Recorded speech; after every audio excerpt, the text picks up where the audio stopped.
How are you doing, Henry? How was your morning? It was great. How was your morning? Very good. Yeah, out playing some tennis, enjoying the view. Got the mountains, the sunshine. I know a lot of the players have been enjoying it. A lot of players also just saying that this is by far their favorite trip of the series. Yeah. Like it's not even close. How could it not be? Yeah, I mean, how can it not be? 15 days of sunshine here. 100K PLO main played down to six last night. Played down to six, so managed to get down to the final table and then some. And there's a couple of players, who have never had an opportunity to look at a seven-figure score before at the Triton series. There is, of course, that Triton Epic X, Jacob and Co. Skeleton Sports Watch as well. But it's Manuel Stojanovic, someone who's never lifted a title, coming in with a mountain of chips compared to everyone else. And I think everyone else needs to get their goggles on and go for a little bit of a splash if they're going to spin up a stack and overtake him.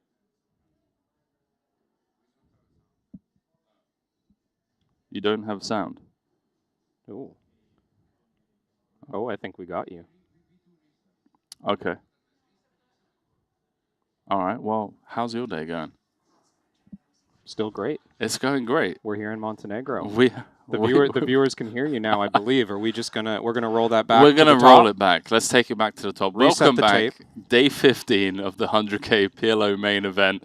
Manuel Stojanovic leading the pack. They played a few hands, or I say a few hands, a few levels of the final table. 6 remain, and it's the Austrian's deepest run ever at a Triton event with a mountain of chips, but some world-class talent chasing him in this one. Yeah, Stojanovic was the chip leader for much of the stretch to the final table. Had a little rockiness on the way there, but the Austrian has been quite impressive in his deepest run. I believe final tabling this event once before, but finishing 9th, first out in that 100K main a few months ago. That's right. And then you've got Martin Dam, who already has a Triton title. He's got 2 runner-up finishes, so he's very experienced. I think for me, and not that my opinion is necessarily a qualified one in the great game of PLO, but one of the most talented players of his generation, I think widely regarded by everyone else as one of the most talented PLO players. Very consistent, very tough in both cash games and tournaments, so great to see him at the final table here. Laszlo Bojtas finished runner-up in this very card room to Ben Tollerine last year. And then we talk about the players like the OGs of the game. We've got Dan Dvoris, Michael Watson, and Patrick Antonius. And I believe Dan Dvoris, the most winning player in the PLO format on the Triton Tour. Yeah, that's right. $6.7 million in earnings. Now 12 final tables, 6 podiums, and a title. I mean, incredible PLO results for the man that we usually think of as a no-limit expert, a hardcore, high-stakes MTT specialist in no limit, but Dvoris gets it done in all formats, as does Mike Watson, both of them with the Triton Trident to their name. That's right. So Watts, by the way, if he can close this out, will become the first player ever to win 3 trophies at a single stop. Pretty absurd stuff. Yeah, ridiculous. 2 titles already for Watson coming in Turbo No Limit events. This could be number 3, and it's not even the last event of the festival, Henry. That's right. We've got the 50K PLO main, which PLO mystery bounty rather, that these guys won't be able to play, but they've got the 75K and then the 30K bounty Quattro later on in the series. Talking of that 50K, 12 players remain in that one, each with a bounty on their head worth $98,000 in EV. And it's the Spaniard, Cesar Garcia, who actually cashed this event.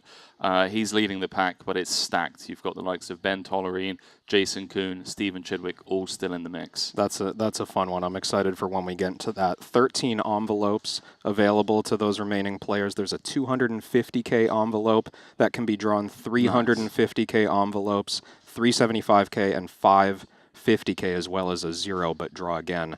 And that event, Henry, last time we covered it, we just introduced it in Jeju a couple months ago, but that was one of the most fun day 2s that we've ever covered at Triton. I mean, it was just, roll the dice and good luck. The covering stack, always going for the bounty.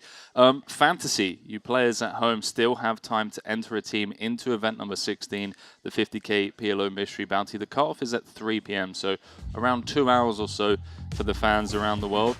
And then you'll be able to create a team for event number 17, the 75K PLO 6-handed, when day 1 ends around 1 a.m. And again, massive congrats to Kikilada88, Mexica, and Arnek, who are currently 1, 2, and 3 on the total or the all-time leaderboard, I guess, if you want to call it that. It's a shame we're not listing out the whole top 50 in the season-long leaderboard. You might see Henry Kilbane's team sitting in 29th. Do I remember correctly? I'm honestly, that's pretty solid. Thank you. But I'm pretty surprised because I've had some absolute flops, like yesterday, for example. I think I picked up like 50 points. And I've had a couple of other ones like that, the 200K Invitational. But yes, thank you. It's been good fun. Helps that we're in there every day. Always a few reminder texts in the morning in our group chat. Get your fantasy team in. It's normally Randy. Join in on the fun. Randy loves it. Randy will finish his shift at 2:30 in the morning and remind us at 2:40 in the morning that we got to get our fantasy teams in. Patrick Antonius, hand one, committing himself. Coming with the pot size raise from under the gun. He knows what he's got to do. Stojanovic has a mountain of chips. Put your goggles on. Go splashing. If you want to win this one, that's what these short stacks have to do. They can't let Stojanovic dictate how this FT will play out. For those of you just joining us, 456,000 locked up.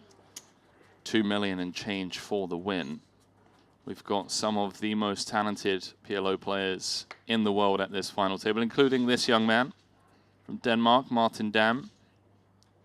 King 10-9-9 under the gun. He's currently second in chips. Now, are we expecting just pot opens from someone in Dam's position? He's second in chips.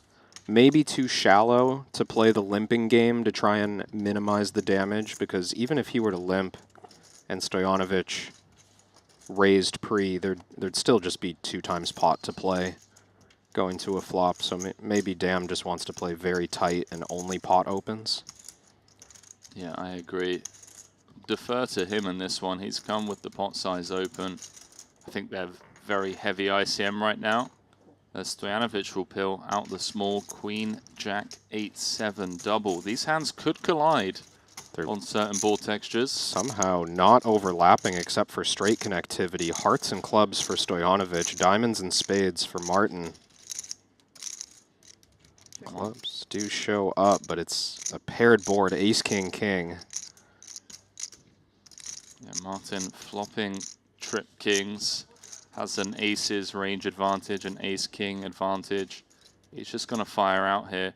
And Stojanovic, non-nutted draw in terms of the flush. Tainted outs as well, could just be dead. And look at this, a small bet from Dam gets the job done. Yeah, he makes it look easy there.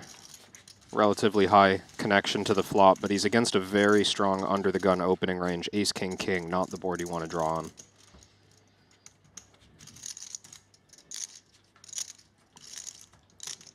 Martin Dam starting off strong here, doing exactly what he needs to do, just creating a bit of a gap between himself, Laszlo Bojtas, and Michael Watson. Bit of breathing room. And then for Watson and Laszlo, a lot of pressure on them, especially when Dan Devoris is on 10 bigs and Patrick's on 12. Well, ace, king, king, triple. That's going to be enough. Speaking of pressure, Laszlo perhaps doesn't even have that word in his lexicon.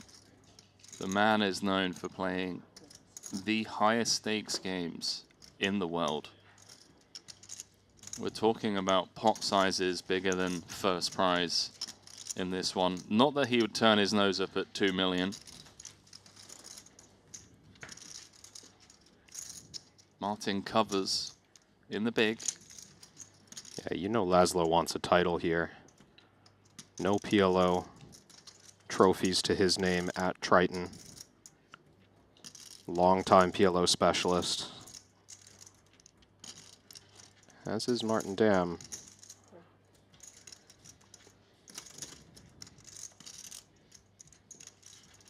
Martin defends. Spades would be a disaster.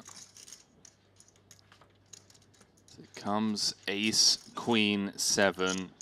Top and bottom for Laszlo. Middle set for Dam. And this could be trouble at this SPR.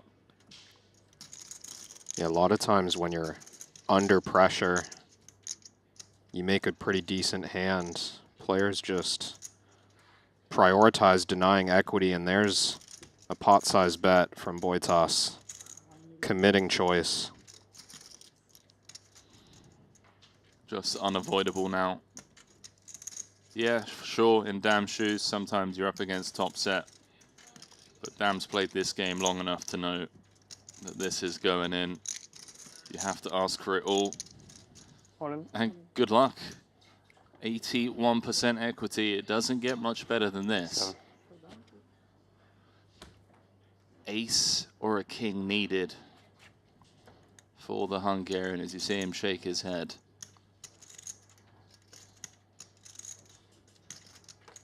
It's pretty gross, Henry. You only get so many looks at tournaments like this. He came so close last year. I don't want to butcher the hand that he came second in, but I believe Tollerine was drawing to like 5 outs going to the river, and sure enough found it for like 90% of the chips in play. He really wants gold, but he's going to need to find one of his 4 remaining outs on the river. Otherwise Martin Dam is going to be up to 5.3 million. GG's, Laszlo. Omaha for rolls. Continues his hunt. Falls short of a trophy in this 100K main event. 6th place finish. $456,000 going the Hungarians' way. Still no title in the great game of Pot Limit Omaha. Such a brutal format. The variance, SPR2, flop, top and bottom, had to go with it. And unfortunately just running into middle set. Our first elimination of the day, and that is music to the ears of Dan Dvoris and Patrick Antonius, who both secure themselves a $130,000 ladder. GG's, Laszlo. I'm just looking back at Laszlo's results here in Montenegro. 2nd place finish in this event a year ago. 3rd place finish in this event 2 years ago. So he's made 3 consecutive finals, 2 podiums, and now a 6th place. Pretty good track record, despite no titles in PLO. Does have one in No Limit. Yeah, that came in Madrid, right? In like a 25K turbo or something like that. I think it was 50K turbo, but yeah, turbo No Limit event.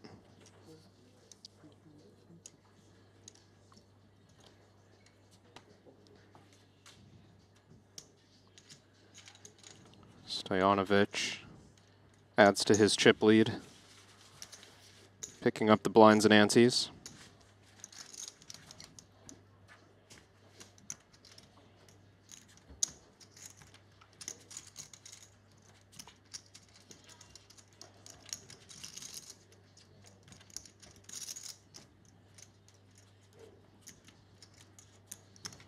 I'm gutted we won't be able to pick up that mystery bounty at the start, because that's going to be carnage.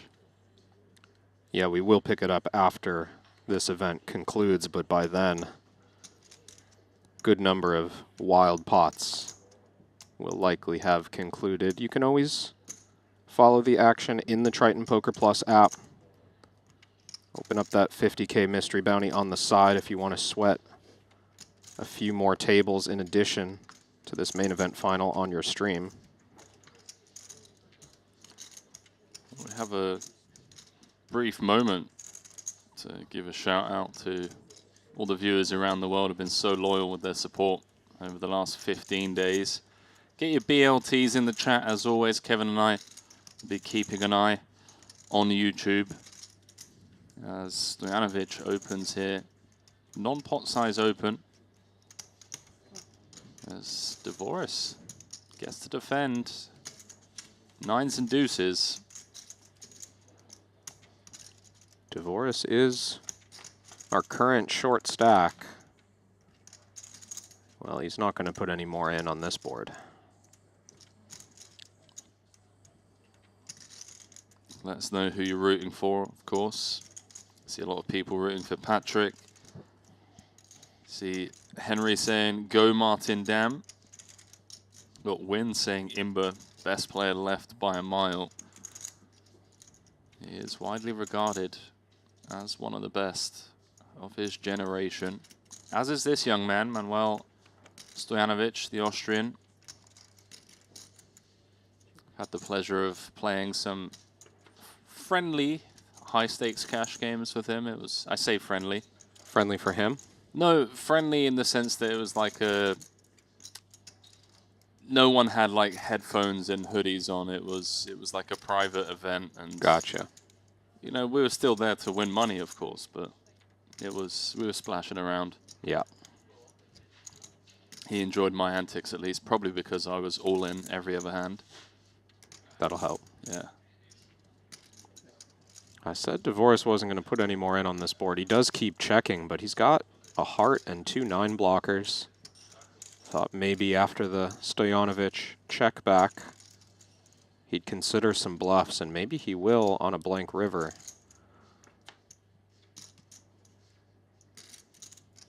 King of Diamonds changes a bit. Ace Jack makes Broadway. Pocket Kings, of course, top full house.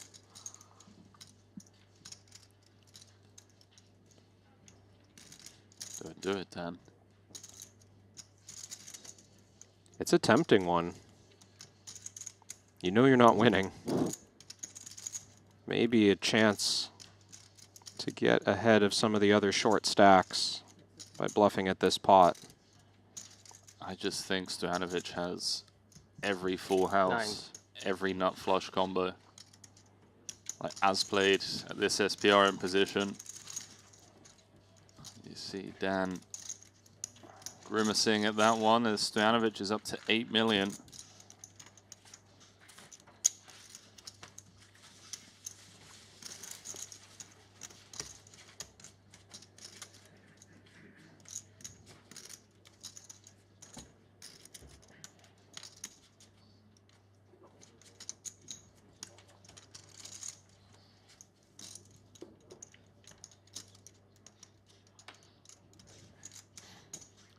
Yeah, few people don't have Martin Dam on their fantasy team because he max late regged. So if that was the case, you wouldn't have been able to draft him on time. You would have had to put in a late It would have had to be a fantasy random team. Yeah, it would have had to be a random draw and then had him allocated to your team or assigned to your team.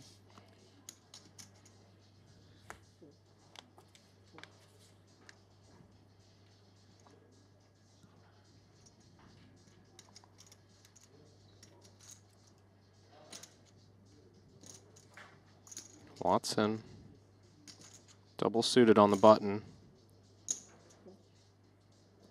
Limpin' is pimpin'. Our first limp of the final. He's clearly watched Daniel Negreanu's masterclass. Does Daniel play much PLO? I feel like I haven't seen him in the PLO events, really. I know he plays every format, at least to some extent. Yeah, I can't say I've seen him either. Feels like one he's avoided a little bit, at least at super high stakes. Well, Dvoris thinks this suited ace-queen is enough.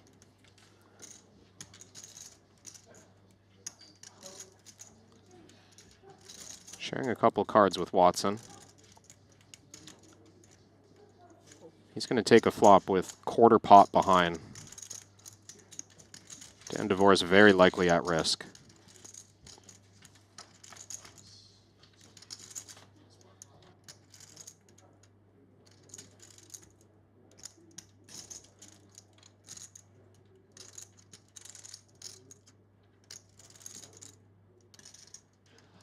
Well, how about this? A wrap for Sir Watts, not flush for Dan.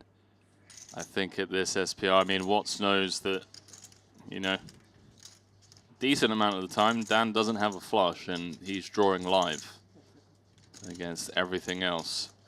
This is one of those rare cases where he is drawing absolutely dead to rights, as he can just muck his hand. You had tens, right? You have a Backdoor boat. You have a pair, right? I do not. Source is like, really, guys? You're just slowing down this whole. No.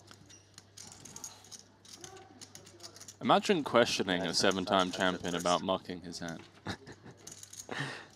Standard procedure to show the cards and actually run the board, but Watson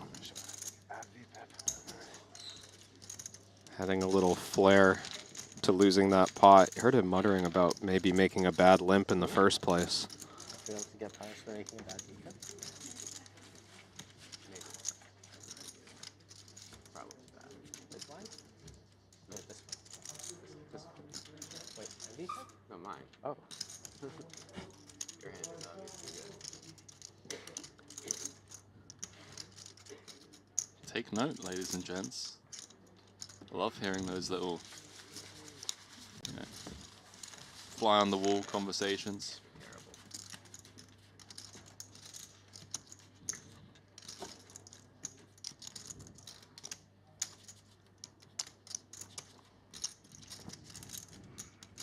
Perhaps a bad VPIP. Watson's words, not mine. 6, unfortunately. Or Queen 10 9 4 or something. 5. Oh. 6, I think, would be good. Yeah. No. Big John Fury saying Martin Dam is winning this. Let's see. Just happy to gamble with you. Orange saying Watson finally showing some emotion. What's your... And feel free to say, Henry, I don't want to answer if you think it could potentially throw you under the bus, but what is your opinion on just showing no emotion at the table? I mean, it's natural's the wrong word, but it's for a lot of poker professionals, it's the default. Like, you don't want to show anything, partly for concealment and partly just for the idea, like, oh, I'm playing the long run. I need to move on from these little moments. I need to focus on the bigger picture. But I'm not the right guy. I can't see that. you know, open to the idea. People experience kind of different amplitudes, let's call it, of emotion. You want to be in there a lot. You know, I'm someone And who's then when that happens, fairly level. Doesn't hit me as big in the moment as it might hit some others. So it's easier for me to appear stoic. Yeah. But I wouldn't force someone who's just kind of oh yeah, naturally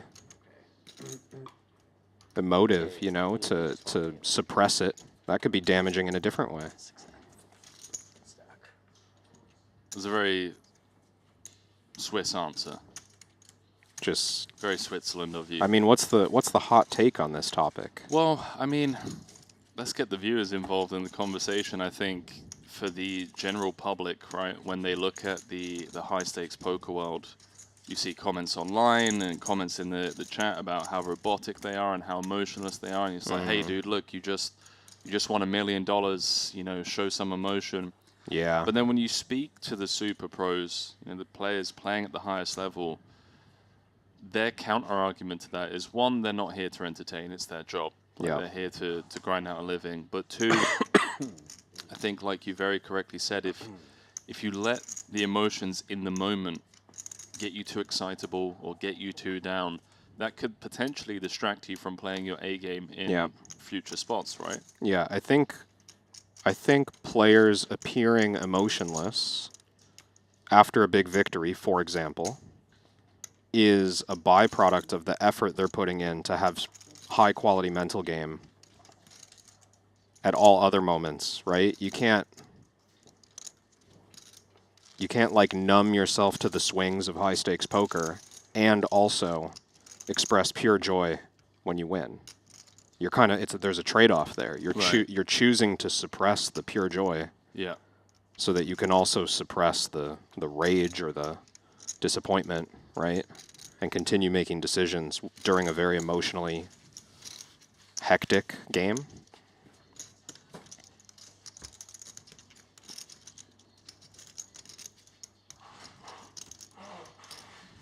Yeah. I get it fully from a viewer's point of view. But I don't think it's a choice necessarily that they're making. They're not. Most players are not choosing to appear emotionless, and they're genuinely thrilled when they win. Yeah. You just don't see it the way you would see it for someone who's able to express more freely in their line of work or in their sport. That's fair. Corium in the chat saying, I don't care if they don't show emotion, I just don't want them physically covering their faces. Yeah, that's a whole different conversation. That's not the conversation we're having here, but I understand that part of it as well. Yeah. I know Matt Savage has taken to Twitter a lot of the time. He's saying, you know, they really want to look, you know, explore the idea of glasses only. You know, if you want to wear sunglasses, sure, but any of this like face covering the neck, the face. Yeah. Everyone's got an opinion. SCS chap saying poker kills emotions.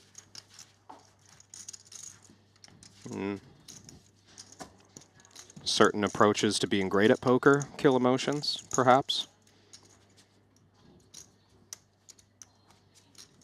Yeah.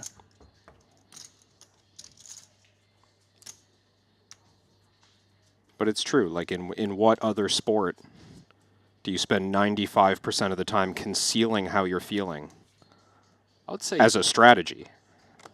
I would say Formula One and tennis, like these single player sports, is somewhat similar. Like, yes, obviously you win like a big rally or like a tiebreaker.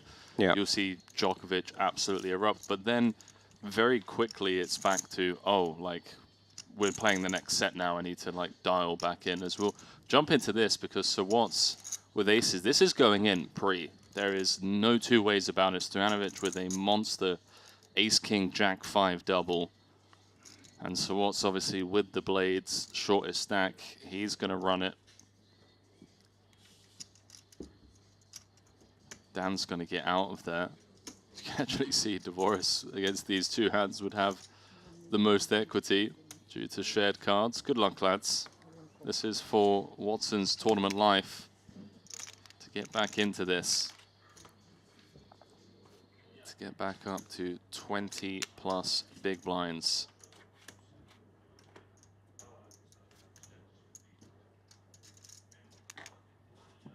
Big pre-flop collision. Dan Dvoris and Patrick Antonius loving this. The opportunity for another ladder, 36% of the time.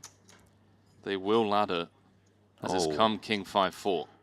Top two pair for Stojanovic. Jumps ahead. Watson still has life. Board pairing 4. Now a board pairing 7, 3 for the wheel. Well, there's some emotion from the 7-time champ. Big old sigh as he knew things were bleak on the turn. And maybe that emotion being shown as a byproduct of a perceived mistake on his part. We heard him talking to Dan Dvoris about his decision to VPIP button earlier on. That ended up leading to the all-in against Dan. 5th place will have to do for Michael Watson, but what a trip. Massive congratulations to him, a 7-time Triton champion, and for me personally, one of the greatest to have ever played the game, both online and live, has won everything one can win. Triton trophies, bracelets, EPT titles, scoops, W coops, everything. Don't sleep on Sir Watts. Absolutely one of the all-time greats. This was his 5th final table of the trip. Wow. 2 first places, 2 5th places, and a 4th. Great series for Mike Watson. See what implications that has on the player of the festival. Oh yeah. Martin Dam going to limp in now, four-handed, as Dvorak has a genuine one.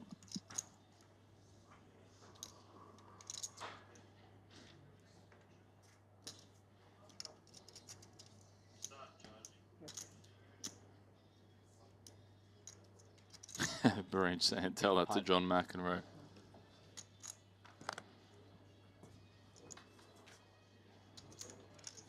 So Dan raising it up to 4 bigs.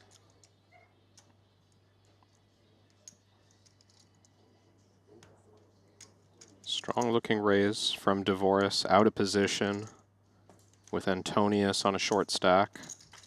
Dam's just going to fold the queen's pre. Dvorak picks up a nice one. And that's notable from Martin Dam. He's recognizing how good of a position he's in right now to work his way towards heads up. He does not need to take any thin spots. 4 players left.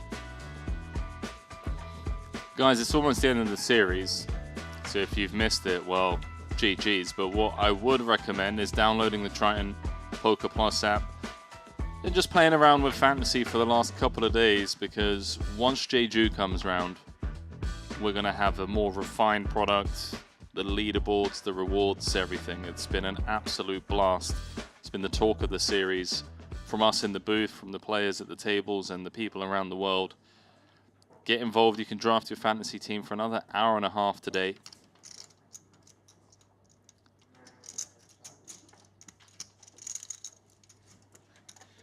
Bad Beat Lost saying, howdy Crab and Henry. Salutations from Greece, from Con. Well, Con, we send our regards. Thanks for tuning in, Con. Enjoy the summer, Greece. Wow, what a spot. One of the European hotspots for sure. Aces now for Dvorak.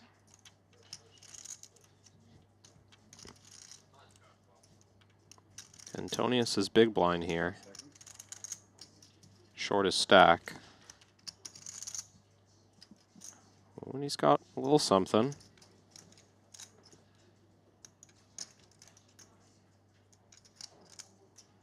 It's pretty trashy. Triple suited. I think Antonius is starting to feel like he's getting himself into a spot where he's the short stack by a long margin. Dvorak would be a good one to win chips from. At the same time, defending here and then folding post exacerbates that problem. Yeah, that's a great point. This feels like a fold. We've just been through the bigs, so we've still got 10 bigs and 4 hands to find a nice squeeze spot. I think Patrick knows this is a strong opening range. Nice fold from Antonius. Dvorak opening with the chip leader to his immediate left is a big statement. Dvorak's strategy is going to involve a lot of just open folding and letting the chip leader open his full range into Patrick. That was very tidy. Very, very tidy.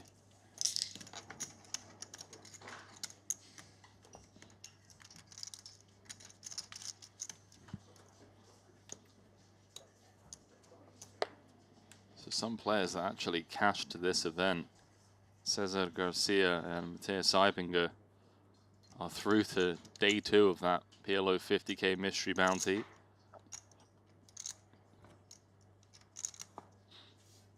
Cut off 18.5 bigs, ace king 8-8 single. He's gonna run it. I say run it, he's gonna raise pot. He wouldn't be getting it in. Similar situation, even stronger play from Dvorak by opening into Dam's big blind. Chip leader button. This is a defendable one for Dam. We're going to see 3 as Patrick is going to watch on and root for the elimination of Dvorak. That would secure him another ladder. Ooh, 8 in the window. Top set against the overpair and nutshot. Could see Dam do something on this board from the big. Certainly the type of board texture one could argue is going to favor his range from the big blind. I think Dan going to be weighted very heavily towards, you know, ace king high and big pairs. Oh, wow. Just a committing lead from Martin. I think this is absolutely fine in both theory and practice. Just unfortunate. Just unfortunate to run into top set here. If Dan's here with naked aces, naked kings, it's just such a tough call. 5 seconds. Is DeForest trying to figure out if he can leave chips back? Well, I don't think he can. The only way he would be able to leave them back is just by calling and then hoping that it checks down. Yeah, it feels like maybe too many chips to leave All in. back. He does just go all in. I think DeForest just took a second there to figure out if min raising without being all in or something was available. All his chips at risk, 74% equity for Dan DeForest. 4.8 million in the middle. Can we talk about how if Martin can convert this 26% that he has, he'll be playing 8.4 million and he'll be practically tied the top of the chip counts with Manuel Stojanovic, and we'll be down to 3 players.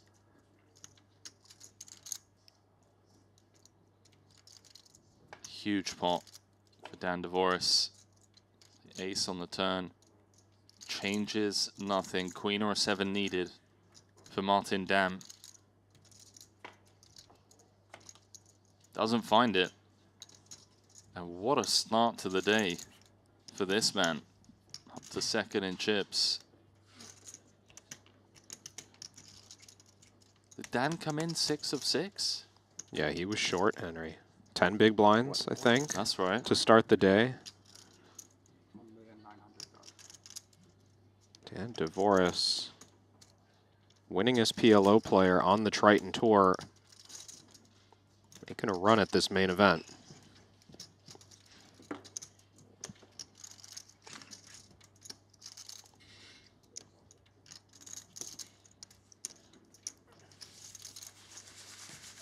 What were those stats on Dan that you brought up at the top of the show? Because they were 6.7 million in PLO earnings, 12 PLO final tables, 6 podium finishes, and a title. That's insane. 6 podiums. The guy knows how to play 4-card.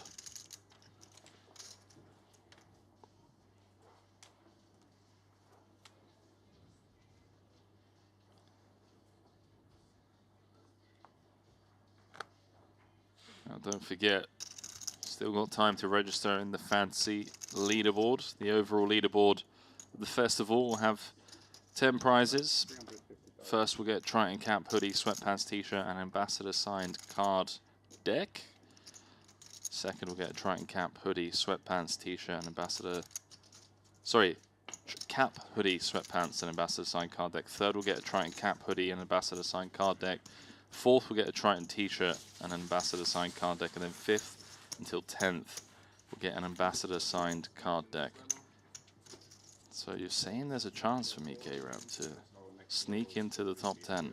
There's a chance. If I have a strong finish. Actually, no, but see, you're saying I'm 29th, but I don't think that includes this event. And I got absolutely butchered in this event, so I think I'm probably going to drop down. A lot of people are going to overtake me. You think the season leaderboard's not updating live mid-event? Correct. Correct. Yeah. You have any sweats left in this one? No, Garcia was my last player. I think I have Patrick at least. Might just be Patrick. How's Rumbo getting on? Can't believe he just stole your name. Made it rum. Rumbo's got Stojanovic in first. Okay. Yeah, just Patrick for me.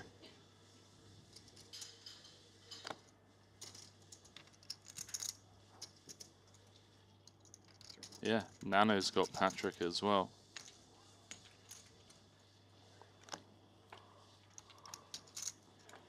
Let's see 500K out there. 10-3-3. Dan Dvoris with top pair and a flush draw. Stojanovic and Martin down with the overpair. He's going to check through. Ace of spades turn. Double D. 83% now. Needs to fade a king, jack, or a 3. Needs to fade getting bluffed as well. Not a thrilling flush to have. Multi-way. Safe river.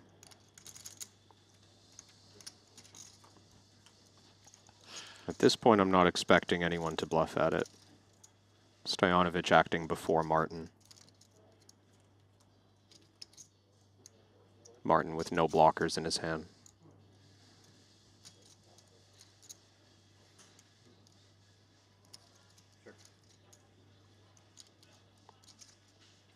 Stojanovic may be thinking of turning this jack of spades into a bluff. He's got jack of spades. I wonder if this... No, you don't always want the king of spades. Maybe king high flushes are always betting before this moment. Maybe jack high flushes are kind of like the strong check calls in this line. Dvoris with 1 pip below. Yeah, I think this is what I like to call a courtesy 10-second tank before flicking in 1 chip.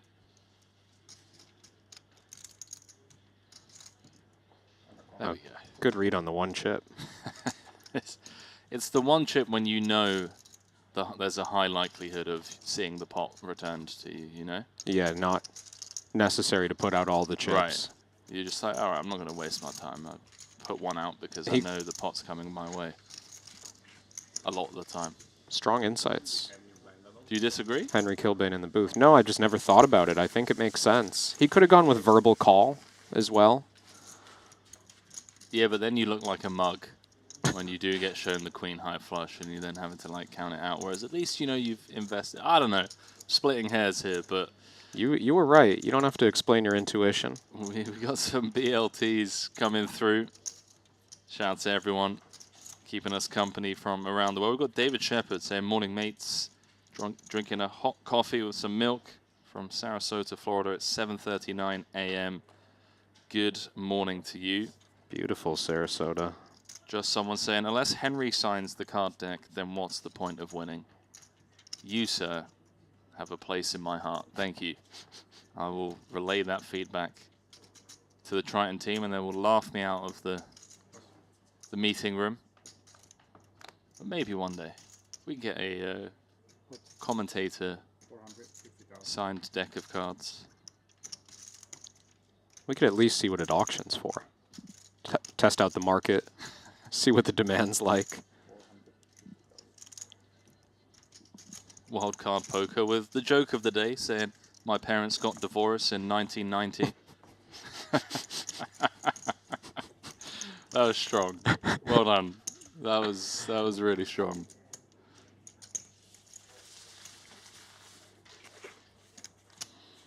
Who are you rooting for here? Fisherman saying we need Patrick the Sun Run. Original Muffin disagreeing with me, saying, "Now you look much dumber flicking in 1 chip and being wrong compared to just saying cool."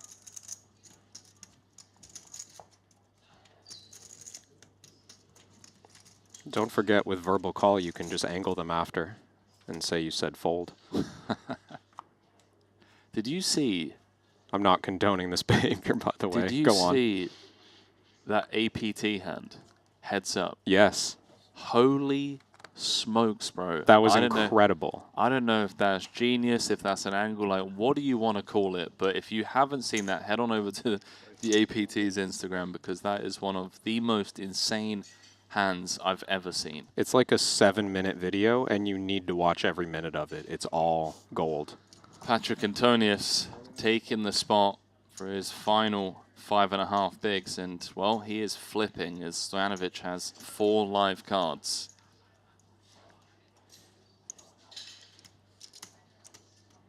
This is to get us down to 3-handed.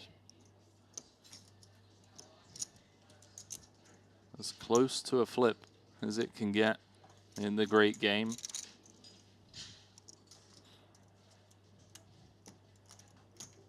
$13 bigs in the middle.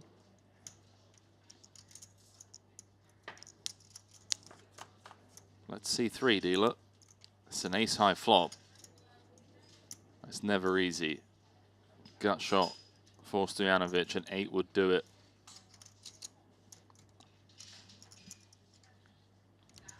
Four or a 5 or a jack for additional outs. There we go. 8s and 4s.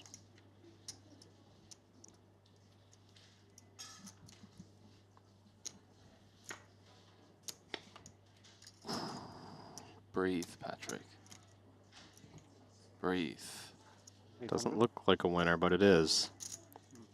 Flops top and bottom. 925, I think. 2 pair. And Patrick is back up to 2 million. 825. The ace 825, yeah. Should be. Patrick hasn't had his food yet. Asking for an additional 100K.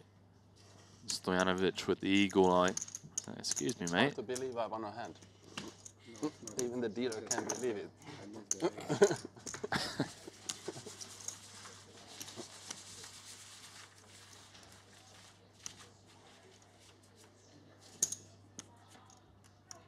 Well, I'm not sure if you're getting trolled, but David Shep is saying good morning to you as well, Henry, and indeed it is a beautiful spot, Randy. That's Kevin Rabichar in the booth, ladies and gents. All right, you watch your mouth. Happy to be confused with Nano. No, Nano's. If I had to pick, why not? Have the reputation of a legend. Oh man, what's that movie with Will Ferrell and Mark Wahlberg? The other guys. Yeah. It's like, you get my wife's name right. To Mark Wahlberg. Yeah, you get Kevin Rabichar's name right, okay? Remember that scene? Didn't watch that movie. Ah, okay. It's a great movie. I think it's one of Ferrell's best. I like his comedies. I avoid Mark Wahlberg films. Okay. I just have a You're just racist. bias against Boston. No, it's Tough one for Dan. Against the button open. I think he's quite fortunate to be triple suited here. Oh no, he is going to just run it, and Patrick loves this. An opportunity to go back to back doubles to be up to 4 million. blinds are getting big out there. Even after Patrick's double last hand, that's just 13 blinds. Chance for Antonius to pull ahead of Double D. And this one is huge. 200K, the immediate ladder between 4th and 3rd. And of course, a lot of future game stuff. Queen is a beautiful card for Dan to see. Jack behind, even better. As he is drawing live to the chop and live to the win. King, Jack, or a deuce would be dirty. As they will chop this one up. Chop, chop. 10 of diamonds turn.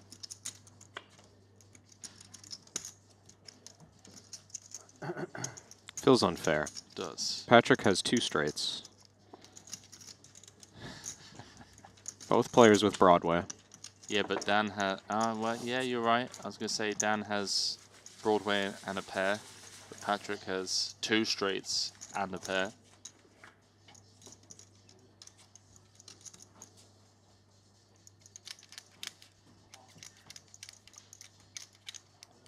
Ron's saying that the cash game with the 5K ante was good fun though. It was indeed.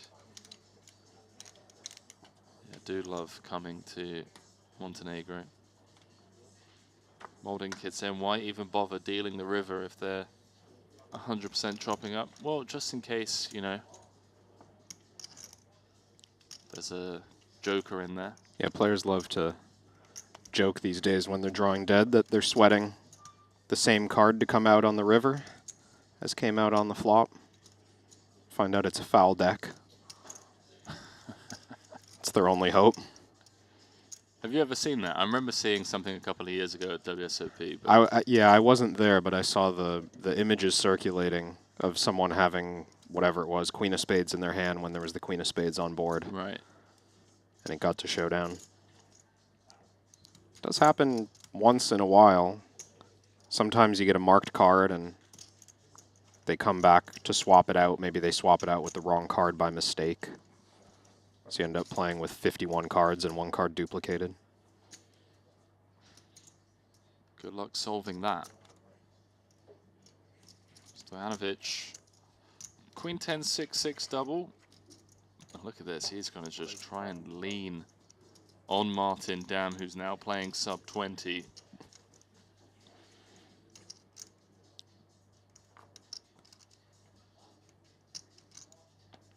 Yeah, situation changing for Martin. 5 seconds. He's pretty similar stacked to Patrick, a few big blinds ahead. No longer in a position to coast his way to second. Wow. Okay. What a flop. Martin Dam flopping trip jacks. SPR 2. Stojanovic drawing live, by the way. Ace or a 9, 6 would also do it. Got 10 outs. Backdoor diamonds, backdoor hearts also working. Deciding to check it on over to Dam, just recognizing that King Jack Jack, a lot of Martin's limp call range going to contain broadways. Yeah, and Stojanovic, I guess, going to have a number of way ahead, way behind type holdings after raising out of the big. Pocket kings, aces even. Bet 400,000.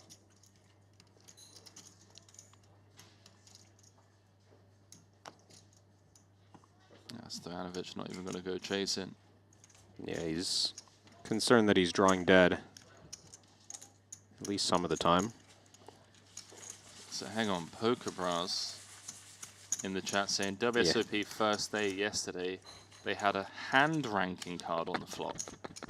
I was reading that, and I think it's a real story. Multiple people Yeah. confirming. No, I believe Poker Bras. I know him personally. Twitch streamer, That's so funny. poker content creator. Wow, that's strong. We need Luca to do it one time, just as an absolute troll. That would be great. Yeah, just set up the deck like first hand of a major heads up. Yeah, and there's just like It's just aces versus kings all in for all of it, and then the flop comes Joker, instruction card, deuce. Mewtwo, the 3-eyed, blue-eyed dragon, whatever it is from Yu-Gi-Oh, and Pikachu just roll off the top of the deck. So it's 525,000. Oh, Oh, indeed. Stojanovic. Still chip leading, but Dvoris on his heels. Has single-suited kings against aces. Now, he doesn't want to play a big pot with Dvoris, but he's still going to 3-bet pot.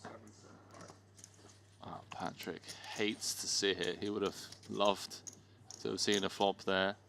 This could be huge. I mean, Dan Dvoris, if he just takes this down pre-even, he's going to be tied for the chip lead. In fact, he would take the chip lead. Dvoris has been hit by the deck a little bit four-handed. I think he also looks more aggressive and loose pre-flop than he has been. 5 seconds.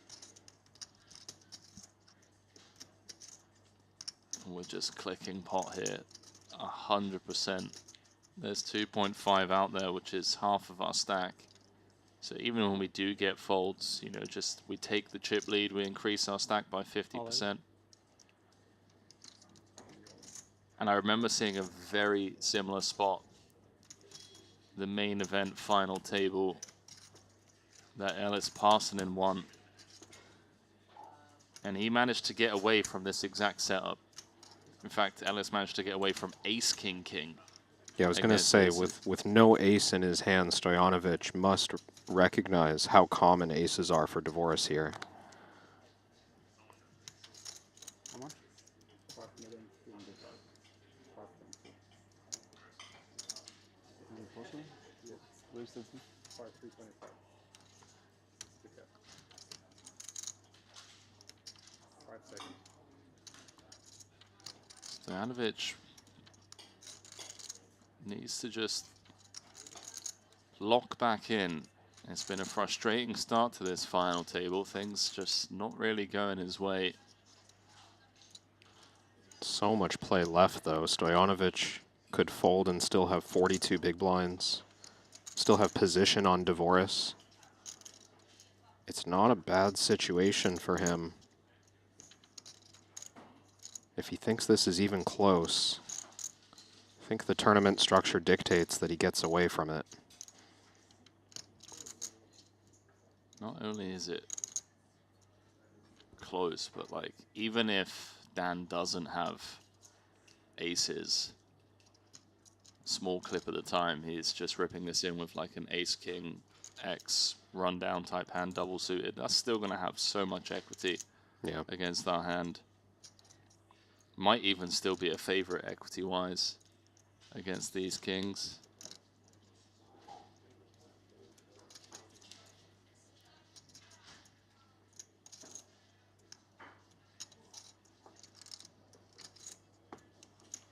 Let's it go. We have a new chip leader.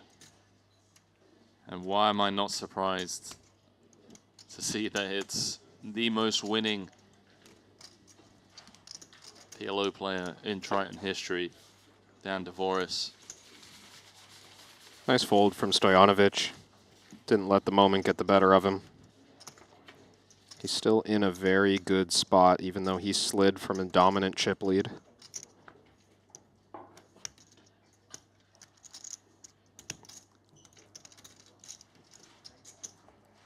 Next few pay jumps extremely meaningful too.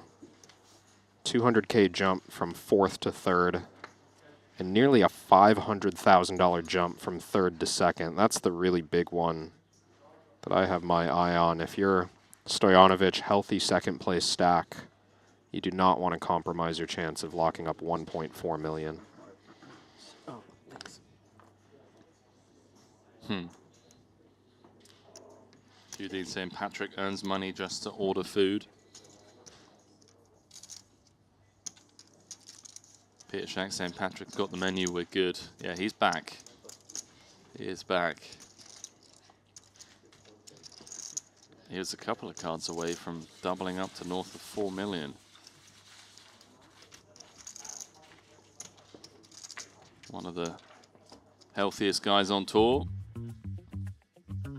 Talk about Mr. Consistent. What is this, Patrick's 5th final table of the series? Maybe even 6? What a trip it's been for him, and a frustrating one as well. A lot of like 7th place finishes, 6th place finishes. 3 7th places to be exact. This is final table number 5 for Patrick in Montenegro. That's strong. And going back to Jeju a couple months ago, he also finished 5th in the 100K PLO main. So looking like 7 final tables this season thus far for Patrick. 2 in Jeju and 5 here in Montenegro.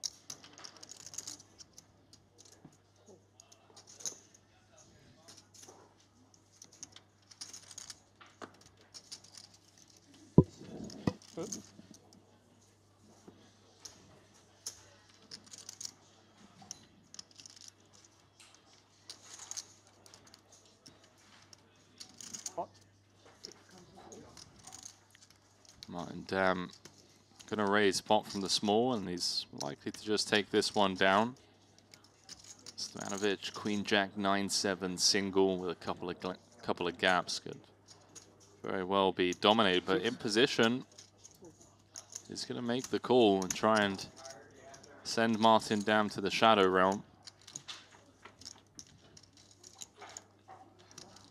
Oh boy! Wow.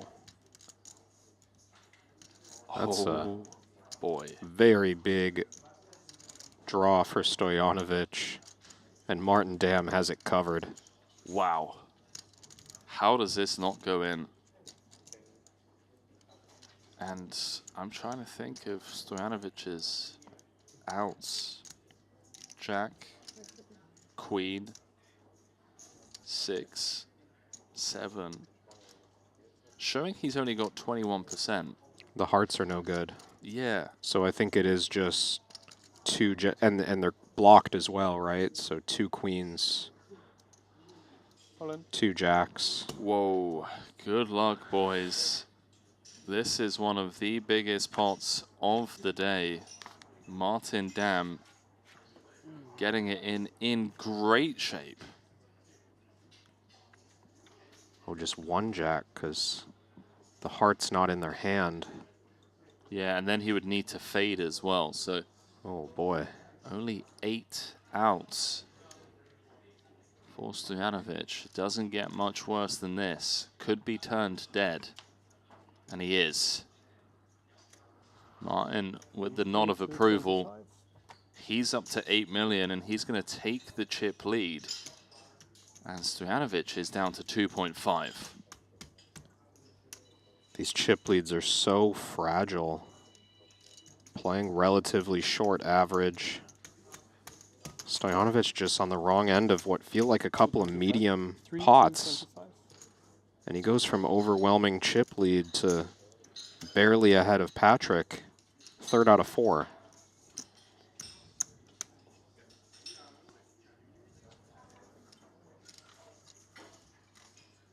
Oh, how the tables have turned.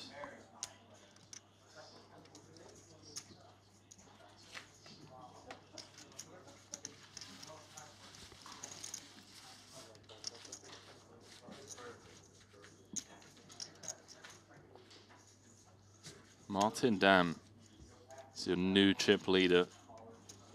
42% of the chips in play. This is a man on a mission. A lot more than just money on the line here. This is a statement run. And it will be a statement victory if he can close this one out.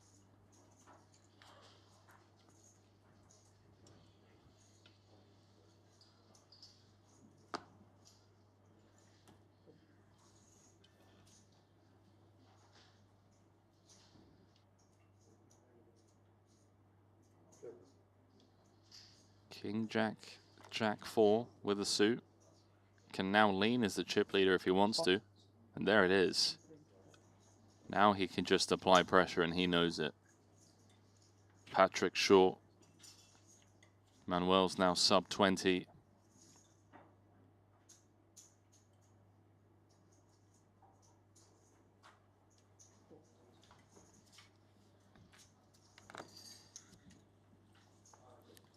Stojanovic might be kicking himself a bit here. That king's hand. That was the moment that changed everything for him. Had 8 million, decided to 3-bet the kings. King, king, jack, 7 single against the button open of Dan Dvoris. Then had to fold when Dan committed.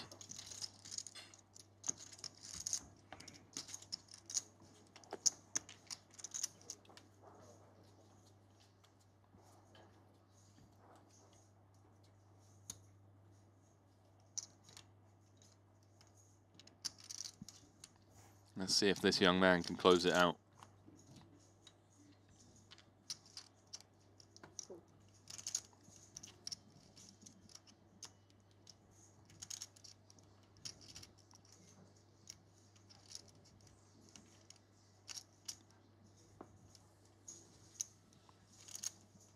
saying that he thinks he was a bit steamed after that hand.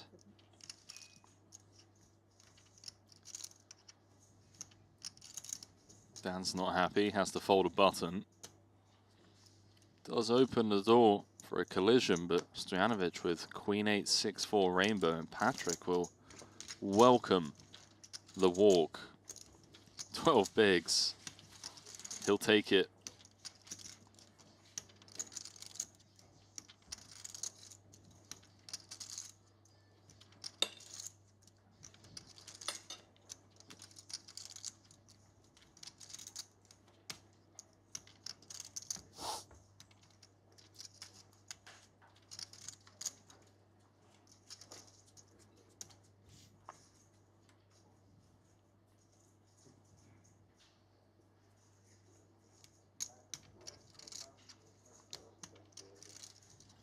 Queen 10, 7, 6 will hit the muck.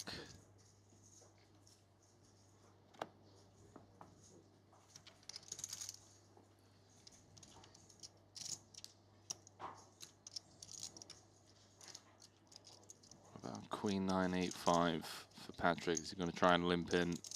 He knows that Martin is likely to click the pot button at such a high frequency. Should he limp? And that's why he folds.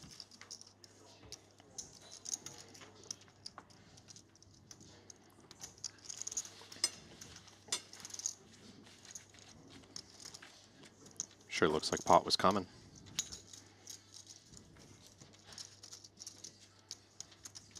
That's your read? Yeah. Big chip lead, you look down at ace queen, you just forget about the other two cards. Pot. Have you ever done that in a low stakes cash game? Yeah, Yeah. it's fun. I've done it in I don't know how many times, but you just look on the button and there's like an all-in in front of you, whatever, and you just have the ace of spades and you're like, yeah, call for $200. And then there's just like the 6 of hearts behind every time, dude. But I do like to spin it up. You know what I like to do in Vegas when we do go? Yeah, We'll head over to the area, we'll splash around in the 1-1 game. please. Just donate a little bit to the locals. It's so fun. It's Please. such a great night. Oh, I've got some. I played a pretty fun bounty side bet with a few of my friends in Okay. Colorado, Okay. and yeah, you can make it interesting. Competition that doesn't involve the other folks at the table, you know. We'll do it. We'll definitely do it. Amen. Tavoris with a healthy stack in the big blind and about pot behind if he calls. See, he did want to play that spot pretty loose for that reason, but doesn't think it's enough.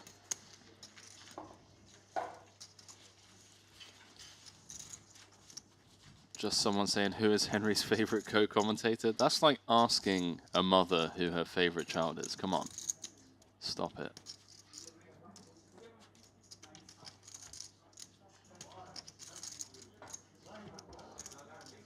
It's okay, we all know it's Brian Rast. I do love Brian, by the way. He is my favorite space cadet. What a character. Went cliff diving with him in Monaco. Really? Yeah, took him out of his comfort zone, and credit to him. He did a couple of like pretty, yeah, for someone that hadn't done it before. Yeah. Couple of like 7-8 meter ones. He was having the time of his life. He's doing backflips by the end of it? No, not quite, but Okay. you know, he was enjoying himself nonetheless. 275. But yeah, let's we'll do it. We can even announce it on socials. We'll go to like a local 1-1 game Oh, in Vegas. And have Meetup some game. fun. Yeah, why not? sometimes I feel like it's going to get a little out of control, but that's okay. I think Sometimes during the series, they don't even spread the 1-1. It's like 2-5 minimum, fair. or at least 1-3 minimum. I think you're overestimating our celebrity status, so we'll be lucky if No, we no, get I'm- a full table. I didn't mean the meetup game was going to get out of hands. I meant I'm going to wake up the next morning and think, how did I lose $5,000 Right, right. Yeah. when I was just betting $100 on the side with my pal at a $100 buy-in game? Yeah, I know what you mean. King, Queen, 4. Flush draw for Stojanovic. Jack would also work for him. Martin flopping the best.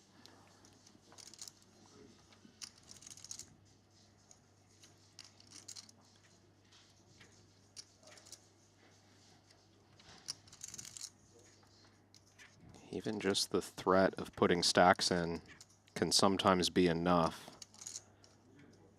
Wouldn't be surprised if Martin wanted to use some small bets 375. just to keep the pressure on the big blind and imply that he might be putting his stack at risk, even though that's not the case with this hand. Pretty dusty. Second pair, no backup.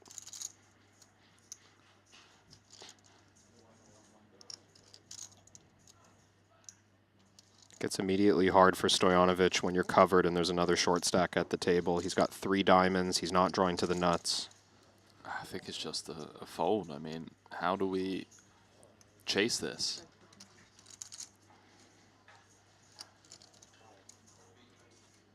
Unless we just have a stone read.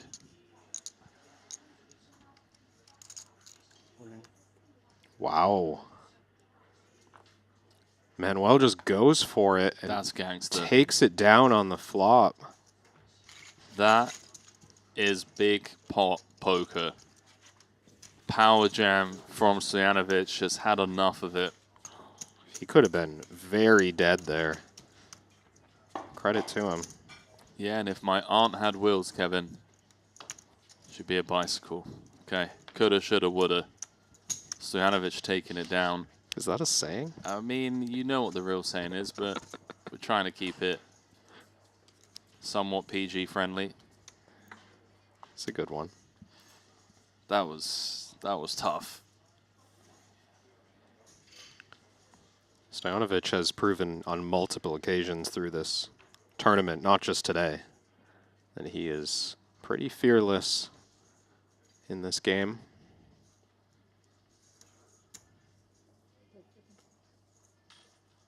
Thinking of how he broke the money bubble. If I recall correctly, check raise all in bluff on the turn against Tom Vogelsang. Got lucky on the river to eliminate him, of course, but So the it's willingness, like a semi-bluff. yeah, semi-bluffing, check raise all in on the turn. Similar kind of hand strength, but with one street to come. I think it was nut flush draw on a gutter on a paired board.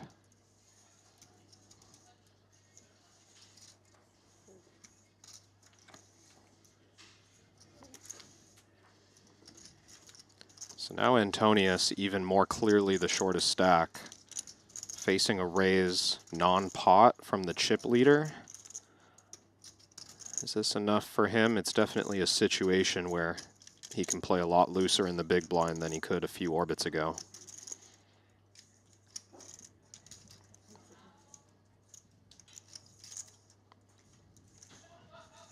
He's so short. Problem with this hand for me is just like domination again. There's just way too many gaps between, you know, the 7-6 and the Queen Jack.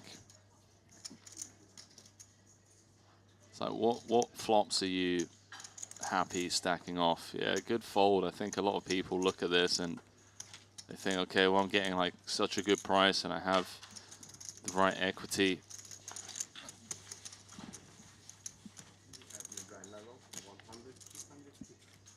Blinds going up. I don't know who loves it more. The blinds have gone up. Not bad for Stojanovic, who just picked up some chips and just got through the blinds. Always nice to have the increase happen on your button.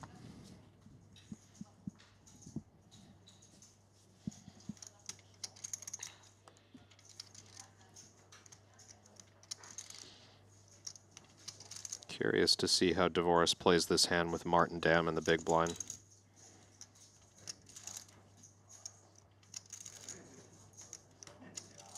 comfortable number 2. Yeah, he wants to limp. The player he least wants to build the pot against is the most invested.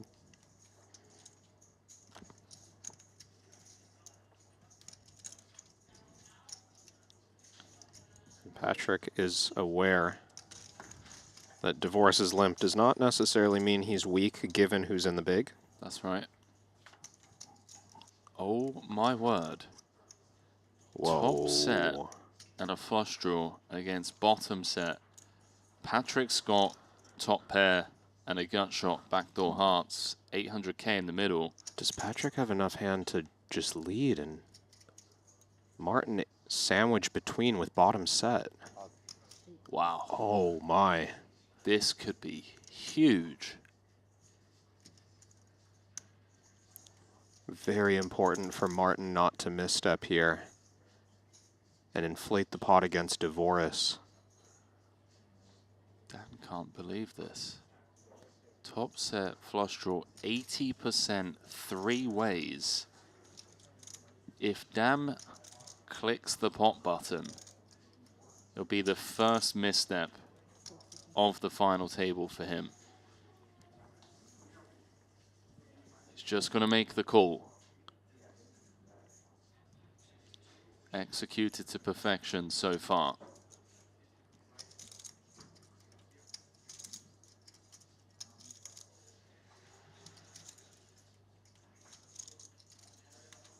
Divorce would so rarely want to open the action here. Put his neck out against the chip leader. He knows Antonius is going to call off anything. So with this hand, there's not much to think about. 4 million is the bet. Antonius, I mean, it's so gross. You've got some chips behind, yes, but there's no guarantee that Divorce and Dam are about to collide. I don't think he can use that logic of stepping away and letting a pay jump come his way. What an insane hand of poker this is. This one's going viral. Potential 3-way all-in. Martin Dam really just trying to figure out, okay, does Dan have some sort of top pair, nut flush draw type combo? And even still, if he is up against that, does he want to risk playing a pot for 75% of the chips in play with bottom set, no backup? This pot against Antonius not that valuable. You see the shake of the head. I mean, it's such a grim spot. Limped pot, you flop bottom set. I think he knows he can get away from this. There's just no reason for Divorce to be light. Wow, that's a huge fold. Wow. What a good feeling to see that. If you're Martin Dam, you know you just got away from absolute disaster. How do you not win the tournament after that fold? Martin Dam, you can just see he's really feeling himself right now. Queen Jack of clubs and something else. 5s. Oh yeah, another set. He is really feeling himself after that fold, and rightly so. 4 hearts on the turn as Patrick goes from 3 outs to picking up hearts. Divorce can hold here. He'll be up to 9 million. What a day it's been for him. Came in as the short stack. Now just 1 card away from being the chip leader and down to 3. Chip leader it is. GG. Good game to Antonius. Can you not raise the flop? Hmm? How can you not raise the flop? I felt like this scenario would be a nice one. Yeah, I feel like it kind of should happen a lot, and then I'll accept that a lot. I think he has to play super tight versus jam flat. So when he doesn't, I think I can actually fold my hand. Stojanovic saying to Dam, how do you not pot that? I would love if Dam just turned around and said, because I'm one of the best 200. PLO players in the world. You understand now? You understand? Remember the name, Martin Dam. One of the folds of the series as Patrick Antonius heads to the cash desk.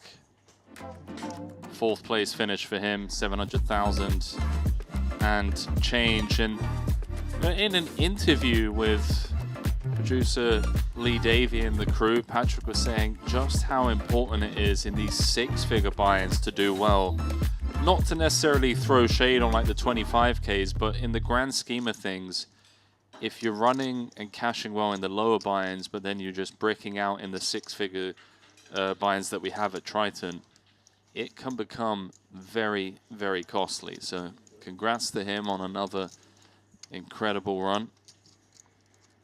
And we're down to 3. How are we down to 3? I don't know, but here we are. Dan Dvorak with a chip lead, 45 bigs. Martin Dam in second with 34. Stojanovic in third with 16. Everyone guaranteed 927,000 for their efforts. And honestly, I can't call it. I don't know who's got this.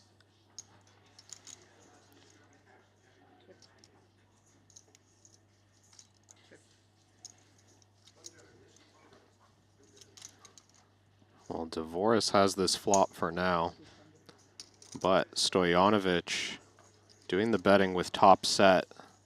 Great deal of equity for his hand against the jack-high straight.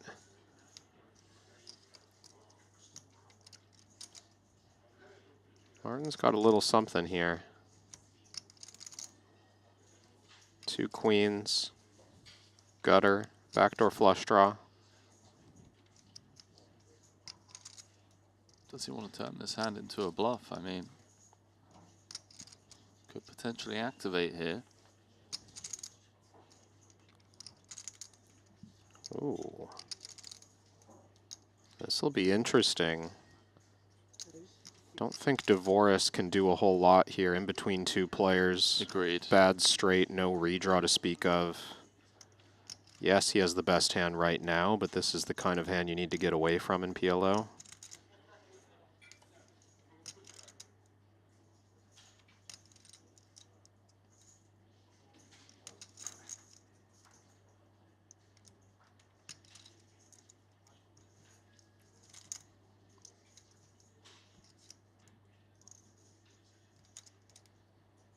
Yeah, lets it go precisely for that reason.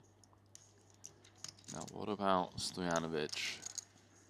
Awkward one to play, especially out of position. Oh, sorry, he's in position. Yeah, Stojanovic on the button, so... And he's drawing to the nut full house, I think fairly clear call for now. But without a board pair, it's going to get interesting. Yeah, that's a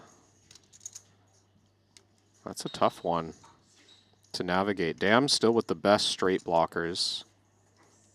Queen, queen, relevant against queen 9 or ace queen now.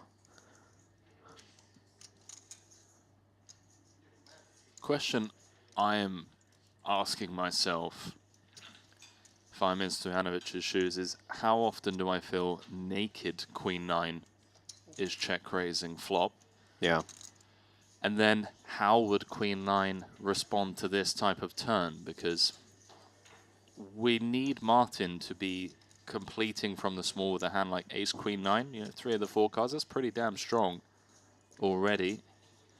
He does have this dynamic, though, between Martin and Dvorak, where he's observed Martin 1 hand ago play extremely cautiously with Dvorak behind. So what does that mean he makes of raising with Dvorak behind? Maybe it's a little more comfortable to raise a hand that's just bluffing and you know you're never committed with it. Maybe you do need just an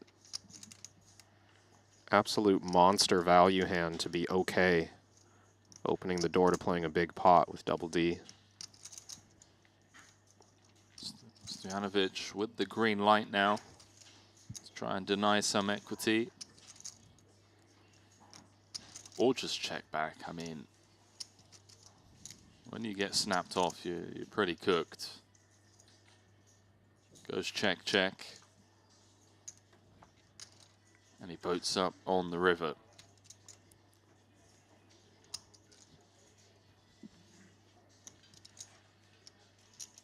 I think this hand is over and done with for Martin. Just the way the borders run out.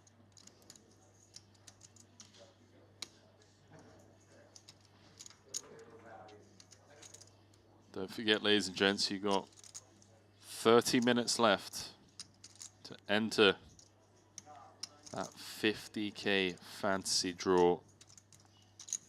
It's going to be a fun one. 1 million. Snap fold from Martin as the show goes on.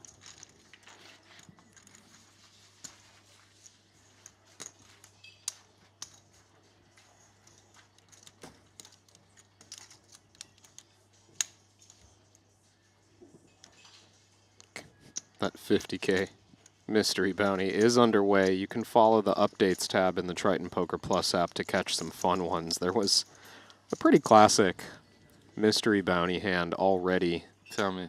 In that event. I'm seeing 4 players with cards on their backs Oh my word. in a 125 big blind pot between Punsri, Guerra, Samau, Biao, Jesus. Murmo. Who didn't get all in at this table? Oh, Joao Yeah. Samau did fold at some point Who was in the covered? hand.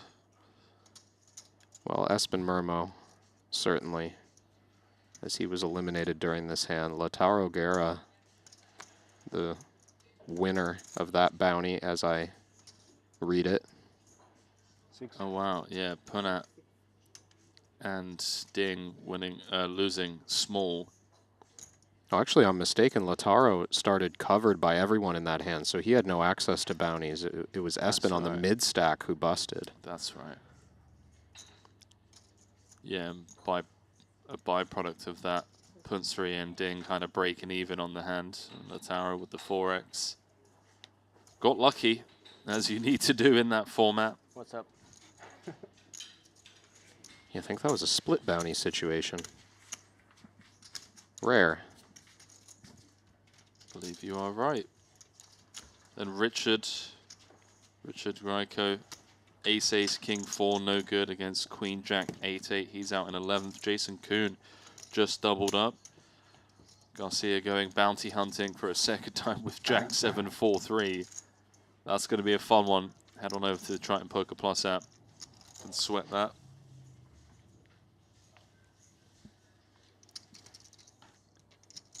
That's going to be a swingy day for the lads. 8 places paid. 353,000 for the win. Our attention is going to stay here though. 3-handed. The PLO main.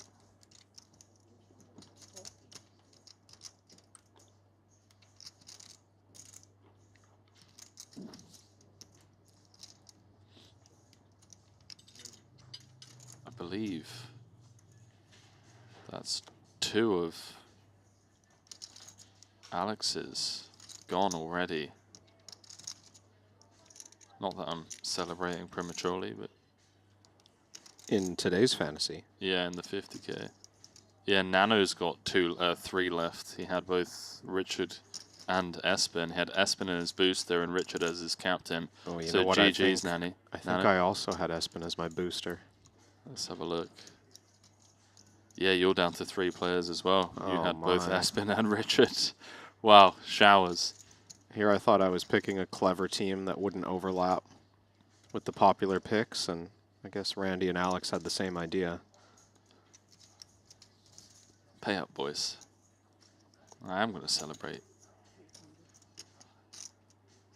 What's going on here? We've got Stojanovic Stojanovic activating. turns the 2-pair blocker. Pair of 6s in a limped pot that checked through on the flop. But Martin is now open-ended to go with his pair of 9s. Blank river. Chop it up. How? I don't know. I wasn't talking about this hand. I'm just saying chop it up, you know. The prize pool. Yeah, You three-way think- chop. You think they're... Oh, is there word of a deal? What's that? No deal discussions? Oh, I see. No word of a deal. 1 million. Wow, Stojanovic is just going to empty the clip here. Let's see if Martin can sniff this out. If he can get away from fives in the way that he did. Can he get away from this? Kind of a nice hand to do it. There's the one chip flick in. Wow. Martin Dam up to 7.4 million, and that is a statement call. Big call. Martin Dam. Not reliant on connecting with his draw. Ace-9 quickly picking off the bluff.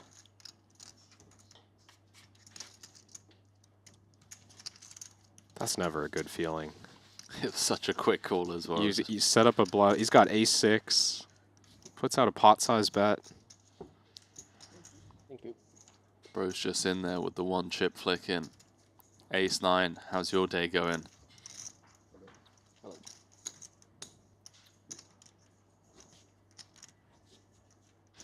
This is going to be a fun three-handed battle. Quick dealer change gives us an opportunity to shout out one of our partners for the series, CoinPoker. Come on over to tritonfreeroll.com.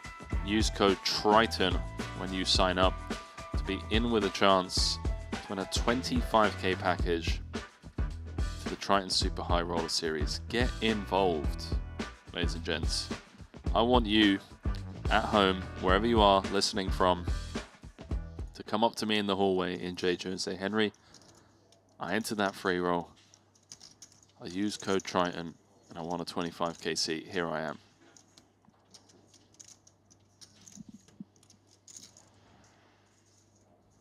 Board just saying nice bluff, even better call.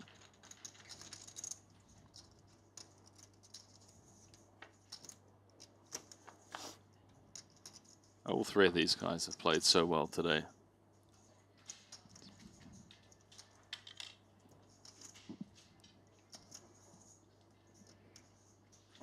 I have to agree, this is quite a stacked final three in terms of PLO, skill, and experience.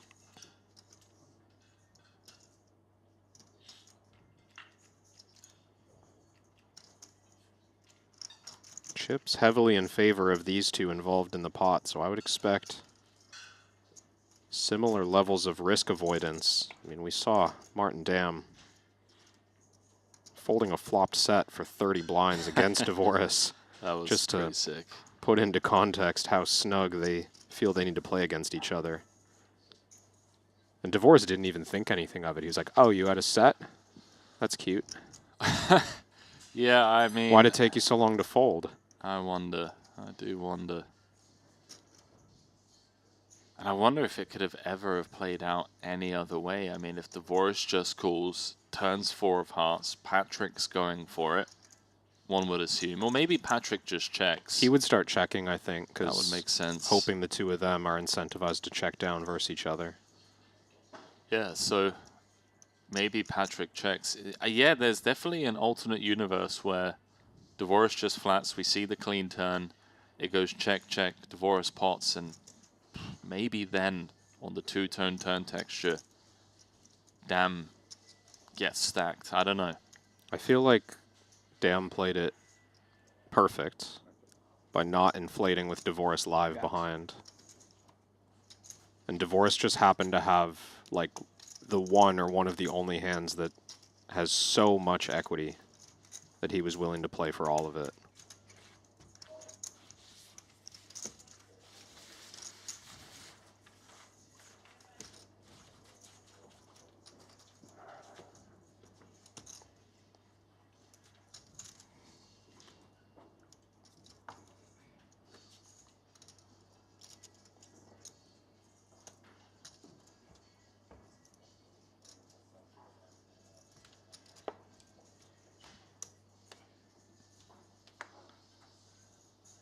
Coming up to 2:30, almost 3 o'clock local time.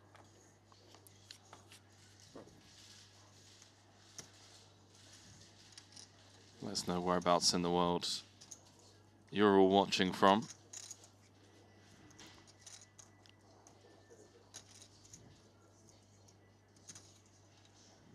Get your BLTs in the chat. Penultimate day here, the Maestral Resort and Casino in Montenegro. By far my favorite stop of the year. It's not even close. Shout out to all of the staff here. They've been looking after us for the last couple of weeks. Shout out to Mr. Jason Go, the man running the show here at the Maestral.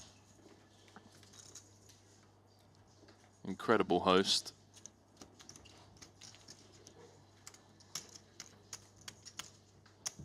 Kevin, your last day today. My last day. What time's your flight? Early AM? Flight at 11. I'll get a car around 8 a.m. tomorrow. And the reason you're leaving early? To go win a bracelet. There we go. Obviously. Let's go. Gotta go 25K heads up at That's the it. World Series. Can't miss for me. And of course, you and Randy and Alex so generously covering the 28th while I sleep on a flight over the Atlantic. Wait, you're gonna get sleep? I'm hoping. Treat yourself to business class, I see. Not this time. Wow. You're a savage. I was about to ask to buy some action, but if you're not flying business and you're gonna show up tired. I'll see if I can upgrade on British Airways, but Yes. I don't think EasyJet from Tivat to Gatwick has the lay flat section of the flight. Dude, I'm sorry. Like, I absolutely love you. You're one of my favorite people, but that is a nitty move. So you're going to grind a bracelet event. Yeah. And you didn't spend the extra 2K on business. I don't know what the extra price was. I'm sure I made a responsible choice, though. It probably would have been like 4K, actually, to be fair. I think it was a pricey one. Flights do be getting expensive in 2026. Set for Martin. Gut shot and a flush draw for Stojanovic. 600K out there, limp pot.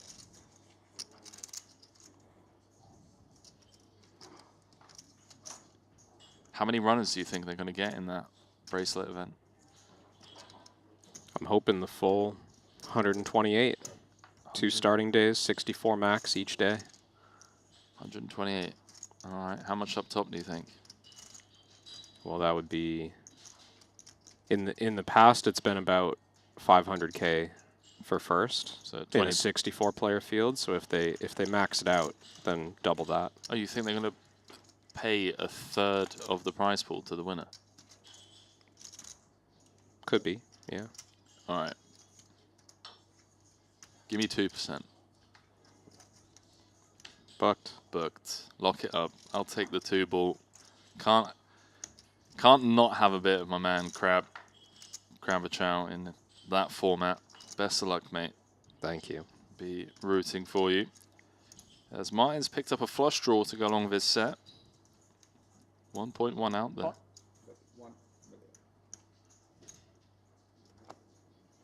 It's 1-1. Stanovic can't do. 1.1 million. Well, it's like I don't care. You folded to 1 million, mate. 1 million, 1.1. I'm taking down the pot.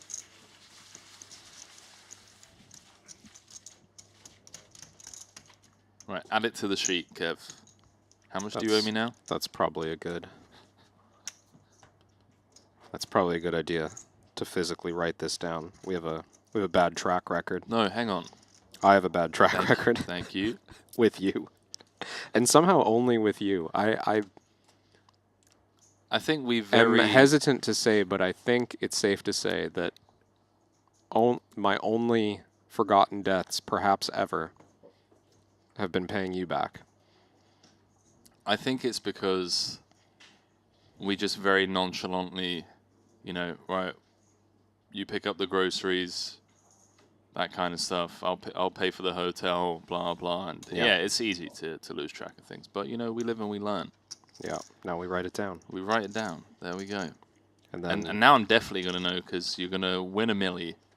And I'll be like, yo, Kev, Ship over to 20K, baby. Let's go. Little 2-ball. Wow, look how similar these hands are. Dan's got him pipped by 1. Both flopping bottom pair, both flopping low gutters. Guys, please, for the love of all things good in this world, download the Triton Poker Plus app so you can sweat that 50K PLO mystery bounty, because it's just absolute carnage over there. You can get up both tables as Martin turns the king high straight.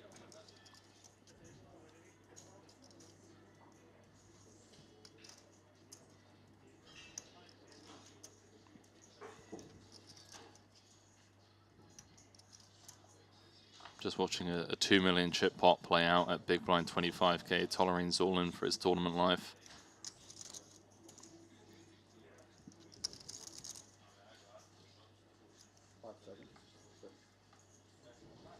He's just doubled up with the nut straight on the turn. I believe he is the chip leader now. Wow, Ben Tollerine going for title number 5.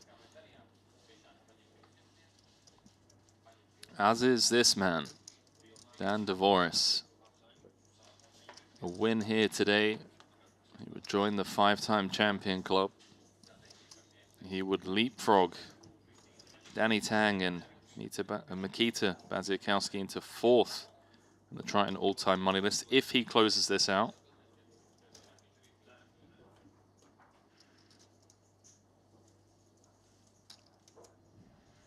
Check down to the river. Damn going to think about value. 100%. And I think pot is... No. Whoa. Checks it over. Coming with check raise, perhaps? Yeah, must be check raise. Ace-Jack bets turn for sure. Guess it's nice having like 0 interference with the middling pairs. So unblocking hands like King 6, Queen 10 that would maybe now go for value. I feel like Queen 10's maybe a bit too thin, but King 6 for sure. Wow, and Dvoris is betting queens and deuces. Just a good read from Martin, I think, on Dan being aggressive in this spot on average. I've seen Dvoris willing to bluff at these scenarios as well. Check down to the river, nobody shows interest. Just a little half pot bet. If you think your opponent's going to be over aggressive in this node, then going for check raise just makes sense as an exploit. 1 million. That's pot.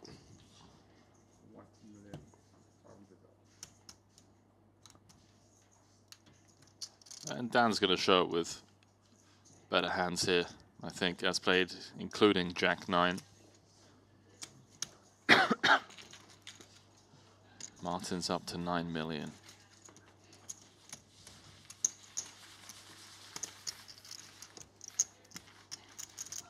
Some separation there. Stojanovic still the focal point of the chip counts. He's just at 17 big blinds. And posting big blind this hand, so now 15 back.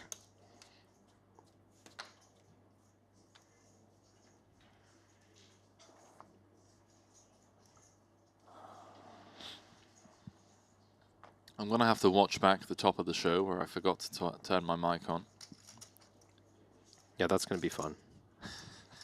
Listening to me have a conversation with myself.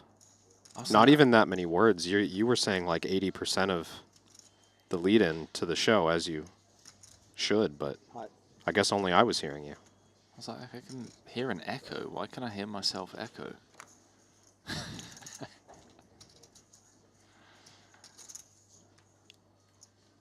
Manuel in the big blind, King 7, 7-5 single.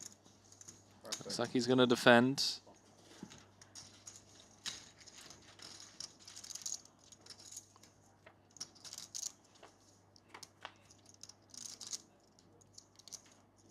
And well, how about that flop? Middle set, second nut flush draw. Just what the doctor ordered for the Austrian, and he was running on fumes. Dvoris is open-ended here. Backdoor hearts.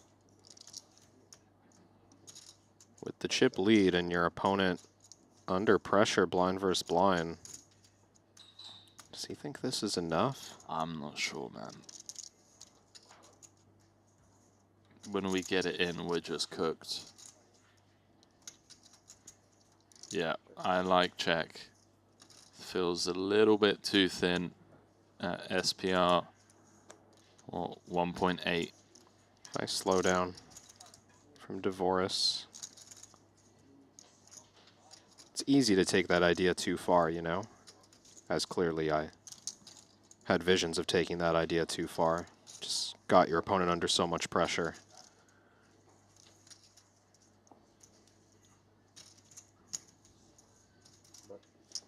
Stojanovic is going to invite action with a small bet here.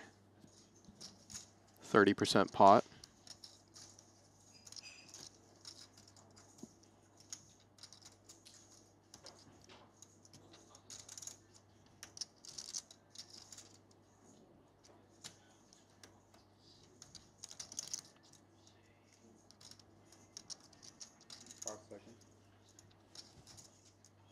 Dan calls and Brick's turn.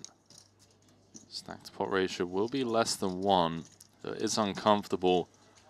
There's always this chance that we don't get to realize our equity as we get forced out on the turn. Stojanovic has 100% with 1 to come on this 10 of clubs. Not the card Double D was looking for. Needed the offsuit Jack or 6. Or just any shutdown to give him the chance to bluff river. If you're Stojanovic now, it's risky to set traps when Dvoris could just have a 10 with some outs. Yes, you filled up, but you haven't filled up in that secure of a way. This is pretty small, but still probably enough to convince Dvoris to get out of here. I really like this from Stojanovic. Just keeping hands that are drawing dead in the pot.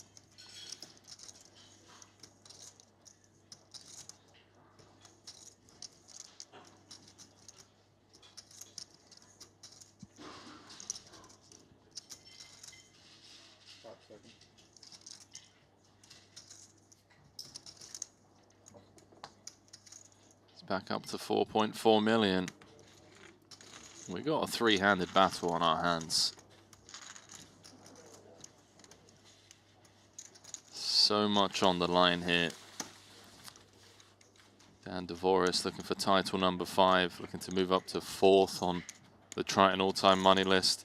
Martin Dam looking for the statement victory. He's already got 1 PLO title, 2 runner-ups. Taking down a main would pretty much cement his name in the top 5 PLO players in the world right now, especially from his generation. And the same could be said for Stojanovic. Already has a final table under his belt.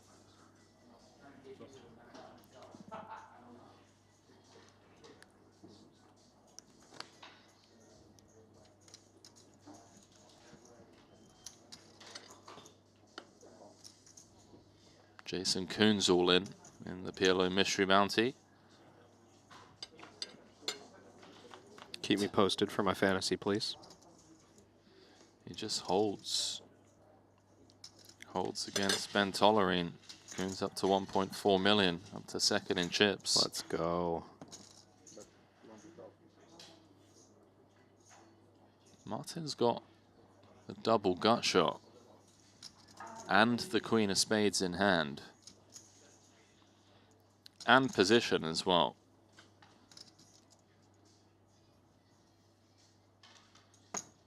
Easy pill. Probably feels like this is the type of board that Stojanovic is going to go after a lot of the time as well, having limped in from the small blind, just saying that he has limp traps. Hands that were trying to go for the old limp raise.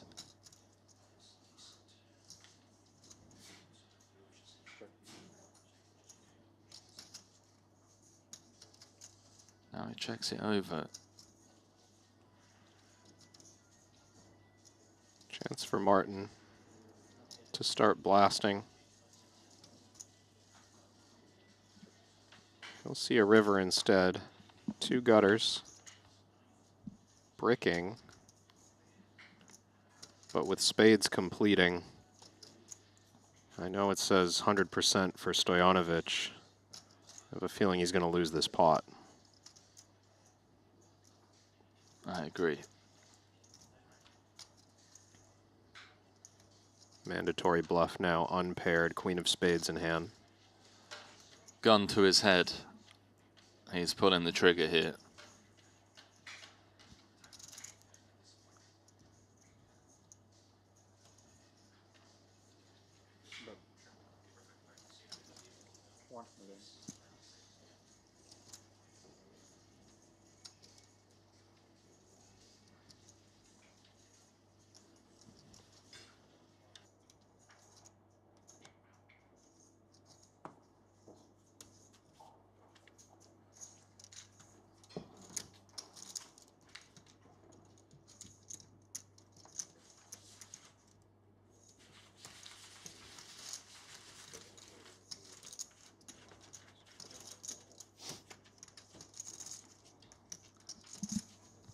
Damn, chipping up nicely.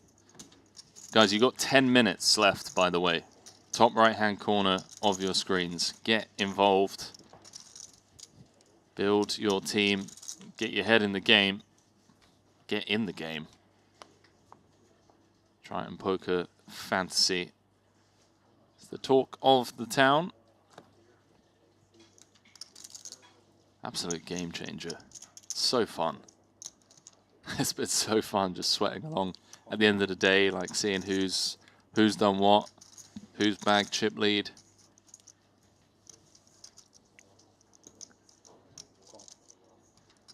Especially fun if you're running as good as you are. Yeah, I wish. I haven't even looked at the spreadsheet, but I'm curious. Oh, you're going to be disappointed. It's got to be like close to break even. You're not up as much as you should be. Am I up? I think so. Oh, okay. I'll take it. I think I've currently got both of the top 2 stacks in the mystery bounty. There you go. Martin with 94% equity can only lose if a non-spade ace rolls off.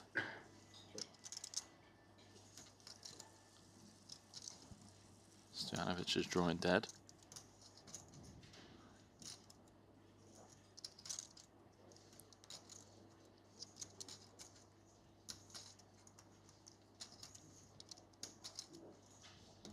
Got a feeling this is going to be a bit of a slugfest. How many bigs in play? It's 18 million, big blind 200K. Yeah, average stack. 30 bigs? 32 big blinds. Right. 3 hands remaining at this level.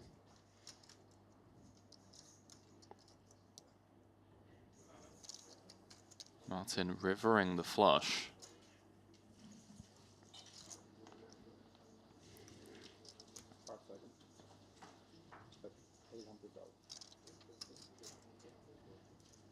That's full pot, even on the paired board. Unfortunately for him, nobody going to get curious here, although, hang on, Stojanovic is in the tank. Is this like a nuts or nothing type situation, and Stojanovic just feels like Dam is going to have so many queen of spades, jack of spades, nonsense. He's never afraid of losing to bluffs. It's going through his mind. That's my read. Just blocking rivered 8-8 or 8-4.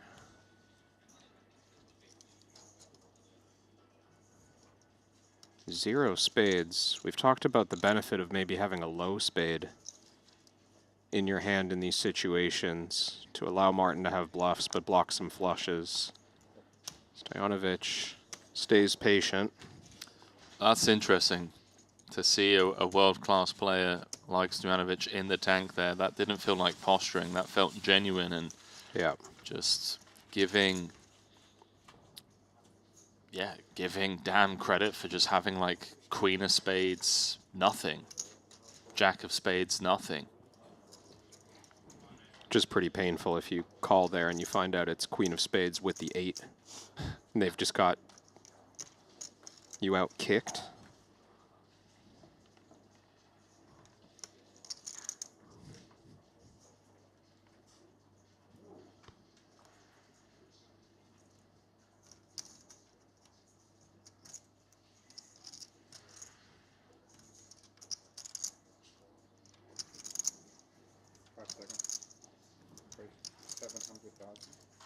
Martin raising pot. Finally breaking out of that limping dynamic. Martin now with a healthy lead on both players.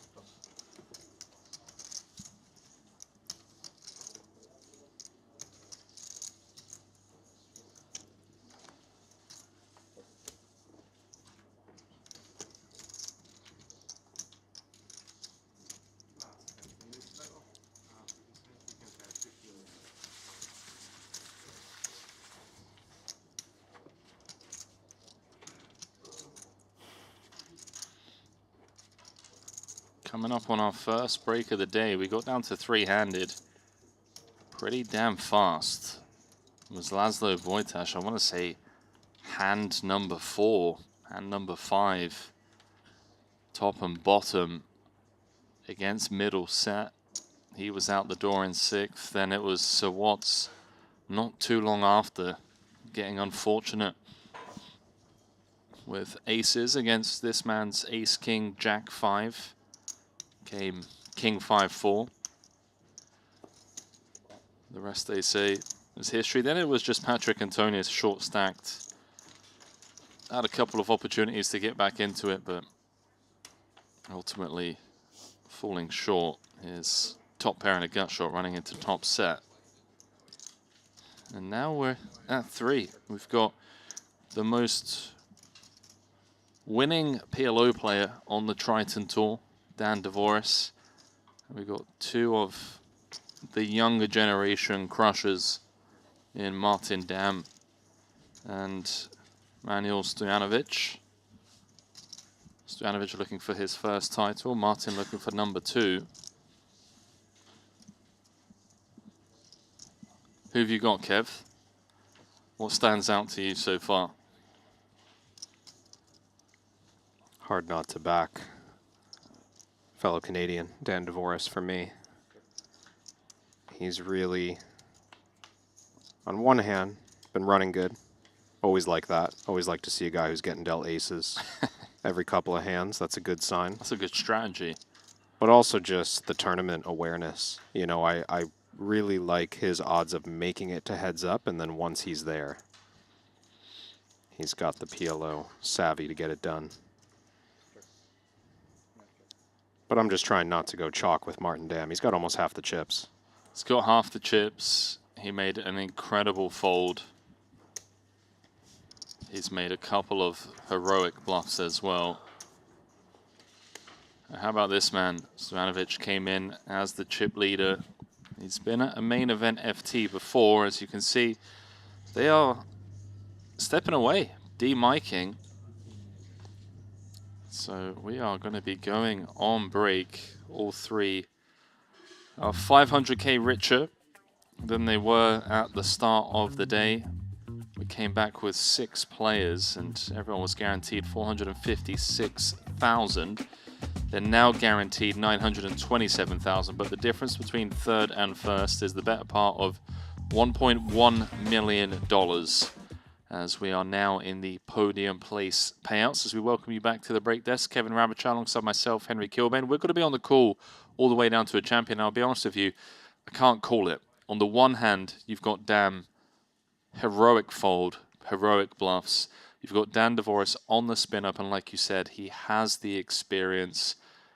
4 titles, Trident winner, one of only 3 players in the world, $30 million plus in earnings. And then you've got Stojanovic, who just, he plays this kind of brute force style. And if he goes on a bit of a run, if he can retake the chip lead, then who knows? That's what I was thinking. Stojanovic was briefly in a position to run away with this thing. If you remember, before Martin Dam made that big fold, it was Martin Dam all in at risk with King, King, Queen, Jack, and hearts against Stojanovic with the wrap, and Stojanovic just doesn't convert, ran into a huge draw. So he puts himself in positions to run away with things. Just now, very short, 13 big blinds for the Austrian.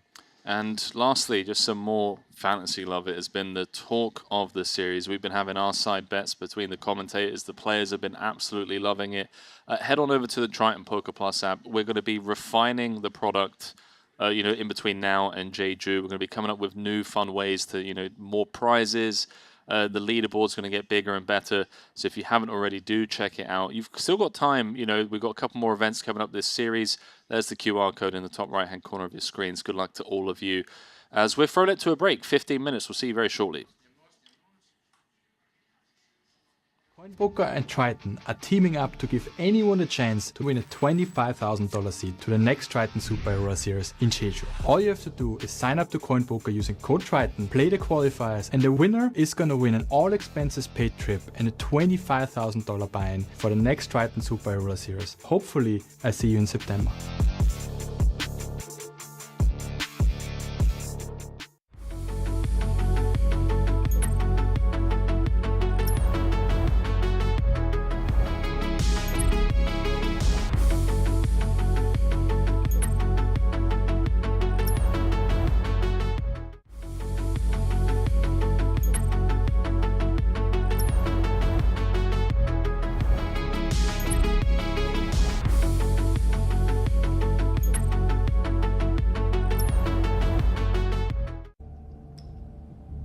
I'm all in.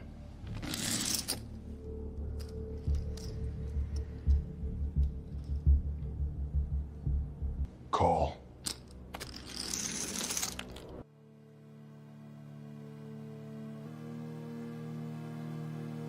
Triton.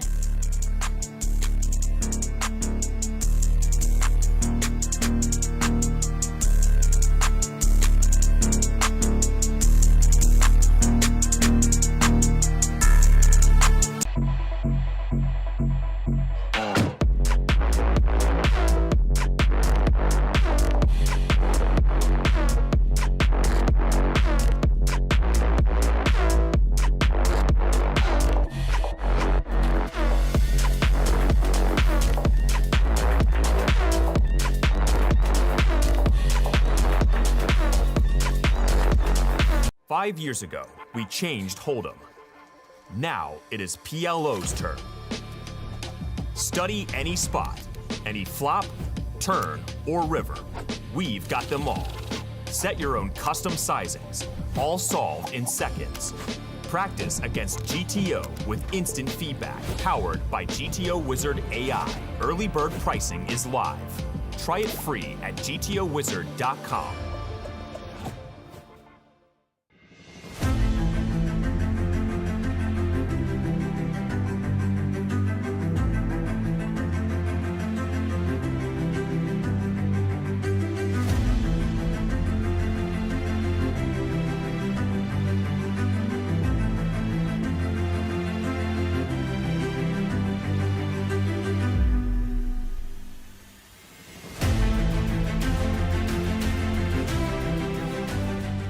King triple. That's going to be enough. Speaking of pressure, Laszlo perhaps doesn't even have that word in his lexicon. The man is known for playing the highest stakes games in the world. We're talking about pot sizes bigger than first prize in this one. Not that he would turn his nose up at 2 million. Martin covers in the big. Yeah, you know Laszlo wants a title here. No PLO trophies to his name at Triton. Longtime PLO specialist. as is Martin Dam.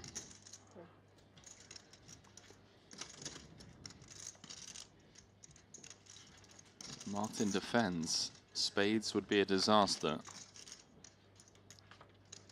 So it comes ace, queen, 7. Top Oh. and bottom for Laszlo. Middle set for Dam. And this could be trouble at this SPR. Yeah, a lot of times when you're under pressure, you make a pretty decent hand. Players just prioritize denying equity, and there's a pot-sized bet from Boitas. Committing choice. Just unavoidable now. Yeah, sure, in Dam's shoes, sometimes you're up against top set. But Dam's played this game long enough to know that this is going in. You have to ask for it all. And good luck. 81% equity. It doesn't get much better than this. Ace or a king needed for the Hungarian, as you see him shake his head.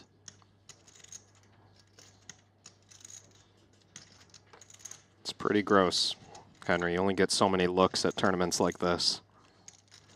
He came so close last year. I don't want to butcher the hand that he came second in, but I believe Tollerine was drawing to like 5 outs going to the river, and sure enough found it for like 90% of the chips in play. He really wants gold, but he's going to need to find one of his 4 remaining outs on the river. Otherwise Martin Dam is going to be up to 5.3 million. GG's, Laszlo. Omaha for rolls. Continues his hunt. Falls short of a trophy in this 100K main event. 6th place finish.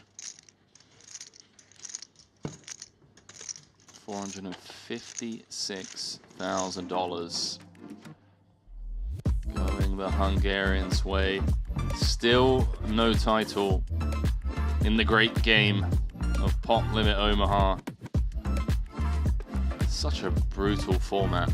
The variants, SPR2, flop, top and bottom, had to go with it. And unfortunately just running. And 95% of the time concealing how you're feeling. I would say, as a strategy. I would say Formula One and tennis, like these single player sports, is somewhat similar. Like, yes, obviously you win like a big rally or like a tiebreaker. Yeah. You'll see Djokovic absolutely erupt. But then very quickly it's back to, oh, like we're playing the next set now. I need to like dial back in as well. Jump into this because so what's with aces, this is going in pre. There is no two ways about it. Stojanovic with a monster ace, king, jack, 5 double. And so what's obviously with the blades, shortest stack, he's going to run it. Dan's going to get out of there. You can actually see Dvoris against these two hands would have the most equity due to shared cards. Good luck, lads.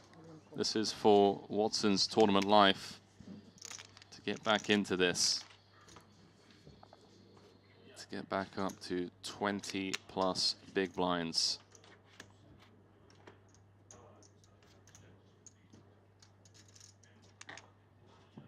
Big pre-flop collision. Dan Dvoris and Patrick Antonius loving this. The opportunity for another ladder. 36% of the time they will ladder as it's come king 5-4.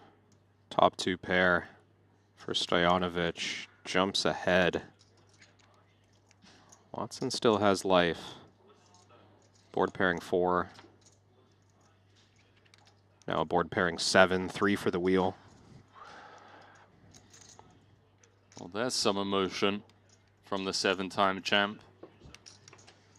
Big old sigh as he knew things were bleak on the turn. And maybe that emotion being shown as a byproduct of a perceived mistake on his part. We heard him talking to Dan Dvoris about his decision to VPip button earlier on. That ended up leading to the all-in against Dan. 5th place will have to do for Michael Watson, but what a trip. Massive congratulations to him, a 7-time Triton champion, and for me personally, one of the greatest to have ever played the game, both online and live, has won everything one can win. Triton trophies, bracelets, EPT titles, scoops, W coops, everything.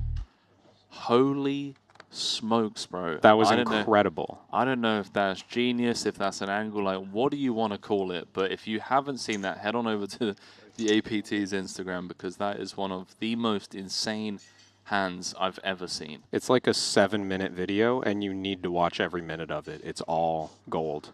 Patrick Antonius taking the spot for his final 5.5 bigs, and well, he is flipping as Stojanovic has 4 live cards.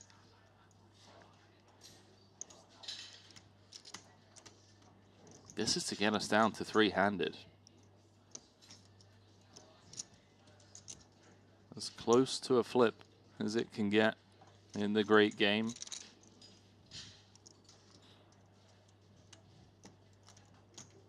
$13 bigs in the middle.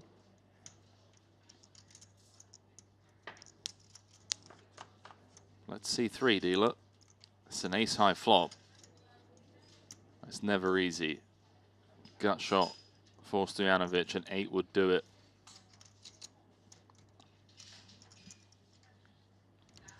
Four or 5 or a jack for additional outs. There we go. 8s and 4s.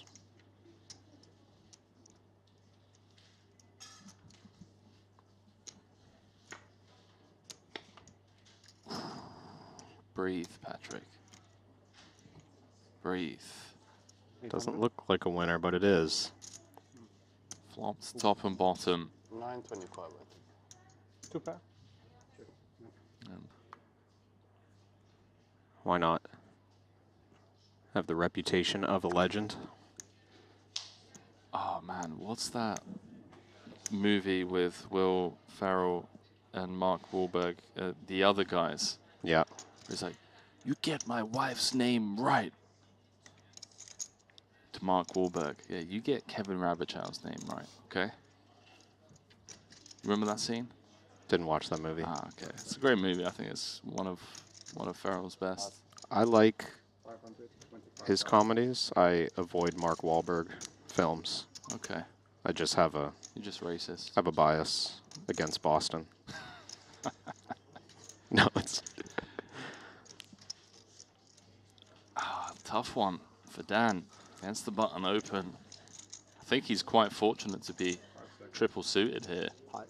Oh no, he is going to just run it, and Patrick loves this. An opportunity to go back to back.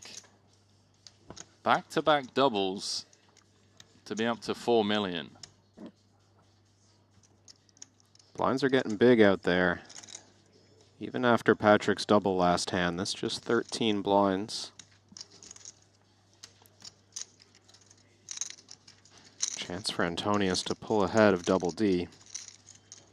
And this one is huge. 200K, the immediate ladder between 4th and 3rd. And of course, a lot of future game stuff.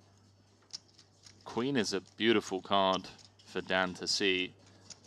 Jack behind, even better, as he is drawing live to the chop and live to the win. King, Jack, or a deuce would be dirty,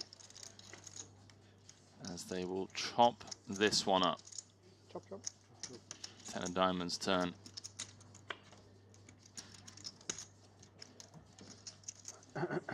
Feels unfair. Does. Patrick has 2 straights.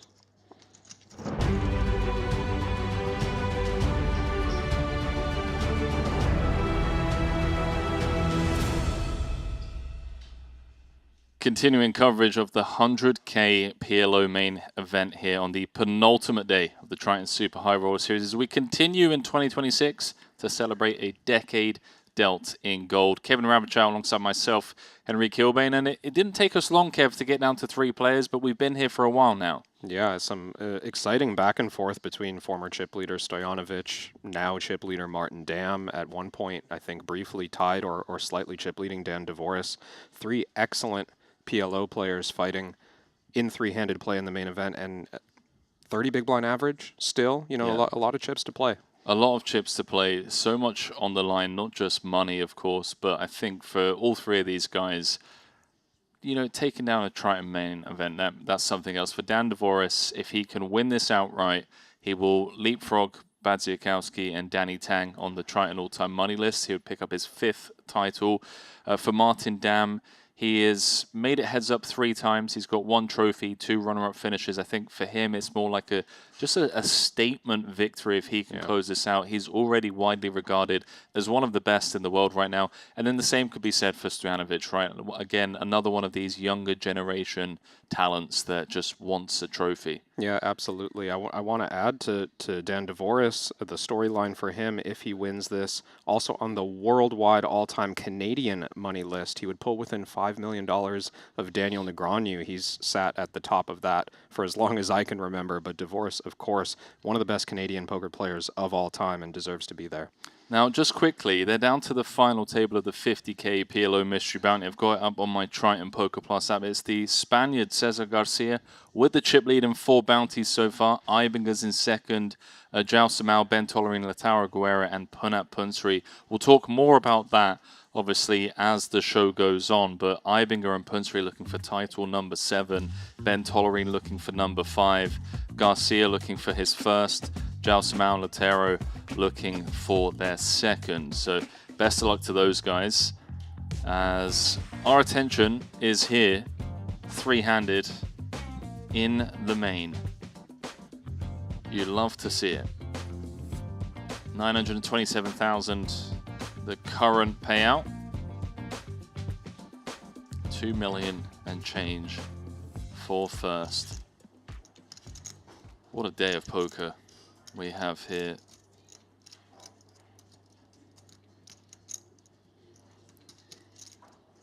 I didn't realize we're down to the FT in that one, by the way. Happened quick, as you might expect in the mystery bounty format.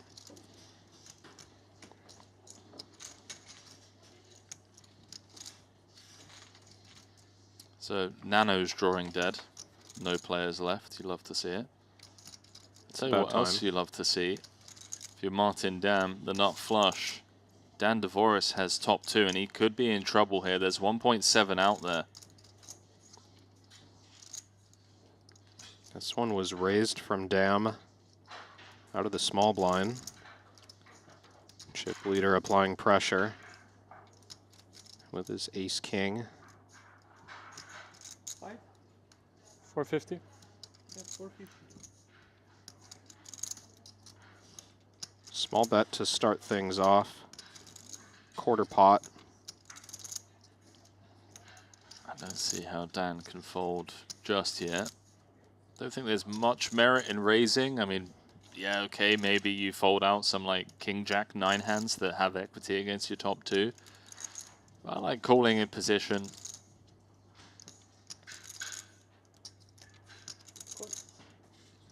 He agrees. 2.6 million out there.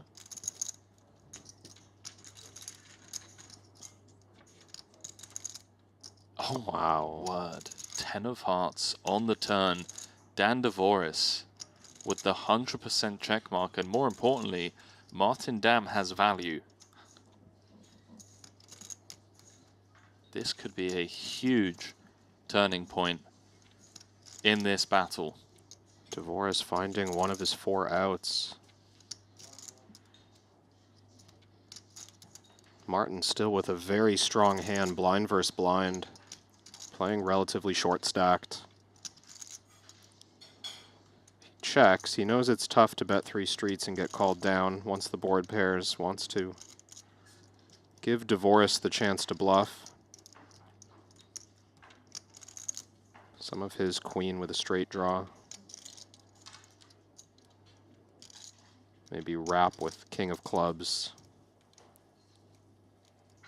Plenty of those hands in Dvoris's calling range pre.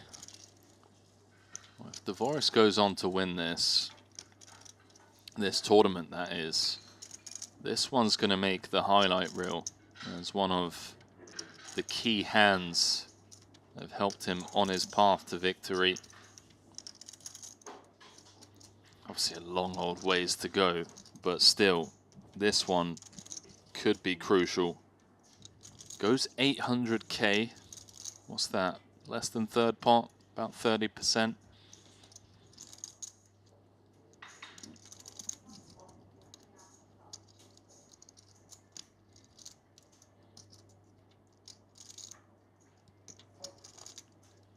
Lockdown texture.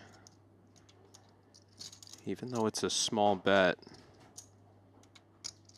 I don't know how much check jamming is part of the equation. Just check calling, even with a very strong hand. Martin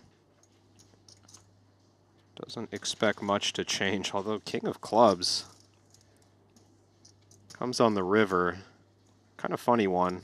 It really is. Makes it a little harder for Dvoris to be bluffing at this. This is a pretty nice run out for Martin. To now, I mean, is it? You know, I feel like I'm stretching here, but I see what you're saying. The one hand that we would want Dan to have would be King High Clubs. That's the hand that we're obviously beating. Or even just a bluff containing the King of Clubs. Right. Like something he started setting up on the turn with a big club blocker. I wonder if Dan goes for it here, SPR 0.75. Does he just ask for all of it? Yeah, he can lose to a few more hands now. We see he's ahead here. Of course, Martin could have had Queen-Queen and been trapping turn. Now could have Ace-Jack of Clubs, Jack-9 of Clubs, in addition to King-King or King-10. But it's still just quite a big hand. No, Wow, Dan's he's going to check it back. Just going to show it down, pick up the pot. Yeah. Martin Dam still holding on to the chip lead. Given that Dvoris didn't feel it was appropriate to go for thin value. Maybe feeling like a missed opportunity now that he's seen the card showdown. But I don't blame him knowing that Stojanovic is still sitting at this table with 13 bigs. Absolutely. Just waiting to collect a 500k pay jump if something disastrous happened to Dvoris there.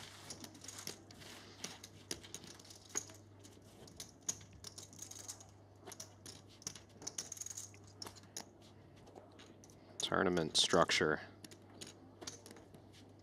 really does put the handcuffs on you when it comes to going for thin value.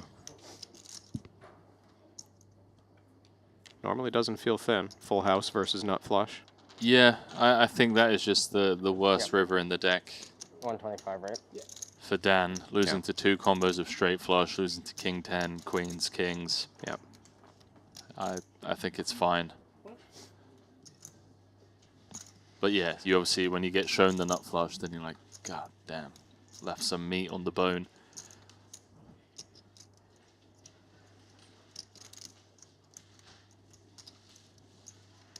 And you could maybe even argue, you know, Pot. No, it's 7. are you getting called by worse in that spot? Maybe Is the not. nut flush calling? Are you only ever getting called when you're beat? And if so, then checking back and preserving your tournament lifeline, 3 million. I see you smirking over there. What the YouTube just fans saying? The chat was loving that hand. Loving or hating, depending on who you ask.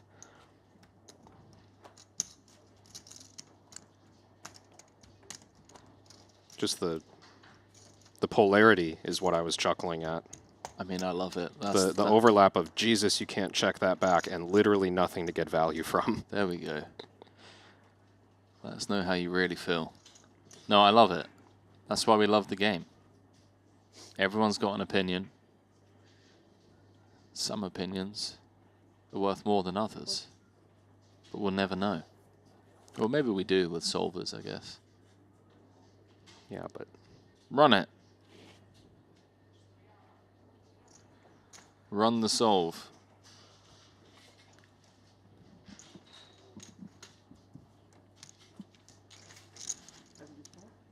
Yeah, you can try. I feel like you're holding back, Kevin. You want to say something? Satisfy Dan's curiosity. No, moving on from Say that. again? Satisfy your curiosity. Oh, I didn't ask. I was. I know, it was sarcastic.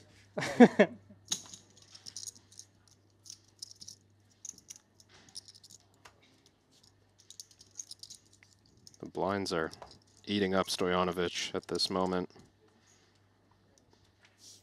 Button opportunity here off of 10 bigs before he has to post. 500K next hand.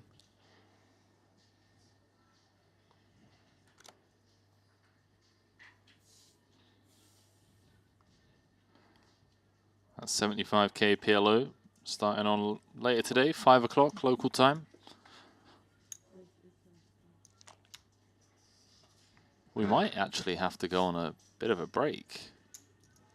Depending on where they're at in that mystery bounty when this finishes. Yeah, I was thinking the same. Yeah, because the nature of the PLO mystery bounty, yes, there's 6 left and there's only 3 left in this, but we could see, and we did see in Jeju, multiple 3-way all-ins, multiple just like 150 big blind pots being played between first and second, because the value of just having a monster stack and being able to collect every bounty that's up for grabs. The bounties are huge. It massive. wasn't the mystery bounty, but remember the bounty Quattro, I think, in Jeju that Robert Cowan won. Yeah.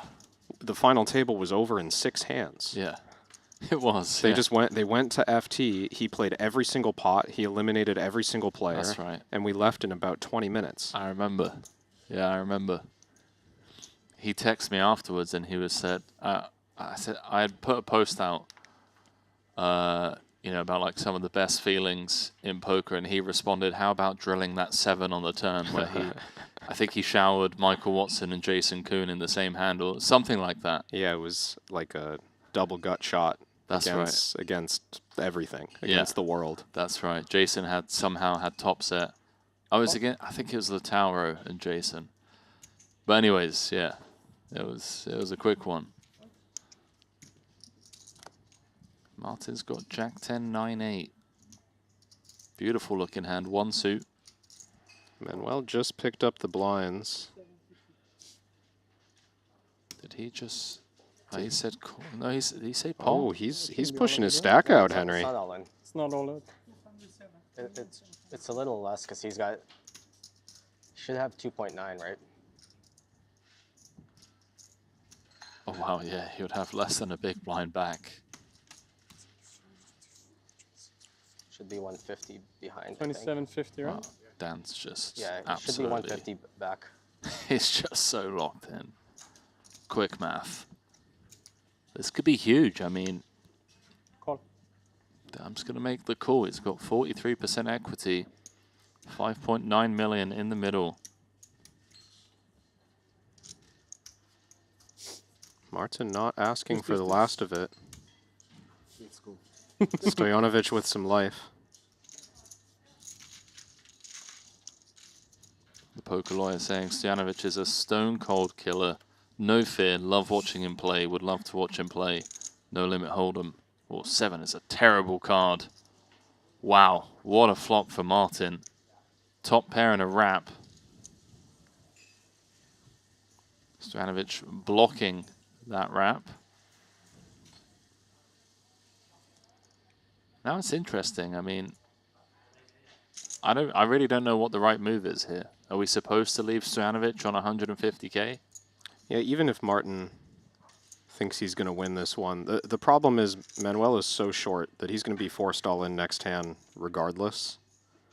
So I don't think there's all that much upside to leaving him in the tournament. You do kind of just want to secure the pay jump.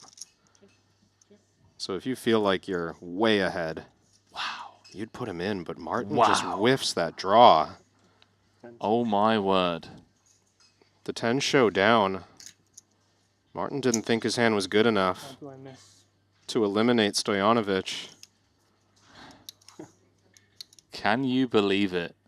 Jack gonna 10, play some 9, evolution. 8, 6 was needed for Martin. And he goes brick, and now Stojanovic is right back in this fight.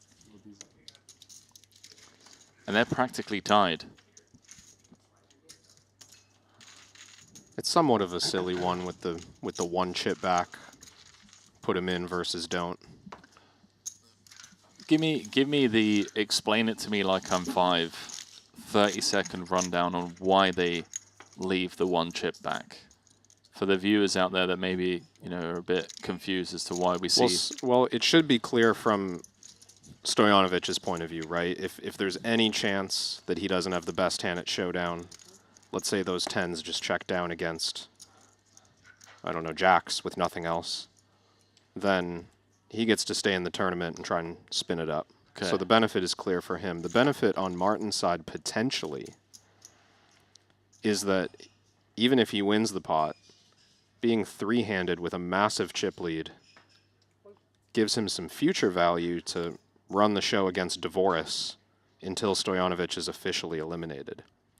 Oh, look at this. Stojanovic hasn't even had time to stack all of his chips. He's got aces and he limps in.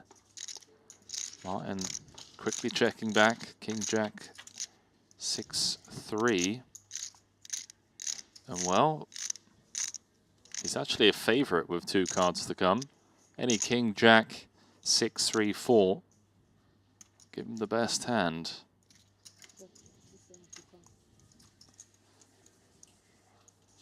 Someone's saying the too many out syndrome. Does feel like that sometimes. That was too many outs. Stojanovic just leading out.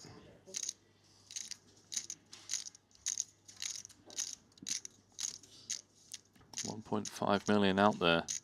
Oh wow, what a turn card. Stojanovic just finds the ace of clubs to turn top set. He's going to look back at his cards and say, did I just turn top set? Yeah, I did. Okay, how do I want to play this? I would love to see him go for check jam.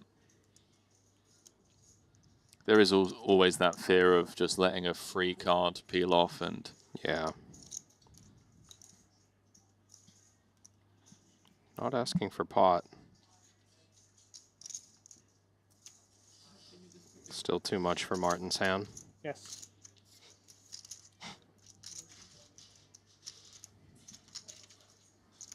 All right. I mean, this is anyone's fight. This is anyone's trophy. This is anyone's $2 million. Stojanovic and Dvoris practically tied. Damn, not far behind them. Quick dealer change. We're playing down to a champion. Have an opportunity to shout out one of our partners, Predict Lab. Turn every stream into an interactive experience. Check them out on Instagram before we go live every day. There's some really fun bets. I believe there was in the 30K, there was Jesse Lonis. It was 50-1 to win the tournament outright. I want to say he got down to the final 2 tables. That was a fun sweat. Shout out Predict Lab.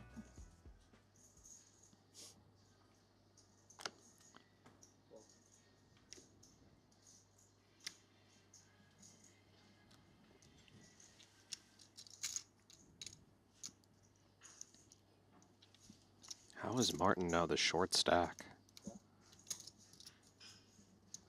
Crazy swing.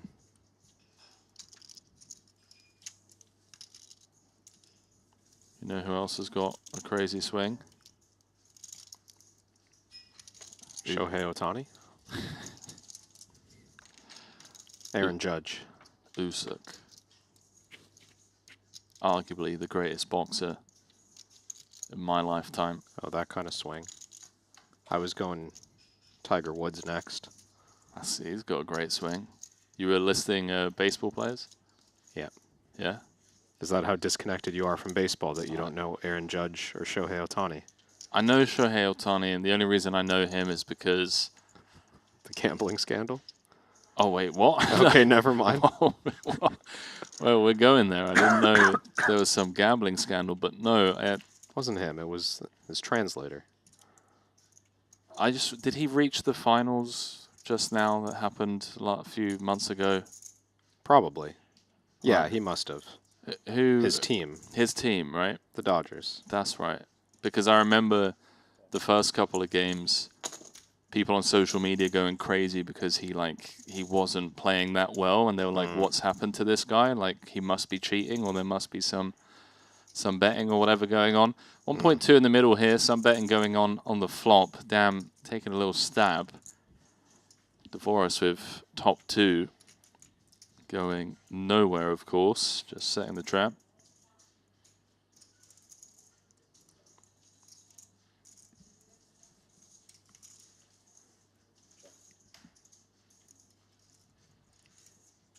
Not enough going on in Martin's hand to keep firing.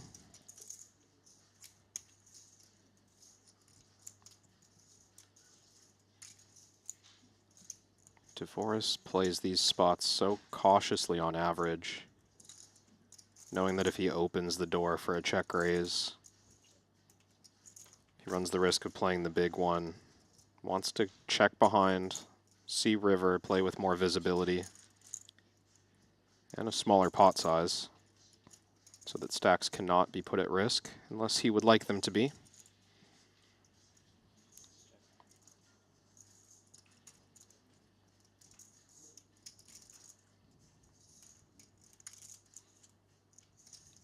Now certainly if that queen deuce from a while ago was worthy of value, this one's an upgrade. Kings and 8s, just one straight on board. No blockers to the straight. Always a bit dicey to open up the action. That's notable.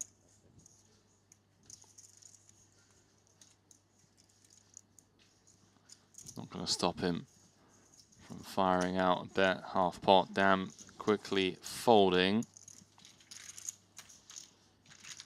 Next stop is going to be Jeju in September. Off the top of my head, I believe it's September 4th until September 21st.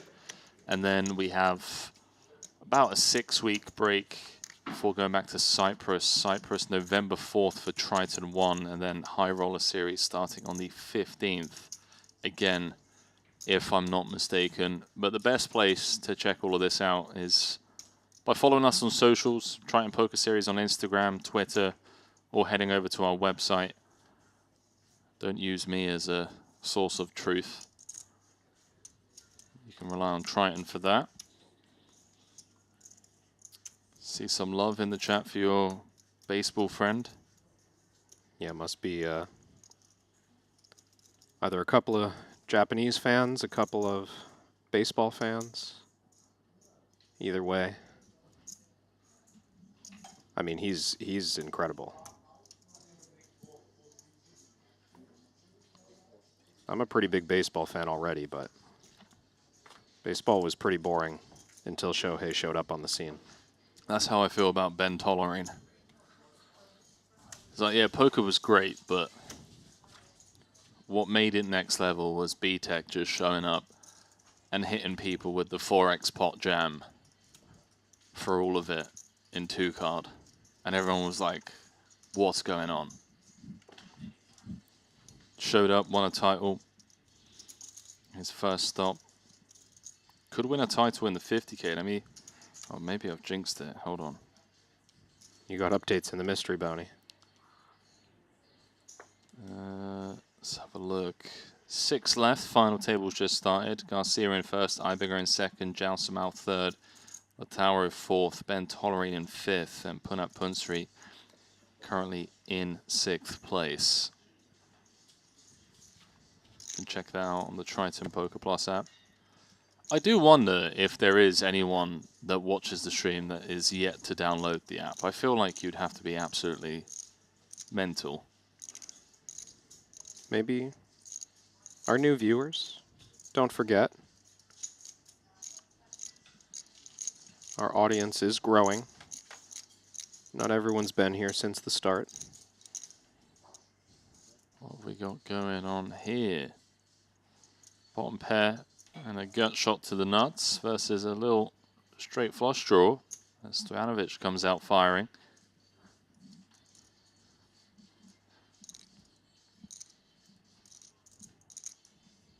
Stojanovic, not long departed from leading a couple of streets in this same formation with aces.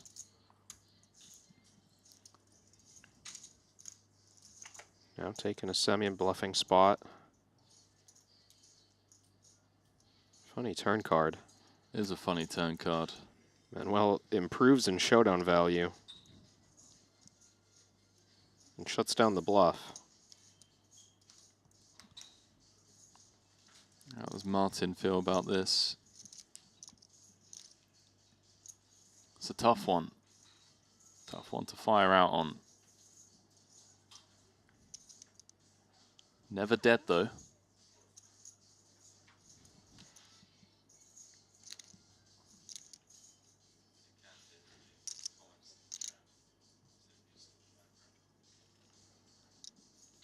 .5 out there.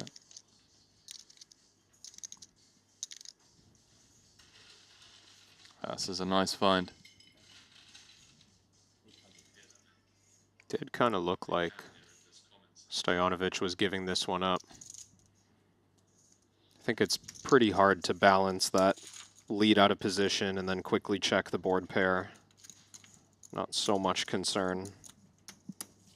10-9 possible, of course, but Martin Dam sniffs that one out. We've got John Van Loveny saying the app is so good. I can't always watch for various reasons, but I can check the app every 5 minutes. Absolutely. It is a great way to just sweat along if you've got something going on, errands to run, or you're at work, or whatever it is, and you can't, you know, commit to a 10-hour stream or a final table. But yeah, you can just, you know, you're in Walmart, just pull out the phone, just like, let's see how the FT is going on. All right, back to doing the groceries. I'm using it pretty much exactly like that. Anytime I'm not in the booth. Gotta keep informed. It's been three-handed for a while.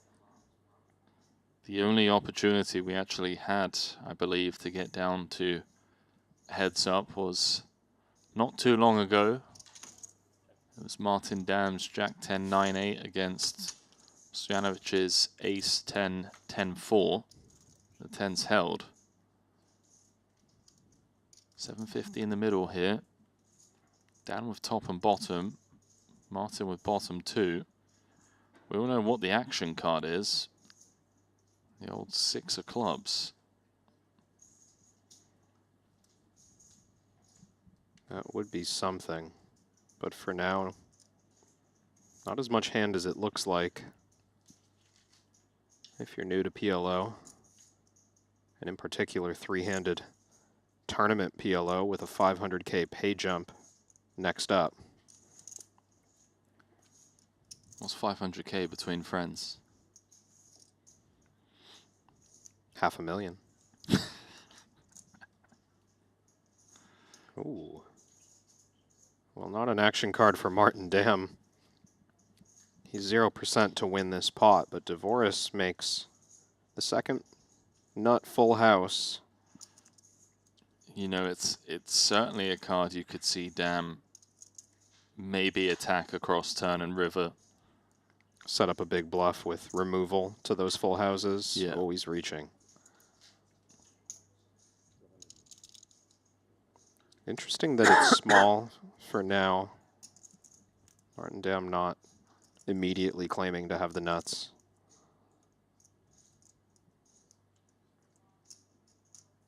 Looks like this kind of bet leaves the door open for a few different options on river. Maybe sometimes he checks when he has showdown value, other times he bluffs when his hand is weaker.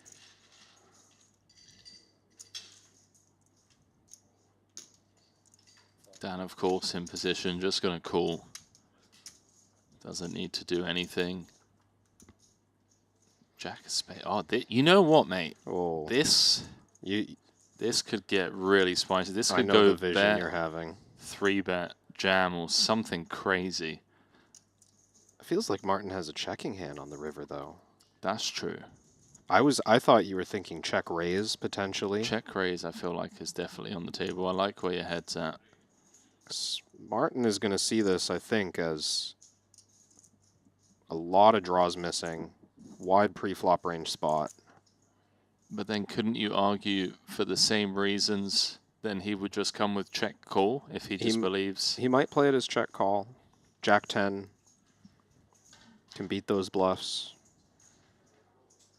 Nothing wrong with keeping the pot kind of modest, but if you were digging in the all possible holdings for coolest hands to check raise bluff on the river, how do I find the most blockers to the top of Dvoris's range? This has got to be it. It's got 4 pair.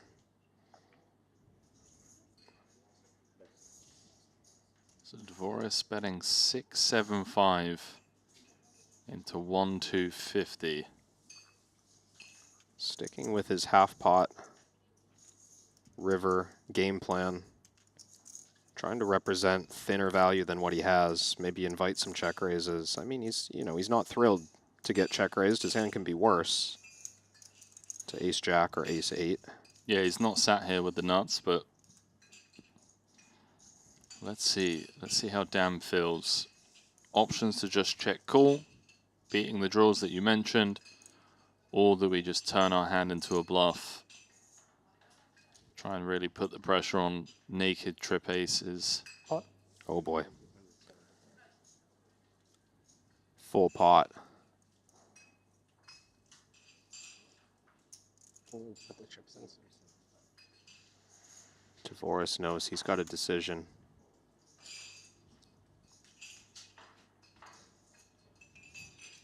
What a huge, huge spot. I don't ever see a world in which Dan is folding. There's the 1 chip flick in, and he scoops a 7.8 million chip pot. Blind v blind, and Dan Dvoris is up to 11.2 million. Martin Dam is down to sub 6 bigs, and you got to give him credit for having the guts to just try and pull a bluff like that. That was a wild hand. Felt like the dynamic was set up over the last hour or so between those two. They've played a number of blind versus blind pots. Check down to the river. Not the first time Martin check raised Dan on the river at this final, if you remember. There was a hand where he had the king high straight, check down to the river, check raised for value. Didn't get called that time, but I feel like once that dynamic is in the air and you get a hand like that, opportunity to bluff raise with perfect blockers, I fully understand why Martin took that spot. That was a gangster hand. Martin's down to 6 bigs. He's bowed out on the bottom, but in the next hand he's going to have to put in a third of his stack. Dan Dvoris recognizing this, and he just leans on Stojanovic. Ace Queen 7-4 rainbow. Yeah, I think Stojanovic just wants to exit this pot immediately. Do not even present the opportunity for Dvoris to win more chips from you until Martin Dam has been put at risk.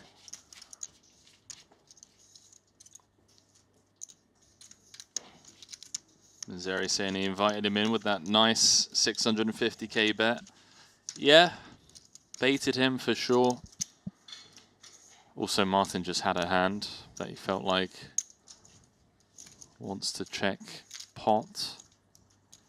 So Kevin, what were some of the stats you were telling me about Dan? So we know if he wins this outright, he overtakes Makita and Danny Tang on the Triton all-time money list. That's right. And would move into how many millions shy of Daniel Negreanu on Canada's all-time money list? 5 million shy. If he wins this. If he wins this, that's Wow. correct.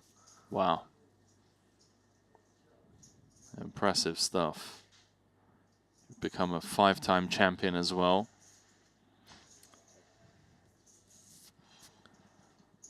Butchie saying, and now you understand why Dan didn't go for value in the previous hand.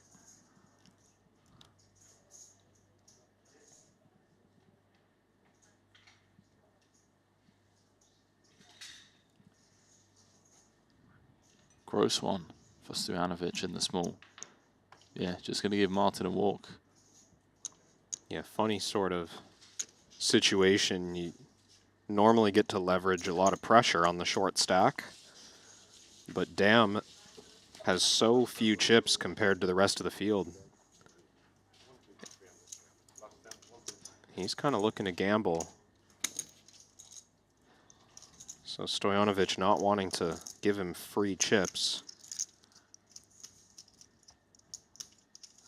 I'm getting trolled for saying just 5 million. Guys, when you hang out with the likes of Kevin Rabichow long enough, and you understand the levels at which these guys are operating at when it comes to money and wealth. Hey, it's not me, it's Dan Dvoris and Daniel Negreanu were talking about. A 5 million gap. Just 5 million. Can be closed very quickly. I was once, I forget what game we were playing, but I was once playing cash with Dan Dvoris. I think it was in Niagara Falls. And someone at the table didn't know who he was. Okay. And then kind of slowly learned, like, oh, you're a high-stakes tournament player. So they asked the question you naturally ask. What's the most you ever won in a tournament, Dan? And Dan sheepishly replied, 4.2 million. And the guy... Wow. If you could see the stare that he gave Dan, as if, like, why are you playing me like this? What number did you just say? Yeah, 4.2 million. In his kind of understated divorce voice. He's like, yeah, he just won. It was like 3 months after he had won Super High Roller Bowl. That's pretty sick. Bahamas or whatever it was. Yeah. That's pretty sick. That was fun to be on the side of. That's good fun. What's the most you ever won, kid? Oh, that's cute. You play tournaments? Is there big money at stake?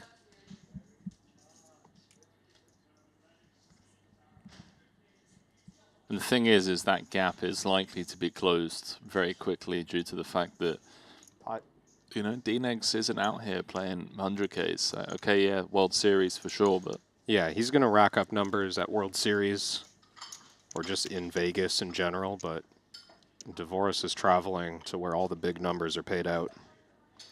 Carben saying, you guys got any favorite PLO content creators? I just know of Jay Nandez. Well, I'm in the same boat. I'm a big Jay Nandez fan. Shout out Fernando. Old friend of mine as well. He's invested countless hours into sharing some of his life wisdom and experience with me. I actually did a podcast with him a few years back now. This was when Espen and I and the crew were still vlogging for Overbet Express. But yeah, that was like 4 years ago, but I highly recommend still checking it out. Great podcast. I think Jay Nan is a very enlightened individual. Hopefully get to see him in Vegas actually this summer. It's been a couple of years since I've seen him. Ace-6 4 deuce on the button. Yeah, there's not a lot of PLO content out there, is there? Not that I can think of. Back to the action here. So Martin has effectively put in half of his stack in the big blind, maybe a little less. For that reason, good chance you see Stojanovic passing on a huge hand. Yeah. He knows what needs to be done. Just sit on the sidelines for one more orbit at most, and Martin will have to commit those chips. He's being asked to do it this hand, and he's got a really dusty one in the big blind.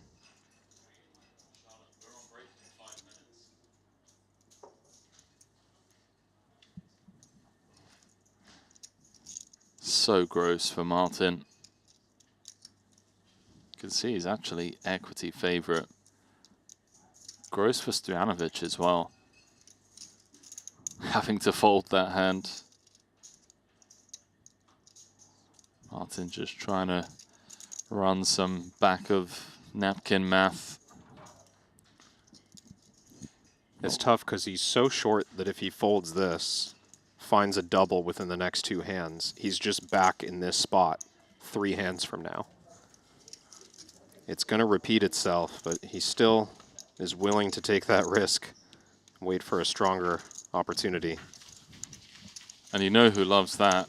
Dan Dvoris, because he knows that for Stojanovic to enter the pot, it's going to be an incredibly tight range. Yeah.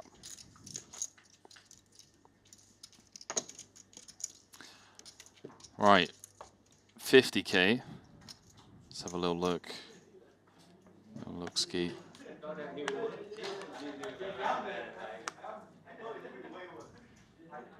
Can hear Punat Punsri in the background. There was just a three-way all-in.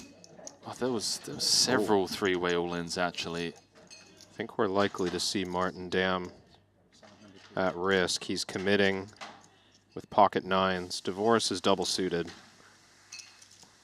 Good luck, lads. Dam left quarterback here. We're not talking American football. 25K not invested in the pot. He's inviting Dvoris to leave him in the tournament for his button next hand. Dvoris says, no, you're going to put that last white chip at risk.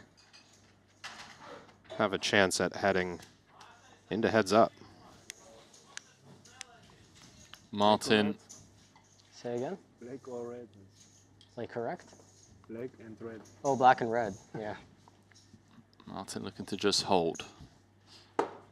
Dan looking for red cards or a queen or a 10 to get us heads up and to eliminate a very, very tough Martin Dam as it comes. Jack, 10, 8.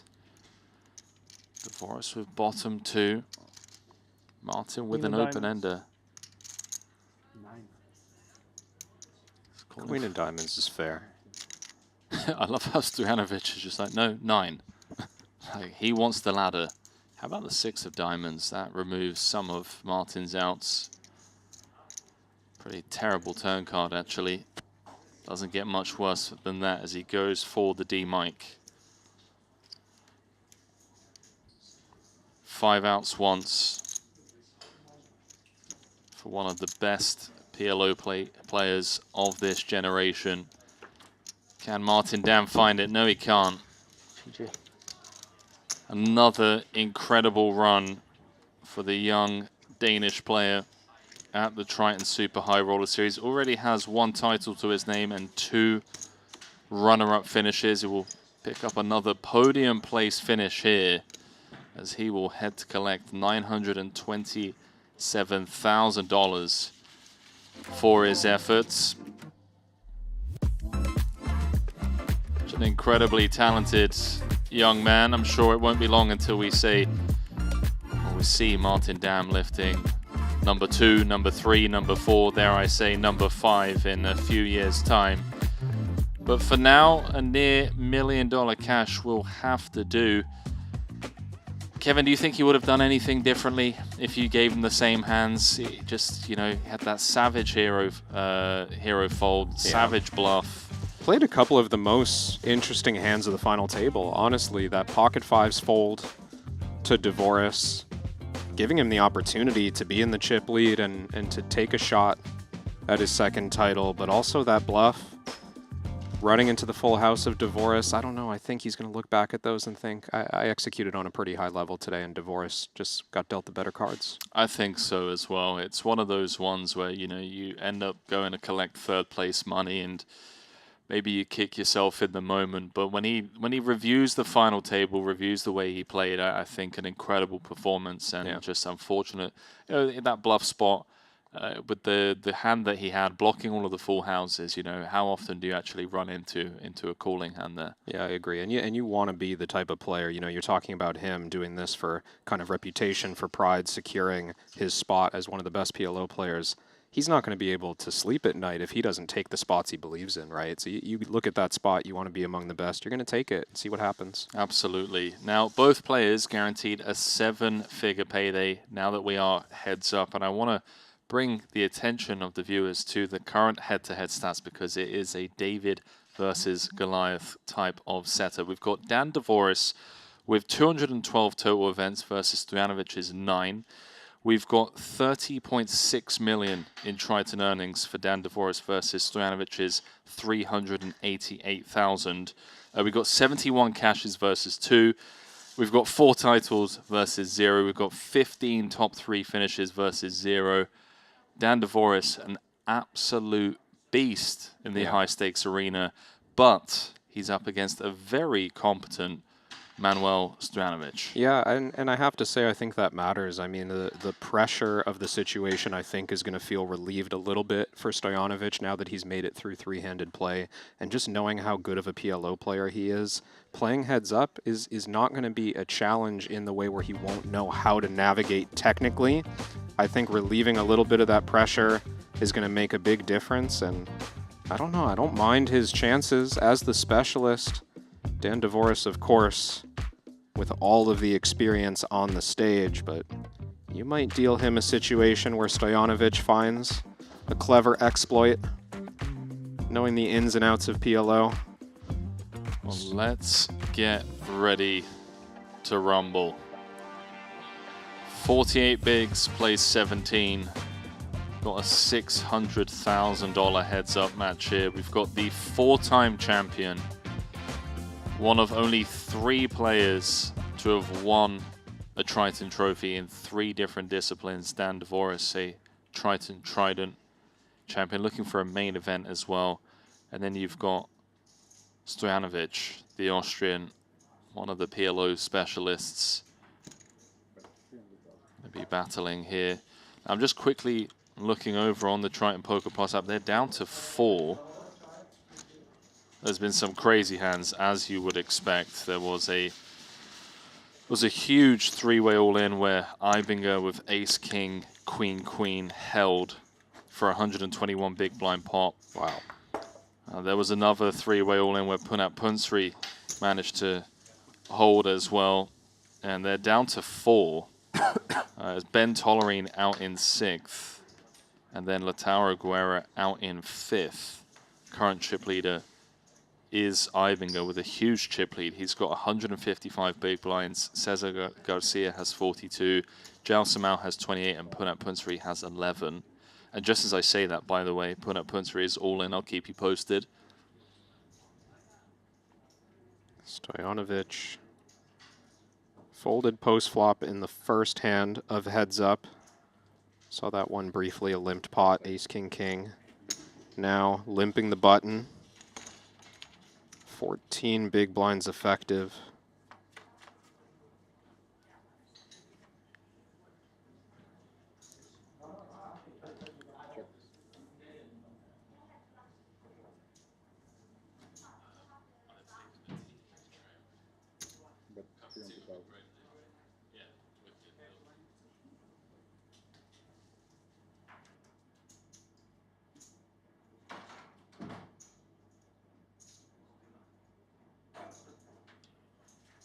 Oh, as I was just calling that, Punat Punsri's been eliminated. His Ace King 10 single suited against Ibinger's Queen 9 8 6, unable to hold. They're down to 3. They are dropping like flies in that one.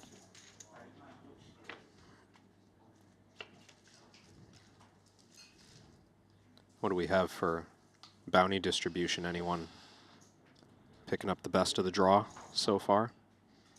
Ibinger now, I believe, tied at the top. Apologies, my app is lagging a little bit. Not the app itself, I think it's just the internet.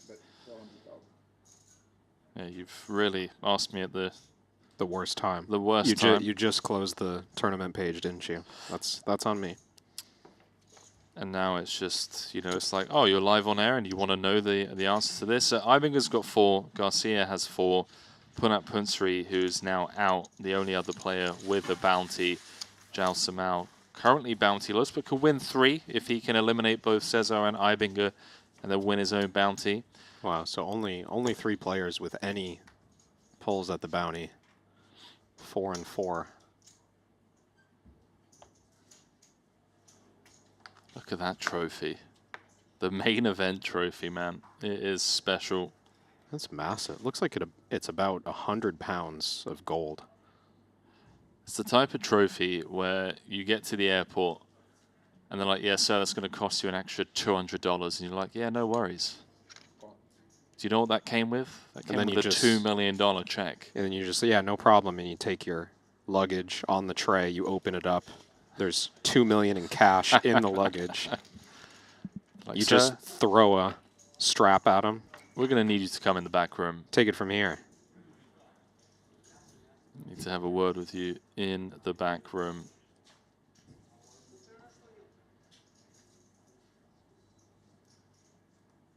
Stojanovic flops top and bottom pair. First somewhat legitimate holding we've seen in heads-up play. Improves to top 2, but queen 10 getting there. He's going to keep checking. It's tough to get called by worse, and you want to see a clean river card.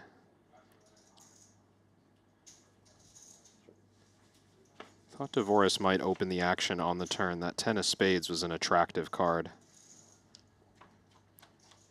Maybe had a not so great feeling about the situation. And Stojanovic quickly checks over, and he keeps checking over. Check. Dvoris really not taking the bait here. River's the 6 to go with the 10 of spades and just shows it down.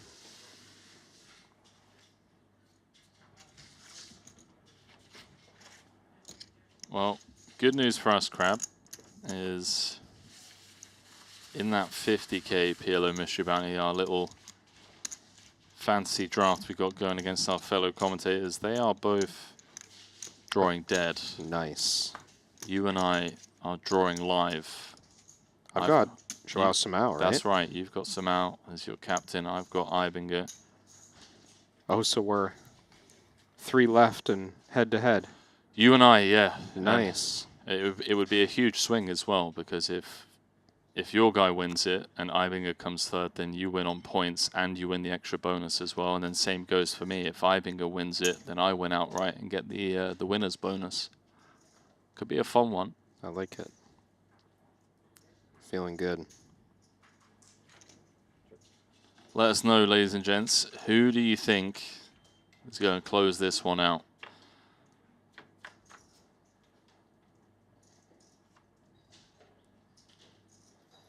Dan Dvoris, the gut shot. Nut flush draw. Did you notice, by the way, Henry, that Jay Nandez popped in the chat live? Did he really? He said thanks for the shout out. Yeah, Jay Nandez watching our stream. Always hard at work. Following PLO. Is he? I didn't see that, no. Thanks. Shout out, Fernando. Think he's studying? You think he's here for research purposes? Maybe he's coaching half the final table. Who knows? Hard at work. I would like to studying PLO. I'd like to think he tuned in just to say hi. He's happily retired somewhere on an island in the middle of the Pacific. This one's going to check down as well.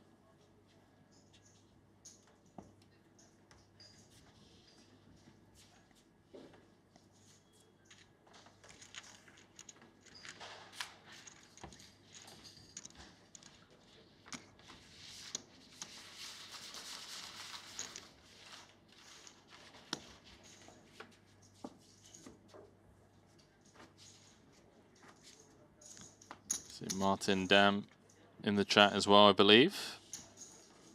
Saying GG's chat. GG's indeed. Congratulations on the run, mate. Well played. Very well played. Was fun to watch.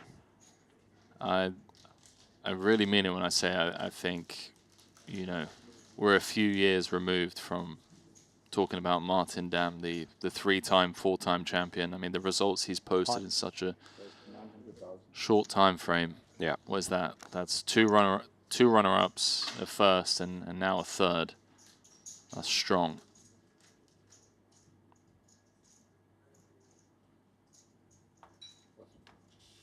Hugh asking what are the odds? I don't know, man, but I would love. You know how like in tennis and well every other sport there's like live betting. I'm not sure what the liquidity would be. You know, who would be booking the action, but Yeah. it would be fun to, you know, for these final tables to have some action on them. That line in chat though, minus 2,500. That's quite very offensive. very disrespectful to Stojanovic with just a 3-1 chip deficit. Yeah, that's Give Manuel his due odds. It's what? Plus 305. yeah. I was going to say Worst. like yeah, plus 300. If you want to give any advantage to Divorce on experience, sure. I hear you, but he's still got a quarter of the chips. Yeah, we've already seen it so far today. It's not tough to win 2 flips in PLO.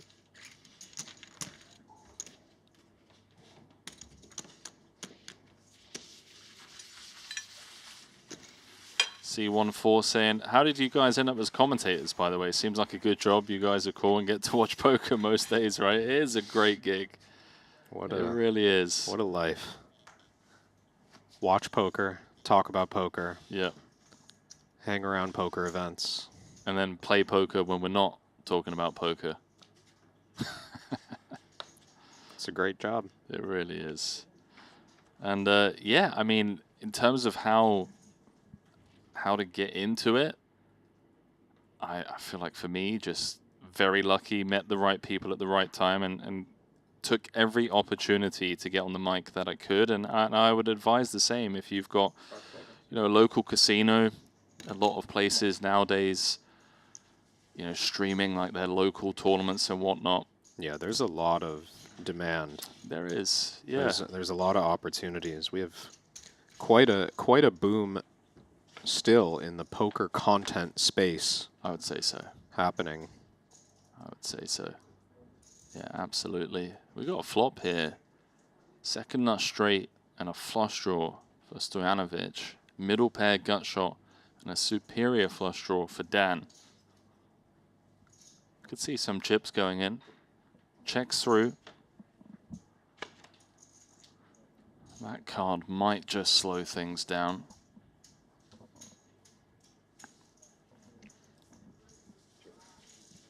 Stojanovic still going to play cautiously. Second nut straight, paired board. Divorce probably going to feel King 10 is quite showdownable. Doesn't need to bet just because he has a flush draw.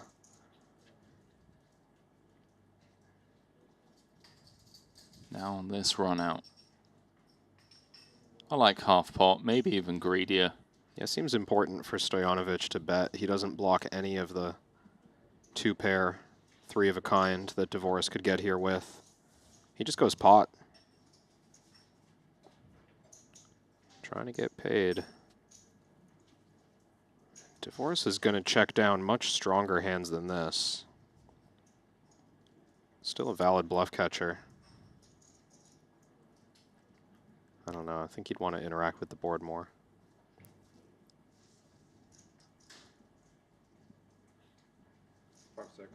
Yeah, I feel like Jack 10 makes a better hero call. 10-8.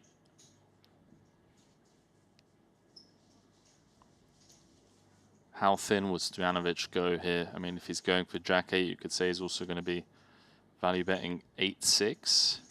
Oh, look at this. He's going to get paid. Well done. Good.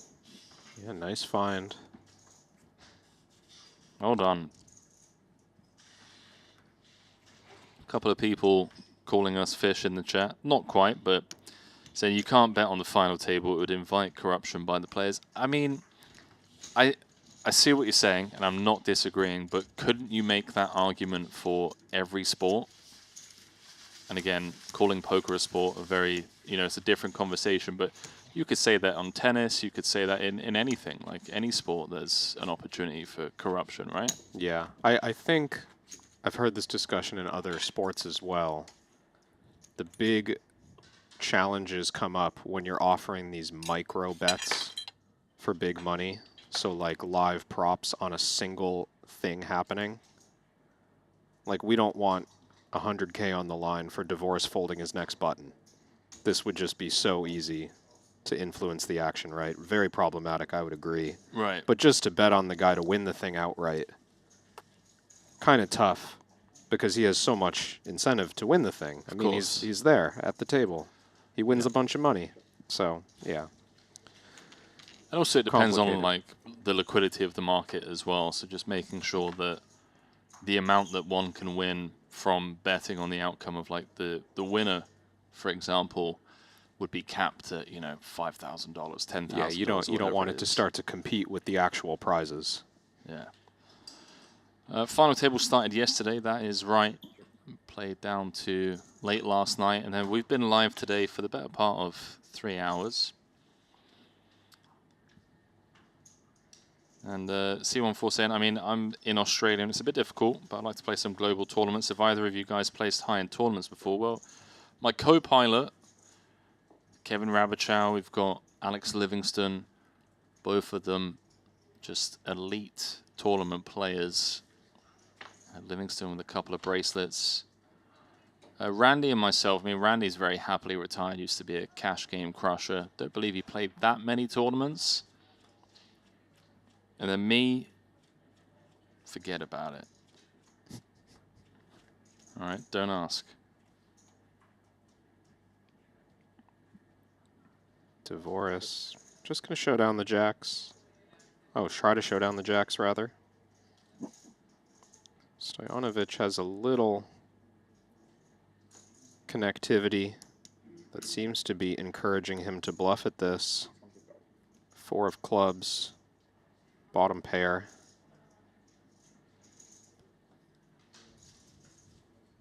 Also just coming off of a situation where Divorce called the river incorrectly.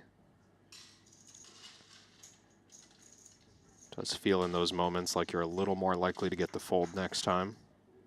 Feels bad to call and lose twice in a row.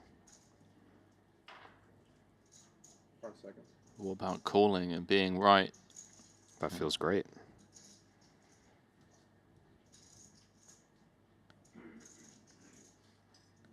Divorce really thinking about it. He's got no straight interaction, no clubs, no board pairs. All the cards you would want to have. Oh, wow, he's going to find the right call. That's a great hero call. Nice pick off by Divorce. 6. Nothing confirmed. I love how Stojanovic said 6 and Dan just kind of, it's like, yeah, nothing. Yeah. What are you talking about, buddy? Kev, I believe there's some tickets up for grabs. I was just gonna say. Tell me, what we got? What are we giving away? In the YouTube chat, if you're enjoying the show, it is the right time to support the channel and like this stream. CoinPoker is giving away, as they have been generously for the last 2 weeks, 10 $55 World Poker Masters satellite tickets. And we got a rebate for you. Only need to get this stream to 1,000 likes. If we get this stream to 1,000 likes, all of you viewers have a chance at one of those 10 $55 satellite tickets. So please do show your support for the stream. And maybe subscribe to the channel while you're at it. Got 2 more days of high-stakes coverage here at the Maestral Resort and Casino in Montenegro.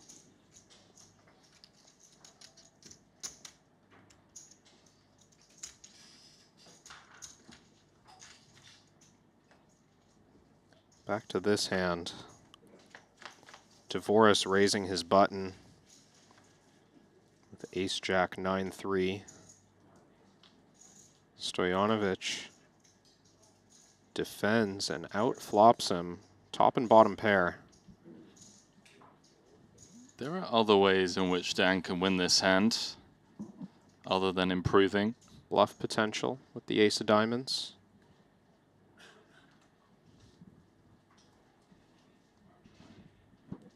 Second pair, not really as much as it's worth, and heads up no limit, but Dvorak still wants to take us down the checking path. And he improves to 2 pair. Yeah, this could be trouble. There's 2.1 out there. Crucial pot for Stojanovic to get back into this.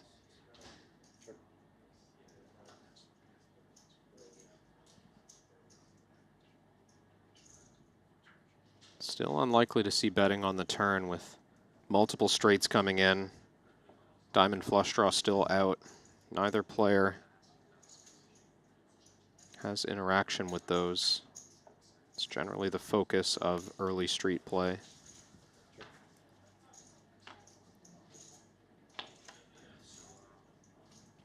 Now the flush completes. Harder for Stojanovic to get value out of his hand. Feels like we check down.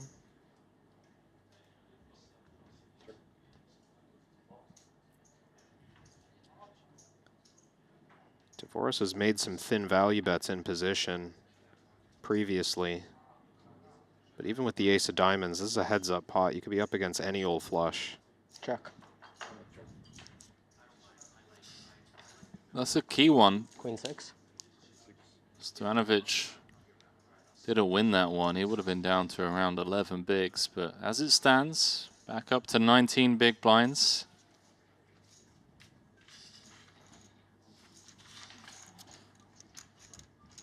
Keeping tabs on this 50K. It's a pretty insane situation over there. Ibinger with all of the chips after winning that huge 3-way all-in.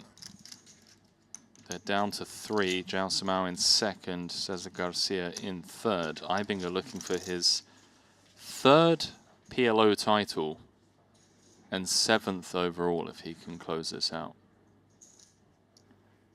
And he cashed this event, if I'm not mistaken. The main, cashed it and then regged. Yeah, Matthias moved straight over. He finished the main event in 9th. Jesus. Probably just max late reg. An hour or 2 before registration closed in that mystery bounty.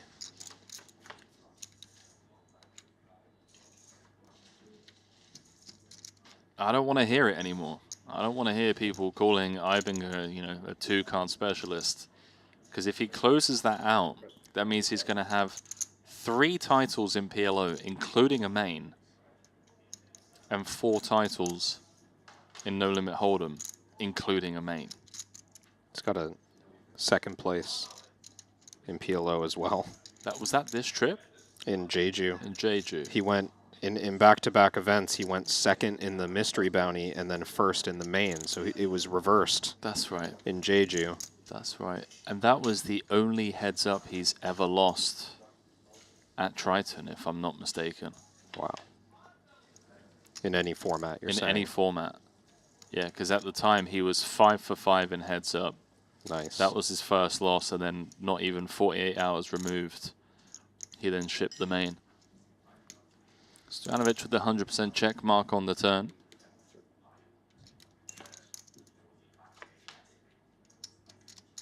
This one was limped on the button. Just a single big blind from Manuel on the flop. Check, check on the turn.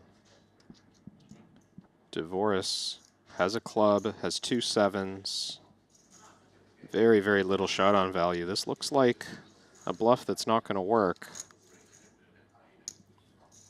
Unless Dvorak somehow shuts this down. Pot. Yeah, there's pot.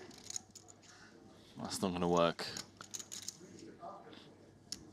Stojanovic, I don't believe, checked this back to fold.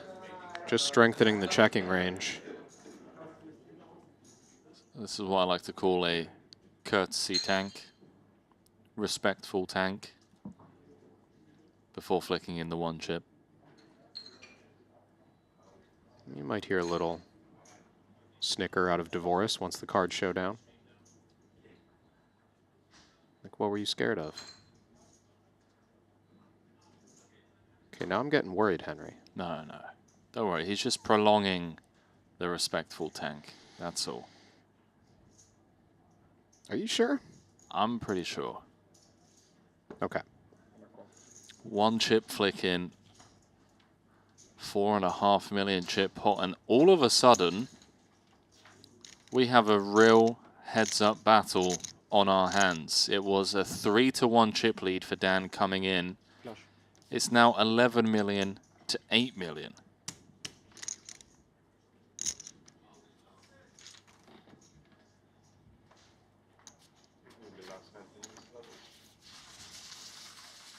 Nearly even.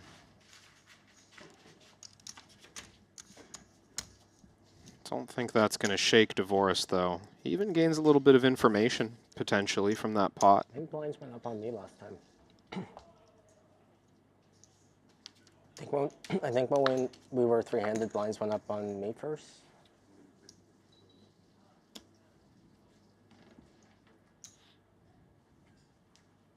Dan just checking with the floor. The previous blinds went up on him. Make sure it doesn't happen 2 times in a row.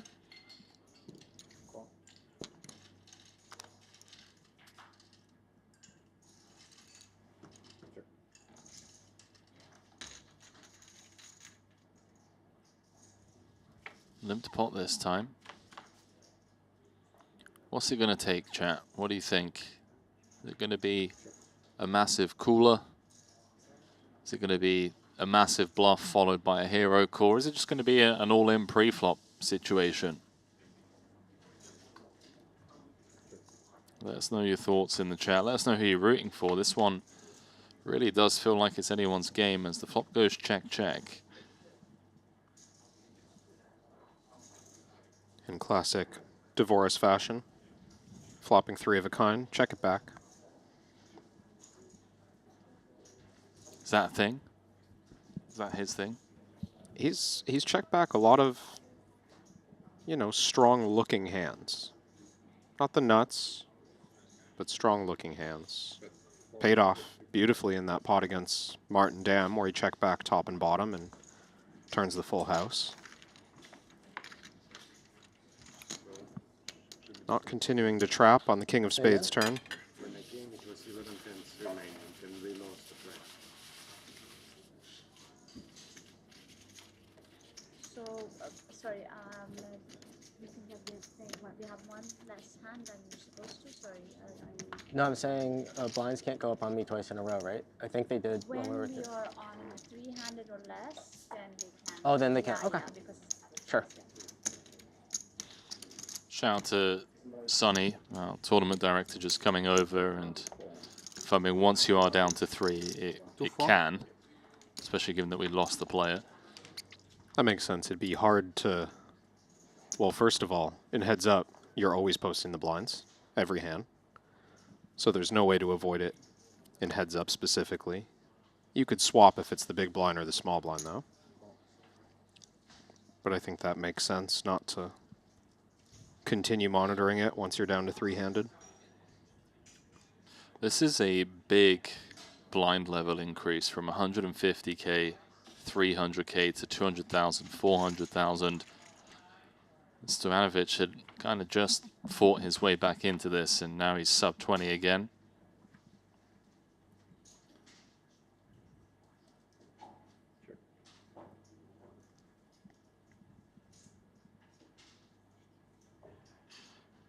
Gav in the chat saying, great job on the content, Triton, as always. Thank you to Henry and the crew. Good job done, chaps. Thank you, Gav. Hope you've all enjoyed the show for the last 15 days. We've got one more day. Tomorrow, 75k champion will be crowned.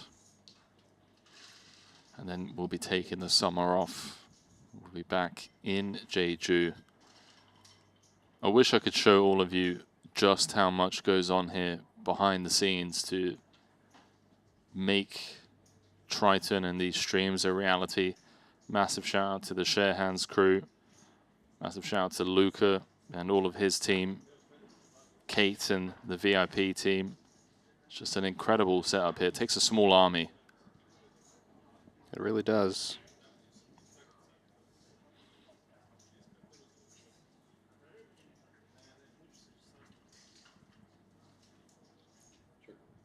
Stojanovic with just ace high. Some excuses to bluff. Feels like it. 5 of spades. 600. 10 of hearts could be relevant too. Blocking 10-7. Dan has an interesting hero call combo for the same reasons. I feel like I've seen this script play out before. We check down to the river. Stojanovic finds an excuse to bluff. Can Dvoris find another hero call? 5 seconds. He's been right half the time. Block 10-7 and 5-7. We've got a spade. We ever worried about Stojanovic bluffing with better? I don't think so. I think Dan's gonna. He's flicked this Wow, in. Another call. Ace high open. And another one correct. That's a bit of a statement call as he brings it back to a 2-1 lead. And Thomas asking if there will be more PLO broadcasting after this. There will indeed. Thanks for asking. Got the 75K PLO 6 max. That'll be coming back at around 6 p.m. local time. Thereabouts, depending on when we wrap things up here.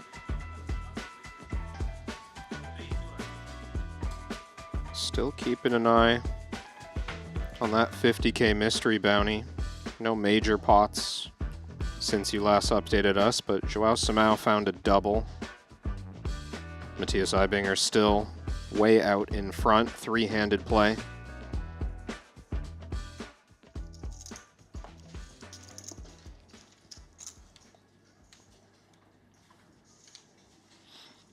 I need to start putting together my great wall of poker players. I think Eibinger, Mateos, they're both in there. Jason Kuhn, how could you not? Ben Tollerine, how could you not? Punat Punsri.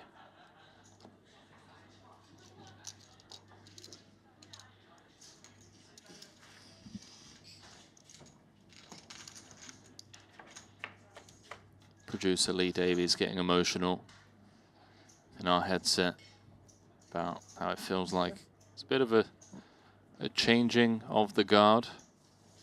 The Super High Roller Series. We could see it slowly but surely. You're talking about Punat Punsri putting together a ridiculous title count, surpassing many people who have been here since the start. Yeah, 6 titles in 4 years. Danny Tang, same situation, 6 titles in the last 4 years. Picking up his 2nd title recently. Alex Ponikov's coming onto the scene 4 years ago.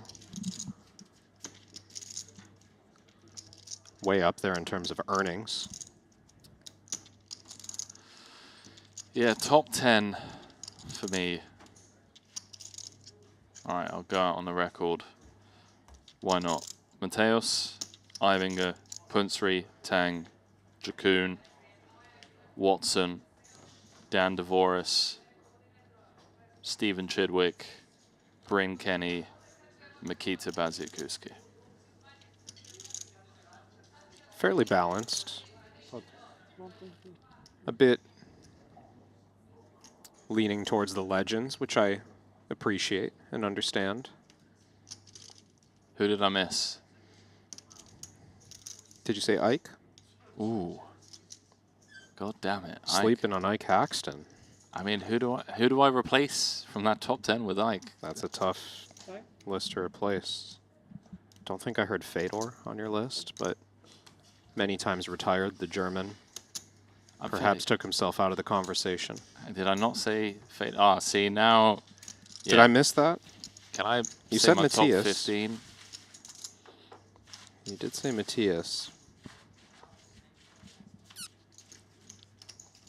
Do you think there's too many legends in my list? Yeah, but then I keep looking back and there's legends you didn't name, so. No Perhaps. Alex Foxen, yeah, that's a good point. Kiat Lee as well.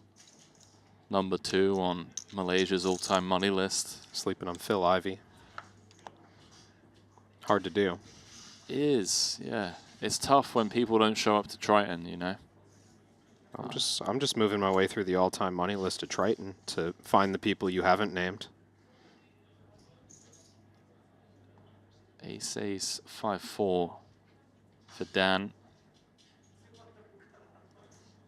Manuel's back down to 5.6 million.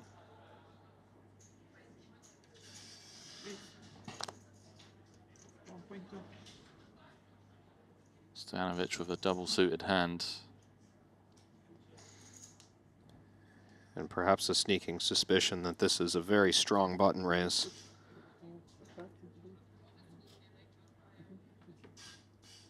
He's going to make the call. 2.8 million out there. Manuel had me nervous. He called with a lot of chips. It's like, what are we about to see? What are we doing here, people? Diamonds would be a disaster. Oh. Stojanovic makes a gutter. And diamonds.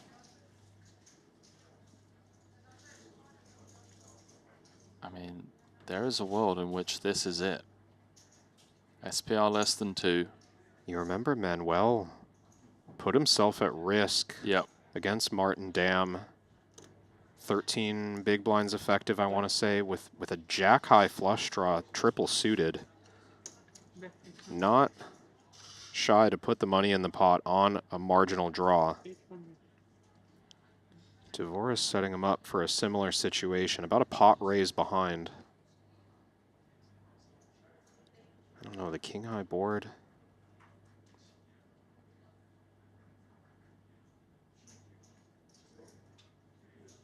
Don't do it, Stojanovic. Question for me when we're out of position is our draw weak enough that we can just check call and check fold comfortably on some turns?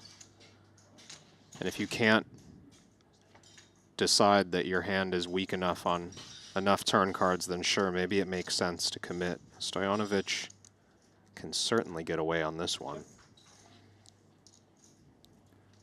4.4 in the middle. Less than pot back. Kind of weird for Dvorak now. He could be up against a king.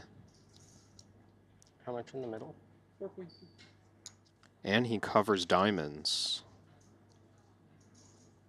Does he have a hand that wants to check back?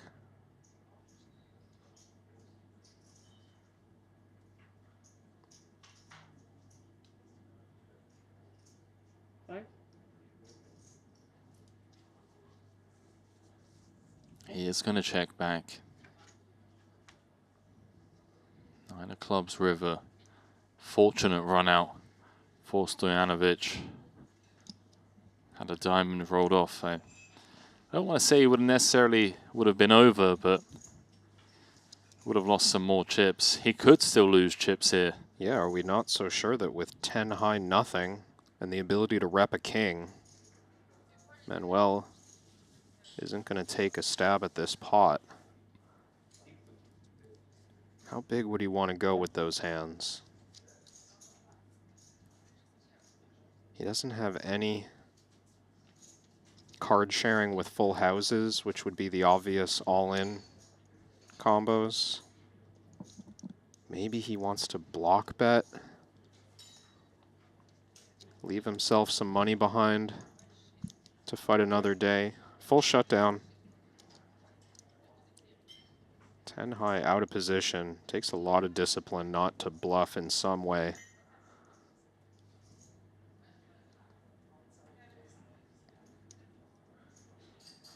Now facing check on turn and river. I mean, it's tough. Like, we've got a 5 ourselves. Likely that queen, like strong queens, maybe pots pre. Strong jacks, maybe pots pre. Oh, yeah, we can still target, you know, jacks, tens, maybe some like 9x of diamonds. Pot. Wow. Dvoris asks for all of it. Targeting exactly that. He's not going to have to sweat it. But Dvoris now has a 4-1 chip lead. Biggest lead of the match. Huge. Huge stuff. Manuel's down to 10 bigs.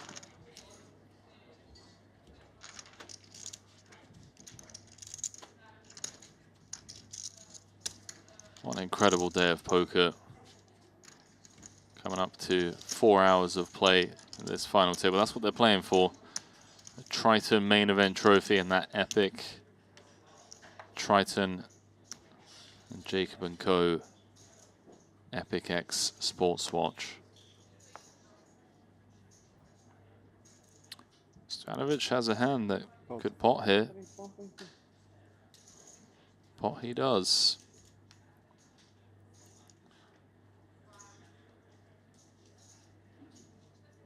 Dan, ace, 10, 5, deuce, triple.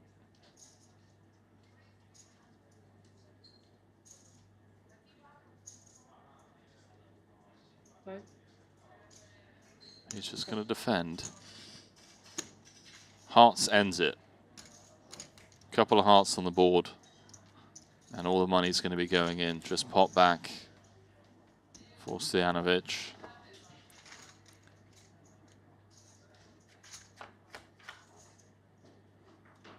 Ten of diamonds window. It's top and bottom for Dvoris. Will draw. Stanovic with 0 interaction on this 10-4 deuce. Options to shut things down in position. Or maybe a small bet hoping for the right kind of turn card. Does check it back. Diamonds complete. Dvoris has 3 pair. Top 2 playing. Doesn't really fit his style to lead this hand. But we're playing just 1 SPR. Does that change things enough for how he rates 2 pair? Not quite.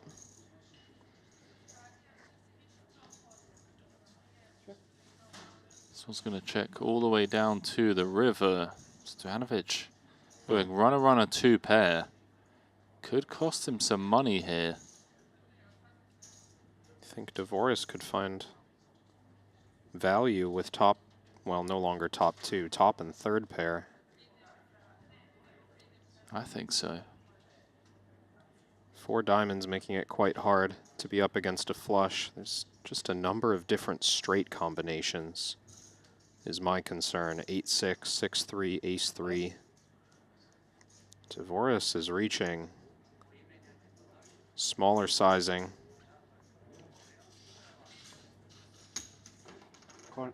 2 pair. Wow. Which? 10-5. You read it, Henry. 900 quickly called by Manuel. 800. Stojanovic on 5 big blinds, posting next hand. Wow. So 40% of his chips going to be going in before the cards are even dealt. This could be it. Dan Dvoris can taste title number 5. He can taste moving up to number 4 in the world on Triton earnings. Stanovic just 10%, but look, 2 double ups, and it's back to even almost. So always the case in big blind ante, especially. Chip leads can vanish in a flash.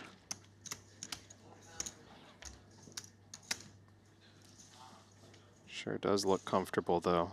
Starting to think that minus 2,500 line wasn't so far off. Wow.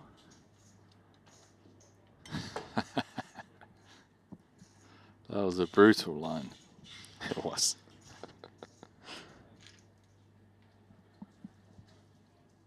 But look at it now, 17-1 lead. Dvorak going to commit. Call. This could be Monotone it. King Jack. 46% for a title.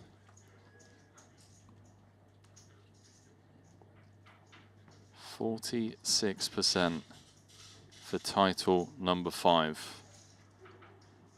On the flip side, Stojanovic, 5 cards away from doubling back up. He can work his way back into this one. Needs to hold with the ace, king, 8-3, some or one shared card. That cowboy. As it's come 8-3 deuce, top 2 for Stojanovic, a gut shot and flush draw for Dvorak, which he blocks heavily. Didn't think there were any clubs left. Stojanovic certainly hoping so. Wow, what a turn card. Oh my word. Now top pair. King, Jack, 6-4-5, or a deuce. Add the clubs. 55% equity for Dan for title number 5. It's title number 5. Queen of clubs completes the run out as the two exchange a handshake and a celebration from Dan Dvorak. There's a little emotion for you. There we go. Second title of the trip for Dan Dvorak. Already won one in the 25K, no limit. Almost 2 weeks ago. How about bookending it with the 100K PLO main? Massive congratulations to our runner-up as well. Manuel Stojanovic making his second Triton PLO main event final table. Runner-up will have to do this time 1.4 million and change for him. Another impressive performance. Title number 1 will have to wait, as it's Dan Dvorak of Canada taking down the PLO main event here. It's already cashed for 1.3 million prior to this victory, now bringing his total earnings on the trip to 3.3 million. He's now won 3 titles in the last 2 events. Jeju took down the 100K short deck for 1.4. Obviously, as you said at the start of the series, taking down the 25K Golden Decade for 850. And now title number 5 already had completed the Triton Trident. Now adds a main event title to that trophy cabinet. Ridiculous performance from Double D. You know, give a little credit to the Austrian, who seemed composed and willing to go for it, ready to play big pots. PLO specialist Manuel Stojanovic, great performance, finishing in second for $1.4 million. Yeah, massive congratulations to him. I don't think Double D would have ever dreamed today to go as well as it did. Came in as the shortest stack and just went on a spin. And then once he had the chip lead and that three-handed battle, really held his own. Now let's just quickly talk about some of the achievements here. Leapfrogging Danny Tang and Mikita Badziakowski. So he's now up to 4th on the all-time Triton earnings list. 5-time champion club. He is the newest member by taking down this main. It's just incredible. Now almost 33 million in Triton earnings. And what was it? 5 million behind DNegs now on the all-time money list? Yeah, all-time Canadian money list. Yeah, that's right. Incredible stuff. In about 45 minutes time or an hour or so, we're going to be picking up coverage of the 75K PLO 6 Max. That's going to be our penultimate event of the series. But for now, we're going to have a word with Stanley Ma and our 5-time champion, Daniel Dvorak. All right, ladies and gentlemen, right next to me is our 100K PLO main event champion, Dan Dvorak. Dan, you are the man with the most PLO earnings here at Triton. You won a title at the first stop, and now here you are, back at it again with a main event title. How does this run? How do you process this run? How do you feel, man? No words, honestly. I came into the final table being last, and mentally I was preparing to, think of techniques to try to ladder, try to like sneak in a pay jump, and then things turned around really quickly, and I just feel really fortunate. Look, you talked about, at the tournament like this, there are two different stages that you thrive. Early on, where players are not fully locked in, and also later stages when the pressure starts climbing. How do you think you leverage this and exploit a tournament like this? It's hard to say because there's different things that apply to different people, and everyone that I play is also trying to do the same thing. So it's kind of a game of cat and mouse or rock, paper, scissors, whatever you want to call it. I do think that I tend to thrive in high pressure environments and environments where things are a little bit chaotic. And, this tournament, it started at 5 p.m. We played until 2 in the morning, 1 p.m. restart the next day, noon restart today. Part of that is, of course, unpleasant, but everyone else is going through the same thing. And part of me welcomes the chaos, and I think I handled that a little bit better. Look, Dan, I've been meaning to ask you this. I think about 2 weeks ago, I was doing an interview with Jesse Lonis outside of the venue, and I just saw you nonchalantly, casually stroll by in a wetsuit, carrying, I think it was a spear gun, if I was not mistaken. I'm just hoping you went spearfishing, because otherwise, I don't know. But okay, the question is, what do you do outside of the game to keep your mental state and physical state at its peak, and how much of that translates back to the poker table? I have a lot of random hobbies that have nothing to do with poker. A lot of them are outdoor related. Spearfishing is one of them, and I was fortunate that John Jaffe's girlfriend is also a very avid spearfisher woman, so we went together. I think it's really important to have hobbies like that where you can disconnect from poker, because this trip in its entirety is, I think, well over 2 weeks long or about that. And it's important to take time during the trip to just kind of give a clean slate to your mind and do something outside of poker. All right, lastly, Dan, your 5th Triton title, your first main event title. How does it still feel winning on the Triton stage? Amazing. I feel like some of the other wins that I've had were in smaller tournaments or smaller fields, and it feels absolutely incredible to get one in the main event. All right, Dan, without further ado, I think I'm going to have our Senior Director of Live Events, Mr. Luca Vivaldi, to give you the oversized main event trophy. Ladies and gentlemen, your main event champion for PLO, Mr. Dan Dvoris. 1, 2, 3.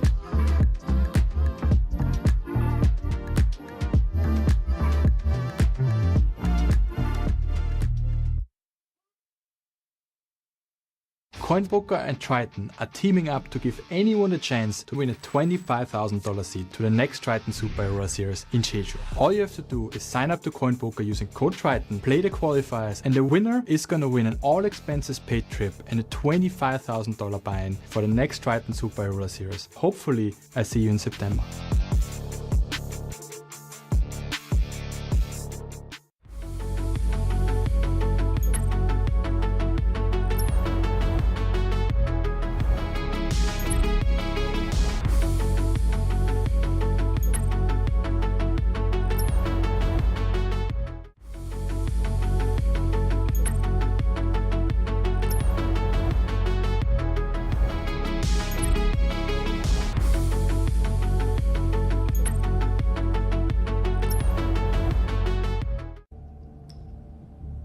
I'm all in.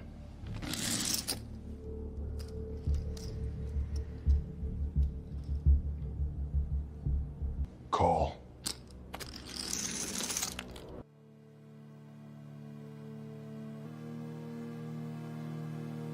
Triton.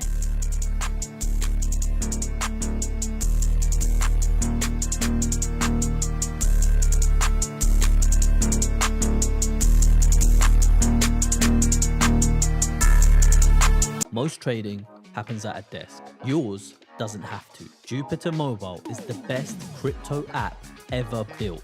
Track your portfolio, scan for opportunities, buy and sell in one tap, and always get the best price with the best protection.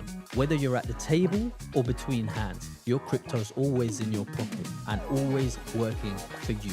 Just use Jupiter Mobile today at jupe.ag.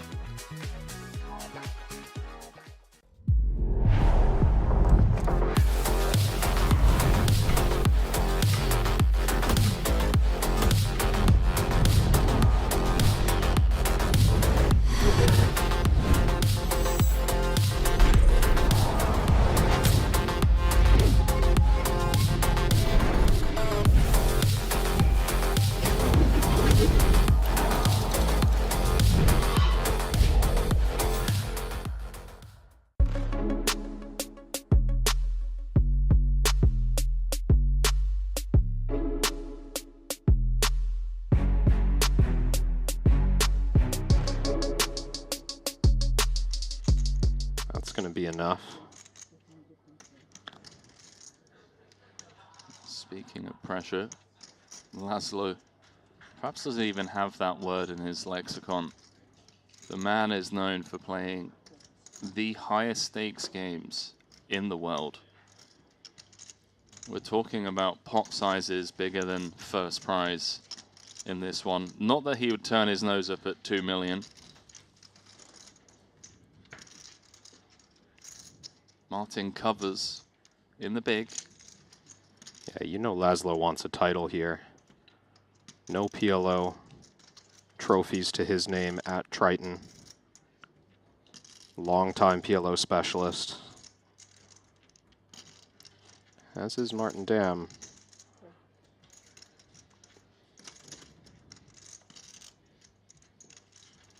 Martin defends. Spades would be a disaster.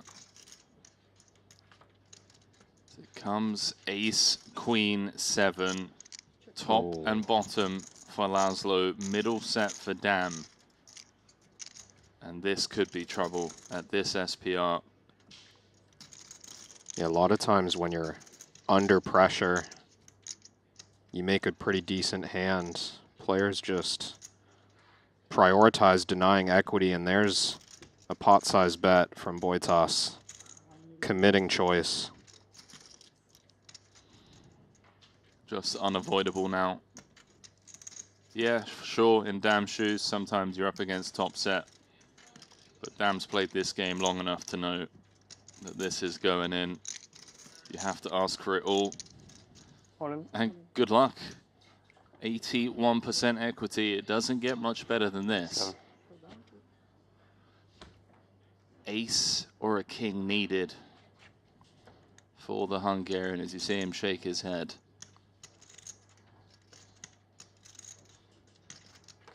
It's pretty gross, Henry. You only get so many looks at tournaments like this. He came so close last year. I don't want to butcher the hand that he came second in, but I believe Tollerine was drawing to like 5 outs going to the river, and sure enough found it for like 90% of the chips in play. He really wants gold, but he's going to need to find one of his 4 remaining outs on the river. Otherwise, Martin Dam is going to be up to 5.3 million. GG's, Laszlo.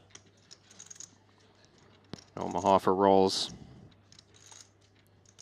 Continues his hunt. Falls short of a trophy in this 100K main event. 6th place finish. $456,000 going going the Hungarians' way. Still no title in the great game of Pot Limit Omaha. Such a brutal format.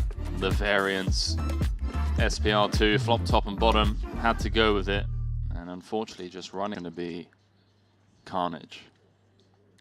Yeah, we will pick it up after this event concludes, but by then, good number of wild pots will likely have concluded. You can always follow the action in the Triton Poker Plus app.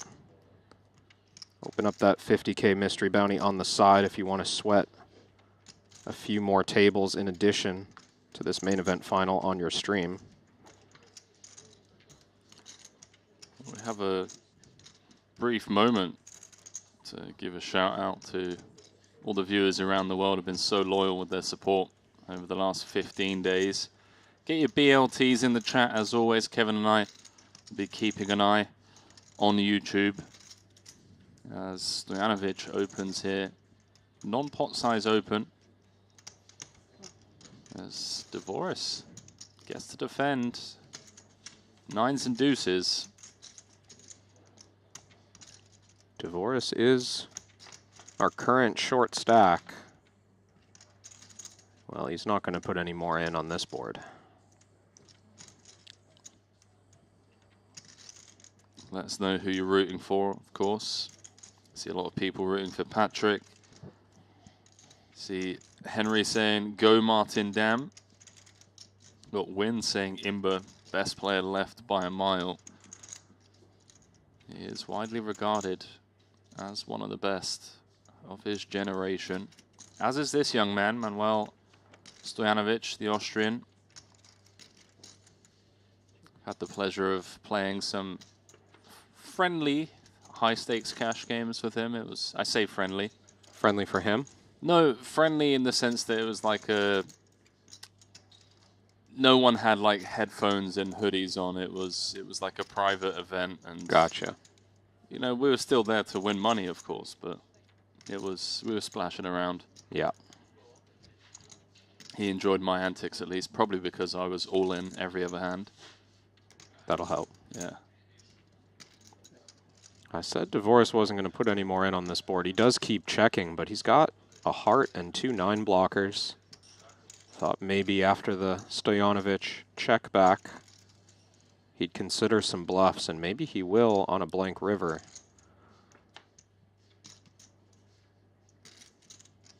King of Diamonds changes a bit. Ace Jack makes Broadway. Pocket Kings, of course, top full house.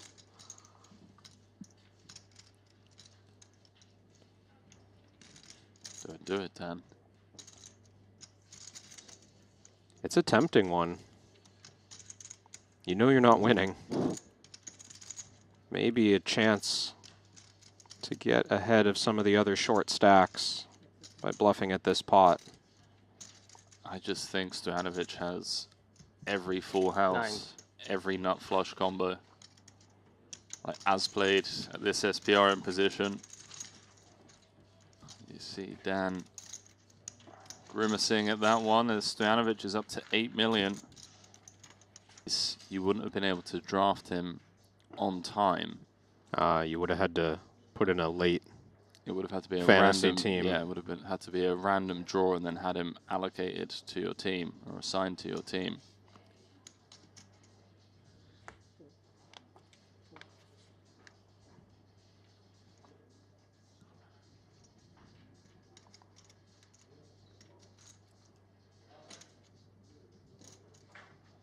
Watson, double suited on the button. Limpin' is pimpin'. Our first limp of the final. He's clearly watched Daniel Negreanu's masterclass. Does Daniel play much PLO? I feel like I haven't seen him in the PLO events, really. I know he plays every format, at least to some extent. Yeah, I can't say I've seen him either. Feels like one he's avoided a little bit, at least at super high stakes. Well, Dvoris thinks this suited ace-queen is enough.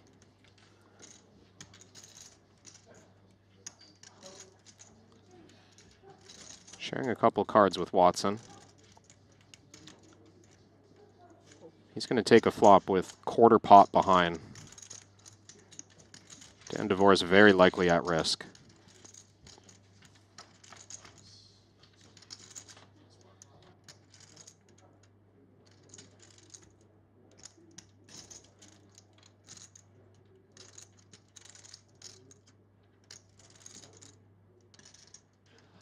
Well, how about this? A wrap for Sir Watts, nut flush for Dan. I think at this SPR, I mean, Watts knows that, you know, decent amount of the time, Dan doesn't have a flush and he's drawing live against everything else. This is one of those rare cases where he is drawing absolutely dead to rights, as he can just muck his hand. You had 10s, right? You have a backdoor both. You have a pair, right? I do not. So what's like, ready guys? You're just slowing down this whole. No. Imagine questioning a 7-time champion about mucking his hand. Standard procedure to show the cards and actually run the board, but Watson adding a little flair to losing that pot. I heard him muttering about maybe making a bad limp in the first place, and 95% of the time concealing how you're feeling. I would say as a strategy. I would say Formula One and tennis, like these single-player sports, is somewhat similar. Like, yes, obviously you win like a big rally or like a tiebreaker. Yeah. You'll see Djokovic absolutely erupt, but then very quickly it's back to, oh, like we're playing the next set now. I need to like dial back in as well. Jump into this because Sir Watts with aces, this is going in pre. There is no two ways about it. Stojanovic with a monster ace, king, jack, 5 double. And Sir Watts obviously with the blades, shortest stack, he's going to run it. Dan's going to get out of there. You can actually see Dvorak against these two hands would have the most equity due to shared cards. Good luck, lads. This is for Watson's tournament life to get back into this. To get back up to 20 plus big blinds.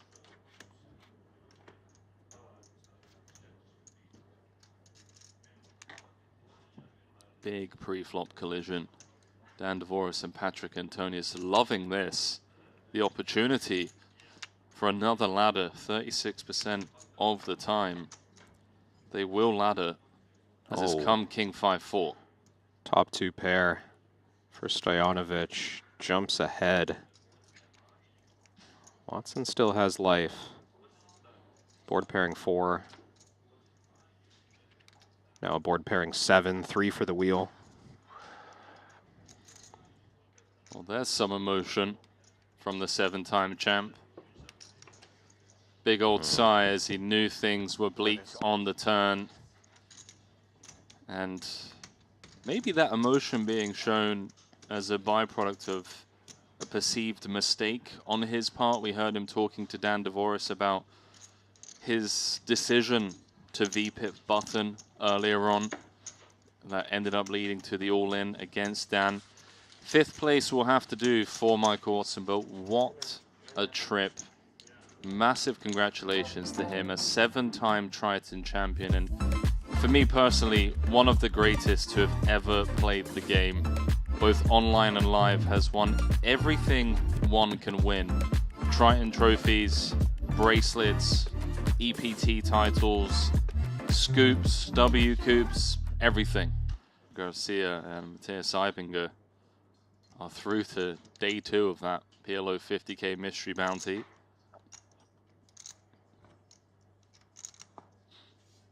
Cut off 18.5 bigs, ace king 8-8 single. He's gonna run it. I say run it, he's gonna raise pot. He wouldn't be getting it in.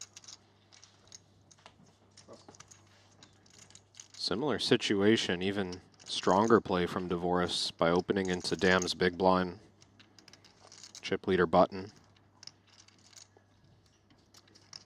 This is a defendable one for Dan. We're going to see 3 as Patrick is going to watch on and root for the elimination of Dvoris. That would secure him another ladder. Ooh, 8 in the window. Top set against the overpair and nutshot. Could see Dam do something on this board from the big. Certainly the type of board texture one could argue is going to favor his range from the big blind. I think Dan going to be weighted very heavily towards, you know, ace king high and big pairs. Oh, wow. Just a committing lead from Martin. I think this is absolutely fine in both theory and practice. Just unfortunate. Just unfortunate to run into top set here. If Dan's here with naked aces, naked kings, it's just such a tough call. Is Dvoris trying to figure out if he can leave chips back? Well, I don't think he can. The only way he would be able to leave them back is just by calling and then hoping that it checks down. Yeah, feels like maybe too many chips to leave back. He does just go all in. I think Dvoris just took a second there to figure out if min raising without being all in or something was available. All his chips at risk, 74% equity for Dan Dvoris. 4.8 million in the middle. Can we talk about how if Martin can convert this 26% that he has, he'll be playing 8.4 million and he'll be practically tied the top of the chip counts with Manuel Stojanovic and we'll be down to 3 players.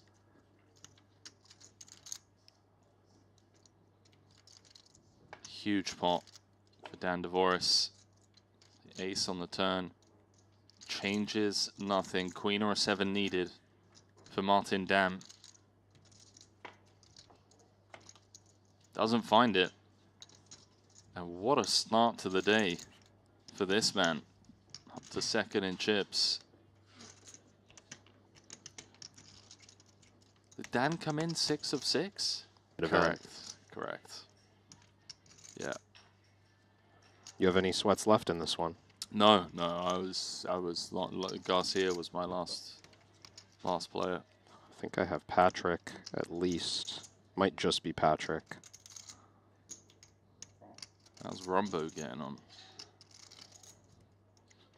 Can't believe he just stole your name. Made it Rum.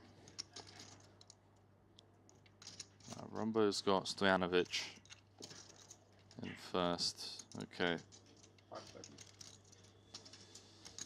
Yeah, just Patrick for me.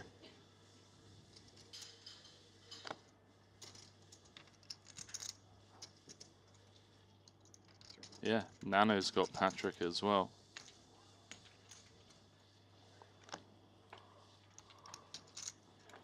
Let's see 3. 500k out there. 10-3-3. Dan Dvoris with top pair and a flush draw.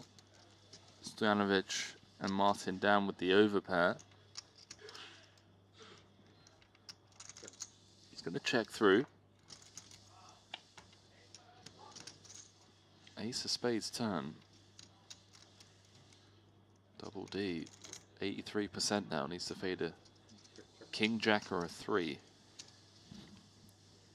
Needs to fade getting bluffed as well. Not a thrilling flush to have. Multi-way. Safe river.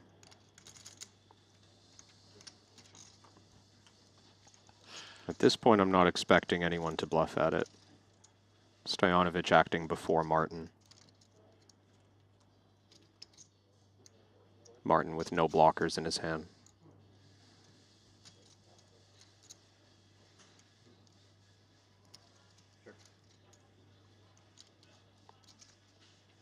Stojanovic may be thinking of turning this jack of spades into a bluff.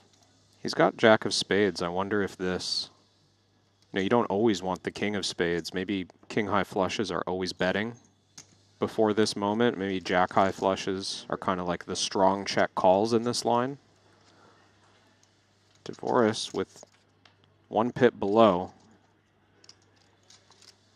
Yeah, I think this is what I like to call a courtesy 10-second tank before flicking in 1 chip.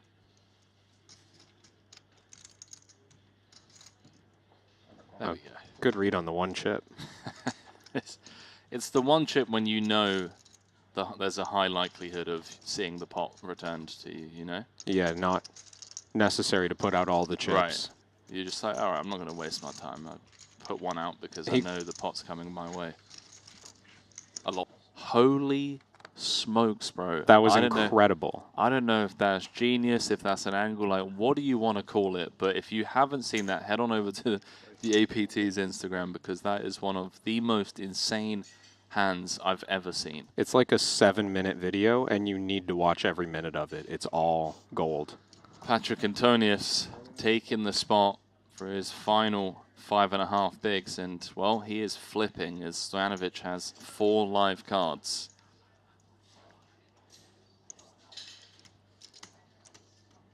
This is to get us down to 3-handed. As close to a flip as it can get in the great game.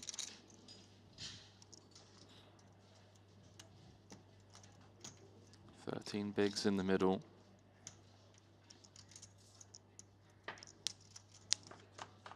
Let's see 3, dealer. It's an ace-high flop. It's never easy.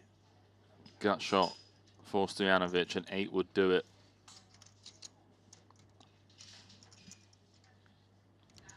Four or 5 or a jack for additional outs. There we go. 8s and 4s.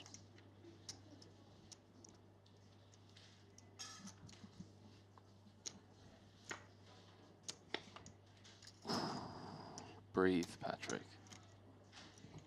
Breathe. Doesn't look like a winner, but it is. Flops top and bottom. 925. 2 pair. Why not? Have the reputation of a legend. Oh man, what's that movie with Will Ferrell and Mark Wahlberg, the other guys? Yeah. It's like, you get my wife's name right. To Mark Wahlberg. Yeah, you get Kevin Rabachow's name right, okay? You remember that scene?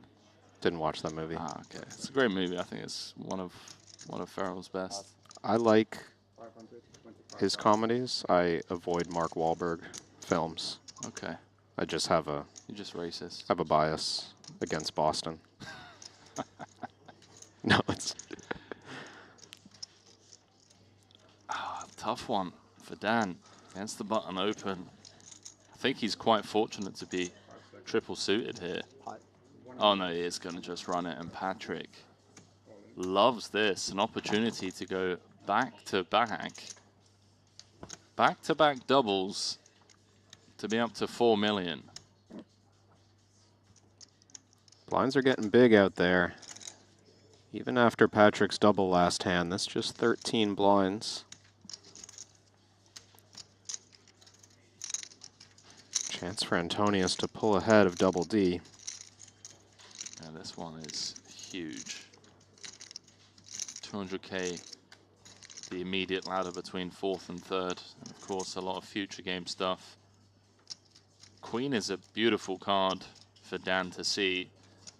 Jack behind, even better, as he is drawing live to the chop and live to the win. King, Jack, or a deuce would be dirty, as they will chop this one up. Chop, chop. 10 of diamonds turn.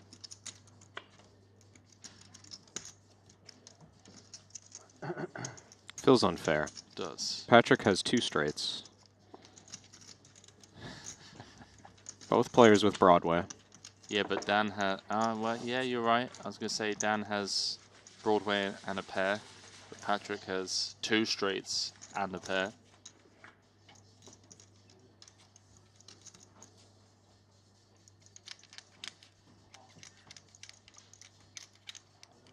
Fran's saying that the cash game with the 5K ante was good fun, though. It was indeed.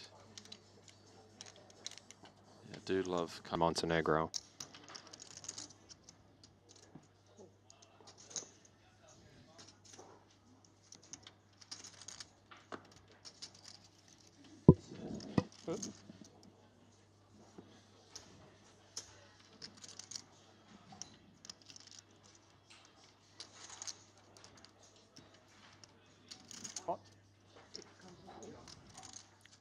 Martin Dam gonna raise pot from the small, and he's likely to just take this one down. Stojanovic, Queen Jack 9-7 single with a couple of gaps could very well be dominated, but in position, he's gonna make the call and try and send Martin Dam to the shadow realm. Oh boy! Wow. That's oh boy. Very big draw for Stojanovic, and Martin Dam has it covered. Wow. How does this not go in? And I'm trying to think of Stojanovic's outs. Jack, Queen, 6, 7. Showing he's only got 21%. The hearts are no good. Yeah. So I think it is just two, and they're blocked as well, right? So 2 queens, 2 jacks. Whoa. Good luck, boys. This is one of the biggest pots of the day. Martin Dam getting it in great shape. Oh, just 1 jack, because the heart's not in their hand. Yeah, and then he would need to fade as well, so... Oh, boy. Only 8 outs for Stojanovic. Doesn't get much worse than this. Could be turned dead. And he is. Martin with the nod of approval. He's up to 8 million, and he's going to take the chip lead. And Stojanovic is down to 2.5. These chip leads are so fragile. Playing relatively short average. Stojanovic just on the wrong end of what feel like a couple of medium pots.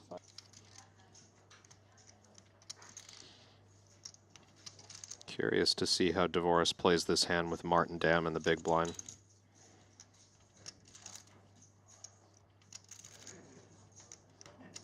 He's comfortable number 2. Yeah, he wants to limp. The player he least wants to build the pot against is the most invested.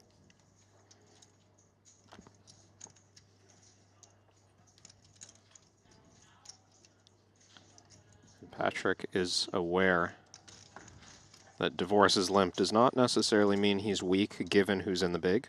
That's right. Oh my word. Whoa. Top set and a flush draw against bottom set.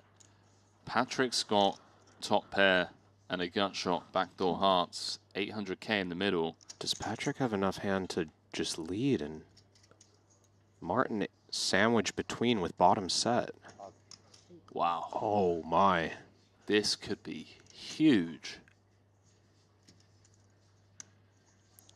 Very important for Martin not to misstep here and inflate the pot against Dvoris. Dan can't believe this. Top set flush draw 80% 3 ways. If Dam clicks the pot button, it'll be the first misstep of the final table for him.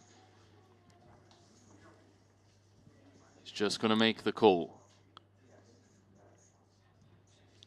Executed to perfection so far.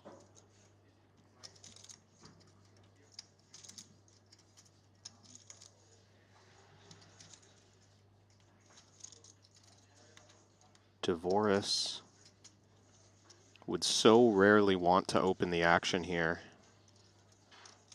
Put his neck out against the chip leader.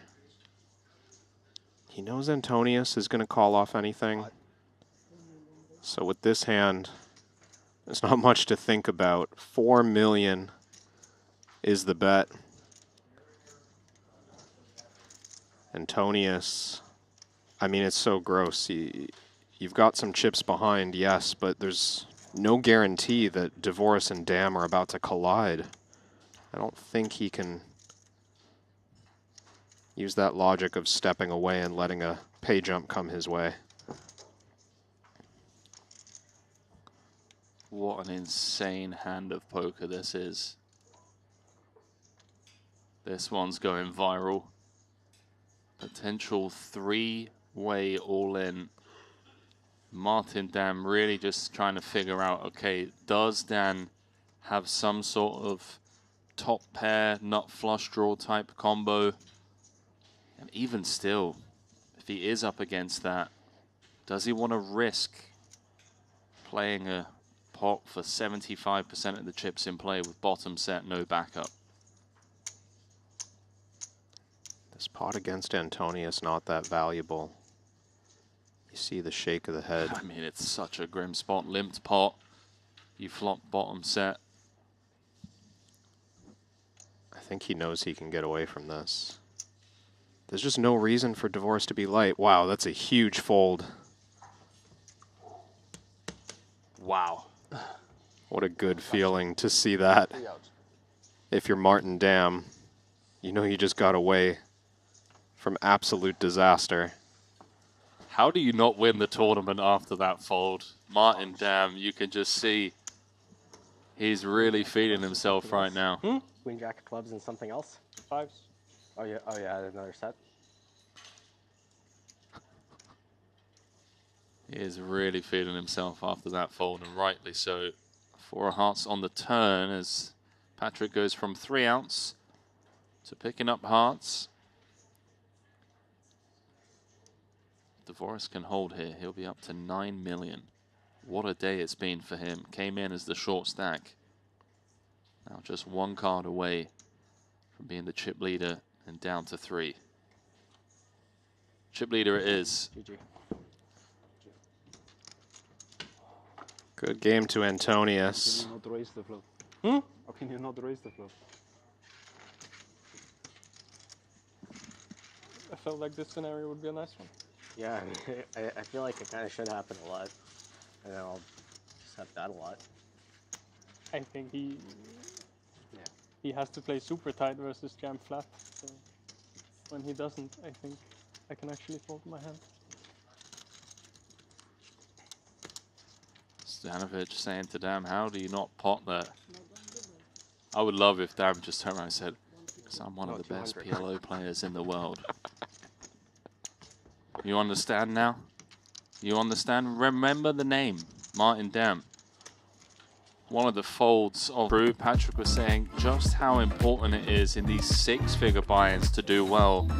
Not to necessarily throw shade on like the 25Ks, but in the grand scheme of things, if you're running and cashing well in the lower buy-ins, but then you're just bricking out in the 6-figure buy-ins that we have at Triton, it can become very, very costly. So congrats to him on another incredible run. And we're down to 3. How are we down to 3? I don't know, but here we are. Dan Dvoris with a chip lead, 45 bigs. Martin Dam in second with 34. Stojanovic in third with 16. Everyone guaranteed 927,000 for their efforts. And honestly, I can't call it. I don't know who's got this.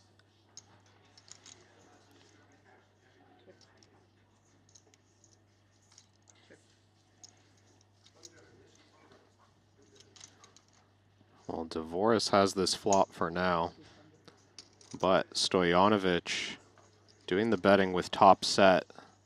Great deal of equity for his hand against the jack high straight.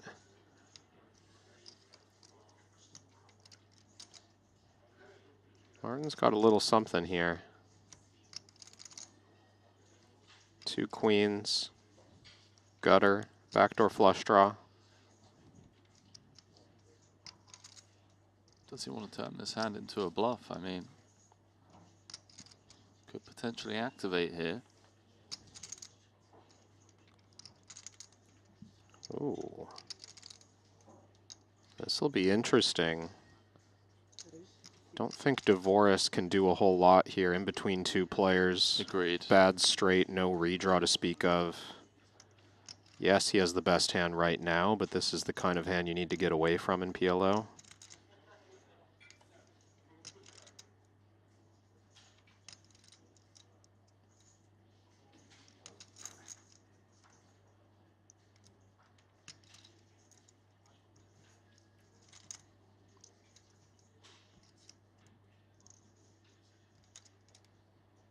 Yeah, lets it go precisely for that reason.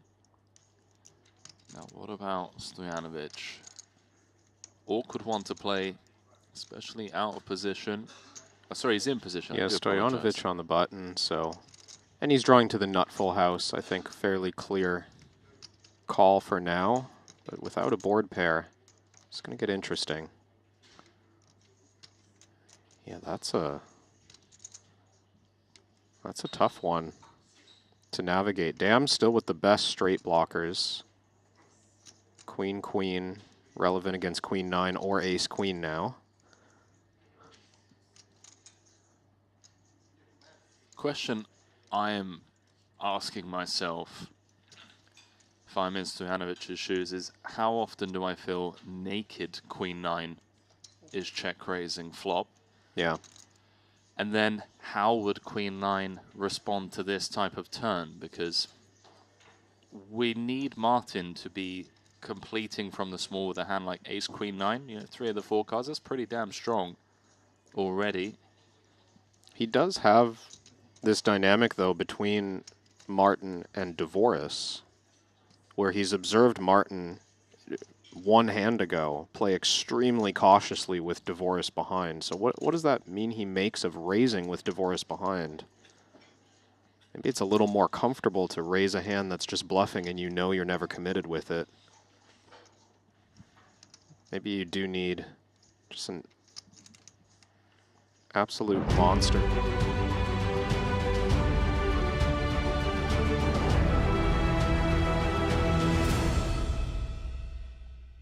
And we're back for the Triton Poker Super High Roller Series here in Montenegro. My name is Randy Liu, also known as Nanonoko, and we still got Kevin Rabichow in the booth. We did crown 2 champions. First, I want to talk about the PLO main event, Daniel Devoris. I mean, he was the guy who I didn't feel like he was going to take it down, just given how many chips Stojanovic had, but he did overtake that lead and capture the title. Devoris, even before that event, the winningest PLO player at the Triton Super High Roller Series, extends that with another $2 million in cashes, his 12th final table, and picks up his 5th overall title. You know, as we spoke about before, Devoris plays all 3 games, short deck, PLO, and no limit, has a title, at least one in all 3 disciplines. He also has that, of course, Jacob & Co. Epic X Skeleton watch for him. Also, we did crown another champion. We were going to put it on our featured table, but Ibinger just got the job done so fast, collected so many bounties, and I believe it's his 3rd Triton title in PLO. Yeah, that's right. 7th title overall, Randy. But I'm looking at Matthias's PLO stats specifically at Triton, and they're ridiculous. He's played 10 PLO events. He's won $4.5 million in those events. 3 times he got the title. Just like 10 events. He's won 3 titles in this game. I mean, are we really going to keep calling him a no-limit specialist? That's the thing. He's the guy that's supposed to be known for no-limit hold'em, and he dabbles in PLO. The first time he played a PLO event was a 75K. He shipped it. He's got other titles, as you know, and hell, he's saying he wants to be the second guy to get to 10 Triton trophies first, so that's why he dabbled in Palem Omaha, and it's working out for him. Yeah, apparently Matthias learned the game short stacking, playing the PLO push or fold games online during COVID. Had great success there, got very good at short stack PLO, and then, you know, I guess it was a small step from there to just, well, I guess I'll learn all stack depths, all the way up to the 200 big blinds that we're going to be giving to the players you see on your screen for level 1 of the 75K 6 max PLO. This event is just about to get underway. Speaking of people chasing 10 titles, Danny Tang, 6 career Triton titles. on your feature table. There he is. So right now, 16 entries. Of course, that number is going to go up. Yeah, we know what it's like, Randy. We covered the first few levels of the 100K PLO main. So right now, as this hand is being dealt, everyone's the chip leader. And everyone's the shortest stack. Everyone's the shortest stack. That's right. First hand of the tournament officially is this hand. You're a glass half full kind of guy, I'm learning. Yeah, that's okay, right? Great mindset. Looks like nothing for both here. Nines in the lead. King Jack in the lead, rather. The nines I know. would get the job done. Totally missed that. I just saw sevens versus nines. Such a hold'em player. Here we have the 4 diamonds, and maybe Danny can steal it if he opts to bet. Open in the straight draw. 7 of diamonds. Someone hasn't muted his phone. I think it was Cowan. Yeah, Robert Cowan. Acting like a boomer on the subway. Danny Tang doesn't bluff the turn. I expected him to, at least sometimes. 7-7. Open-ended. 5 pairs on the river, and Haxton has the best hand. 4 diamonds out there. Makes it a little trickier to represent the flush for Danny. It is quite difficult to expect sevens to win at showdown as well. Yeah, Danny does not expect to win. You win. Kind of a give-up check from out of position there, even. Knew it wasn't going to work. Very nice for Haxton, not having to put out any bets post-flop with his hand.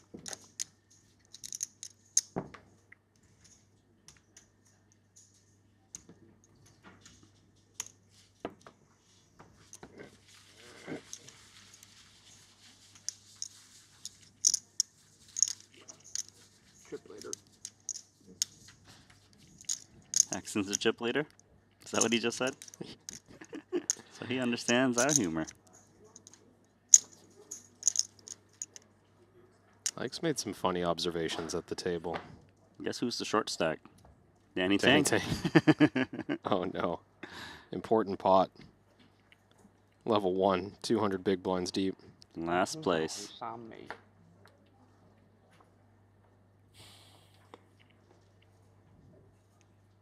There's Martin Dam, 3rd place finisher in the 100K man.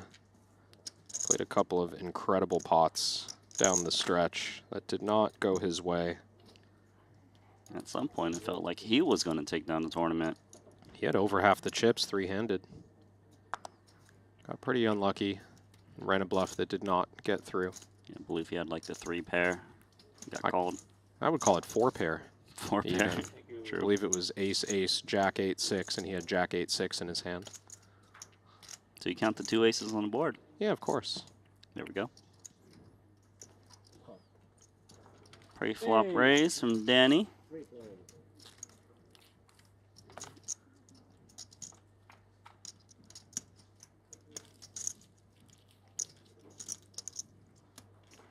So Queens has an open-ended straight draw belonging to Clemens Reuter.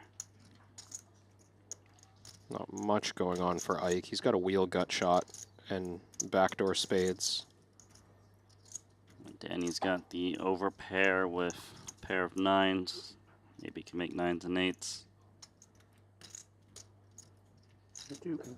It's going to be Mr. Haxton leading out. Just 2K. When you see plays like this leading out of the small blind, facing button raise from Danny, you know that Ike's just put in some work. Well, I think he's leveraging the chip lead. Yeah, maximum pressure spot. That's right. Level 1. 1% of his stack out there on the flop. And there's the 3 of diamonds. He lost no customers. Good thing for Danny on that card is he picks up a flush draw. Nobody's loving this, though. 6-7, extremely important combination, and only Clemens Reuter has a single 6 in his hand.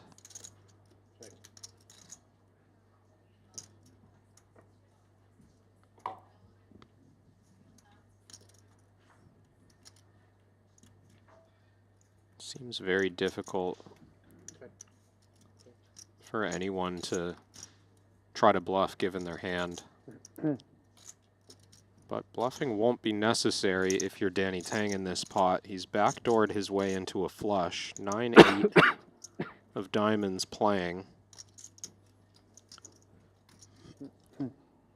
Always nice to make the flush. Like with a weird top and bottom pair.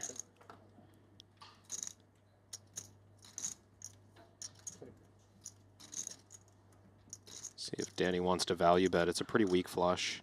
Let's have a look what you're leading with. He wants to see the cards. Checks it back. He's like, what is that? Just a random hand?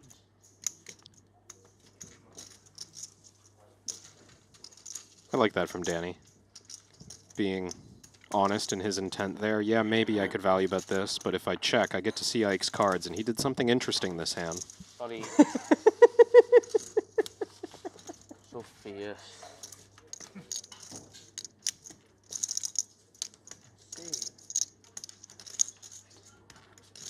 Any idea how we went in the... No, it's still a nut shot. Nut shot. Well, kind of a nut shot. I don't think... It's impossible for anyone to have plenty a of 3 and a 6-6. 6. Yeah, he can have 3. Yeah, he can have 3. So, I'm dead then. So an overcard, backdoor, straight draw, and a shit shot. Whole pile of rubbish. Had 3 overs. I had a nut backdoor flush draw. Strong hand. I pick up at least a gut shot on several turns. Ike sounds glass half full. How much? Himself. How much can I make it? Pot. Thanks, Randy. I'm just doing the dealer's job. Imagine if he actually gave that response.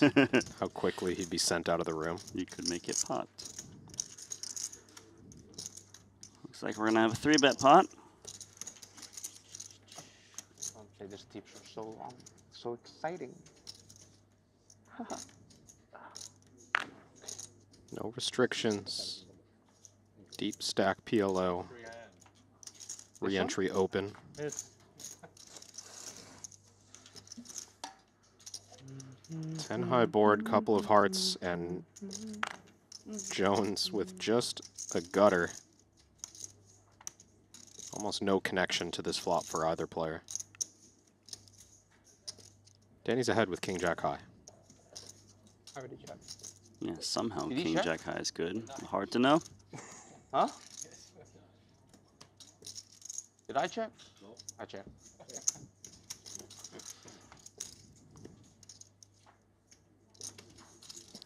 There's something for Danny. He's How about a got- full wrap? Yeah, he's got a pretty solid wrap here, doesn't he? No clubs for Check either. again.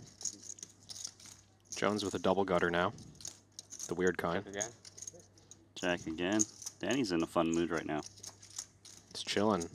Oh, we gotta turn that Triton ace ace. upside down. Made the nuts on the Triton ace. Good feeling. Yeah, you actually win 2x the pot. And you win with the Triton ace on the river. Wow, imagine we threw that in as a bonus. How much is in there? Okay, does he actually know, or is he just asking to ask? I think he knows what's in the pot. Got to balance your asking range.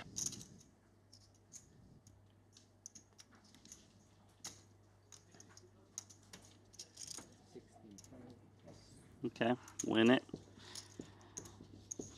Did you hit Got the a ace? comment from Peter asking if I ever played Palamomha back then, and no, wasn't really Cool. my interest, but been a lot of Did I fun hit watching the the best play. What does hitting the ace actually mean? Like, It's a deep question. yeah. I think you have to have an ace to hit it. King Jack doesn't hit the ace. I think. You 3-betted me there with 4-5, Danny. Hitting the wheel on the river. I can't explain to my opponents my approach. I'm so sorry. It's not a theoretical question. If it's a theoretical question, I could answer. because it's not very good. But my approach is. It's a good throw. It's complicated. I'm in a very complicated spot. I'm serious. I believe you, but I also have no idea what that means.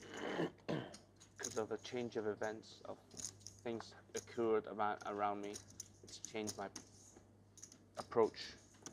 I think Danny's got everyone lost right now. Yeah, that really clears it up. Your buy-in's free now? I think Danny made it completely clear. Well, I love it. Just pure free roll, get in for the max, 3-bet every hand. But you just don't want your opponents to know quite yet. I only 3-bet once. It felt like You took every available aggressive pre-flop action 2 out of 3. But not this one, I guess. No, I did not. I did not raise BVB. I limp called. 2 out of 3. 2 out of 4 now. You took 1 out of 3. 2 out of 4. They're fighting. Okay, 2 out of 4. Raise the button. There you go. You're just lighting it on fire. Good hand for Reuter. Top set with clubs up against the open-ended straight draw of 5 deuce with queens.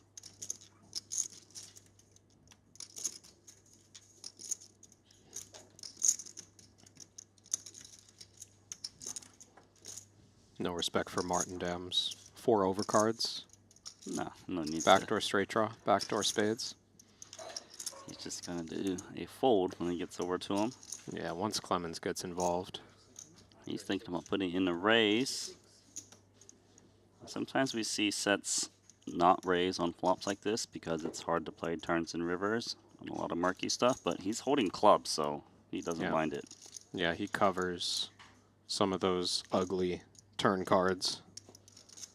Also, less likely those cards will show up.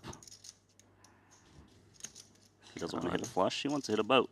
Cowan's going to be sticky here with that open ender. The 6 would not give him the nut straight.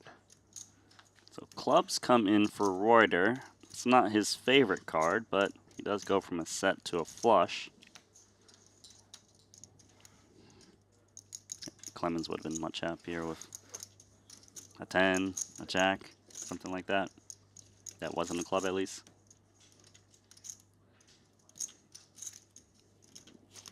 Yeah, I wonder if Reuter kind of covering the flop with his 3/8 and having a non-nut flush decides to slow down. It's kind of interesting because you can see merits to betting as well, because normally you wouldn't be betting 2 pairs and trips on turns, but then you can still have like full houses if you do. Find full houses in your turn betting range. Yeah, it's a weird for spot. the river. Yeah, I see where your head's at. It's the right idea deep stack to find balance in different lines that way. Just because he has a flush too, it's somehow a little mergy, where you kind of get the best of every world maybe. Yeah. Maybe I'm being too optimistic. No, I see where your head's at. I just think the 10 high flush isn't strong enough for Reuter to feel like he wants to build the pot. At least not against. He doesn't want to narrow the range that he might get paid by. Well, now Clemens has got the full house, and I'm sure he's hoping his opponent has got like ace X of clubs. King X of clubs, impossible with the king of clubs out there. Full pot. Yeah, you definitely expect some flushes to check river once the board pairs. To me? Yeah? Yeah. Do I look different from here to here? Look at my eyes. Yeah. Here? Yeah. Look at my eyes here. Same or different? I mean, it's clearly the same photo. But If it there's a feels different, different, doesn't it? if there's a difference, it's a very small one. It feels like they purposely edited my eyes. Does it? I don't know why. If you showed me those 2 pictures, well, you didn't show them to me side by side, just back to back switching between them. But the way you just showed them to me, if you didn't prompt me with, is there anything different between these, I would have said no. Maybe I can see a difference. I don't know. I mean, one of them is cropped closer and you can't see the trophy in it. No, it feels way different. The shape of your eyes is different? Let me show you one more. Yeah, sure. Show me. I'm all in. You can't move all in, but show me the photo. Is he trying to update his LinkedIn profile or something? You want to see? So you probably only notice the difference and other people don't. Maybe. You can see. I'm very confident it's very different. Would they give him a bionic eye? I'm also all Very in. confident it's very different. Oh, I love it. AI Danny. AI Danny. He looks like the Terminator now or something. How much will it be? Huh? It's got a red eyeball. 37.5.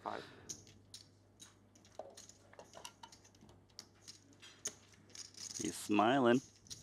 No, you have position. Scared. Keep the pot small. All right, Danny. You play out of position versus me. I've got ace, king, jack, 10. 7 was a good start for Danny. Check. Gutter behind it. Kind of a weird spot. Obviously, ace, king, jack, 10 whiffed it, but Danny's hand is not the best, but it's a piece, right? Gutter with top pair. I would say, though, this board definitely rates to hit him more, so if Martin had aces, he would have a lot of trouble calling a bet. Martin would be checking back a lot on this board. Maybe even a chance for Danny to lead. How much is it? 26-5 every single time. He can put pressure on aces, kings right away. I hope Cowan's ordering the Szechuan beef. Have you told everyone about the pro order? No, I haven't. Send out your nano newsletter. Food recommendations by me. Yeah. French Eat at the fry table. recommendations. Eat at the table like a whale by Randy Liu. You're calling everyone in this very Look at my carbon eyes when you whale. look at the menu. Which you prefer? Cowan's only entertaining, Danny. He really wants to look at the menu.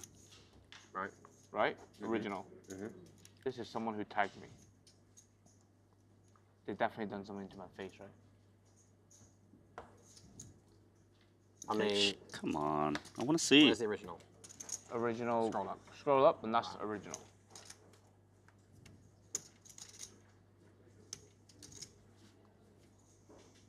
Don't see it, mate. No? No, don't see it. They're the same. You think Danny shared it on his Insta? Maybe. I'm gonna have a look. Yeah, you let me know if I should. Maybe Probably it's in his stories. I mean, side by also, side. when you see that, who's like zooming into? 3.5. Who's zooming in to look at this? You know, like it's unnoticeable. Danny is. Danny's zooming in, obviously. Fair enough. It's his photo. Me then. How much? It's his winner's photo. No action for you. Just kidding. Everyone can get it today. Angry.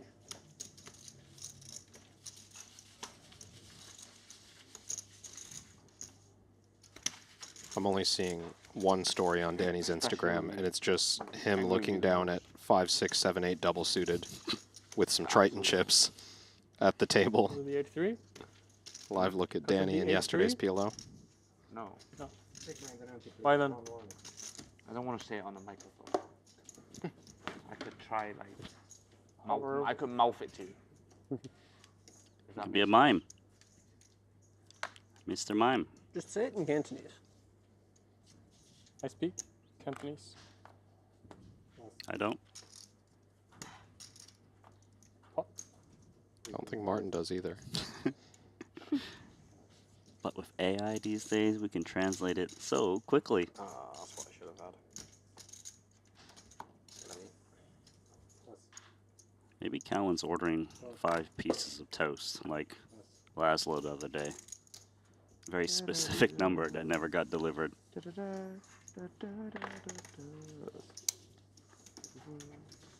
We decided in the main yesterday that pay jumps on different tables should be decided by time bank left. Because you would be able to time down to make the pay jump. No, but rather than just catching up. We just end up being like the Guy Taylor of Triton. You know?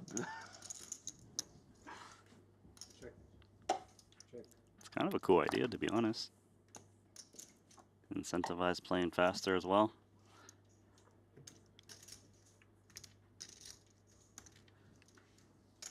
But imagine explaining that to the first guy who's on the wrong end of it. Fourth card there, by the way. I know. You wouldn't have to explain it to Laszlo Bojtaj. He got to the final table using 0 seconds with 9 minutes and 40 seconds. I noticed that. But consistently obeying, I'll show it at the end of the hand, then it's okay, right? of course.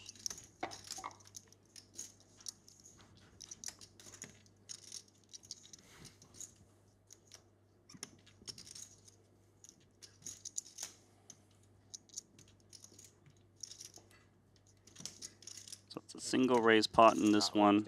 Martin. 3 cards, so what's going on? Yeah, check it out. It's a One. flush. Oh no, GG. Smart man, Robert. The ace was enough. Rivered. No shit, Sherlock.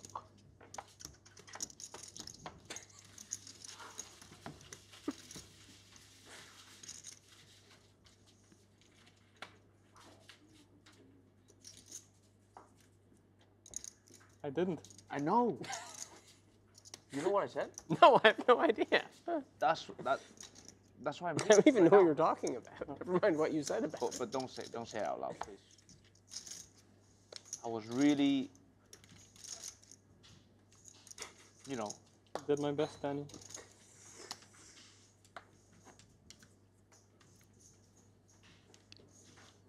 Ah, fuck.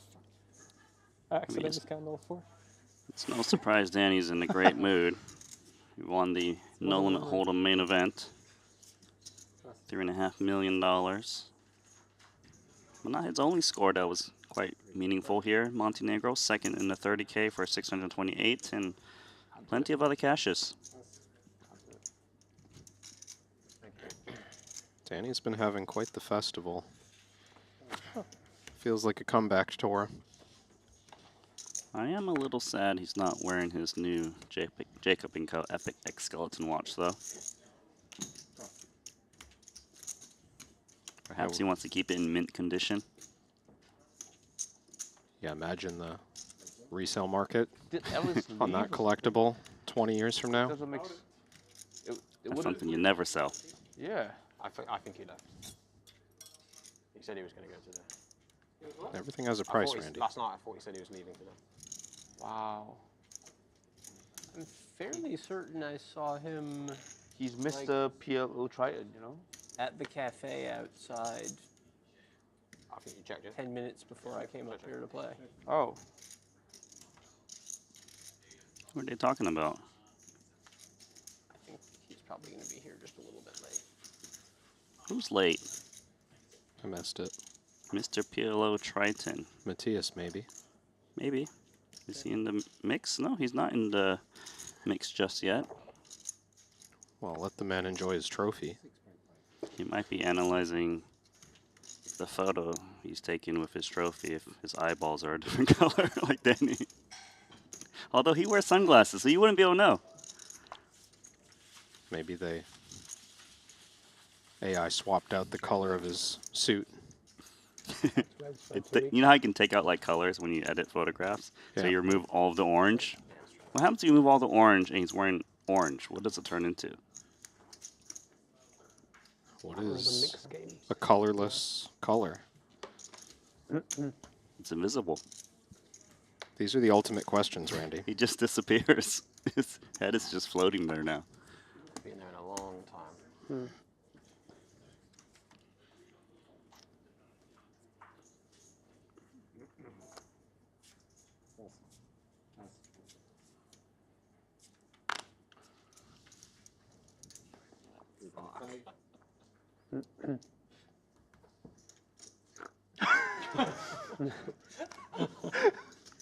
What?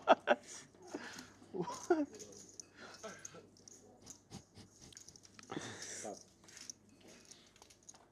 Well, it's been a long trip for Ike. These guys. Danny keeps messing with him and he can't keep it together. Like the 25K PLO no limit. That is fun, yeah, maybe. They're playing a $75,000 tournament like it's a $5 home game. The mystery bounty, PLO in the win. Sick. Yeah, you've done amazing with that, right? Yeah. Flush for Danny. He's got like 3 starting days. He keeps asking how much is in the pot.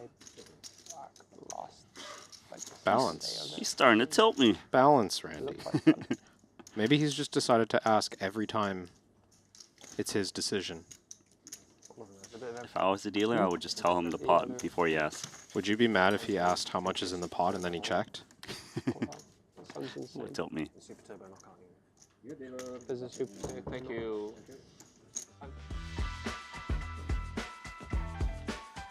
As we've seen plenty over the last couple of days of PLO, every smart player protects part of their stack. Not everything goes into the big pots, and Jupe USD is that for your crypto. Digital dollar that holds its value and earns interest while you hold it. Jupe.ag. Random quiz question for you. Can you name all the planets in the world? Earth. Do you want to try a different question? What do you mean? All the planets in the world? The galaxy? Is that the better way to phrase it? Oh, that might be, that's harder. I don't know if I know. I could do our solar system. I fold. I don't want to know anymore. You got me. We already determined that space travel and theoretical physics are not your strong suit, Randy. Yeah. I know it's been about 10 days since we had that conversation. So the world only encompasses Earth? Is that right? Is that a real question? I don't know anymore. I'm better at the poker, so maybe I'll stick to that for now. Danny, the pot has 8,500 before you ask. 8,500. Please do not ask. Don't ask, please don't. You check? I check. Okay, so he doesn't ask when he wants to check. Not thus far. Diamonds for Danny.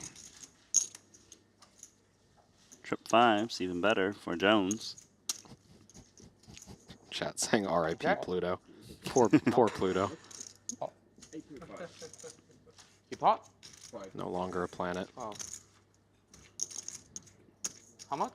8.5? He pot? Hey, don't say it so confidently. He pot, because the dealer might interpret that as repot, and then you're going to lose a lot of chips. And he really is risking a lot for this bit. I know. Oh. Ace of diamonds gives Danny the nut flush, and Griffith has got the full house of ace 5. Such a dirty river card. And you know he's thinking about some speech play, too. And how he can get the max out of this nut flush. I like how when Griffith asks how much is in the pot, Randy's just fine with it. Yeah. Moves right on with his life. Because he only asks at key times, where there's bets and calls, where it's a little bit more confusing on what's in the middle. But Danny's asking when there's only pre-flop happening. Oh, look at this bet. 7,000. Pretty cheap. He's just going to flat. Could have gone for more. Wow. Yeah. Danny's proud of himself there. He lost them in. Dangerous guy. Okay. He wins. Full house, right? Full house. I win. That's a great just call there. Play. He bet the full pot on the turn, and then his hand got even better, but he bet less. Yeah. Trixies. Top-notch analysis for Mike. Analysis is great all around.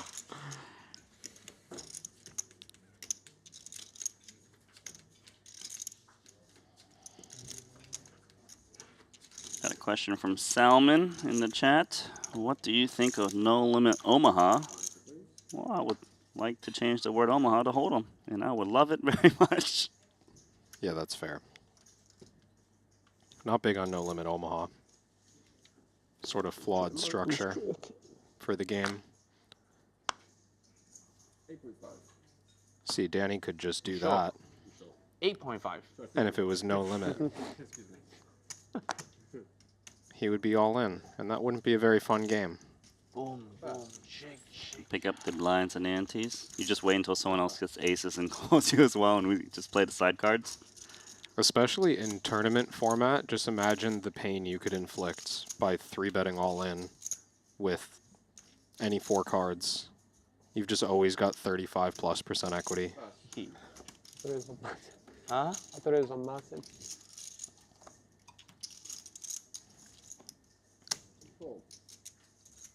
Cool blind. No, I'm not. Do you check blind? No. He called blind, although I'm pretty sure he looked. Check. Scary Both board players for with my the range. 8. Check. Check, check. I still check. Just keep checking, just keep checking, just keep checking, checking, checking, checking, checking. Bishops. No good. Wow, what a guy.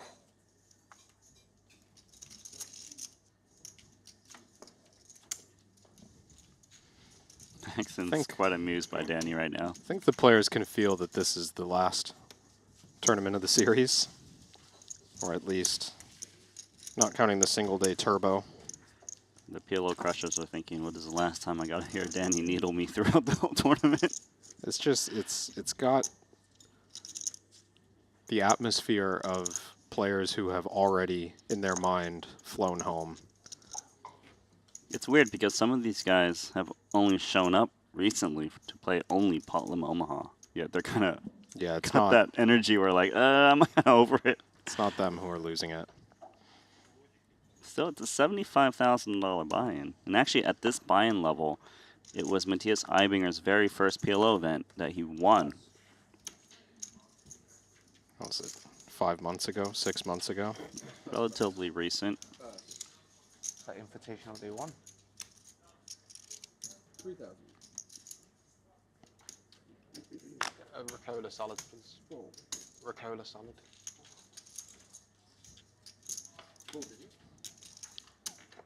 Cowan's getting after it. So I had to call. He's happy to splash with Danny. 8-6-6-4, opening out of the small blind.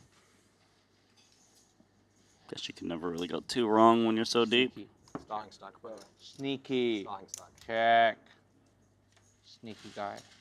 So deuce of diamonds, giving both players the flush. Why you this don't is check now? dangerous. Blind versus blind. Last time same board, I checked my aces. You should check too. Aces aren't good here. Well, I almost grabbed the wrong chip. Would have been problematic. Ace five, Cowan any good? cannot hit the straight flush. Danny's got it. You Can have hit ace a five? full house. Not too much, Rob. Rob, not too much. Not too Can much. you imagine trying to think One and pair this have guy's to just call. talking to you the whole time? Okay, that's not too much. That is not too much, Rob. I have lots of things. That's And they're good not enough. best. Two pair, no good. Flush, no good. Whole hand is no good. Turn it back over.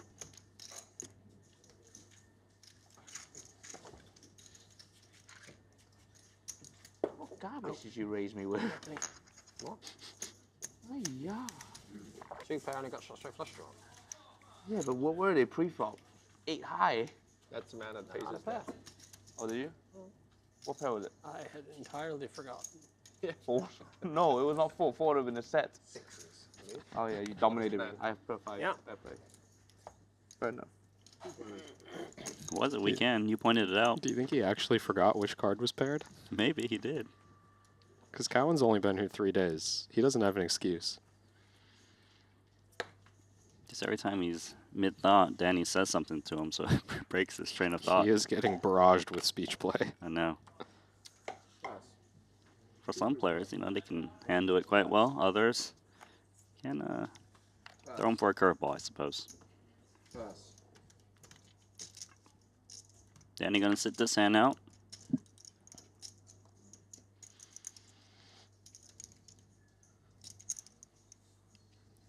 I see some chatter about it in the YouTube chat, but a reminder for anyone who wasn't here during the main event that the CoinPoker giveaway is still running.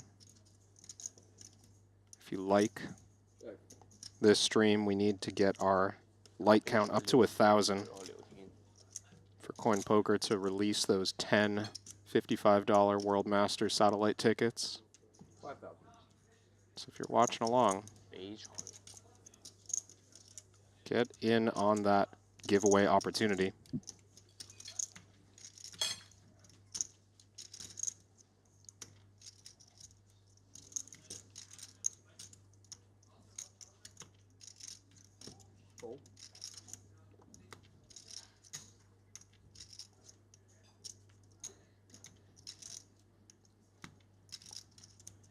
Quieter pot developing between Dam and Haxton.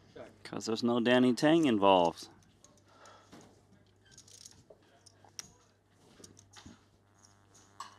Martin started bluffing on the flop with backdoors. None of them materialize on this 8 of hearts turn.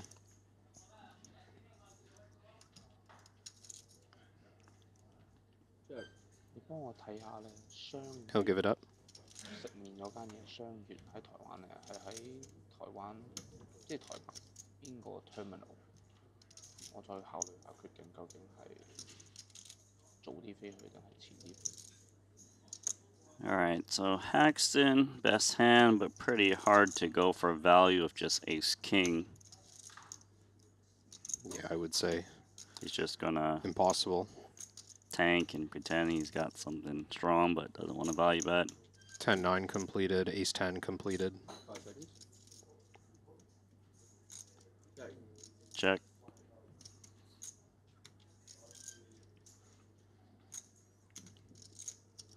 Martin can't win at showdown. Does he think there's something about that stall and check from Haxton that's weak?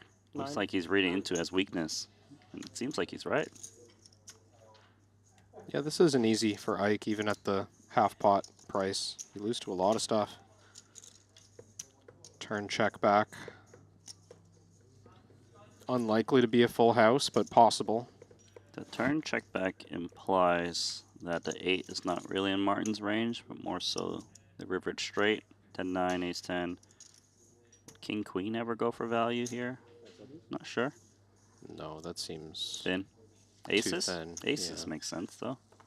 Well, if ace-king's I folding. can beat the first 3. And then the 4th kills me. Did he push 3 cards that way and 1 card that way? Do they have an arrangement where Ike gets to I had a C3? good feeling I could beat the first 3. He was right. He picked the ace, so Yes. it's live to be ace-10. Realistic. Only a few of those that beat me. Ace, 8 of spades, 10 of spades. I wouldn't open ace 9, 8, 4, triple spades. Nice counter. It wasn't 6-4. Ace 6, ace 8, 6, 4, triple. Oh, you had 2 spades in what you showed me, not 2 hearts. Oh no. Oh. That's true. Ace 8, 6, 4, 3 spades. It's not a very good hand. Okay, Danny just calling with kings because he has no suits. He's in tune.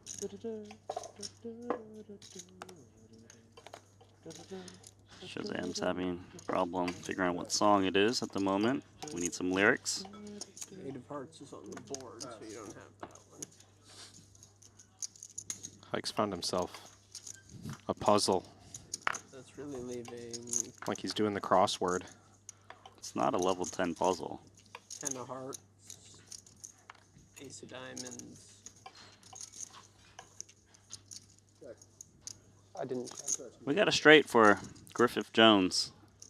Ace of hearts. Not a good one, No check. but a straight nonetheless. I like how he checks here as the pre-flop raiser. It's not really his board, so maybe Danny attacks.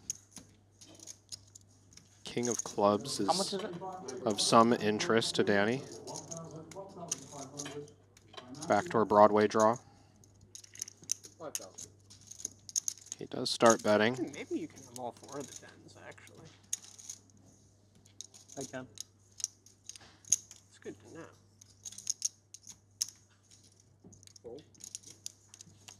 Danny's still, Haxton's still thinking about it. But the last card was a 10. Jones continues to improve. So he went from the flop straight to trip 9s.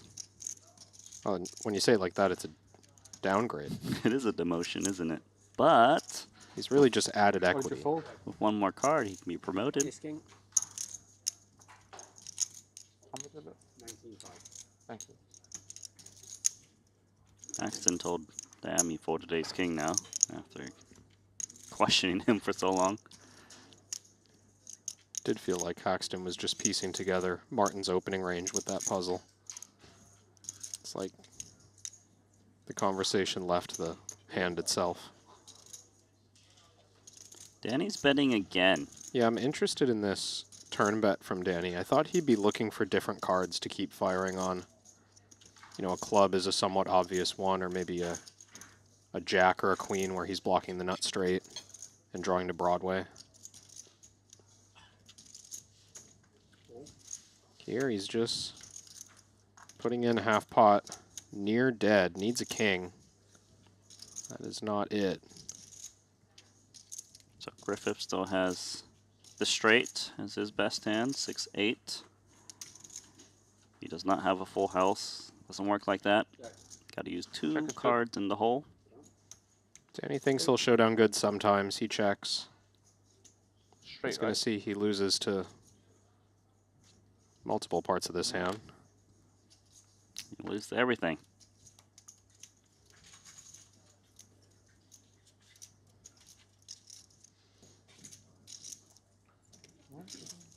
I see that like count climbing. Thank you in the YouTube chat for engaging. Look. Look. Let us know in the chat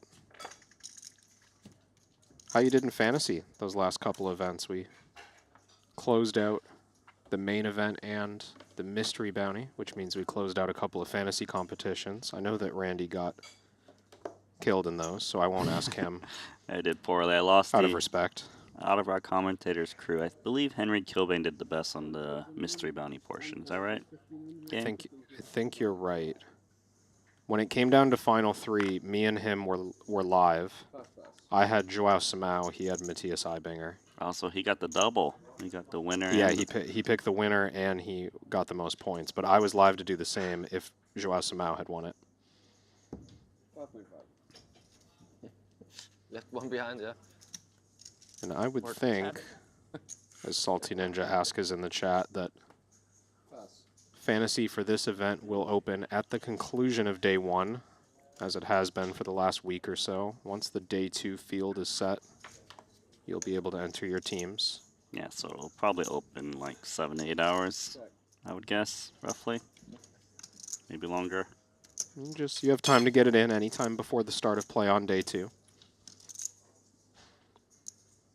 Even after that, random teams available for the late reg degens. I've lost like every single fantasy so far, ever since winning the first 2. I don't think I'm very good at it anymore. You started off hot. Yeah, beginner's luck. And then we caught up. I don't really know that I caught up. I don't think you've ever won. How much in the middle?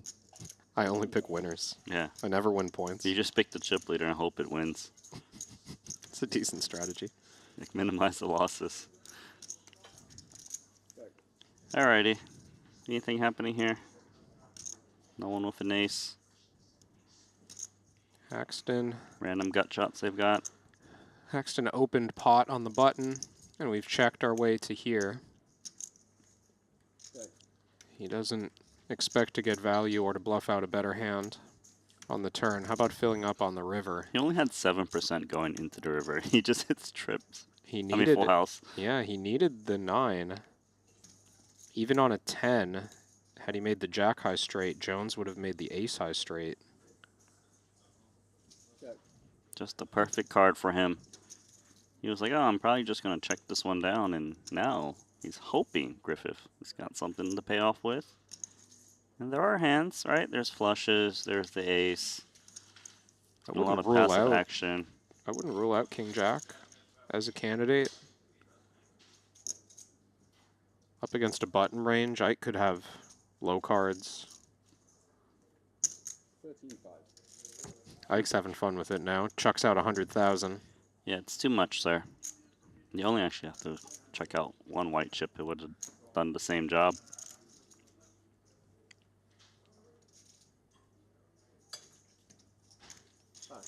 Into the muck. Jones gets away. No damage done. You know, Randy, the first time I Damn, played you're a bad PLO, influence. I feel like I'm coming off very unprofessional in this broadcast. first time I played PLO was on a live stream in the Poker Go studio. Oh, okay. Literally never played the game before. How are you playing? Got invited to a live stream because Run It Once Training was doing a promotional event. Okay, I thought you were playing like 100K or something like that. I mean, we were playing kind of big. It was a 25-50 cash game that ended up being kind of deep. And I was out of my element. I was very bad at this game, obviously. And I was playing against someone named David Eldridge, I believe. Okay. Who's done well in tournaments. He's an American player. And his thing was he bought in for... Everyone had like 5K on the table, maybe 10K. And he bought in for like 50. No, more. I think he had like 150,000. Big stack of 5K chips. Called it a flag tower, or like a flagstaff. I don't know what he was calling it. And just every time he wanted to bet the pot, this whole tower was flying across the table. He just knocks it over like dominoes. Into the pot, yeah. I felt kind of bad for the dealer. Kept having to pick it back up. It was very clear which chips were his, though. He was the only one using flags. Right. So he can splash the pot, and it'll be all right. Every time it was on him, pot.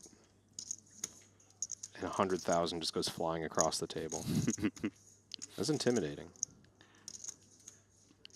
Always covering the table. Sounds like something Andrew Roble would do.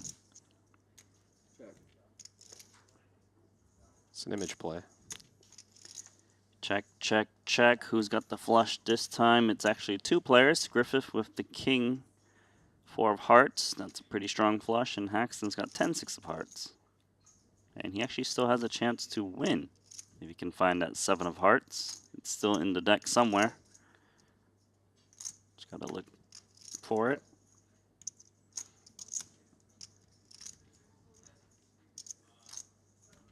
Jones checking. So much defensive play from out of position in this game. Yeah, I haven't really seen a lot of bets go in post flop so far here in the first 2 levels.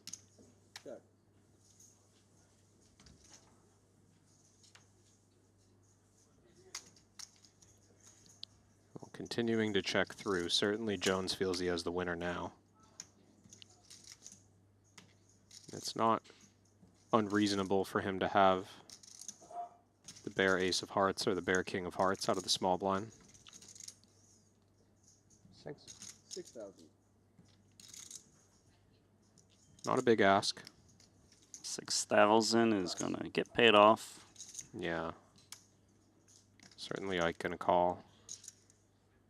He's even seen Jones bet this kind of size with a full house not long ago, so any thoughts of thin value raises will be out the window as well. Chat is saying that the queen of hearts would also make Haxton a straight flush. That's just wrong, right? So those new to PLO might not understand that you need to use 2 of your 4 hole cards. So the 10 of hearts by itself cannot make a hand with 4 cards on the board. He would need to use the 10 and 6 of hearts for his final hand. Yeah, so only the 7 of hearts was his out to take out the king high flush. Yeah, that would have made him a 10 high straight flush.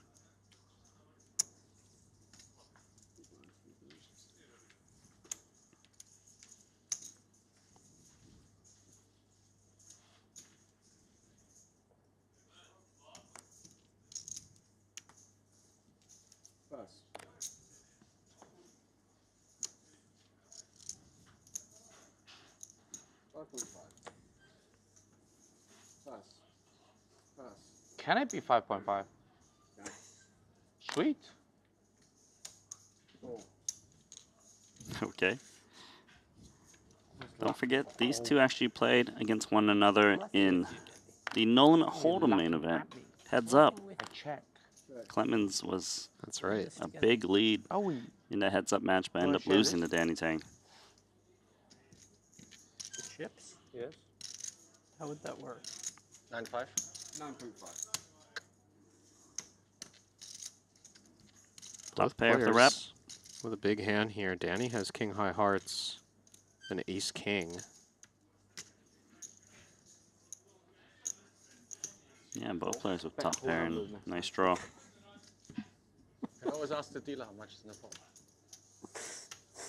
No, I was calling. I don't dictate. I check. Nothing changes on the deuce.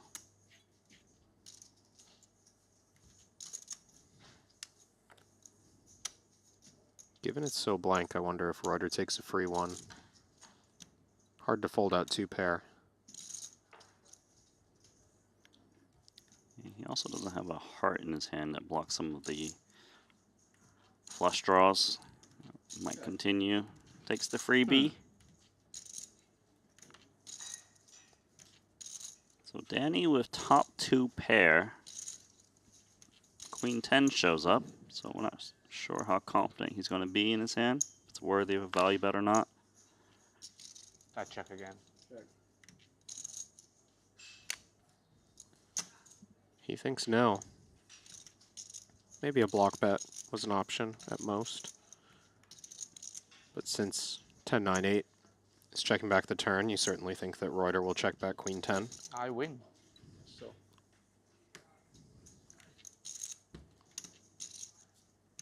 Reuter tries to show down his ace 10. No good. Yeah, and Danny knows he wins once it checks through.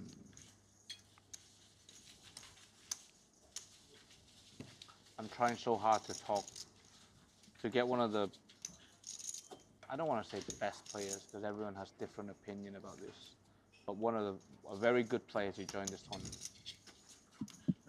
Ellis is leaving, but I'm trying to talk to him to stay. Where's he leaving? He's got a golf tournament. He just registered. Yeah, he has a golf tournament. He's standing Like, right there. He's standing right there. You see? Huh? He's over there. Where? Directly Hey, in don't front. watch, buddy. Don't watch. Get involved, man. What? Railing. So Parsonen might not join this tournament Itchy. because he has a golf tournament. Priorities.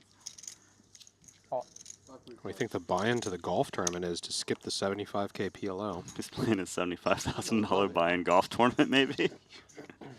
As good as Elis is at PLO, I'd have to think it's got to be a $10 million golf tournament.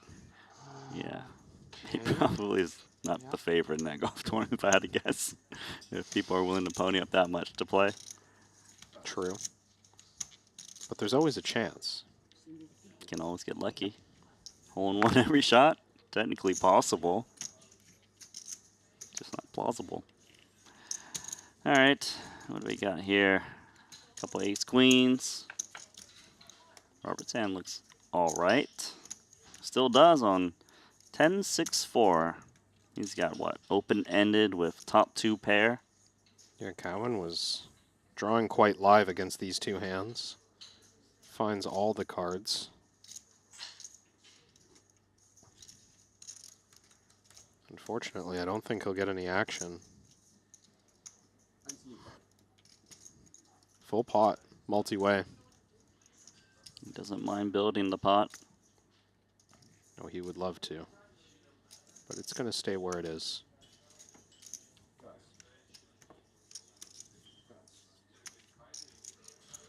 All in. All in bet. I am happy to run it.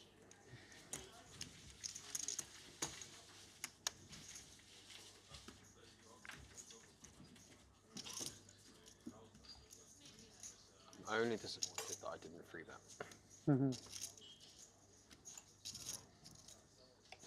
What's he taking a photo of? Elis Parsonen?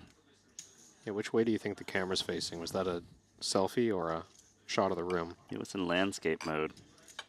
Yeah, true. A landscape. Well, you can take a landscape selfie. Usually if you're trying to fit in someone else into the shot.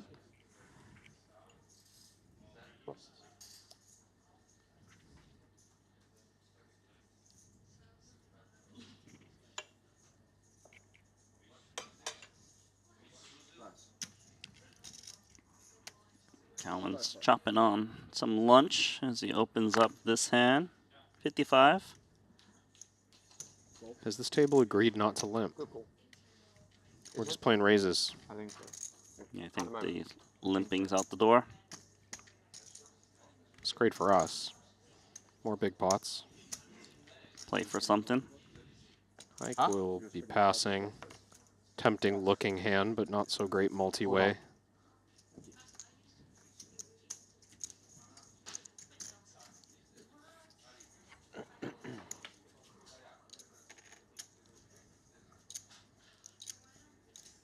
Danny's got a wrap, doesn't he? 7, 9, 10. Cowan with backdoors. Just backdoors at the moment, but he is going to shoot out a bet. It's a healthy one, 12K. This feels like a somewhat natural carryover to me from No Limit on low boards. We've got the overs and the backdoors. Bet big. Try to force out some marginal pairs on the flop. Bingo. There comes the straight. This could get Cowan in trouble. He's drawing to the nut straight with his Jack-9. And he's got the ace of hearts blocking backdoor nut flush. Yeah, I feel like with these kind of hands, when you have that nut blocker in case the flush comes, you kind of activate a lot more, and if it does happen to show up and you get called, then you just kind of pounce on it. He's also just more likely to get this turn bet through when he's holding the ace of hearts, right? If Danny had 2 pair and nothing else, maybe he folds. But if he has 2 pair with nut hearts, right, he's not folding. Yeah, that's a key point. Anything that gets here with nut hearts is not folding. So Danny just calling with the nuts, praying for no heart. It is a heart, and it's a board pairing heart. This is an interesting card. I think Cowan might go for it. Would be hard for me to give up once I get here. It's hard for Danny to have a boat, I feel like. Because with the deuce, 8 deuce, 6 deuce, 7 deuce. Yeah, you had to call a big raise pre-flop, so he's not just in there with any random pocket 8s or 6s. He's not calling the flop with that many pocket 7s unless it's 9-7-7. And let's say Danny had, I don't know, 2 pair, 8s and 7s. They're not feeling good, and here comes the full pot bet. Got anything to say now, Danny? 10 high straight, single heart combo could be an excuse to call. But this is a bluff catcher for Danny. He's got to decide 16 originally. All into 16. how many full houses Robert can have realistically, how many nut flushes start betting big on the flop. 5 seconds. Danny does have pretty good side cards to go with his 10 high straight here. He blocks a heart, he blocks a board pair, he's got an ace in his hand, just in case the hand of interest is aces with nut flush draw. 95. Hey, Rob.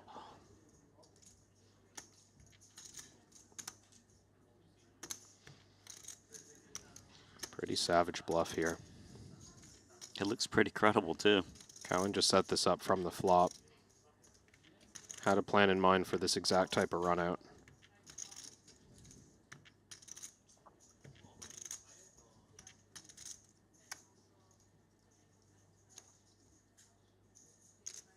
I feel like paying to learn again. Why do I always have this problem?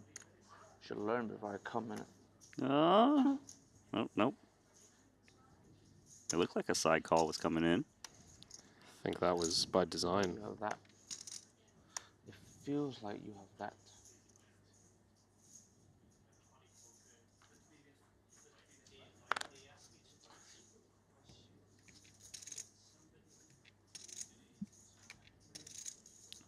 It is a little tricky finding the bluffs that Cowan could have. But there's the call. Well done, Danny Tang. With the straight, 10 of heart blocker. Full houses were possible. He knew what he was up to. Nice call. Had the dream turn scenario, didn't fast play it, ended up in the blender on the river, but still finding the right decision. Well done, Danny. So Cowan, with that bluff, is down to just 9,000 in chips, 6 big blinds. He is officially the short stack of the tournament. And look at Danny Tang, should be the chip leader with that pot. Does look like Danny is the overall tournament chip leader. Richard Grieco, Lautaro Guerra, other top 3 stacks on outer tables. 200 big blinds plus for them.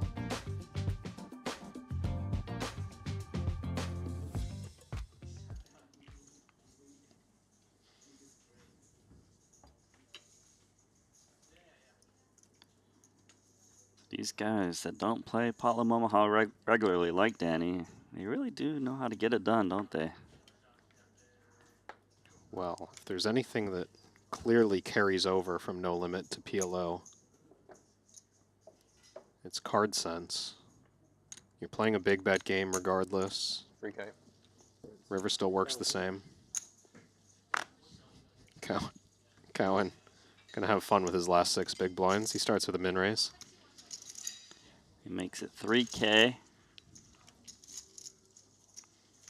Might actually be by design to be able to fold more flops with more money back. If the heart wasn't no, it'd be more difficult. Yeah. Yeah, it would be a lot more difficult. I had 1 heart in my hand. 6. I don't know, is this relative? I don't even know. It's very relevant. At the bear race, I'd pot a flop. I popped on a flush. I think Danny was discussing some strategy with the man he just took most of his chips from.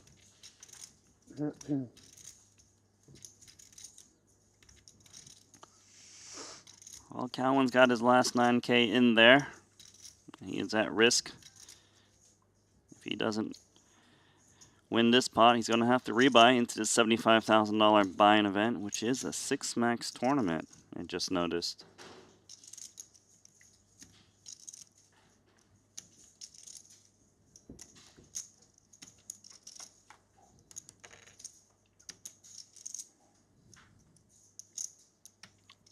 So Robert's got the best hand at the moment. He's 10. Not very fun for him. 6K.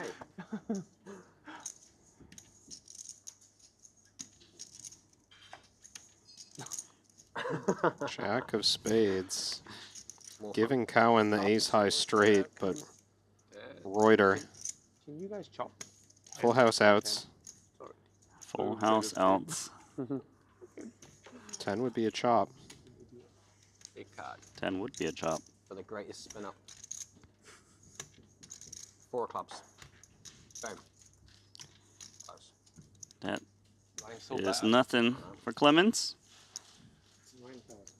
Is that no good? Oh, 9. Sorry. So right now from 9K to 21K for Robert Cowan. He's not exactly feeling back in it just yet, but it's a start. If he can get one more double, he's got something to work with. Yeah, that might feel real. This month. Get back to 50K chips. There's no drugs in this one. Yeah, that's mine.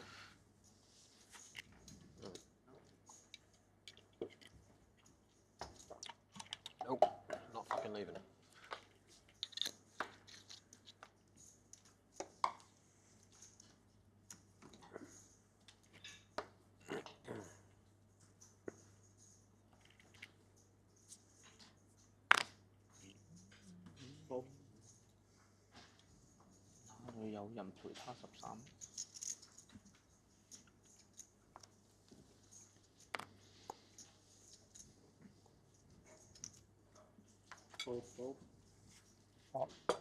Raise 4,500.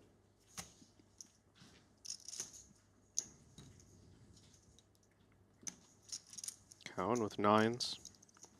Blind versus blind. It's kind of weird. He's got the tri-suit, which is annoying. But he gets a better price when a big blind with position. Gonna make the call here. Can't really press the hand like this pre-flop. Looked like he thought about it. Decided against it. Of course, this hand is always a little tricky to play. He does have the best hand with the gut shot and nines, but hard to know. Although, what does Griffith have? Bottom pair? Yeah, bottom pair is a decent piece with 1.5 SPR and really wide ranges. As long as your opponent folds some hands. Yeah, it might just be a try to max fold equity kind of situation. He'll check. He's got no backdoor suits, Jones. Seems relevant. Cowan's willing to commit. Yeah, once he sees his opponent check, he probably figures the jack is no longer on the table. That would just pot the flop. Yeah, only really big hands. Maybe gonna check over. Cowan clears out some equity. Picks up another 6K or so. Spin up is alive. One more. I'll chip dump you another 5K and then Lovely. you're back in the game. Some big pots being played at outer tables. A few moments ago, Richard Grieco collecting more chips from Stephen Chidwick. He had middle set against top two pair. Bunch of money went in on the turn. Grieco up to 353,000. You can follow all of that outer table action on the Triton Poker Plus app. Just 4 tables running to start this 75K PLO. So you could sweat all 4 of them on a tablet. 5-5. Let's play. Danny. Sorry, bro. Should have check raised you. Should have what? Should have check raised you. It wouldn't have made a difference. Wow, Danny. It wouldn't have made a difference. What, you wouldn't bet?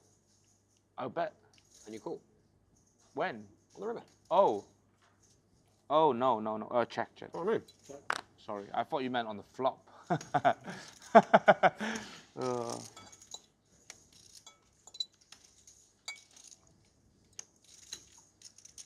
Jones getting outflopped here by a heavily dominated Queen 10, 8-6.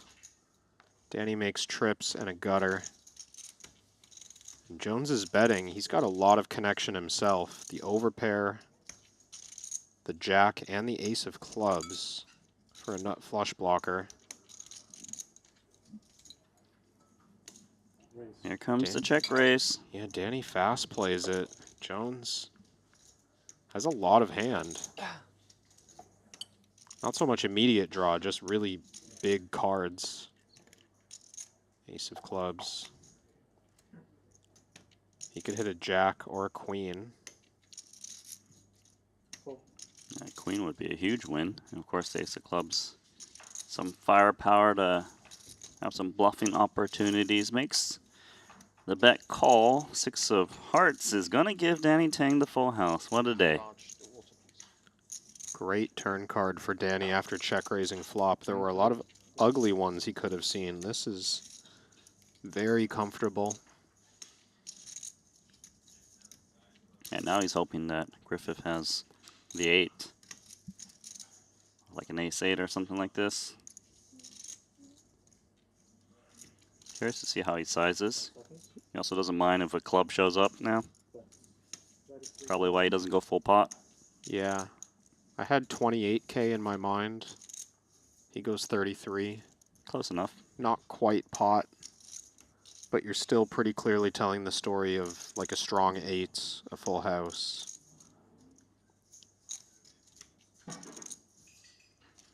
Maybe Jones can get away here. He blocks some of the draws with his 2 queens. He's got way fewer outs than he would with a jack and 3 live cards.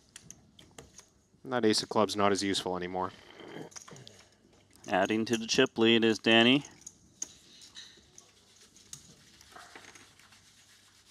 that wouldn't have worked because I wouldn't have bet the river.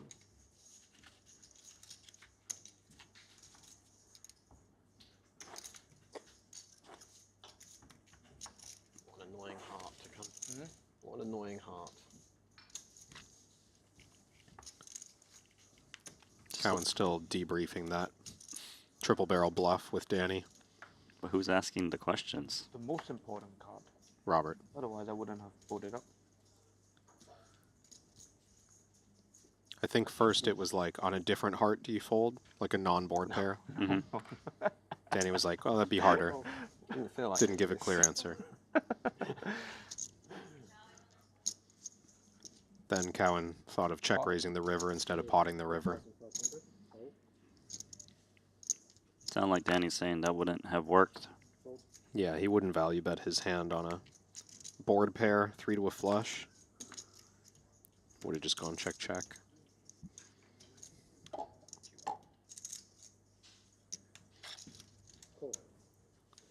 So aces with 6 deuce for Jones.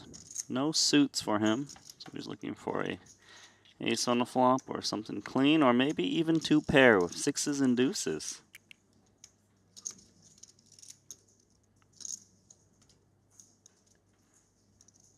Curious to see if he value bets the 6 deuce here. There's the immediate 4-5 for the straight on the board. Seen a lot of passive play from top and bottom pair in particular. Even just flop 2 pair when your hand could be behind, it's not a great drawing hand. You'd be more likely to play a set aggressively. So he's going to check it back. There's not many great turn cards for Griffith. 9 of diamonds. Still gives him the 2 pair.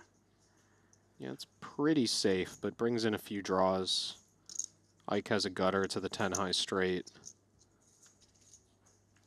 Jones has the ace of diamonds in his hand. 2 diamonds on board.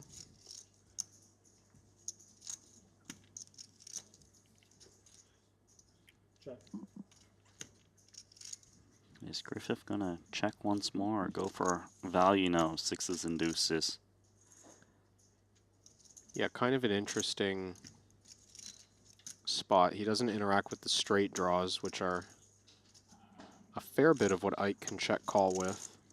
Kind of feels like with the ace of diamonds, you probably get check raised a lot less. A lot of those combo draws don't exist as much when you're holding that card. Maybe more reason to bet. But he'll check again. The way he checks is so subtle too. Single finger and softly tap. Yeah, it's easy to miss that.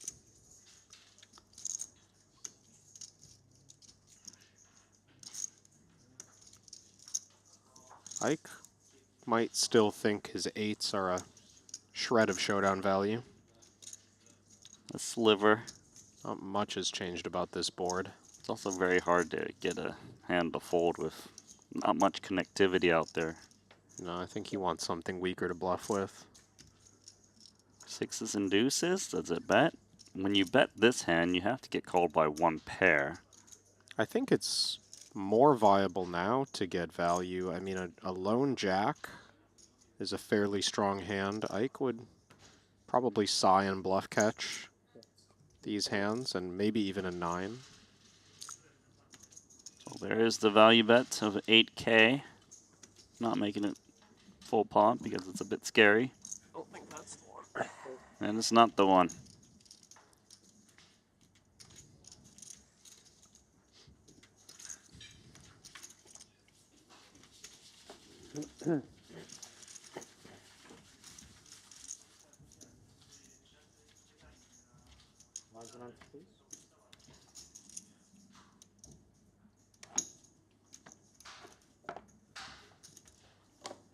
You know, the other day not we, but Alex asked for a BLT in the chat, and they never gave the beverages. All they did was the location. No beverages. Yeah. And all they had, when he called them out on it, all they said was water. Well, should we try again? We should, if you want. All right, Maybe chat. you'll have more success. Chat, you know the drill. Get your BLTs out. On. Raise 5,500. We want to know what you're up to, where you're from. Who's the funniest guy in poker? Very tame. Really? For real? Very funny. Not annoying? No. That's good. Me, yes. I don't mind Martin. It wouldn't be as funny if you were zero annoying. You need to be a little annoying. Right. Like, right. But I'm not like the... That was good. Salt enhances flavor. The irritation enhances. But like I don't overdo it, right? No. No, it's perfect. Who else is funny? It's a backhanded compliment. I laugh a lot at Martin Cabral, but only if he doesn't cross borders. It can be a bit much sometimes. Yeah. I think Nacho's the funny one. Fair share. Nacho's funny. I agree. You might be number Nacho one. was pretty funny this trip.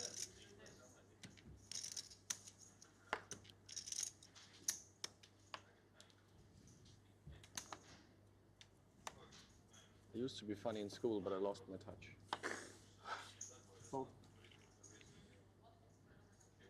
That was a good joke. Maybe you still are funny. Raise maximum. Danny's finding new ways to say pot. All in, raise maximum. What's next? You should just say bulldozer. You ever watch that video from back in the day? It was some guy playing online poker, and he'll go bulldozer, and he was just going wild over some stupid pot or something like this. No, I don't remember that. It was super viral. I've seen the old Tough Fish videos. Yeah, I've seen those. That was like YouTube before YouTube was YouTube. Bulldozer is great. You should try to find that one.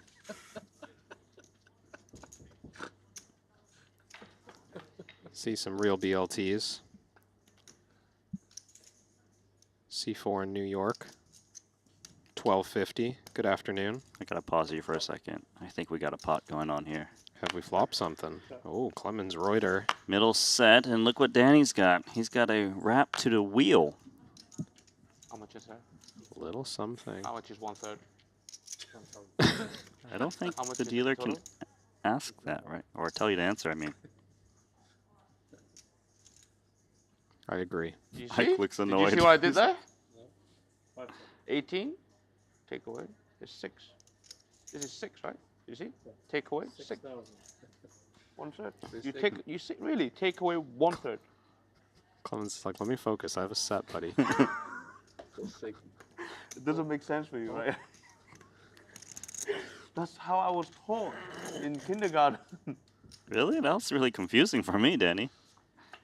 It appears to have worked, and I have no idea why. Full It house. really did work.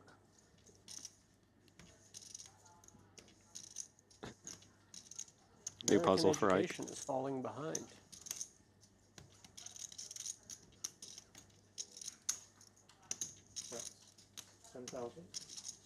So look at that, a 10K donk bet from Reuter with the boat. This is interesting. Partly motivated by multi-way flop. Reuter called out a position. Feels he's got the strong range. Yeah, also, given he bet exactly 1/3 as well, it lets these hands kind of attack or call that are drawing dead. Danny's bluff raising. I think part of this idea also is aces and kings got devalued on the turn, right? If Clemens just had a queen, he's made trips against aces or kings, so check would have been the play quite often. Wow. What does Danny think he's up against once he gets called?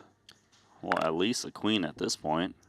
Hard to find the diamond combos that don't also have a queen. Maybe this saves Danny. He makes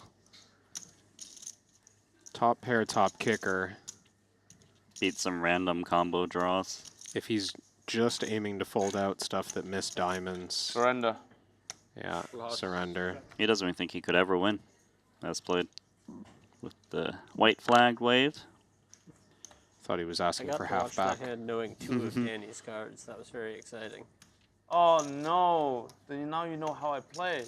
I mean, a little bit. Did it make sense?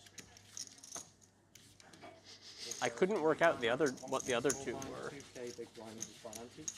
Well, no, so then I'll be giving you even more. But then it makes a little bit of sense, right? I mean, it wasn't like I saw 9-7 of clubs. Yeah.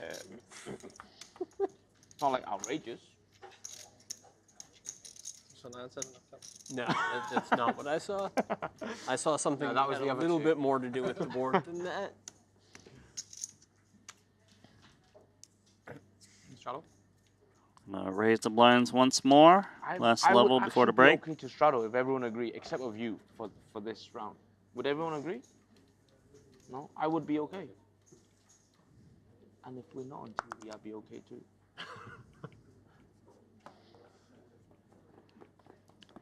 So we can't officially do any Best straddles. straddle ever. If they had agreed, it would be a blind raise. I did that once at the World Series. I was playing the 25K 6 max, no limit, and Sean Deeb was at my table, and he convinced us to play straddles. So it had to be it was my first time ever doing this in a tournament. So he was like, guys, it's very important. Very important you understand. You're not allowed to call It's obviously the straddle. I'm only joking. It's like, this is very important. Straddle is... It's obviously full pot. That was not a legal amount.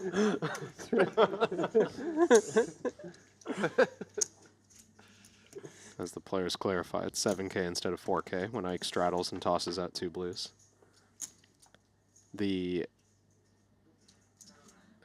So it's I'm trying to understand. So what do you mean? So it's can't 501K. raise. The first player is going to make it 2K. Right. Now, the game doesn't really work as a straddle if someone behind says, I'm going to call the 2K. Because then it leaves the straddle dead.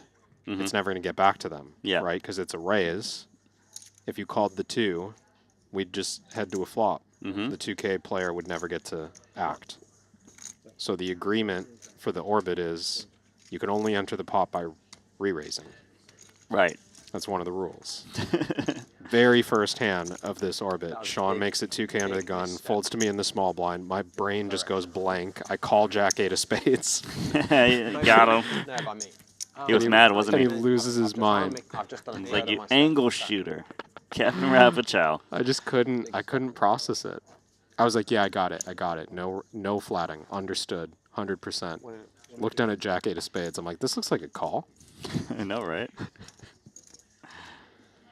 So don't straddle a view. That's what we learned in tournaments, at least. Did you win the hand at least? Do you remember? I short-circuited. I don't remember. It would have been really funny if Sean had lost the hand as well. That was pretty funny. Or you forced him to see a flop and he got super coolered and lost his stack. Nothing like that happened. I also remember I was out of the tournament like an hour later, so... Yeah, karma. I Ever couldn't heard have of it? gotten him that bad. Poker gods punished you. Yeah, that was karma. Ooh. I used to I play did not see that. cash games in during one of the World Series. You ever heard of the Mississippi straddle? Yeah. Yeah, that's Button straddle, right? The button straddle, that's right. Tree. So basically, let me see if anything happens Ooh. here. Hold on, I'll Have continue it. my story in a second. We got straight and 2 pair for Danny Tang. So now I need to bet. How much can I bet? 17,000. I can bet 17,000. I will bet 6.5. The dealer told you a number. Much more what? Prudent. What does that mean? Better decision. Responsible. What did it? What? Prudent. What? Dent. Prudent. Prudent. Yeah. How do you spell that? Jesus. Important Very, matter. very similar to how it sounds. P-R-U. I didn't realize it was English 101 here. P-R-U-D-E-N. Prudent. Prudent. Wrong. No idea what it means. I just want to remind the viewers Sorry. that this is a $75,000 PLO tournament. Danny Tang has won $4 million in PLO tournaments. Ike Haxton has won $5 million. in PLO tournaments. He's like a kid in a candy store right now, Danny And is. the focus of this entire hand has been the spelling and definition of the word prudent.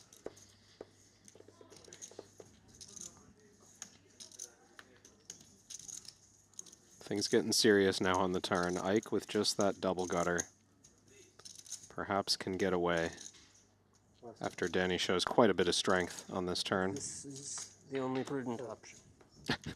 This is the what? Only Well prudent done. option. I kind of wanted to call, but it would have been irresponsible. I mean, before Reg is closed, anything's responsible. Okay. Danny, do you want a lesson? No pair, 3 nut outs, and the king of clubs does not feel like enough for that to be a responsible call.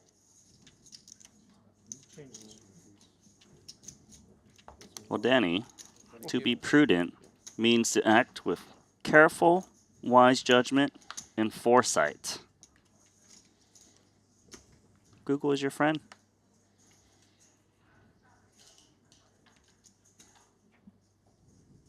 So I want to get back to the Mississippi straddle story I was saying. Yeah. Dude, guys, do you guys all have the same joke? Just all in pre and it's just pot? They're having fun out there. Tell us about the Mississippi straddle. So I was playing cash games, and I was always Mississippi. Okay, well, hold on. My story's getting interrupted again because Robert Cowan actually has gone all in. Can he re-raise? You cannot answer that? Huh? Depends on mine. It's not an under raise. What's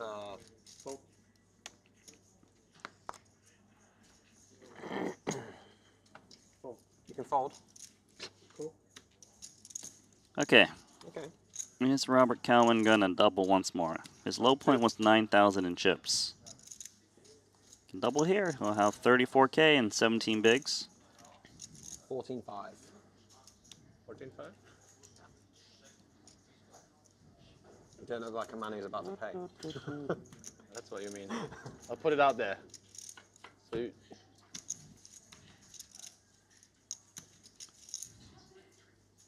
Not bad for Cowan. The prepay didn't work. Don't you dare. Faded it. Don't you dare go this a comeback. Just a king. King Kong. King Kong. Don't you dare call this a comeback. Let's go, says Robert. Exciting. 17 bigs. Another 75k hand that one. All right, Randy. Story time. name one guy that's running worse than me on this table. I think Cowan knows. Cowan knows exactly who. Himself. Well, guys, why don't you go ahead and head on over to the Triton Discord where you have exclusive access to a lot of announcements. You can build your fantasy team, get that Triton Poker Plus app, and we're going to have more mini games for you. We're going to have a mini game when this day ends for the $75,000 PLO event.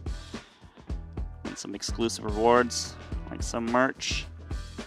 Get in on the action if you can. So yeah, Mississippi straddle. Basically, you straddle on the button, acts normally, but you still get to act last.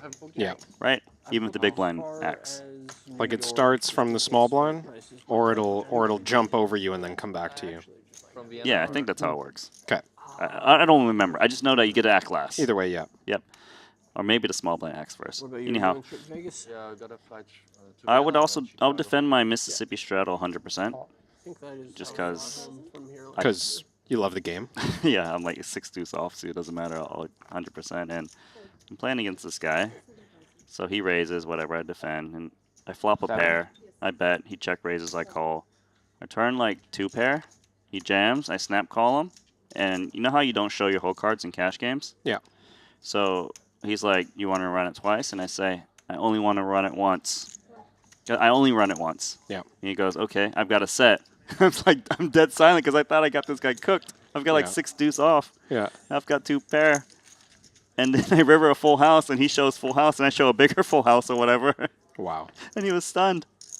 You ran it once, and you two-outed him, I assume. I was like ready to show my hand, like I've got the best hand. And Yeah. he goes, set. And I keep my whole cards down, and then I river him for the bigger full house. I must have had like 6-5 or something. The slow roll of the cash hand going from like face down to face up on the river is one of the worst slow rolls And you it was can like feel. a super nit. It was like so tilted. Yeah. Yeah, that's the story. Just defend any two from the Mississippi straddle. Well done. I thought I'd figured that game out. I guess I'm the most profitable Mississippi straddler in that game. But into this one, we've got Danny Tang with the straight, Queen 10, but his opponents have a lot of equity. We've got the nut flush draw hanging around for Haxton. Griffith has trip 9s, by the way.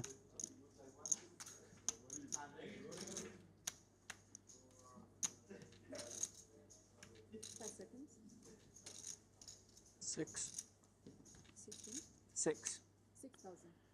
6 for 6K, not 16. It's the worst hand doing the betting. Haxton does have a nice draw, though. He's likely to get 2 callers. Jones with trips, drawing live to a few full houses. Yeah, so Danny probably going to call there, just given there's a full house out there from 2 opponents. Yeah, raising would be a bit ambitious. He can't improve either. Just hoping to hold. So all 3 remaining here.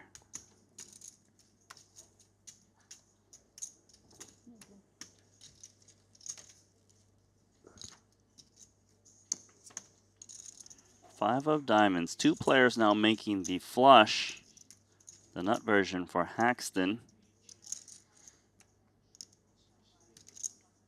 Perhaps part of the plan with betting turn is now his opponents could have improved to a weaker flush. Still pretty hard to get paid off by Jones, maybe. Jones's flush is quite weak, and he would be sandwiched between Haxton and Tang. Yeah, and I think 11.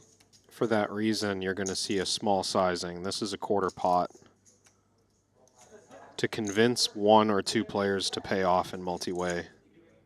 It's kind of what you need to do.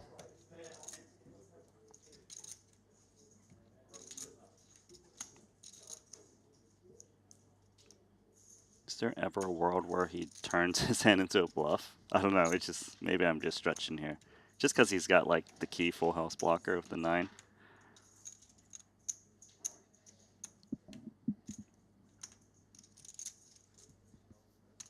I almost feel like if he had ace of diamonds 9, that would be like the perfect hand to bluff with. Yeah. That would be a nice one. But then again, maybe your opponents are less willing to bet if you're holding the ace of diamonds yourself. Who knows? When Jones has this hand, it's a little harder for Ike to have a flush.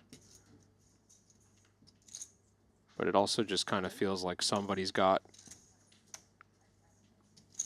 Jack, Jack, maybe King, King. Yeah, pretty smart from Griffith to fold the flush despite the very cheap price. And so does Danny folding his Queen 10. Yeah, a couple of big hands. It's hard to Making get discipline folds against quarter pot. So hard to get a chip out of these guys. They're playing too good.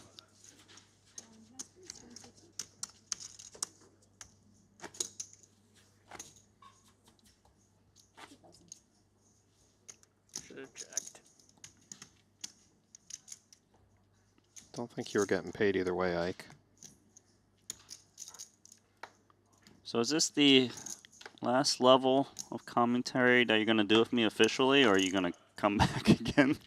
As far as I know, Randy, this is my last level for the series. No. As you know.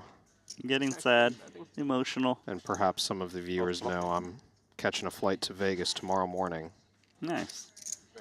Play some no limit hold'em again? That's not something you usually do. For sure. I'm losing my mind. You don't usually do that. That's insane.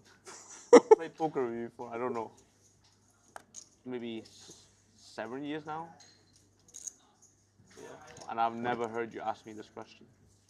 What's the question? Yes. If I check, would you be betting? Never.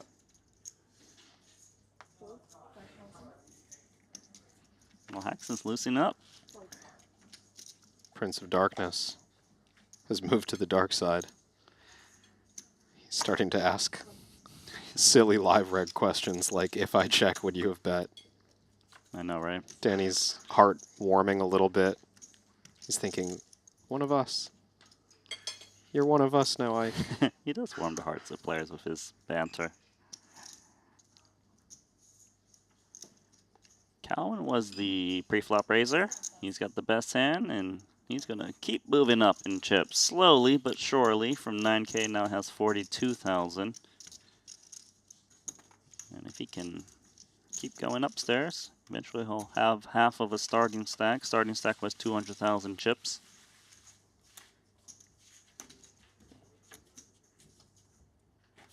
I'm getting some love from Carbon. Great work, Krabachow. Thank you, Carbon. Seen you in the chat. What, every day? Only 20 more Since we minutes started. left of Rabbitchow, and then he leaves us. Packing my bags to go play a heads-up tournament. Hope your plane gets delayed so you come back tomorrow.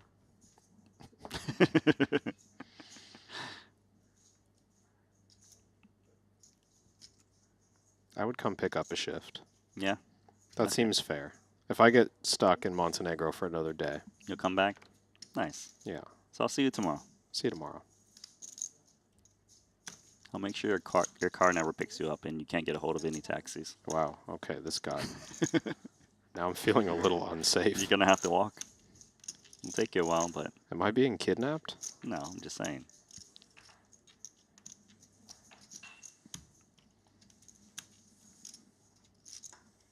So this ace 5 3 deuce doesn't look as good in this game as other variants of Omaha.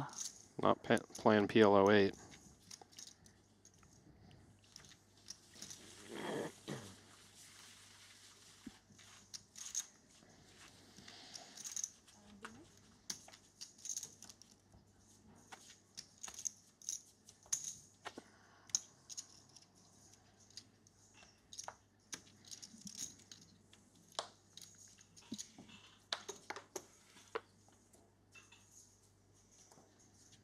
What about you, Randy?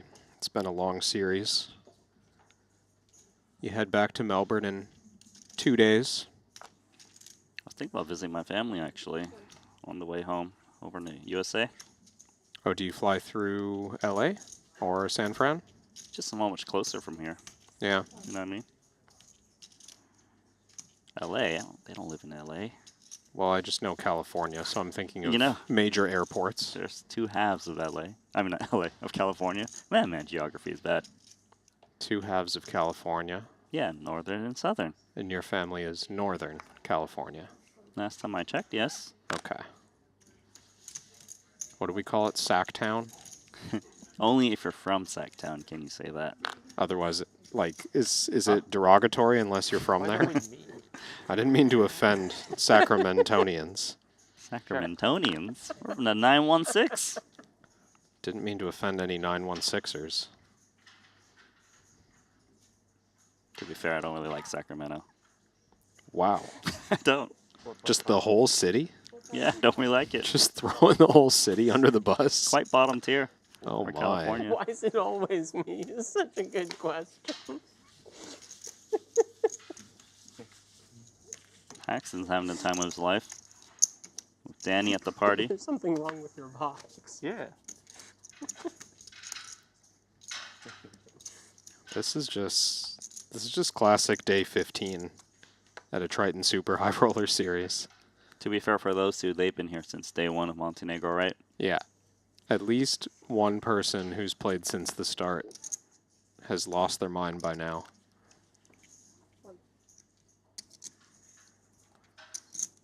Reuters seems to be holding it together. I think Griffith is all right. He hasn't played any no limit hold'em. Oh yeah, these two guys, Cowan and Jones, they're fresh. Day 3. Maybe day 4 if they showed up early. Although Cowan is hoping to run up this stack because he wouldn't want to pony up another $75,000. Disciplined, button limp. He's feeling like he's got a real chance on this bullet.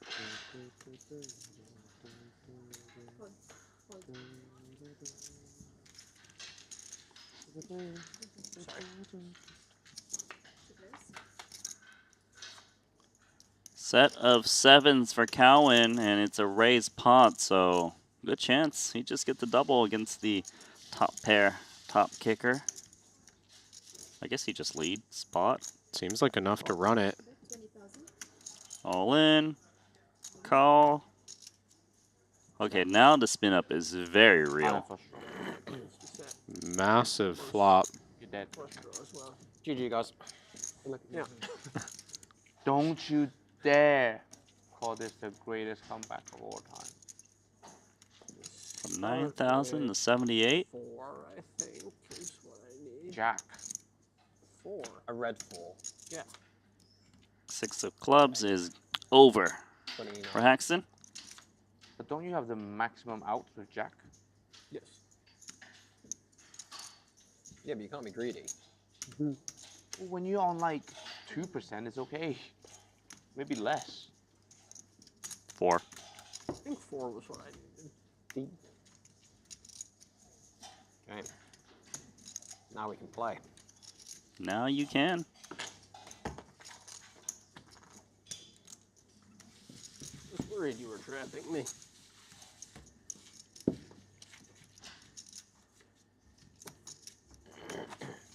We've had 2 eliminations so far in this tournament. Jonas Kronritter and Martin Dam. They have not rebought just yet. Taking a look if what happened. Looks like Kronritter lost a 400K pot to Jason Kuhn. Whole card's down on that one. Lost the rest of the crumbs soon after. Do you have 50 yet? More.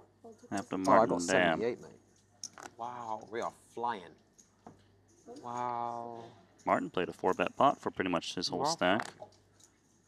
Jack 10-7-5 against Ace King Queen 9. Lost. At the rate we're going, doesn't seem like Cowan is going to join And you, my friend, are the the only one parted. who's not giving me any back. Greatest PLO Asian player.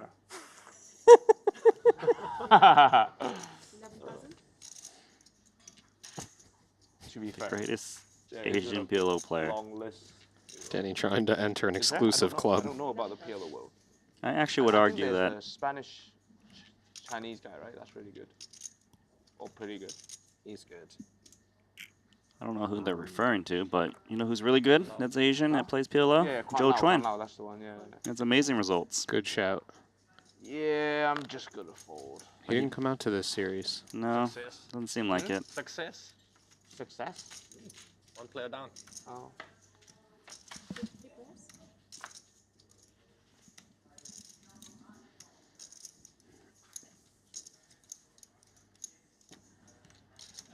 Ten, 4 deuce. Cowan flopping best as far as equity goes. Yeah, it doesn't look that good though, does it? It's a gut shot with a deuce. Yeah, with but 2 spades out there. he's got all these live 2-pair outs. He's got backdoor straight draws.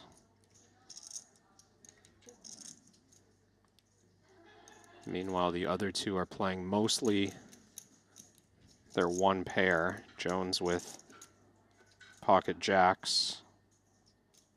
Reuter with king 10.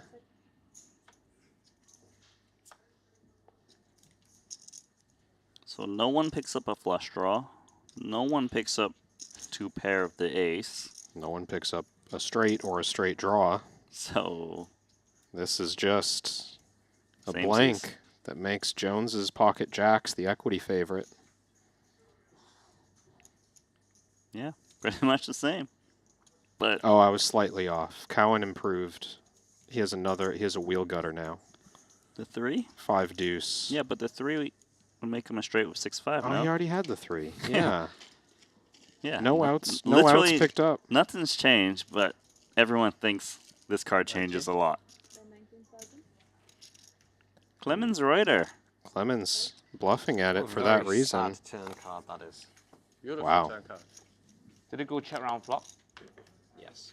Beautiful turn card, he says. Didn't help his hand at all, but won him the No pot. one runs worse. Nicely done, Clemens. During the dinner break, the table will be moved back to main room. Okay. Oh, good. I was hoping we would have a dinner break 2 hours after we started. 67. Passive aggressive much? Ike is so over it. He is. I mean, you still have to eat. You know, the tournament started, what, 2 hours ago? Quite late. I think he's just here to play maximum poker. He doesn't intend to eat, only at the table, I suppose. 2 or 3 dinner breaks in a tournament. It's on UDT. Try to have what? 2 or 3 dinner breaks. What does that mean? How much did he make it? I know, but you A lunch, can't take a dinner. 45 minutes off and make the day longer.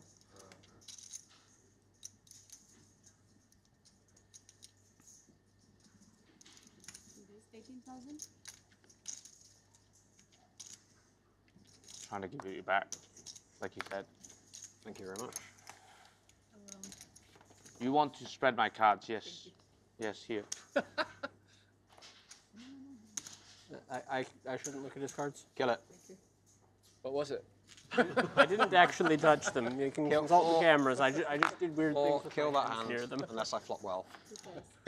Did you flop well? Top pair. Sorry. Oh God, how much is it? What do you want? This is pretty great. 4K. Danny flopped all right. I think it's just going to go in. Robert's pretty short. Flush draw and stuff. It's got top pair. 20. Yeah, I'm being honest. 23. Bunch of 2-pair outs. Danny with the 3 king-high hearts. Near flip. Cowan probably thinks he's up against ace-king most of the time. You can Or always even die aces. as well. It's kind of tricky for Cowan because he could be up 41 in against there, and he's made it ace-king 23. jack. Yeah, if his 2-pair outs are not live, which they're not guaranteed to be, then he's in really rough shape. Just backdoor straights. Yeah, maybe. How so? With what? I mean, sometimes his 2-pair brings a flush like 7 of hearts, I'm not worried about that. jack of hearts. The big concern is Danny has aces and you're just dead. Of course.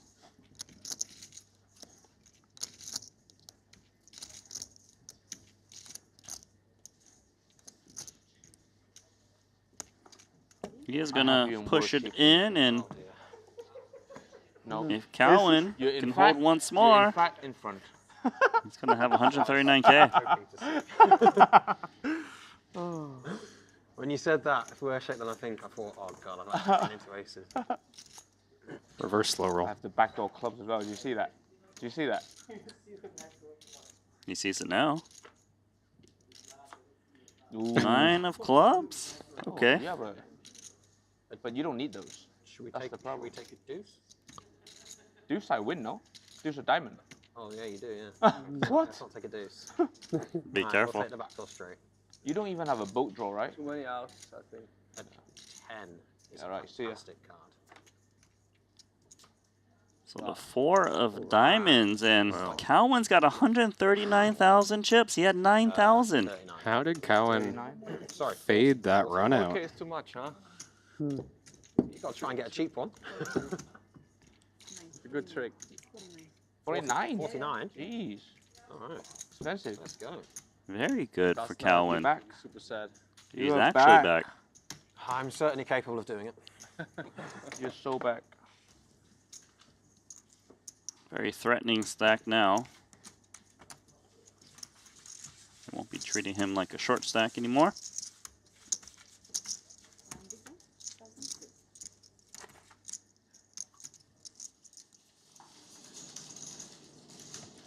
This one's gonna be your next featured table. We've got Chadwick, Tolerine, Artur Martirosian, Paw Paw. Is that Ibinger over there? wearing his patented color. Mystery bounty olive. Yeah, the mystery olive. Got me a very fun feature table and plenty of experience there. A different kind of feature table, I suppose. This one's been quite chatty. Okay, we'll let you live. Hadouken. Did you notice if Ibinger had chips in front of him? Because I'm looking at his table in the Triton Poker Plus app, Randy, and I see the replay. He's all in under the gun for 1K. That's right. That's why he looked a little sad. Yeah, he was kind of zoned out. I think he had just lost the majority of his stack to Paul Poix. It was England, and it probably still is England, but deep down, I do want to see Ronaldo lift the World Cup. So I'll say... You're actually a disgrace. Why? I'm not even... You grew up in I'm not exactly English, am I? I'm Welsh. What? Yes. I'm from Wales. Wow. Why you laugh at Wales like that on national television? Oh my goodness. Sounded like a pun. Was it not a pun? Huh? Was it not a pun? Punt. A pun. A what? 7,000. A pun. A joke. Pun, yeah. A joke. P-U-N. No, I'm from Wales. Welsh. Wales. I'm from the valleys. Definitely not from the valleys. I'm definitely from the valleys. Oh my God. How are these people laughing in my face like this on TV about where I'm from? It's incredible.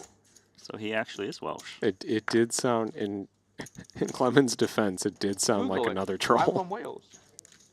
Cardiff. Not Cardiff. Wrexham. But Producer Lee confirming this is a genuine connection for Danny. Yes. Wrexham. Did you? Is that not half and half? Is that not half and half? Oh, Wales is in Wales. Directly on the border. No. It would be like... Isn't there a football stadium Well, half on the border? No. And the Welsh hates the English. Notice. Yeah. Definitely Griff. Griff's very mellow. I'm pretty sure Cowan's Welsh as well.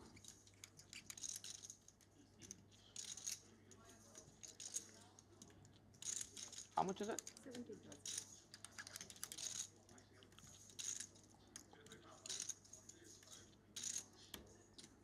I've been told that he's not actually Welsh, he's English, but he lived in Wales for a very long time and was playing a lot of poker over there, and they just assumed he was Welsh on Like Hendon my Mob. town to Manchester is like an hour, so it's pretty close. But it's not. What's it called? It's not on the border like the stadium. So you are English. No, you can say I'm British, but I'm not English.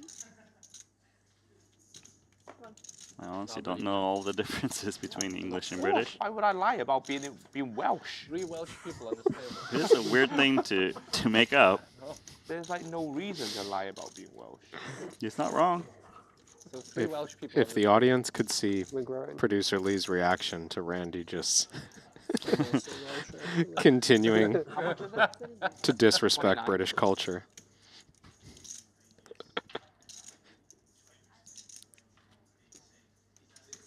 How many people live in Wales? 5 seconds. 4 mil? Huh? 4 million? 4 million, no. 17. 17,000. Danny is bluffing at this while having this conversation about Wales. Yeah, this seems just like pure. I'm going to make it look like I'm distracted and then run a bluff. Well done. Strong Man can moves. Yeah. Split focus there. Running an empty bluff while backing up his heritage. You hate playing with me? Oh, is Haxton moving? Oh, Again. it was good fun. Celebrates the table change. Laugh. Oh, He wants to get away from the Welshman, Danny Tang, who has got Hong Kong flag. Wants to get away from the Welshman Danny Tang and the Englishman Robert Cowan. Yeah. And Griffith Jones, we have yet to confirm, but let's go with British. Everyone's just bluffing their locations now, huh? That's how it's going to be? Griffith is Welsh as well? Yep. Kevin, I gotta ask. Yeah, we've confirmed just from the spelling of Griffith. Kevin. That he has to be Welsh. This is a legit question. I'm not trolling. Yeah. You're telling me that Welsh or Wales is its own country? It is. Or is it part of England, the United Kingdom? Like Ryan, I don't know. Okay, but I'm so lost. We gotta back up, Randy. Just the way you swapped in England and United Kingdom there was there's more to unpack. Yes, exactly. Yes. It's mind blowing. But yes, I'm telling you, Wales is a country. But I've always supported England in terms of, because I'm a Man United fan, and back then a lot of the Man United players would play for England, right? So that's why I was an England fan. Yeah, so normally I would support England in the World Cup, but then they chose a joke of a squad this time, and I have been a die-hard Ronaldo fan for a long time, so I just wanted to. I think, Producer Lee, you might want to mock up a graphic for our next studio. At the time when you started supporting them. Let's just get a map of Great Britain. Well, how much is it? So you could have just. How much is it? 8.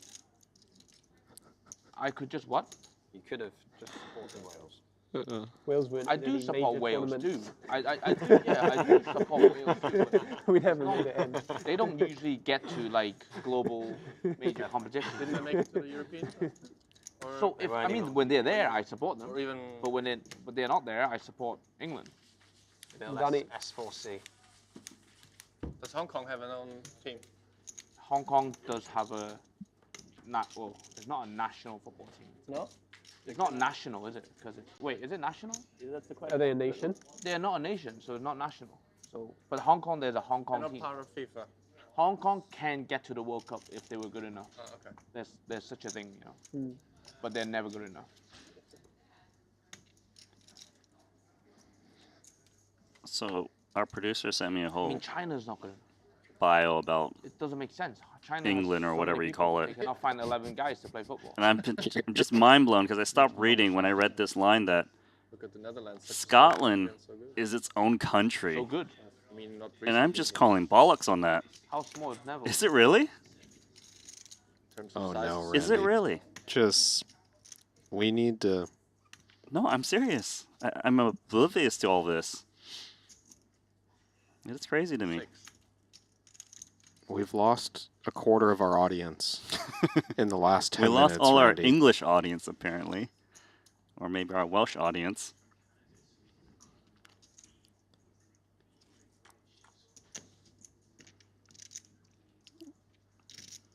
No, Producer Lee, it's better not to bring up the Commonwealth with Randy. It's just going to open another can of worms. Well, I know that Australia is part of the Commonwealth.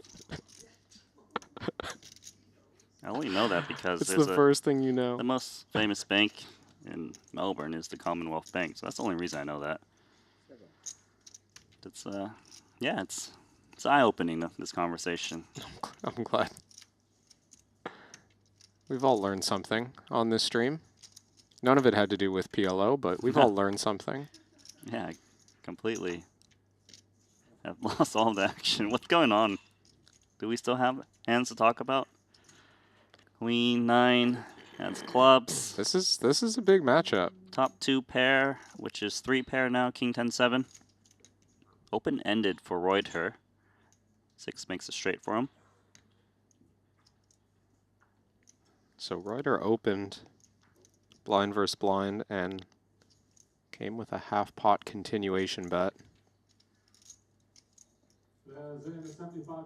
His hand is strong enough to take heat after checking. He does check.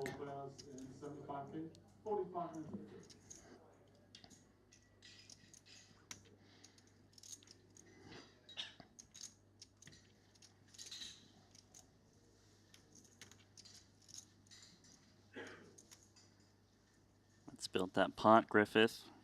We've got top 3 pair. 22. It's gonna charge 22,000 into this one.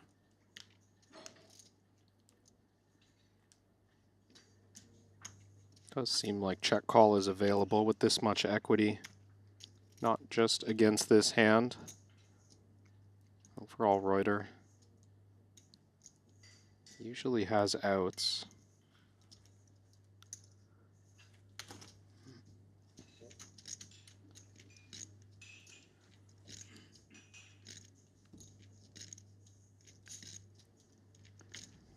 So Reuter makes the call, and he doesn't make the straight, but he's got 2 queens in his hand. He knows he blocks queen jack.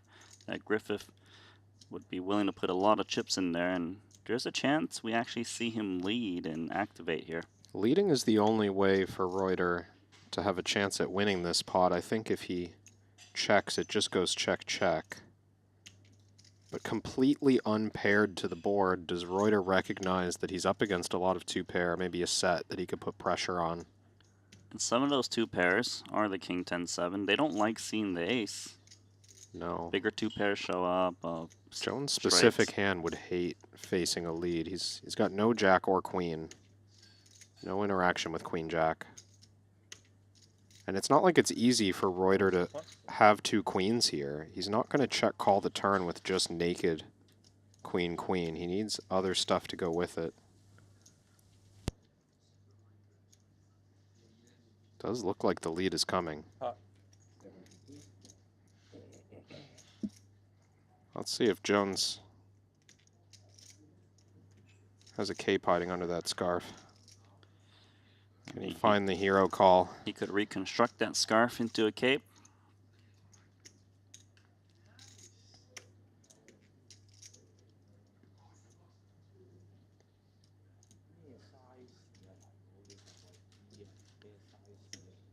He's trying to wonder, what does Clemens have as a bluff?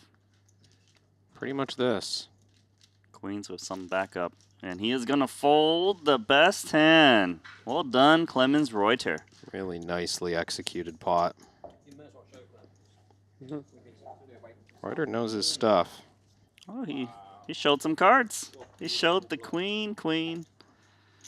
9-8. Rub it in. You can think about that on your dinner break all day, Griffith, because you just folded the best hand. As players are getting up to take that dinner break, it'll be a slightly lengthy one, but you too can get some dinner. Well, it's like you said, Randy. It's actually our last time sharing the booth. Actually? Our last frame of the trip, as it's my last frame of the trip, so first I just want to say thanks for running the show on that side. You're doing a great job, and as many times as I've tried to stop working with Randy, I'm enjoying every shift together. Sometimes you're just forced to, but I'm glad to have you in the booth. Of course, I wish you the safest journey out there and try to win a bracelet.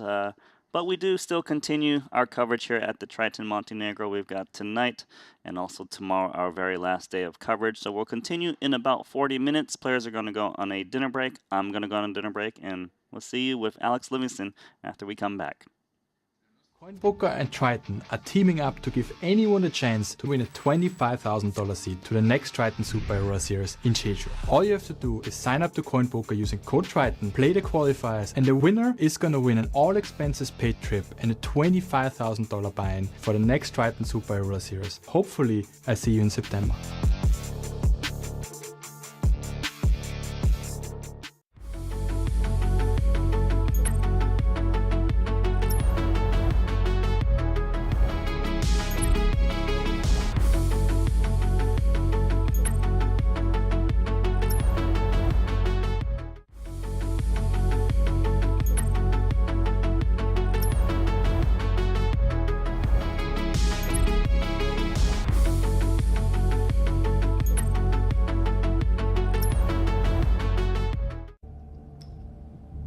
I'm all in.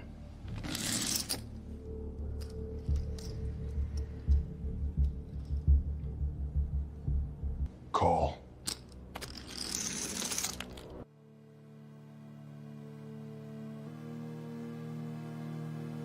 Triton.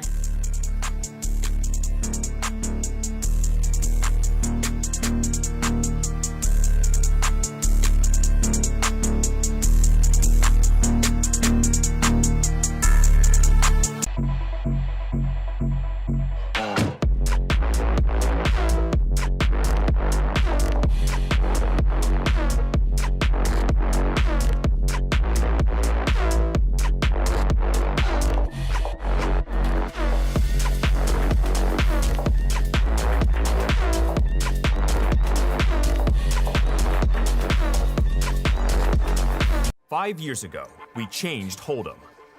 Now it is PLO's turn. Study any spot, any flop, turn, or river. We've got them all. Set your own custom sizings, all solved in seconds. Practice against GTO with instant feedback, powered by GTO Wizard AI. Early bird pricing is live. Try it free at gtowizard.com.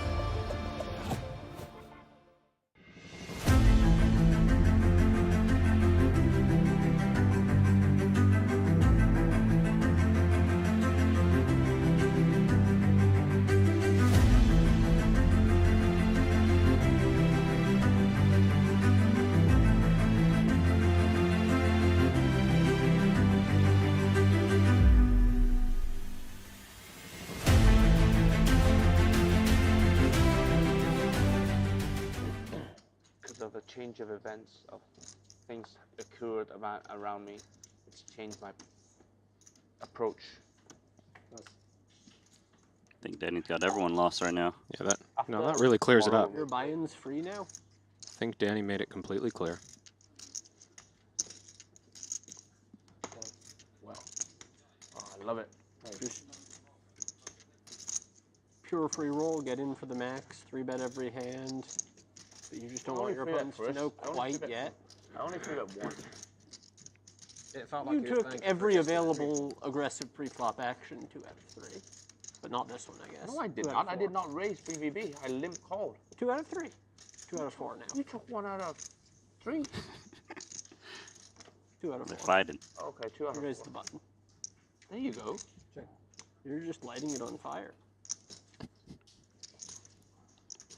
Good hand for Reuter. Top set with clubs up against the open-ended straight draw of 5 deuce with queens.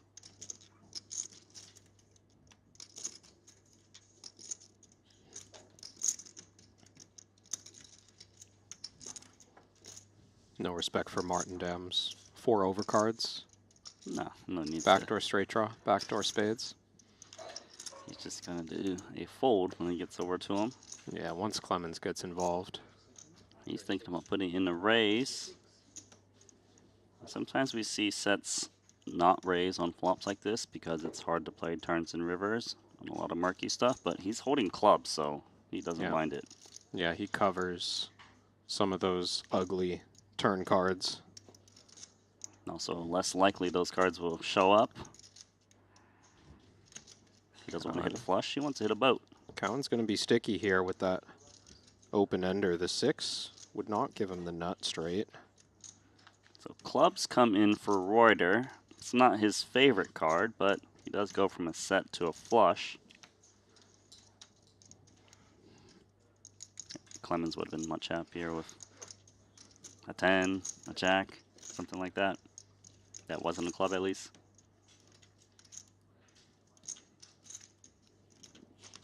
Yeah, I wonder if Reuter kind of covering the flop with his 3/8 and having a non-nut flush decides to slow down. It's kind of interesting because you can see merits to betting as well, because normally you wouldn't be betting 2 pairs and trips on turns, but then you can still have like full houses if you do.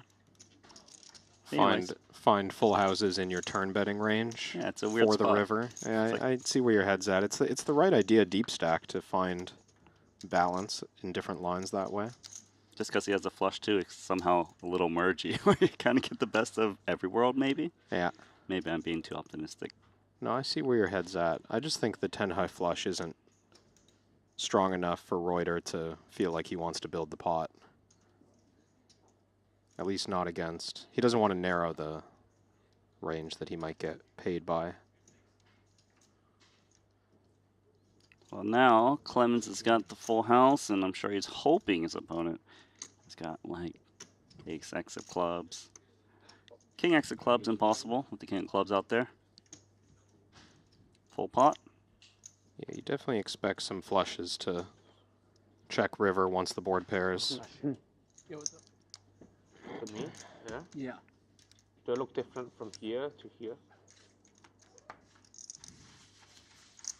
Look at my eyes. Yeah. Barter, I don't know if I know. I could do our solar system. I fold. I fold. I don't want to know anymore. You got me. We already determined that space travel and theoretical physics are not your strong suit, Randy. Yeah. I know it's been about 10 days since we had that conversation. So the world only encompasses Earth? Is that right? Is that a real question? I don't know anymore. I'm better at the poker, so maybe I'll stick to that for now. Danny, the pot has 8,500 before you ask. 8,500. Please do not ask. Don't ask. Please don't. You check? I check. Okay, so he doesn't ask when he wants to check. Not thus far. Diamonds for Danny. Trip 5's even better for Jones. Chat saying R.I.P. Pluto. Poor Pluto. You pot? No longer a planet. Oh. How much? 8.5? He pot? Hey, don't say it so confidently. He pot, because the dealer might interpret that as repot, and then you're going to lose a lot of chips. Danny really is risking a lot for this bit. I know.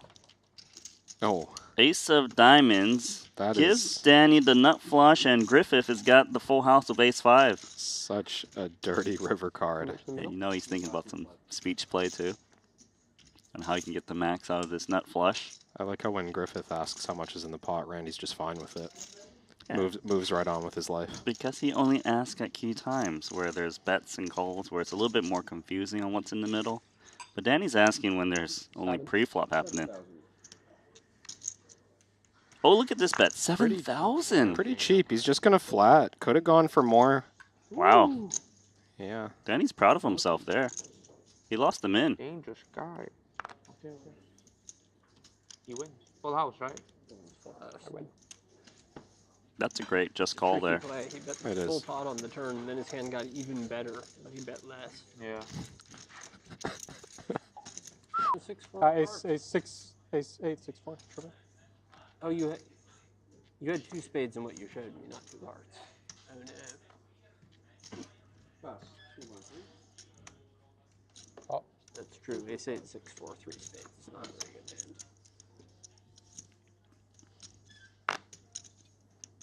Okay, Danny just calling with kings because he has no suits. He's in tune.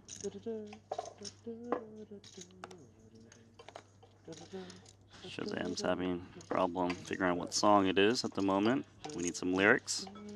8 of hearts is on the board, so you don't have that one. Hikes found himself a puzzle. That's really leaving Like he's doing the crossword. It's not a level 10 puzzle. 10 of hearts, ace of diamonds. I didn't. We got a straight for Griffith Jones. Ace of hearts. Not a good one, but a straight nonetheless. I like how he checks here as the pre-flop raiser. It's not really his board, so maybe Danny attacks. King of clubs How much is is it? of some interest to Danny. Backdoor Broadway draw. He does start betting. Maybe you can have all 4 of the 10s, actually. I can. It's good to know.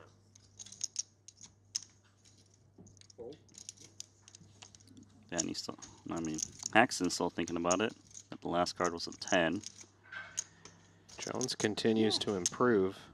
So he went from the flop straight to trip 9s.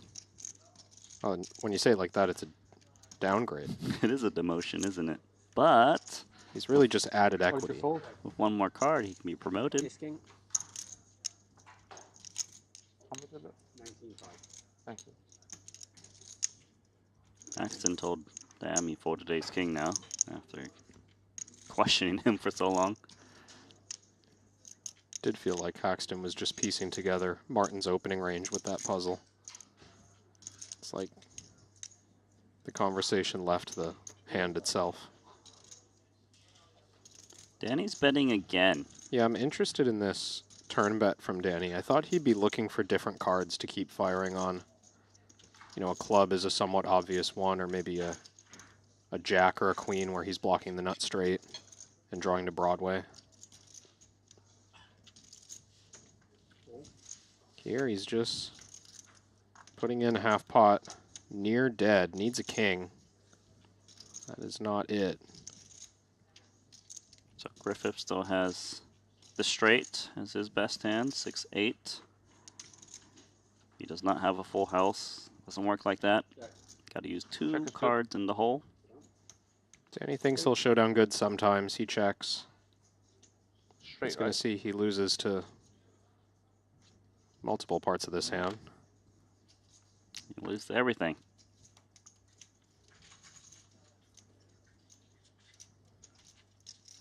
Mystery bounty portion, is that right? I think you're right. When it came down to final three, me and him were live.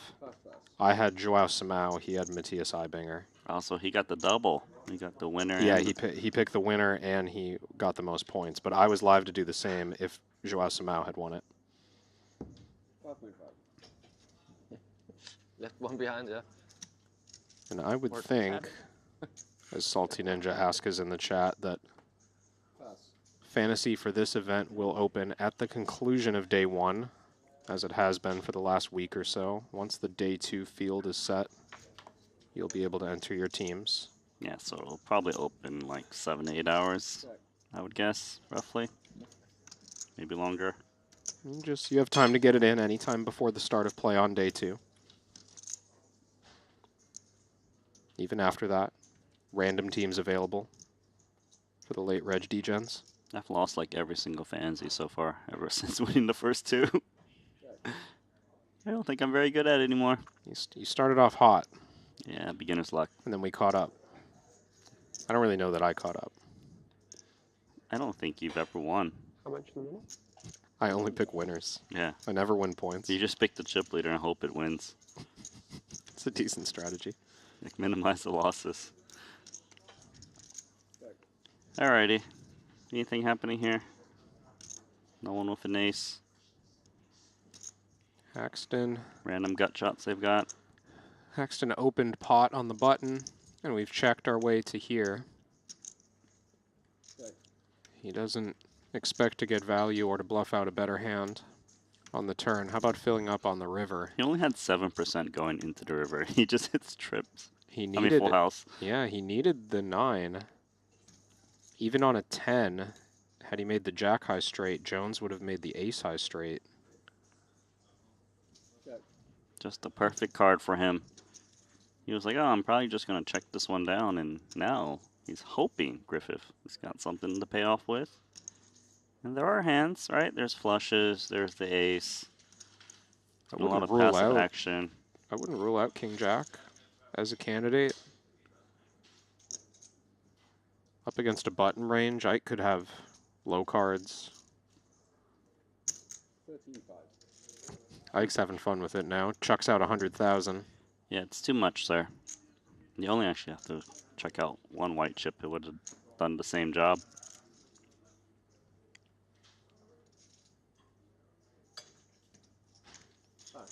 Into the muck. Jones gets away. No damage done. You know, Randy, the first time I played PLO... I feel like I'm coming off very unprofessional on this broadcast. Named David Eldridge, I believe. Okay. Who's done well in tournaments. He's an American player. And his thing was he bought in for... Everyone had like 5K on the table, maybe 10K. And he bought in for like 50. No, more. I think he had like 150,000. Big stack of 5K chips. Called it a flag tower. Or like a flag staff. I don't know what he was calling it. And just every time he wanted to bet the pot, this whole tower was flying across the table. He just knocks it over like dominoes. Into the pot, yeah. I felt kind of bad for the dealer. Kept having to pick it back up. It was very clear which chips were his, though. He was the only one using flags. Right. So he can splash the pot, and it'll be all right. Every time it was on him, pot. And 100,000 just goes flying across the table. That's intimidating. Always covering the table. Sounds like something Andrew Roble would do. It's an image play. Check, check, check. Who's got the flush this time? It's actually two players. Griffith with the king, 4 of hearts. That's a pretty strong flush. And Haxton's got 10, 6 of hearts. And he actually still has a chance to win. If he can find that 7 of hearts. It's still in the deck somewhere. Just gotta look for it.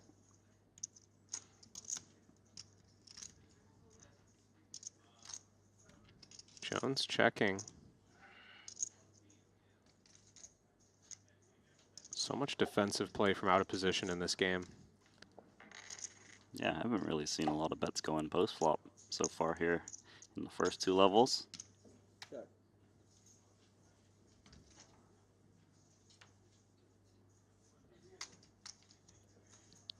continuing to check through. Certainly Jones feels he has the winner now. It's not unreasonable for him to have the bare ace of hearts or the bare king of hearts out of the small blind. 6,000. Not a big ask. 6,000 is gonna get paid off. Yeah. Certainly Ike gonna call. He's even seen Jones bet this kind of size with a full house not long ago, so any thoughts of thin value raises will be out the window as well. Chat is saying that the queen of hearts would also make Haxton a straight flush. That's just wrong, right? So those new to PLO might not understand that you need to use 2 of your 4 hole cards.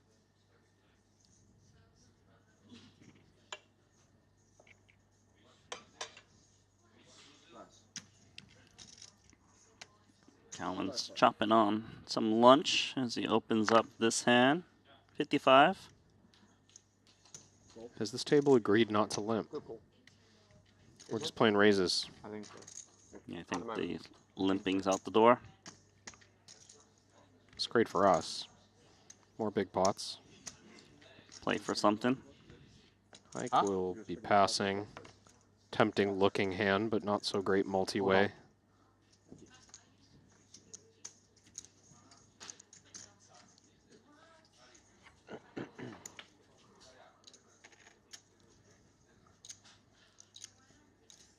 Danny's got a wrap, doesn't he? 7, 9, 10. Cowan with backdoors. Just backdoors at the moment, but he is going to shoot out a bet. It's a healthy one, 12K. This feels like a somewhat natural carryover to me from No Limit on low boards. We've got the overs and the backdoors. Bet big. Try to force out some marginal pairs on the flop. Bingo. There comes the straight. This could get Cowan in trouble.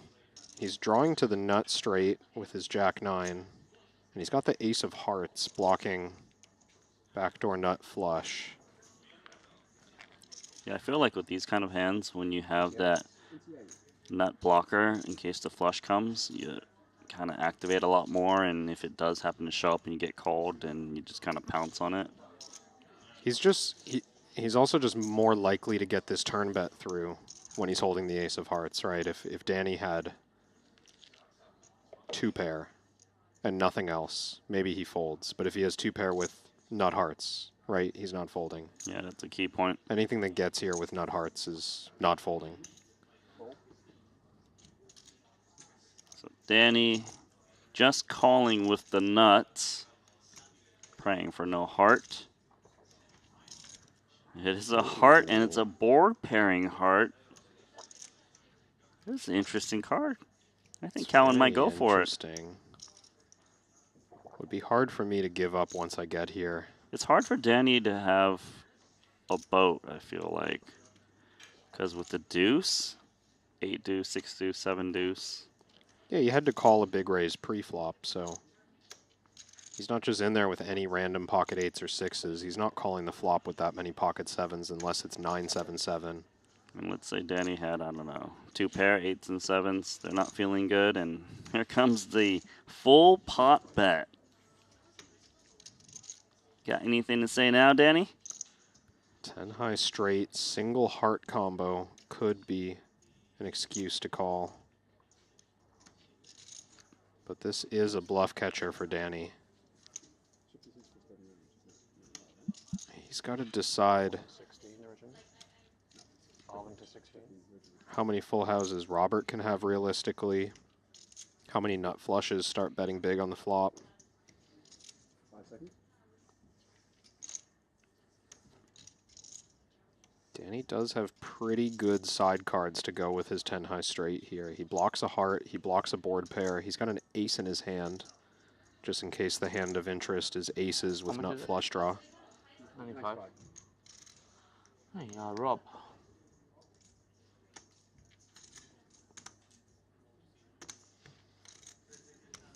Pretty savage bluff here. It looks pretty credible too. Cowan just set this up from the flop. Had a plan in mind for this exact type of run out.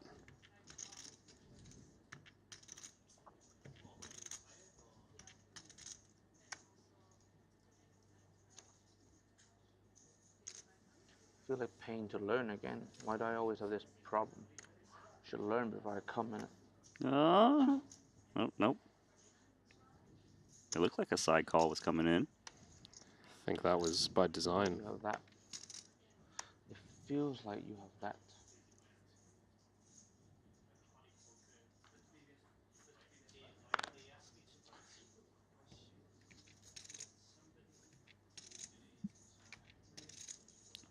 It is a little tricky finding the bluffs that Cowan could have. But there's the call. Well done, Danny Tang.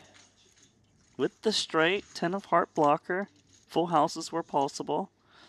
He knew what he was up to. Nice call. Had the dream turn scenario didn't. Well, if there's anything that clearly carries over from no limit to PLO, it's card sense. You're playing a big bet game regardless. 3K. River still works the same. Cowan gonna have fun with his last 6 big blinds. He starts with a min raise. He makes it 3K.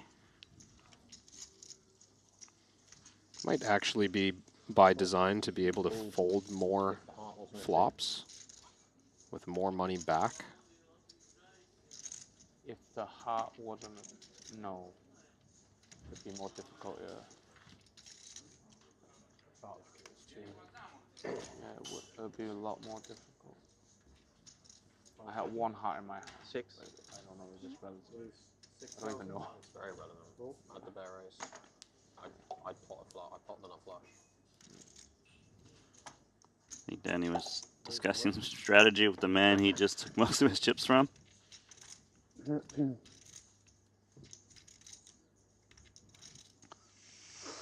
Well, Cowan's got his last 9K in there. He is at risk.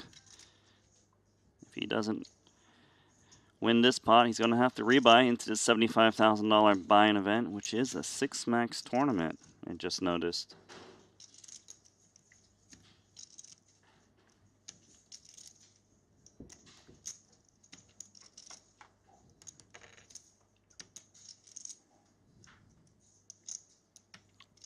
So Robert's got the best hand at the moment. Ace 10.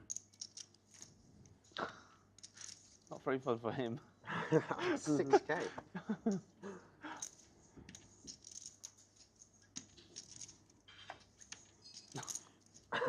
Jack of spades. Giving Cowan the ace high straight, but Reuter. Can you guys chop? Full house outs. Full house outs. 10 would be a chop. Big card. 10 would be a chop. For the greatest spin up. 4 clubs. Boom. Close. That so is bad. nothing for Clemens. Is that no good? Oh, 9. Sorry. So right now from 9K to 21K for Robert Cowan. He's not exactly feeling back in it just yet. Different heart do you fold? Like a non-board pair? Danny was like, oh, that'd be harder. Didn't feel like Didn't give a clear answer. Then Cowan thought of check raising the river instead of potting the river. Sound like Danny's saying that wouldn't have worked. Yeah, he wouldn't value bet his hand on a board pair, 3 to a flush. Would have just gone check, check.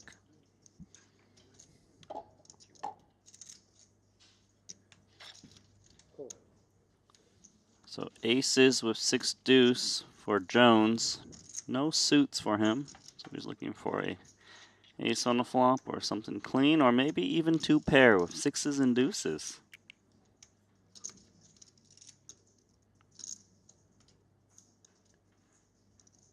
Curious to see if he value bets the 6 deuce here.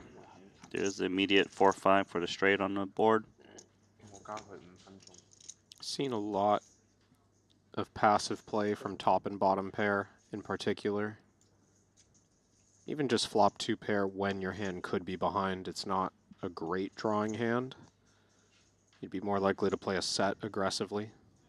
So he's going to check it back. Not many great turn cards for Griffith. 9 of diamonds. Still gives him the 2 pair. Yeah, it's pretty safe, but brings in a few draws.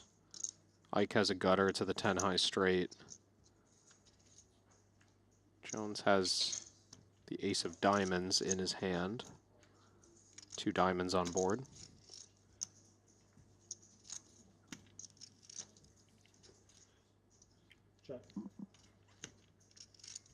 Is Griffith going to check once more or go for value now? 6s and deuces. Yeah, kind of an interesting spot. He doesn't interact with the straight draws, which are a fair bit of what Ike can check call with. Kind of feels like with the ace of diamonds, you probably get check raised a lot less. A lot of those combo draws don't exist as much when you're holding that card. Maybe more reason to bet. But he'll check again. The way he checks is so subtle too. Single finger and softly tap. Yeah, it's easy to miss that.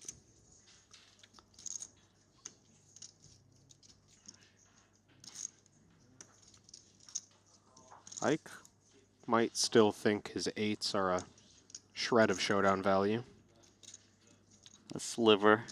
Not much has changed about this board. It's also very hard to get a hand to fold with not much connectivity out there. No, I think he wants something weaker to bluff with. 6s and deuces, does it bet? When you bet this hand, you have to get called by 1 pair. I think it's more viable now to get value. I mean, a lone jack is a fairly strong hand. Ike would probably sigh and bluff catch these hands, and maybe even a 9. So there is the value bet of 8K. Not making it full pot because it's a bit scary. I don't think that's the one. And it's not the one.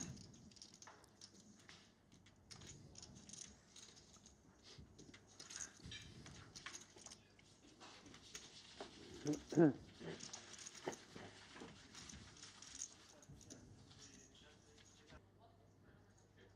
was a good joke. Maybe you still are funny. Raise maximum. Danny's finding new ways to say pot. All in, raise maximum. What's next? You should just say bulldozer. You ever watched that video from back in the day? It was some guy playing online poker, and he'll go bulldozer, and he was just going wild over some stupid pot or something like this. No, I don't remember that. It was super viral. I've seen the old Tough Fish videos. Yeah, I've seen those. That was like YouTube before YouTube was YouTube. Bulldozer is great. You should try to find that one.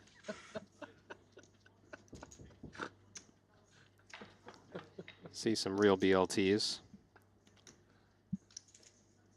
C4 in New York. 1250. Good afternoon. I gotta pause you for a second. I think we got a pot going on here. Have we flopped something? Oh, Clemens Reuter. Middle set, and look what Danny's got. He's got a wrap to the wheel. How much is that? Little something. How much is 1/3? I don't think How much the is dealer total? can ask that, right? Or tell you the answer, I mean. I agree. Did you Ike see? looks Did you annoyed. see what I did there? 18. Take away. There's 6. This is 6, right? You see? Take away 6. 1/3. You take. You see? Really? Take away 1/3. Clemens is like, let me focus. I have a set, buddy. It doesn't make sense for you, right? That's how I was taught in kindergarten. Really? That's really confusing for me, Danny. It appears to have worked, and I have no idea why. Full It house. really did work.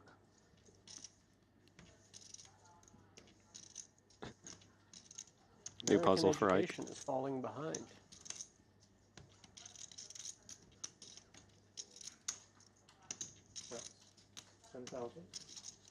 So look at that, a 10K donk bet from Reuter with the boat. This is interesting. Partly motivated by multi-way flop. Reuter called out a position. Feels he's got the strong range. Yeah, also, given he bet exactly 1/3 as well, it lets these hands kind of attack or call that are drawing dead. Danny's bluff raising. I think part of this idea also is aces and kings got devalued on the turn, right? If Clemens just had a queen, he's made trips against aces or kings, so check would have been the play quite often. Wow. What does Danny think he's up against once he gets called? Well, at least a queen at this point. Hard to find the diamond combos that don't also have a queen. Maybe this saves Danny. He makes top pair, top kicker. Beat some random combo draws. If he's just aiming to fold out stuff that missed diamonds. Surrender. Yeah, surrender. He doesn't even think he could ever win. As played with the white flag waved. Thought he was asking for I half got back. to watch that hand knowing 2 of Danny's cards. That was very exciting. Oh no! Then now you know how I play. I mean, a little bit. Did it make? So I want to get back to the Mississippi straddle story I was Yeah. saying. Yeah. Dude, guys, do you guys all have the same joke? Just all in pre and it's just pot? They're having fun out there. Tell us about the Mississippi straddle. So I was playing cash games and I was always Mississippi. Okay, well hold on. My story's getting interrupted again because Robert Cowan actually has I have a gone all in. question. Can he re-raise? You cannot answer that? Huh? Depends on mine. It's not an under raise. What's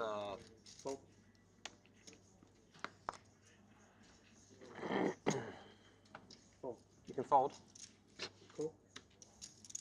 Okay. Okay. Is Robert Cowan gonna double once more? His low point was 9,000 in chips. Can double here. He'll have 34K and 17 bigs. 14.5. 14.5? You don't look like a man who's about to pay. That's what you mean. I'll put it out there. So you,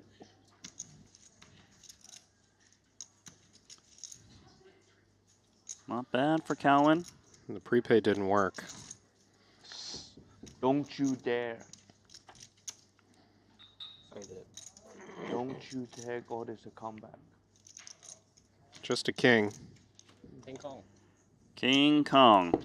Don't you dare call this a comeback. Let's go, says Robert. Exciting. 17 bigs. Another 75k hand up one. All right, Randy. Story time.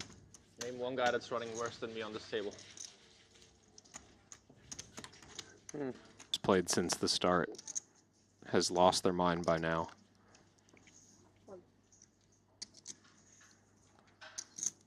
Reuter seems to be holding it together. I think Griffith is all right. He hasn't played any no limit hold'em.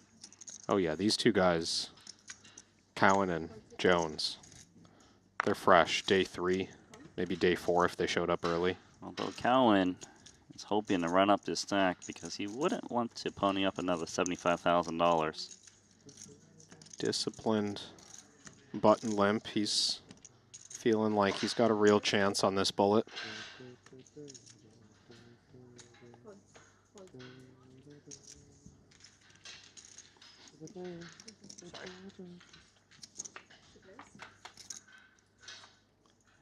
Set of sevens for Cowan, and it's a raised pot, so good chance. He just gets the double against the top pair, top kicker.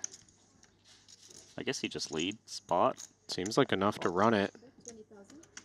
All in. Call. Okay, now the spin up is very real. Massive flop. You're dead. GG, guys. Yeah. Don't you dare call this the greatest comeback of all time. From 9,000 to 78. 4, I think, is what I need. Jack. 4. A red 4. Yeah. 6 of clubs is over 29. for Haxton. But don't you have the maximum out with Jack? Yes. Yeah, but you can't be greedy. When you're on like 2%, it's okay. Maybe less. 4. I think 4 was what I needed. 3 dinner breaks in a tournament? It's on UDT. Try to have what? 2 or 3 dinner breaks. What does that mean? How much did he make it? I know, but A lunch, you can't a take dinner. 45 minutes off and make the day longer.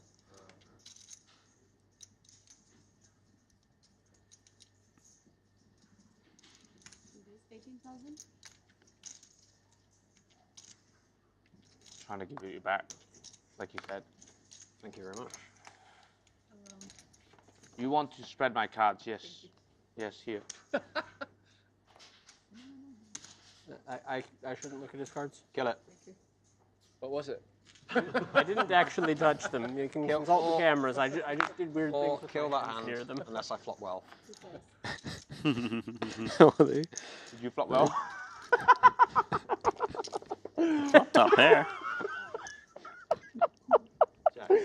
Sorry. Oh God, how much is it? 41,000. This is pretty great. 4K. Danny flopped all right. I think it's just going to go in. Robert's pretty short. Flush draw and stuff. It's got top pair. 20, Yeah, I mean, honest. 23. Bunch of 2-pair outs. Danny with the 3 king high hearts. Near flip. Cowan probably thinks he's up against ace king most of the time. You can Or always even do that aces. as well. It's kind of tricky for Cowan because he could be up 4K in against that, and he's made it ace king 23. jack. Yeah, if his 2-pair outs are not live, which they're not guaranteed to be, then he's in really rough shape. Just backdoor straights. Yeah, maybe. How so? With what?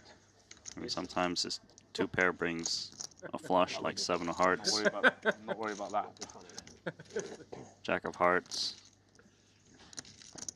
The big concern is Danny has aces and you're just dead. Of course.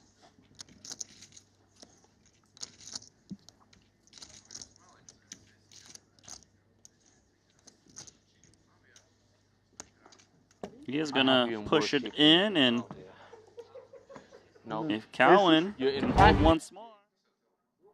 Oh, we Okay. just instantly zoomed like We're that. on. We've got a little time machine. We didn't have our intro music, but we'll take it. Here we go. No, that's the wrong one. Yeah, so welcome to the Triton Poker Super High Roller Series here in Montenegro. Randy Liu alongside Alex Livingston, and officially Kevin Rabichow is no longer in the booth. So it's going to be me and you all together for the end of the series, and I'm very happy because you know a lot about Pot Limit Omaha, and we're playing a $75,000 buy-in. But what about Bearwire? He's just leaving us? He's just going to leave us. He's just Going back to he wants to play Nolan. He's Hold'em, hit all and right? running the broadcast, all for the sake of a $25,000 heads-up tournament.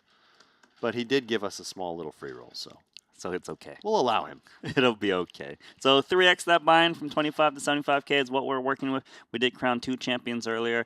We got a main event champion, Devoris, and an Ibinger once again getting it done in that mystery bounty. But of course, we're going to turn our attention to this $75,000 buy-in.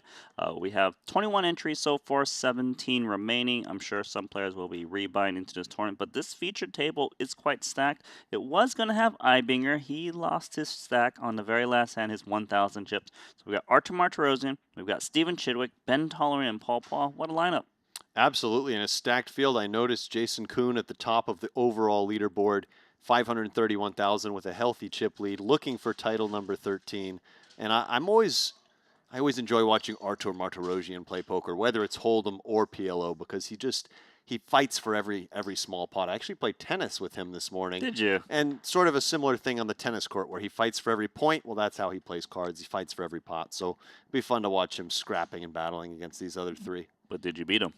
Unfortunately not. It started out competitive. It was 2-2. I was leading in the next game, but then he ended up getting me 6-2. So he's just good at everything. Pretty much. Let's see how he performs at our featured table. That one right there. Jason Kuhn. Looks like he joined our previous featured table. Or maybe a Haxton got moved to that table, actually.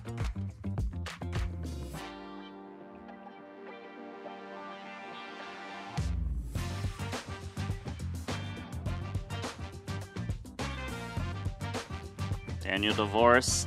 He's got 2 titles this festival, one in Nolan Hold'em, one in the PLO main. He would love to be the first player to take down 3 titles in one festival. That's our chip counts for the feature table. Paul, he took most of Ibinger's chips. That one was no showdown because in that hand, that was off stream. Ibinger bet all but 1 chip. Paul said all in, and 1K saved itself and eliminated the next hand. So that's why Paul's got 310K. Starting stack was 200,000, just for reference for you.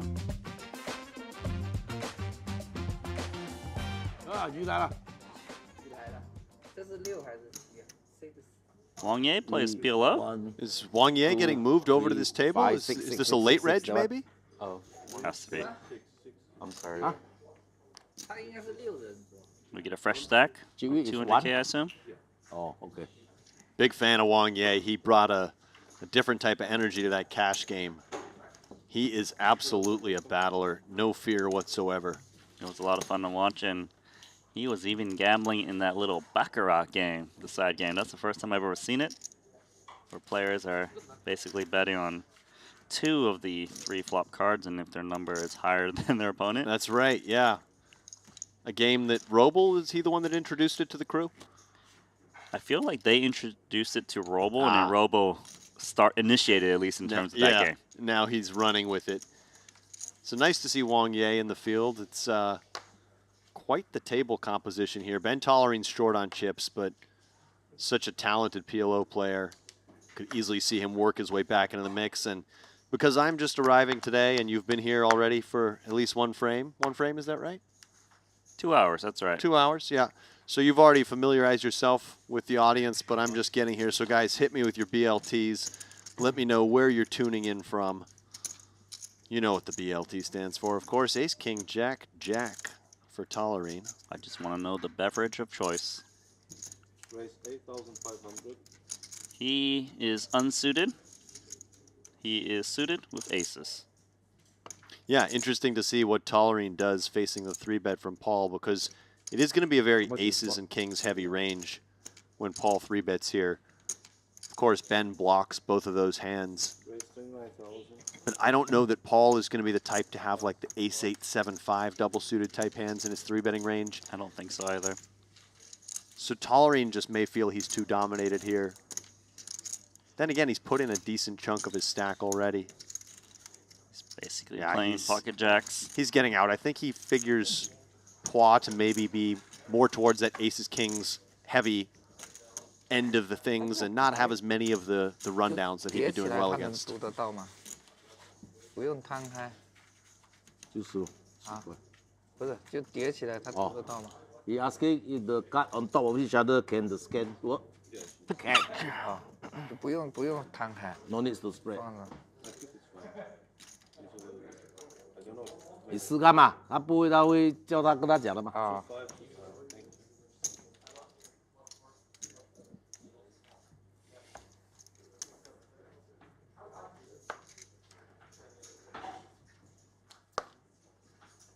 So Wang Ye asked if he can, does he need to spread the cards to scan on the RFID? And apparently you do not. Okay. Technology's improved. Love to see it. I've played some games where I've made final tables of mixed game events where you get 5 cards in some of the games, like deuce to 7 triple draw, and I had to scan each one individually, and then you have to shuffle them back in, look for the cards, and you're playing with some people who like to sweat the draws they receive as well, so they're trying to sweat these RFID cards, and everyone's trying to put them on the scanner, and it really slows things down. So it sounded like you were talking about checking out at a grocery store, scanning all the barcodes. Yeah, yeah. So I'm glad we've got the top of the line tech here. Okay, in there, he's got a Baduki as well. What are we working with? Bottom pair versus top pair and other cards? Yeah, Chidwick can definitely just check this one back. He's got options, but the hand doesn't necessarily really want to face check raise.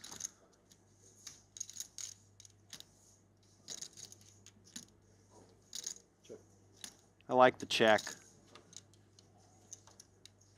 Okay, that completely changes things as Chidwick loves that card. He picks up an open-ended straight draw. He's got a flush draw.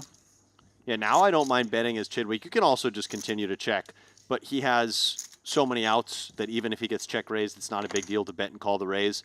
Checking back completely fine because it's nice to have some flush draws in your check back range, and he's got a number of nutted outs. For Wang Ye, that Ace of Hearts is an interesting card to have. He doesn't love this 9 of Hearts turn, and I think versus Big Bet, we may just see him relinquish, but if he calls, it's going to be with the intention of bluffing hearts. Yeah, it's weird. It's better, I feel like, to use that Ace of Hearts if you had position, because what are you going to check call, hope to hit the heart. And then lead. Lead, but you know, you're like calling to find a bluffing card. You know, it seems weird out of position. It's a draw to a bluff. And it's sort of like when you float the flop in PLO where you have you could turn a wrap or you could turn a combo draw. It's like a draw to a draw. This is a draw to a bluff. Typically, you want to have a bit more going on. He did have that 4 and that nut gut shot, but versus 3/4 against the players, balanced as Chidwick. I like the fold.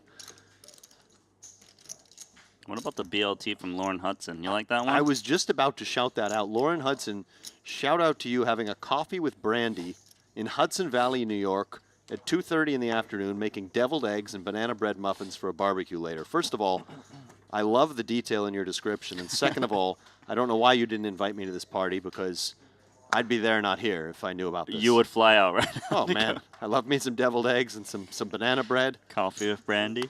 I might sub the brandy for a Bailey's, perhaps. Is the coffee in the brandy, or is it side by side? They're together, I assume. I mean, sometimes when you order one of these strong coffees, in Europe I found they often give you the coffee and the spirit separately, and you do your own mixing, but it's potato. Be one of your own bartender, a mixologist. Yeah. But, you know. You just see me spill. It all works. Tollerine's got some interaction here with the diamond draw, the wheel draw. Yeah, Paul's just got the nuts. So he's got lots of interaction. And he can make a little bit of a higher straight if a 4 shows up. He's got backdoor hearts to boot. Mm-hmm. I suspect Ben just plays call here, but if you felt that your opponent was overdoing it, maybe betting this board or betting a bit too linear and having too many hands like ace-deuce that can't stand heat, you could consider check raising. Call the more comfortable option. I guess also with his stack size, sometimes your opponents just side get it in. Yeah, exactly right. You're not going to have as much fold equity as you can't leverage that raise across multiple streets. Now he's turned the second nuts and would guess it just goes check, check, and he looks for value on the river. But he's going to lead, okay. He wants to build that pot, because if he checks, it's very hard to get the rest of the stack in, given you can only bet the pot in this game. Paul has a really uncomfortable hand here. You'd rather actually have 2 pair with a diamond, because then at least you have outs against flushes and you block them.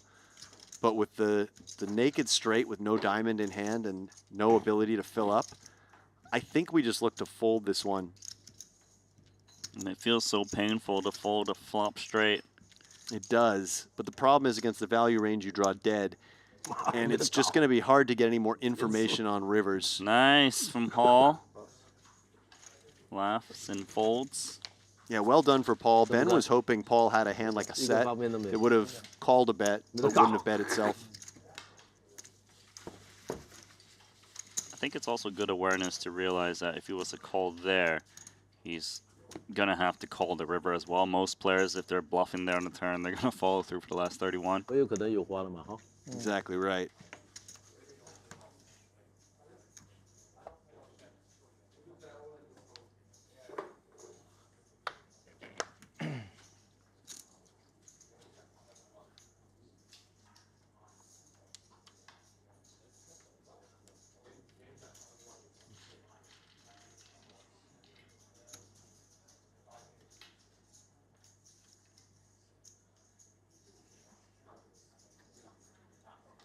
Stevie 444.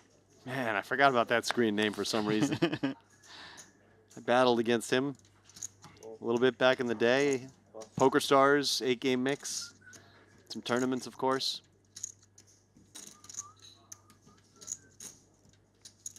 I feel like he was one of the original mixed game specialists.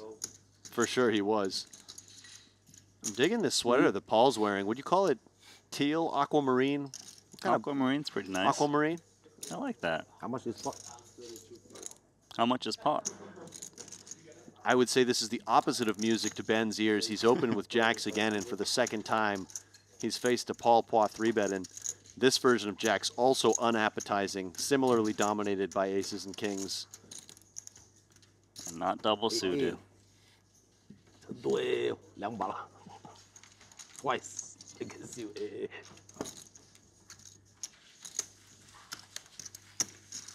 Like that, Paul admits he had the aces, but most people would in those spots. Yeah, nice timing. Picked him up twice and just had a hand that had to raise fold both times. Free chips in tournaments are always great.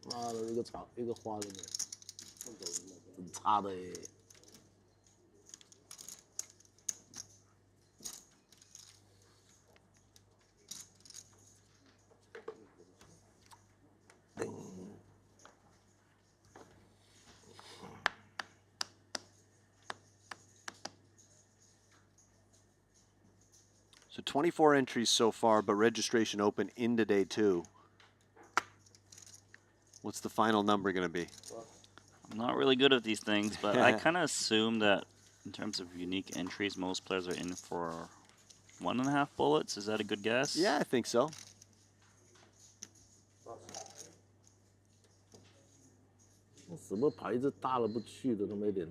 See if Chidwick wants to let Ben see a free one here. I think if that 3 of diamonds was a little more connected, it would always get raised. But even as it stands, double suited, this is certainly enough hand. Ben's like, why do they keep raising me? Yeah, but here Ben correctly limp calling. You can continue much wider once you limp, facing just a raise than if you raise and face 3-bet, and his hand also is just going to do fine against the range of hands that Chidwick opens, but he's cooked here. It's not the greatest board for Chidwick, though. No, it's not at all. No heart in hand. Does have those backdoor clubs. May just come with small bet, though, as Ben's going to have plenty of weak hands that limp call and will just need to fold this flop. 7,500. A little bit less. That works. Same difference. It's a little uncomfortable for Ben. 9s can be best, but equity realization can be an issue. Price too good in position is the assessment. Oh, that's a perceived really good card for Ben Tollerine. But now he's got a boat versus boat situation. Yeah, and I don't mind a check here as Stevie. You could also go really small bet, but the nice thing about checking is that Ben's going to have some flush draws that draw dead. And, you know, those hands are just going to fold to any sort of bet, but queen. It's going to be difficult to get 3 streets with the 10s. Looks like he's going to wait for the river to consider some betting. Now what does Tollerine do with pocket 9s? No real reason to bet them now. Not vulnerable at all. Right, it's not like it's Hold'em where you're vulnerable to an ace or king showing up. Exactly. So 3 of spades. It's queens for full of 10s and queens full of 9s. So Ben can definitely still have jacks, you know, at a pretty high clip. I think kings or aces play differently pre-flop or post-flop. and then he can have hands like the nines. He can have some flush draws. So Stevie can definitely go for a thin value bet here. It's not even that thin, but he can go for a small to medium size. Yeah, like a smallish bet, trying to get paid by all of the under pairs. Right, maybe get some curious ace highs to call even. But I wouldn't go too big with his hand. He just checks, also Okay. fine. So Tolerine's got nines. Ever worth any value, or is this too thin? It's really close. I think he can actually consider a value bet here. If he expects bigger full houses to bet usually for him, and Yeah. here it is. Now he goes half pot. There is this concept that you don't generally want to bet less than half pot in position, 开出来 but nut 跟 second nut, I have 2 sets of quads. Thanks, Paul. Ben really wanted to hear that. 我手上什么牌知道吧？3条7跟一个绝，他妈的 I play 7 and a queen in my hand. Yeah. Queen 777. Yes. What is that? Bet call, bet call. 哎呀，这种哎，笑死了，对吧？我在那边考虑要不要扣码。 I'd like to take this time to thank one of our partners here at Triton. And that partner is GTO Wizard, who has just introduced PLO to their calculus. So not only can you calculate what to do in multi-way no-limit hold'em spots, but now you can look at PLO post-flop as well using a bunch of preset sims for the pre-flop portion. And I gotta say, that really adds a lot of value to the product for me. Because with GTO Wizard, you can customize your own bet sizes and see how your opponents should respond to those sizes. Lots of room for node locking based on opponent frequencies and that sort of thing. You can get deep into the weeds with GTO Wizard. I got to tell you something, Alex. Fire. So that last board was queen, queen, 7, queen, right? So 3 queens and a 7. Oh, I know what you're going to tell me. Paul had Paul 7, had 2 sets 7, of quads. 7 queen. That's right. Well, no wonder he was so excited. Like, what is the possibilities of that ever that happening? That is actually pretty wild. That's a bad beat jackpot. Now, of course, you know, due to the sad rules of PLO, you can't use 3 from your hand, so you can't claim that he actually had 2 sets of quads that played, but that is a wild anomaly. It was the first 8 cards as well. Wasn't even Yeah. the 3.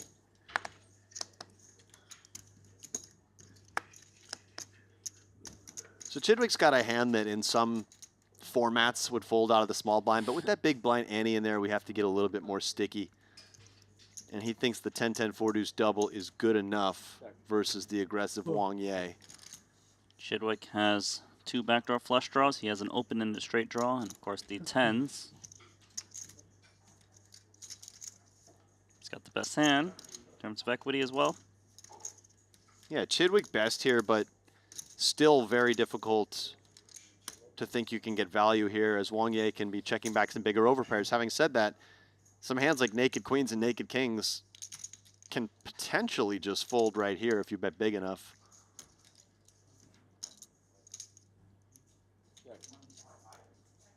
Looks like he'll just check. More checking.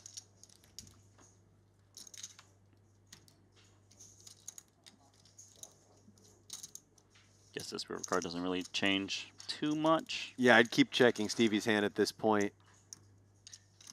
Feels too weak to value bet, too strong to bluff.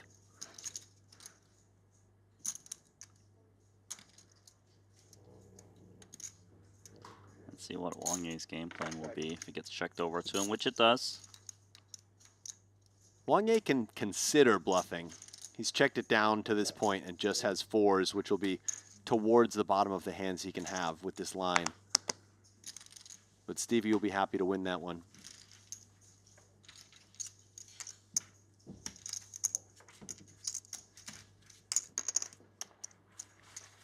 Randy, they want you to translate what's being said by Pua. Oh, you should have told me earlier. Chinese. I don't think this is your I could. forte. I didn't realize you wanted me to do that. But it's lost in the void now, so I can't rewind.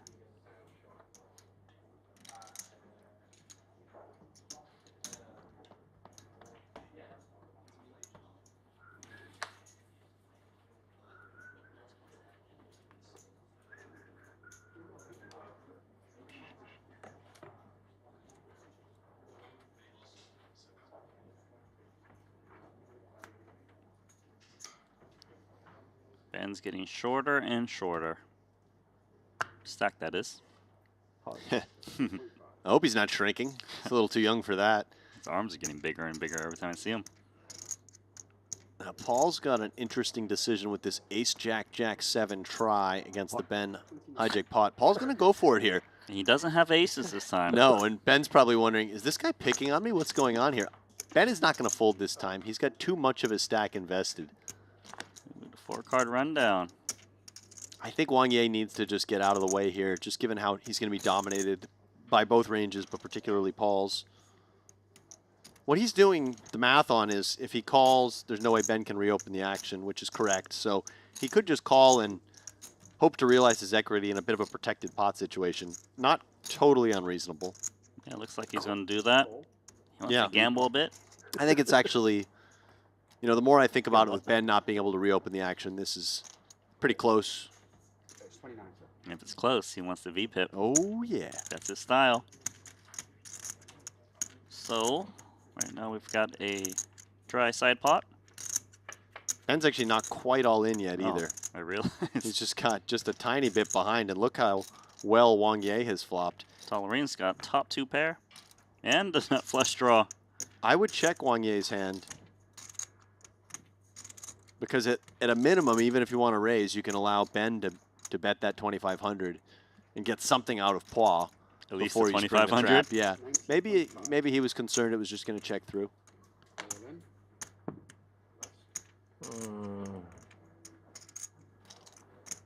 This is about the worst flop Pua could have asked for. It's like, what did you 3-bet with to fold this flop? Okay, let's show it down. Somehow Wang Ye is behind with top 2 pair and an open ender. They both have top 2 pair, so it's the danglers open ended against the nut flush draw. 2对，大家2对嘛 ？Flush draw, straight draw. Ben doesn't want to hit aces and kings, I'll tell you that. What'd you just say? Aces and kings. And All he's right. behind now. Another ace would work for him. Okay. Or a king or a queen or a spade. Go A 嘛。 Spade? Nope. None of that. Ace, king, queen. Does he have 4 pair? Yeah, he does. He's eliminated. He does. Some people call that a mirror. A reflection? Yeah. When he looked at the mirror, he sees that he's got no chips behind. I expect we're going to see Tolerine in this tournament again. Yes, we will. About to take his time. Walks away. Got nothing going on this bullet. 他也拿 K 圈，你不落后。 $75,000 down the drain. 他有 A， 不落后。2对挡掉，顺挡掉这么多了。 Looks like he might take a little break. A little unclear to me how Tolerine would assess this series for himself because he has 7 cashes in 13 events, but doesn't have any marquee cashes. So his biggest score is a 238K cash in the 100K main, and then he has 2 small final table appearances. But, you know, very consistent cash rate to go 7 for 13. Yeah, it's always a little bit annoying. You've been playing for like 2 weeks straight, and you're getting like these deepish runs, but you just can't convert it into a top 3 score. Yeah, it makes you feel like you're doing a lot of things right and maybe not running well towards the end of the tournament. Yeah, it has multiple final tables.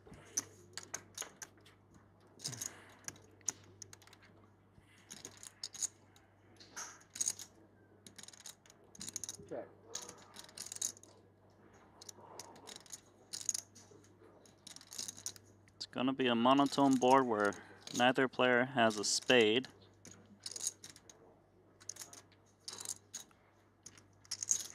So Stevie's just going to go with small bet wide against Paul. 钱都去不了。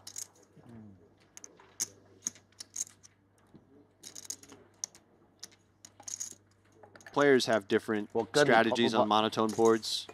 Some people like to fire very high frequency, small size. Other people like to play a lot more checkbacks. 大也可以，不大也可以啊。 So it's just a stylistic thing. Partly, a lot of it has to do with how you think your opponent is going to react to the bet. So the more aggressive your opponent is, finding more check raises, maybe you play more checks. Hey, he's back. Did he leave something? Same seat? What did he leave? Revenge. Some He left AirPods? $75,000, Randy, but he's ponied up another 75. Can you not Fresh take the button if stack. it's the button? Or is it not the button? It's an unlucky seat. You get the same seat, isn't it? I don't know. This has happened to me before, and I don't think I've had good results. It's like, I want a new seat, please. I'm sure he's fine. 8.5. But he's going to sit this hand out, as he would have to. He will be coming in on the button, which is not allowed. Jidwick's got quite a weak one here in the big blind. I know he wants to defend wide, but will he reach this far? He will. Likes to play post flop. See how close equities run in PLO. Still only a 38% dog. Check.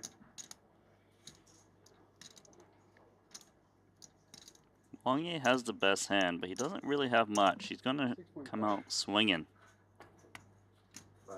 Gets a high equity hand out.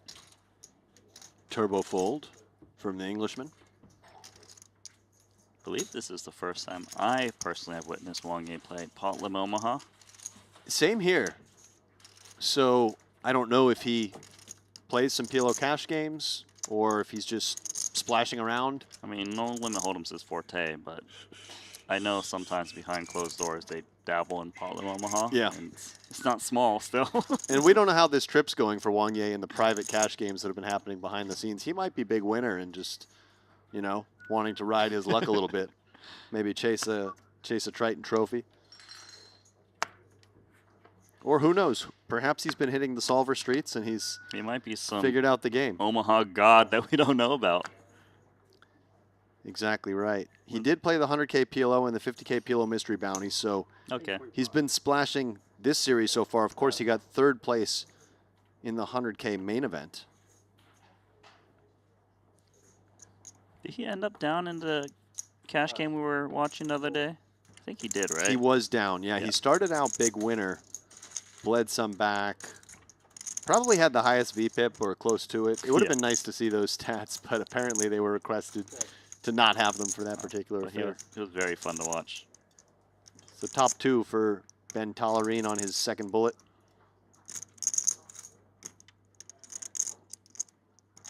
It's up against Artur Martirosyan. 12,000. Artur missed it. He's out.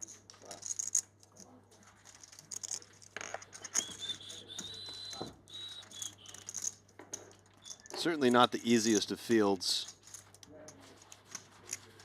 A lot of the specialists are in. Names like Lautaro Guerra and Richard Grieco we don't see in the Hold'em tournaments here. I would say this is a very tough field. I would have to agree. How many guys, by your count, have come to only play Pot Lim Omaha only that's in the field right now? We've got Grieco, Lautaro, Cesar Garcia, I think. Pretty sure. Gergen Naj, Espen Mirmo, Jonas Kronwitter, Griffith Jones, Robert Cowan, Sean Raphael, and Martin Dam. So 10 of the 24 players who entered this tournament are strictly here to play Pot Lim Omaha. Almost half. Yeah. Now, there is one name that's missing that would have played this, Elis Parsonen. I heard something. He has somebody was saying he had a golf tournament there. know, right? That can't be happening now, obviously. It must be maybe tomorrow in Spain? Or? Yes, because he was in the room at some point, but he's skipping a 75,000 Pot Lim Omaha tournament to play golf. So is he flying home tomorrow morning to play that golf tournament? Or I assume. What's the plan? Okay. I only assume. Well, I know Elis loves his golf. He likes his tennis. He's good at everything, that kid, I got to say. As long as he puts his mind to it. He's, and I can call him a kid because I'm a couple of years older than him. He's a good friend of mine, too, and talented poker player, of course, in both games. It's been fun watching him just play more and more No Limit Hold'em. It was a game that he played at earlier points in his career, for sure, and then I think he focused on PLO for so long had so many great results, and now he's back playing both games. Loves to compete at the highest levels. Yeah, I feel like I know for a fact that when he first came to Triton, he only played Paul and Omaha, and then at some point something clicked and says like, you know what, I can hold my own in Omaha Hold'em. He's done it certainly well. Yeah, he absolutely has. He's just a competitor.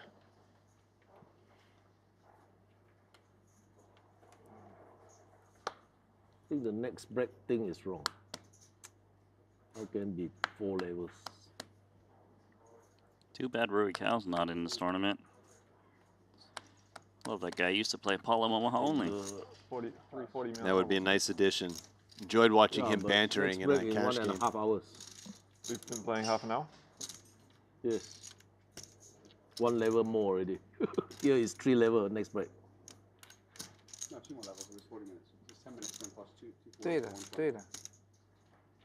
5 seconds? 还有两个级别嘛。 So Chidwick's missing a card. He's just playing with 3 cards. So what can we narrow it down to, given he limped? No, he just didn't get dealt 4 cards. It could be a 7. It could be a 60 plus a 10. It could be an 8. 1 hour is 60 minutes. Can it be a 9? A suited ace? 90, Suited ace. correct. I think he would just open the suited ace 10-7-6 from the cutoff. 1 is 100 minutes. I'm going to go with 10-7-7-6. So 40 I'm going minutes. to go with Wang Yang's got the better hand. I'm going to go with Stephen Chidwick's folding this flop, no matter what that 4th card is. Unless it was, I guess, the ace of clubs. But again, I've discounted the ace. 10,000. He will play quickly on this one. I think. What's he got? Queen of clubs? Well, the king of spades is in Wang Ye's hand. King of diamonds?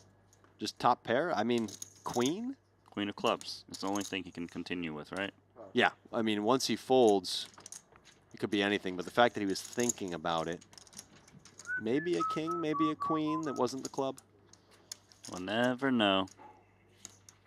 But I'm okay with it. Wasn't that big of a pot. We need some mystery hands. The PLO mystery hands are pretty tough, aren't they? Mystery hand. I want you to get all 4 cards right, Alex. Yeah. That's maybe easier to get 3 cards right because the dangler is always a little random. You know, that's what they should do. They should show us 1 or 2 cards and mystery on the remainder of the hand. Yeah. Just show us the most useless card, maybe. Go from there. I believe we've done one before, but I can't really remember.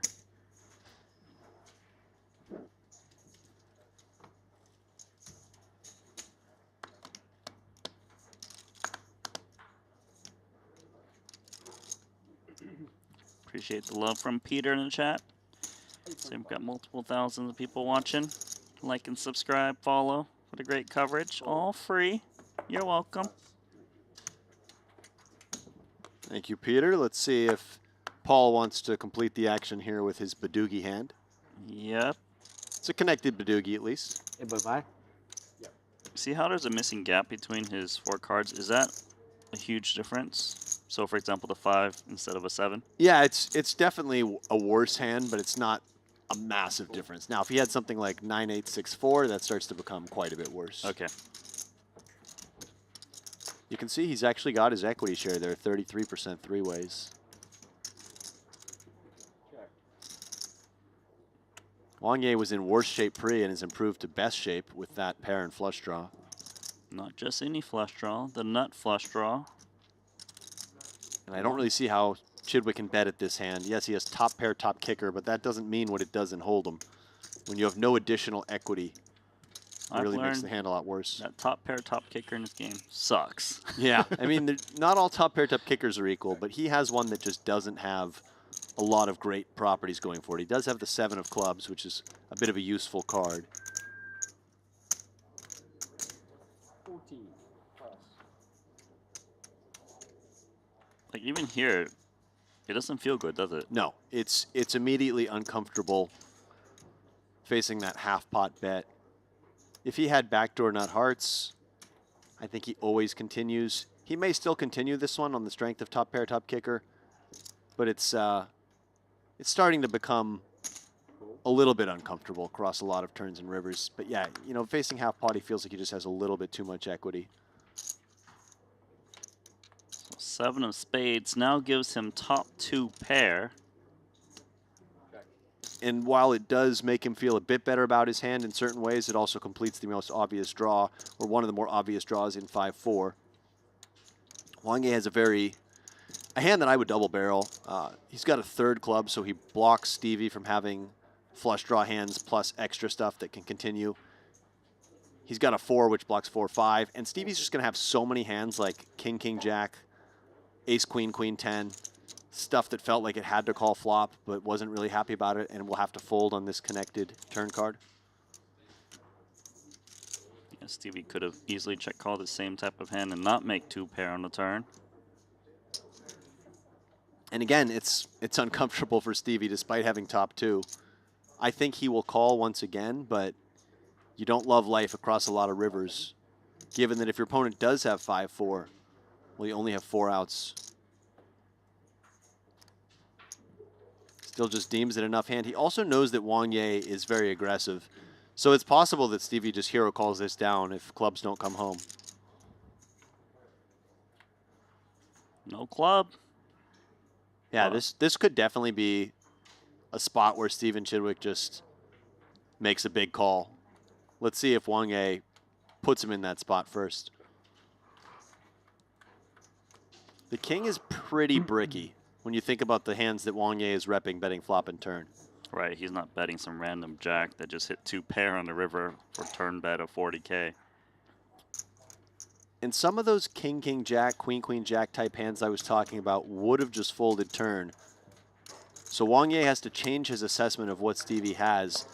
He himself has the ace of clubs in hand, along with 3 clubs, discounting some of those club draws. So if I'm Wang Ye, I'd be a little bit concerned that Stevie has a pretty big hand here, but I'd also think, I don't know if I came here this far to just check back with a pair of 3s.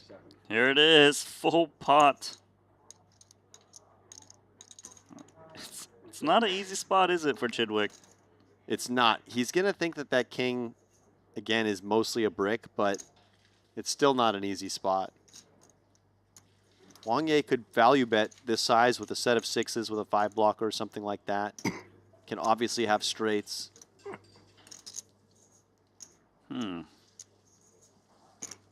Chidwick is so good at sniffing out bluffs.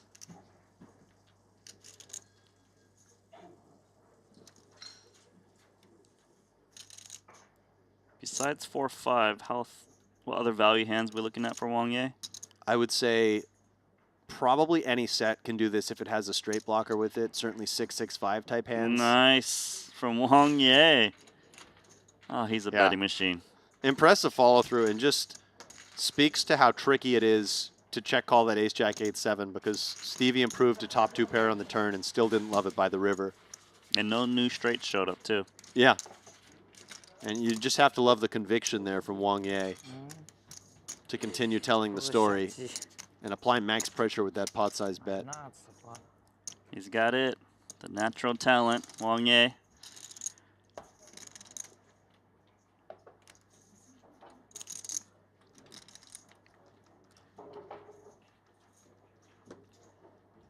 Want to take a little time here to shout out a giveaway from CoinPoker.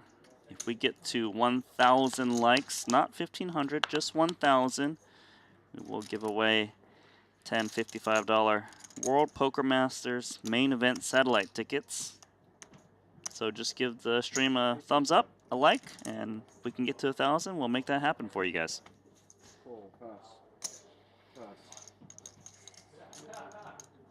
So I've opened up the other 3 tables on the Triton Poker Plus app. You got the whole tournament up. I want to kind of sweat everything, see what's going on. And if we see any massive pots, I can keep you up to date. You love Pot Limit Omaha so much. I do. I actually haven't done this for any of the Hold'em tournaments, so my bias is showing.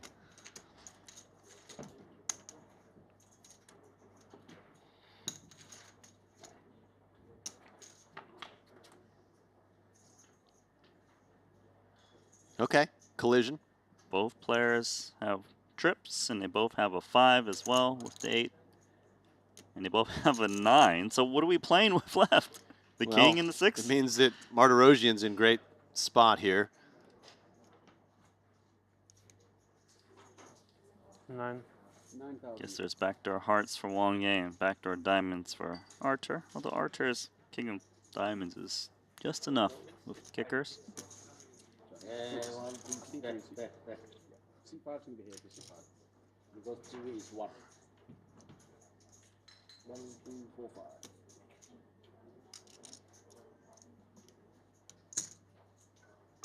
5. Looks like a raise. 21,000.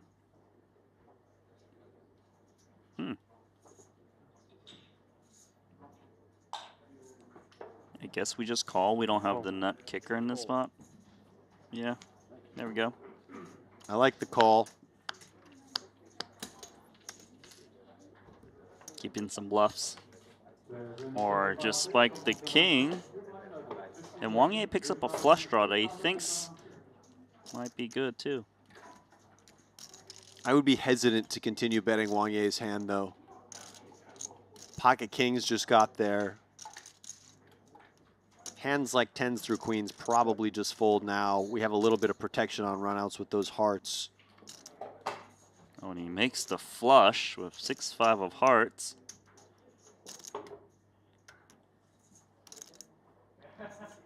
And I think as Martirosian, we just go big here.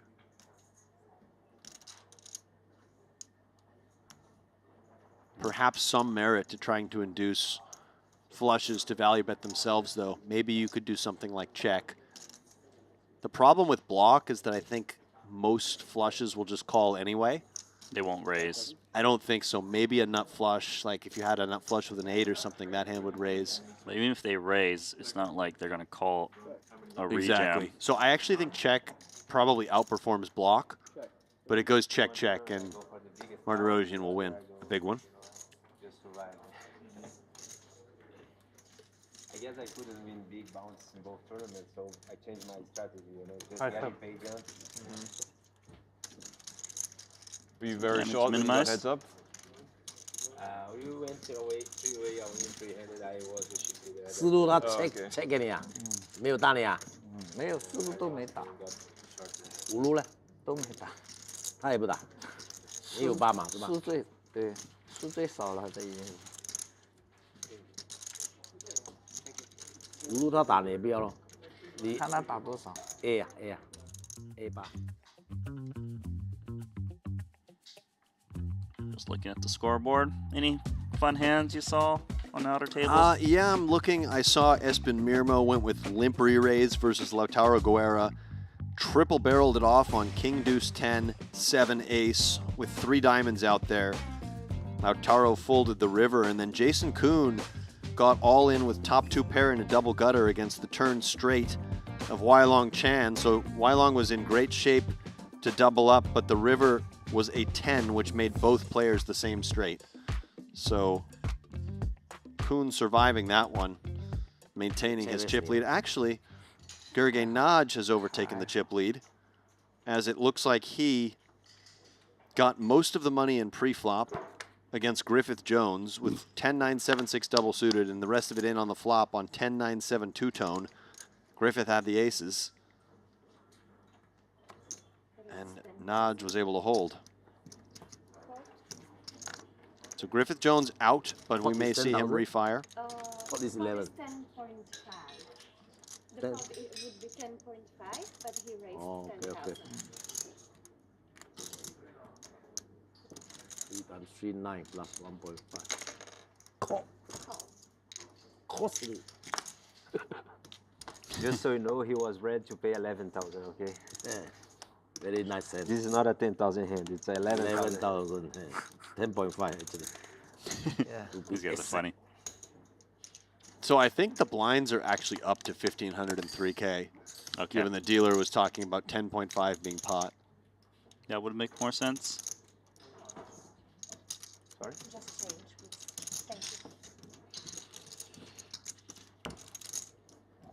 you. And Wang Ye, of course, did not make it pot. He made it just 10K onto flop. Keep it clean. Oh, and Joao Simao just flopping 9s full. He's hoping someone magically has ace-3 right now.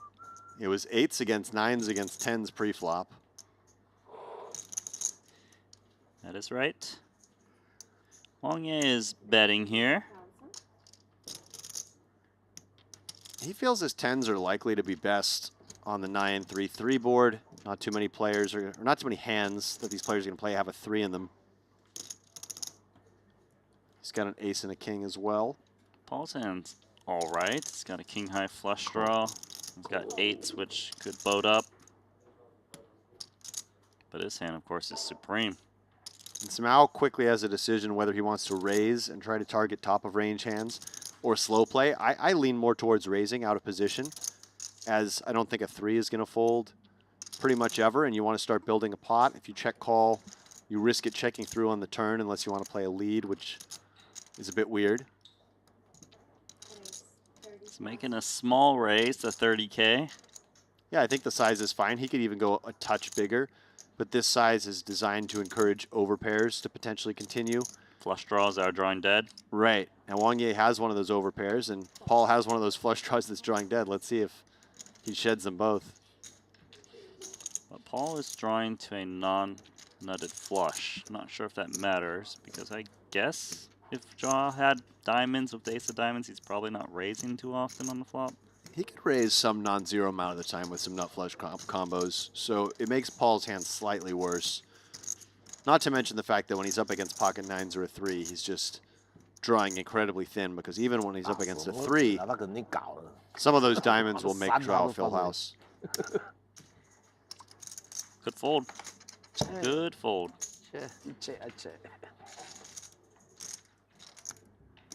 Paul's upset at Wang Ye for not checking it over to him because he would check it back and get a free card. He didn't want a free card, as it turns out, because even if he'd hit that 8 on 4th Street, he would have just got into a lot of trouble. Yeah, so maybe that 11K was a discount. Right. A weird way to think about it.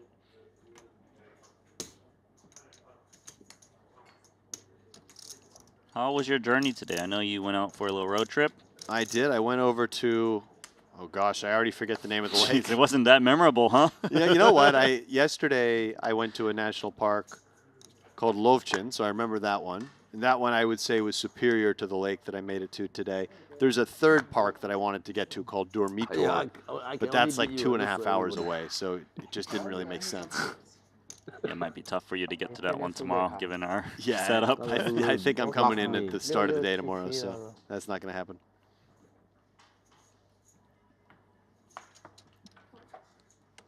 Chat, who are you rooting for? Who do you have in fantasy? Who do you want to see win? How do you feel about the way these PLO tournaments have gone so far? Saw Dvoris take down his second of the series. We saw Matthias Eibinger take one down as well. It's his third PLO title, by the way. Eibinger? Yeah. Yeah. Out of 10 events to follow him That up. is strong. And Dvoris, I think, has cashed for the most in PLO tournaments here at Triton.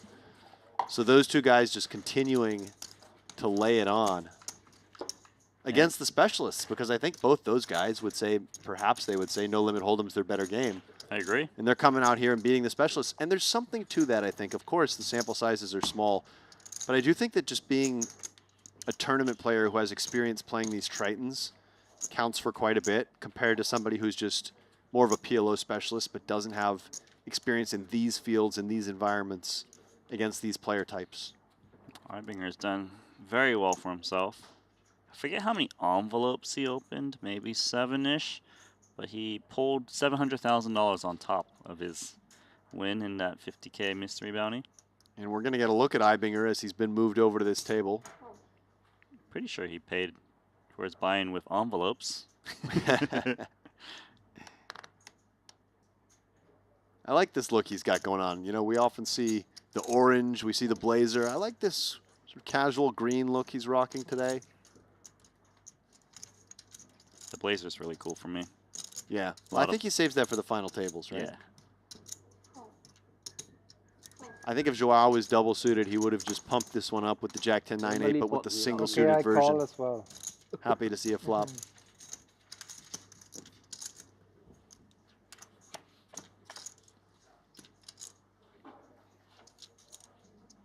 Wow. So 5 of them in there?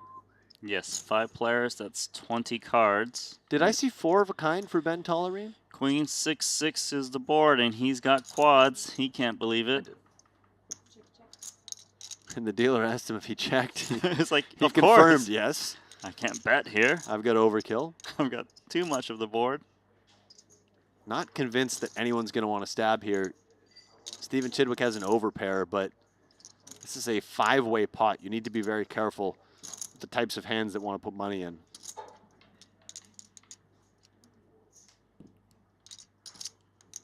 Well, based on your surprise on his check, he must have queens, right? Wow. He's very close. Did he say that the dealer was surprised that Ben checked? I think so. And that Ben must have queens? That is spooky. So Ben has to keep checking now, right? That was some spooky stuff there from Joao Simão. And he said it out loud, too. Yeah. I think The he's dealer got... doesn't know what Ben has. So Joao has live reads on the dealer as That was some well. Sixth Sense stuff right there. I would not like to play with Simão at a live table. Paul Poix is putting his ace and queen blockers to work here. Trying to tell a story of having aces or queens full, maybe an ace-6. Thinks he can shed some weak flushes, and I think he will just shed Simão's flush. This is an illustration of why this bet is quite reasonable. Look at that. He gets through everybody except the man who has 4 of a kind. Yeah, good luck getting that man to fold. You couldn't pry those cards out of Ben's hands with a wrench.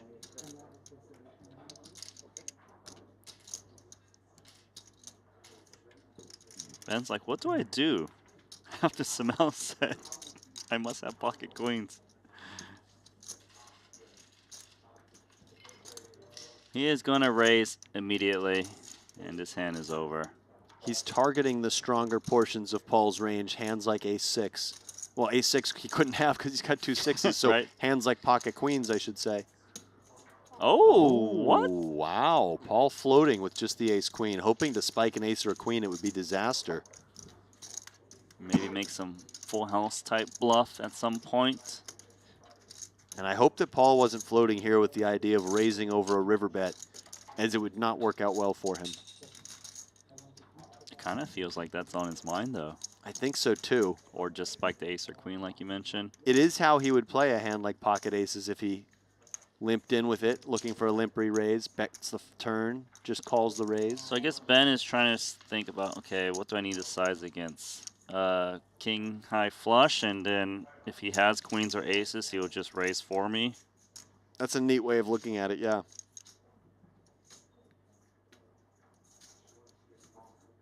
But he's just going big, just targeting, I guess, pocket queens, and maybe hoping that Paul kind of overplays a king high flush.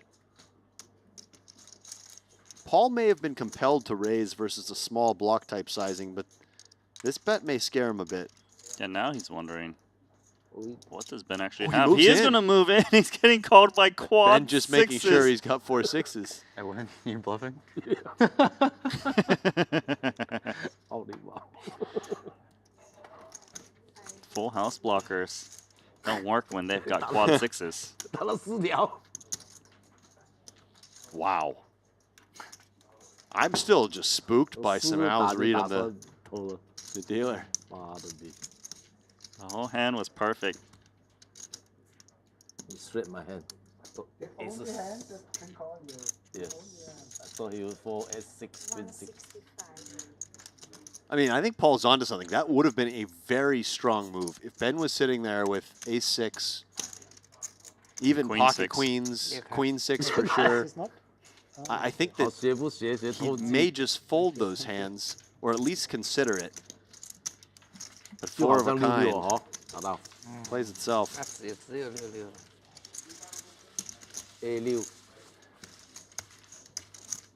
I mean, if we didn't see Paul's hand, I would think he had aces there every single time. Yeah. Credit to Paul for going for that. Plus, do you have a recommendation from the Asian food menu?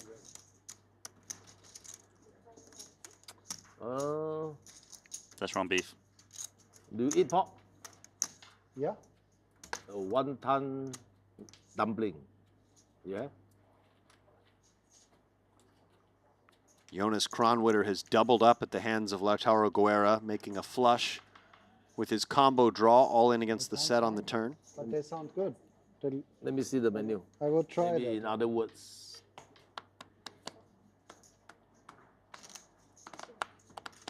I like that Ibinger asked Paul what to order on the Chinese menu That's the menu. right after he left it off Yeah. the quads. Timing is impeccable. Paul doesn't seem Only phased the at all. right side they have now with the dinner. I don't think Paul minds. Oh, he doesn't mind at all. He might even order something for himself. Now you're making me hungry. Yeah. Apparently some pork wontons or dumplings are really good. I What did did you not have know. for dinner today? Did you go to the buffet? Right, left Yeah, side I no had more. some No, no. I mean, Oh. I can ask, but sampler. the pork dumpling that you said sounds good. Like to try that. Paul, Porter, Ibinger, 5 pieces of toast. We never solved Toastgate, did we? It'd be really funny if he ordered in Chinese, so Ibinger has no idea what's coming. That would be good. Even better if Boytosh was at the table. He's like, what? Someone ordered? I didn't order that. Where is Boytosh, by the way? Is he in this field? Take a look. Is he? I don't think so. Okay. Perhaps he's already headed home? Maybe, but then sometimes these guys just join later Yeah, because he they're a could little be. lazy. Yeah. Could be just enjoying the day. Maybe he's playing some guy. Heads up for rolls. Could be playing tennis as well. He's been dabbling on the courts. So everyone plays tennis that's here in Montenegro? I would say, legitimately, between tennis and pickleball, 62% of the players were regulars at one of those two. Maybe that number's too high, but it's a very high number. That's cool. Yeah. That's really cool. You know they got tennis courts in Jeju. They do, but it's a different vibe here, I have to say, because there's this guy, you know, there's basically it's a father and 2 sons. So it's Boris and his sons Nikola and Luka. And they're always there. They're there from morning till close. They'll hit with you if you don't have anyone to hit with. They'll do lessons. Ah. There's always coffee. They've got water. They'll give you good rackets to use. It's just a whole vibe. It's like it's kind of a social thing just as much as it is fair exercise. It's like a bar late night, huh? Yeah, it kind of is. I mean, I've even seen people No drinking joke. over there. Don't joke, give me the money. A Corona or two at the end of the night. Did Ibinger bluff? He weighs 16,000. Always like the But you bluff. marked. He did. No joke. He tried to do it in a 5-way pot. 他大你干嘛 ？Would be nice if you had just kings and say okay. 他看我打那么小，我就特地打小，看你没有顺着你不会打的呀。不急。 Cigar Tash saying pickleball is just ridiculous. Dude, Randy? Phantom. Right, spicy. Phantom. No. Yeah, Triton Mod, can we get Cigar I Tash order- out of here, okay, please? Sichuan beef with rice and the. Szechuan beef, you hear it? That's my dish. Great. Right. He knows. Thank you. I know what the best dish is on the Chinese menu. That's my Let's do go-to for him, order. Sichuan beef with rice, and ask them to do this. Fried wonton. Okay. For him. Oh, for him. A I'm little. okay, yeah? A little. A little. If it's super spicy, I cannot eat it. A little. Little. It's little spicy. It's Szechuan peppercorns. Paul knows. It's numbing. It's going to be in for a treat. 牛肉粒。 We won't be able to say pop properly anymore. 炸馄饨肯定好吃嘛。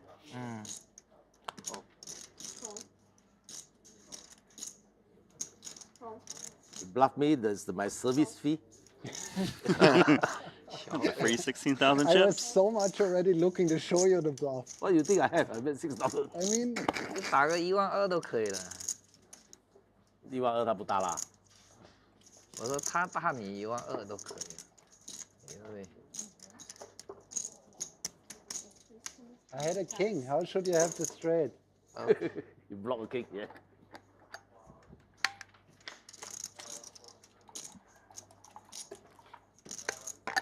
Okay, let's see. We've got multiple players with a single pair, but Joao maybe could have 2. Chidwick's got the gut shot to go with his pair of backdoor clubs to boot.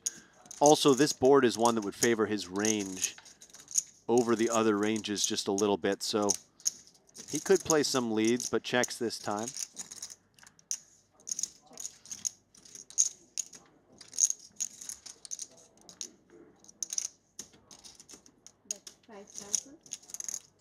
Wang Ye loves to bet. This is a very loose stab from Wang Ye with just one pair and no straight blocker.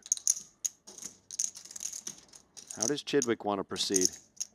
And Wang Ye's playing it like a no limit hold'em cash game, just blasting away. It's worked out for him so far.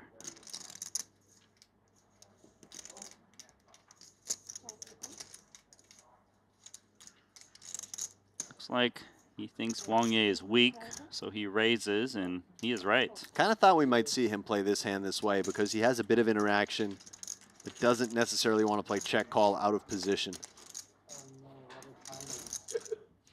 I guess with the immediate straight on the flop, he rarely gets 3-bet on the flop too, so maybe he picks up some clubs. That's right. And it looks like it was a quick stay for Matthias Eibinger, who is being moved to balance tables. So where does his order go now?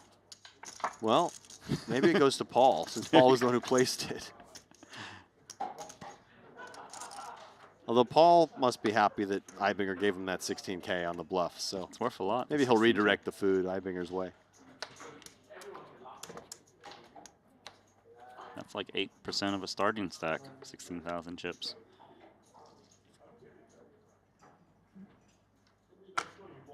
How big blind? Me? Oh, okay.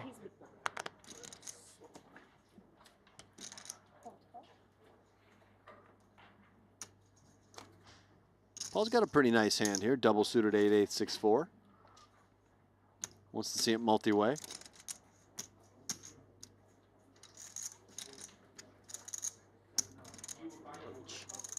Very weak one for Chidwick, but you're always getting a great price out of the small blind in a limp pot. Oh.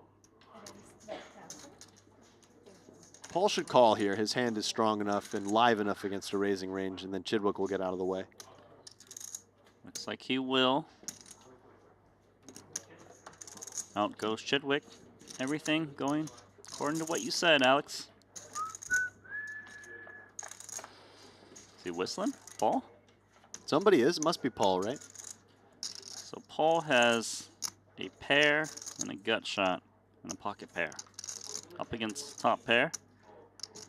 Joao decides just to run it because Paul only has 63K behind. And Paul has the type of hand that would love to call here with more money behind and consider bluffing on a 9, for instance. As it stands, he may just feel he has enough equity with the pair, straight draw, backdoor flush draw. He's doing all right against this hand, 60-40. It's a bit of an awkward spot with his exact stack to pot ratio because if he was shallower, it's just easy to put the chips in. And if you're deeper, then you actually have some nice playability with those 2 8s. But he's right in the middle. He'll call, reserving the right to fold the worst turns, though I don't think he can fold many. That might be one of the worst turns. This might be one he can find a fold on. Although he's going to... Oh, Joao plays it tricky. Take the free card, why not? Paul is suspicious. Oh my goodness, he just hit a full house. Joao let his opponent get there. That's right. So Joao, because he turned a nut flush draw to go with his trip queens, wanted to give Paul a little rope, and it has backfired. He's going to regret it. Small bet. Jam on him now, Paul. Get him. Yeah, I think we need to. We would be so prepared to call an all in here. We may as well just put it in when our opponent effectively checks to us. I lose the quads. Oh, how much is that? I lose the quads. What a monster that I have. I don't think I can fold. But do not bluff me again, for sure. 30,500? Yes.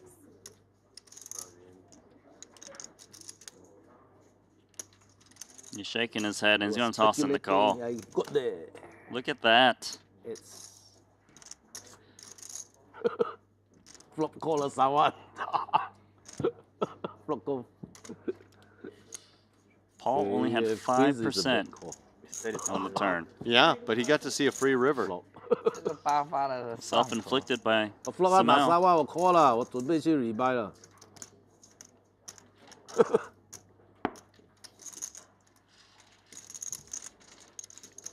Samao's wondering, why didn't I bet? I forgot about the chance that my opponent could hit a 2-outer. And guys, it looks like we're getting close. If chat can be trusted, we're getting close to that 1,000 likes that we needed to enter in those giveaway tickets to the satellite, that $55 satellite. Apparently only 85 more likes needed to get there. Come on, hammer the like button. Can't be that hard to do.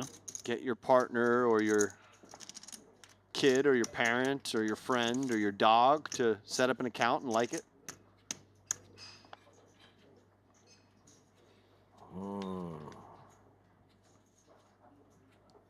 Ben's leaning in to his cards here, off his seat.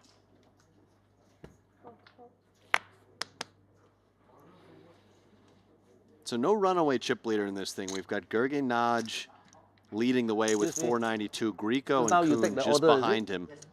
The guy moved there already, Nirmo yeah? You know, huh? and Tolerine at this table also over 400K. Tolerine, of course, in for 2 bullets. We witnessed his demise of the first one.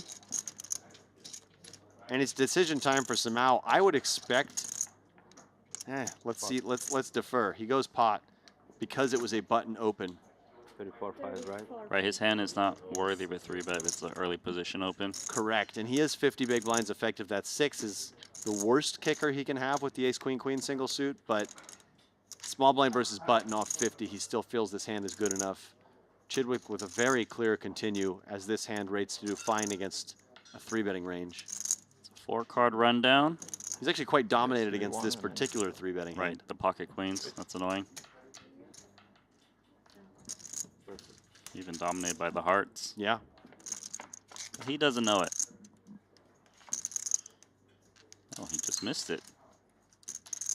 So Chidwick, of course, hates this flop. Joao would hate this flop if he was quite a bit deeper, but given he only has 123 with 75 in there, possible that he just goes with it. The problem is if he pots here and gets action, he's going to be near dead. Yeah, he doesn't even have running anything. No backdoor diamonds, no flop spades. Right. So it looks like he's going to go with something else where he just bets very small and he uses this as a bet fold. He's going to do a decent amount of checking on this board. He's also going to have some hands that go for pot, and then what he's doing is he's carving out this range where he has a few hands that would be monsters that would want to bet small, and he'll throw a hand like this in there to use as a bet fold, and it should just get through Chidwick, who has no backdoor flush draw or any interaction with this board. That's a lovely C-bet from Joao. Just 12K, gets the job done. Doesn't have to face any complicated turns.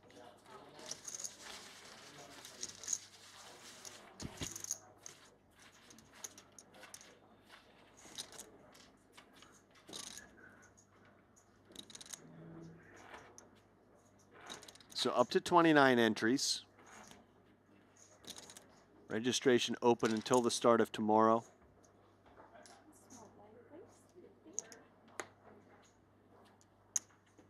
Which makes me think we'll see over 40 entries, certainly. We had 24 uniques at one point. We have 25 now. I'm just trying to figure out who is that new name that joined. Maybe Ding Biao? That sounds right. Just sounds like a good guess, right? Everyone else would be in there from the start. Yeah, I think it is Ding Biao. I mean, I can confirm it so easily. I just go into his profile and I realize he's played no hands for this tournament. Revenge.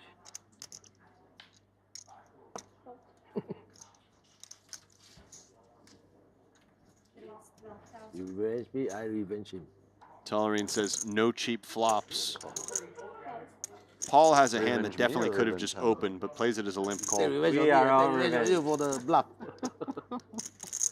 Joao's got a very weak queens combo here. No suits.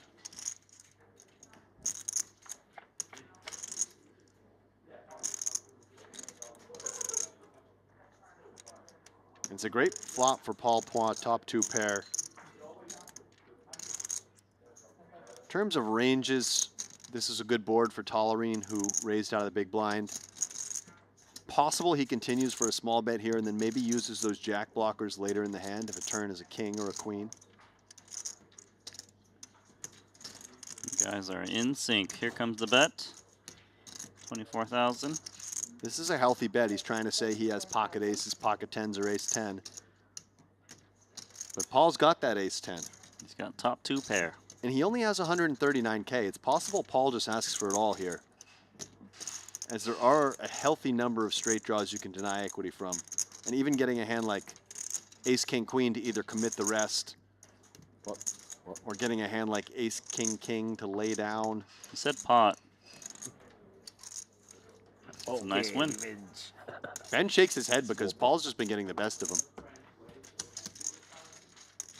With the exception of that quad sixes, yeah. It was more so bullet 1 where he was whittling down.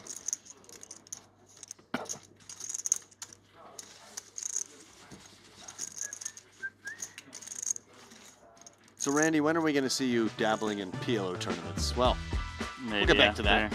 I talk about some Jacob & Co. We can visit that. So take a moment to recognize Jacob & Co., the official timekeeping partner of the Triton Poker Series, and renowned for its pushing the boundaries of high complication watchmaking.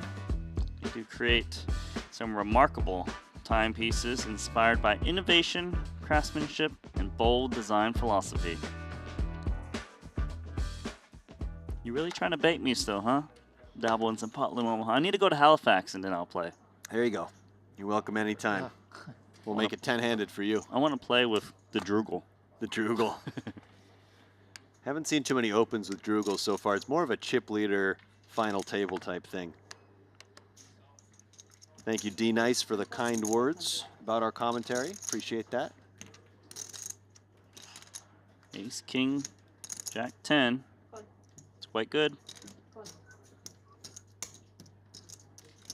Bunch of pocket pairs behind.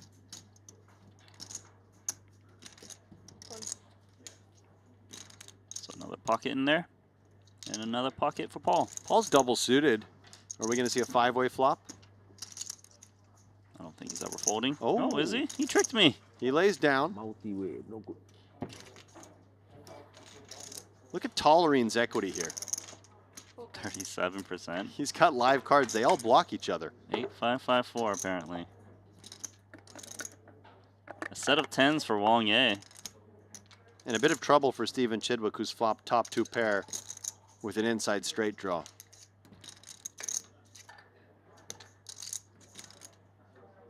If this checks over to Wang Ye, I could see a world in which Chidwick would be compelled to check raise his hand. Maybe he feels he's just a touch too deep to do so, but it wouldn't be unreasonable, and if he did, it would be big trouble for him.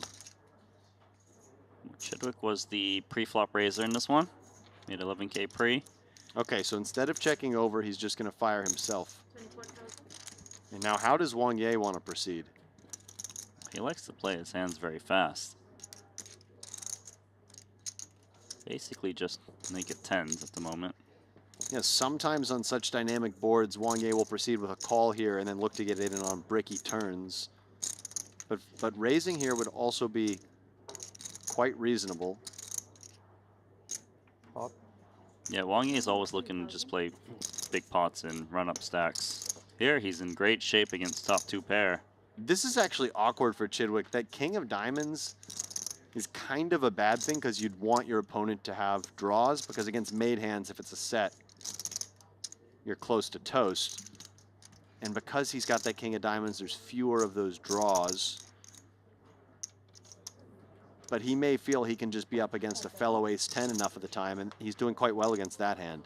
He's got a gut shot to go along and could free roll that. Yeah, and the 2 overcards. Make better 2 pairs. Now, obviously, against the set of 10s or set of 7s, he's in fairly poor shape.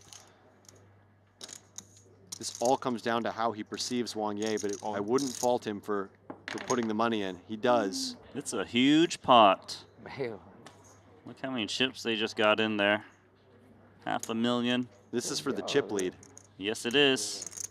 And Chidwick needs an ace or a queen. Up against the set of Wang Ye.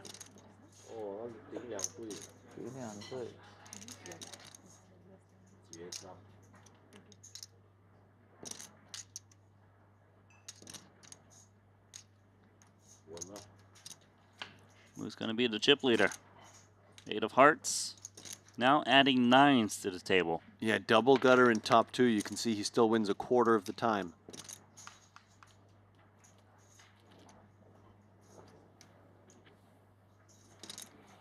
It's a chip lead pot. And the river card is the 6 of diamonds, which is going to give Wang Ye, who just entered this tournament, the double up to $500,000. And Chidwick's gone. Yep. Yeah, Chidwick is gone. 241. He has 240.5. Pretty sure the other day you were saying how Chidwick had a huge stack in one of the tournaments, the Pot Omaha's, and just went to the bottom. Yeah, he did. He's been running up stacks. And unfortunately, it hasn't panned out for him so far. He had, I believe he had somewhere in the neighborhood of 3x or 4x average at one point in that 100K PLO main, but ran cold at the end of day 1. It's running cold early here in the 75K. We'll take a little break before continuing. So I thought that pot was for the chip lead, but Richard Grieco on one of the outer tables has actually ascended to the top. Right. He got a big check raise through against Jason Kuhn in a re-raised pot on Jack 6-4 two-tone. That one did not make it to showdown, but it gives him over 600K. Don't think Wang Ye's complaining though. He's more than happy. Second in chip still good. D-Nice saying they had Stevie in fantasy. Ouch. Well, not this tournament. You can't build a fantasy team for the 75K just yet. That's a good point. I don't know why I fell for that bait. Jebaited. Check.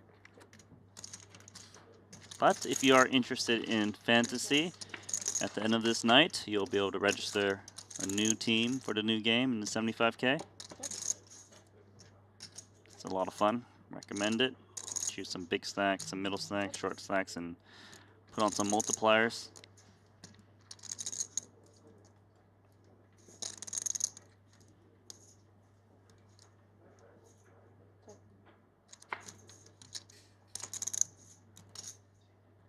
Queen Jack for Paul. So Paul's made a straight, and Wang Ye has made a fake straight with those 2 queen blockers. And the fake straight. I like think, that. Yeah, I think Paul will just bet here, which may dissuade Wang Ye from doing anything. If Paul had checked over, I think we would have seen Wang Ye activate.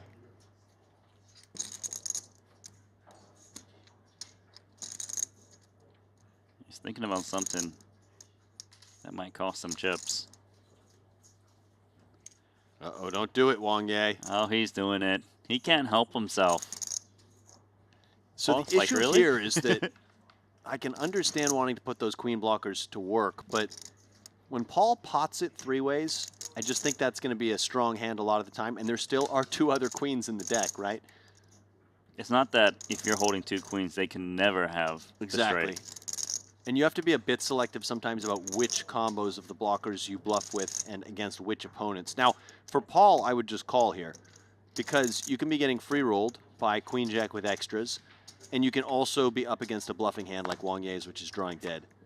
So I love the decision to just call. And now he has a nice hand to just check call the end with as he blocks full houses with that king. It's a little bit difficult for Wang Ye to bluff here because he'd be telling 2 different stories, and he has to fear that if Paul didn't have a straight already, he's now filled up. Right, the story that Wang Ye was telling, he had Queen Jack, and then when it boats up, he wouldn't bet, but actually Paul is turning his Queen Jack into a bluff. Ah, so Paul trying to bluff off the chop. And that's an interesting play from Paul, which makes some sense as well, because cool. his range is going to have some sets.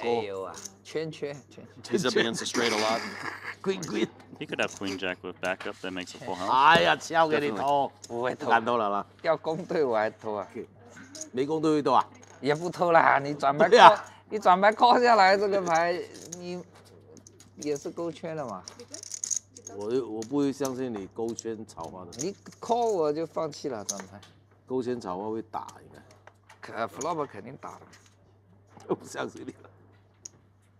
哎呦 Danny Tang. Very fun. PLO is fun now. Let's do PLO. Addicting, isn't it? No bluff. Bluff into quads now. Yeah. I read top full house. Queen is quads. Only he can laugh about bluffing into quads. Oh yeah, it's funny. Takes it well as always.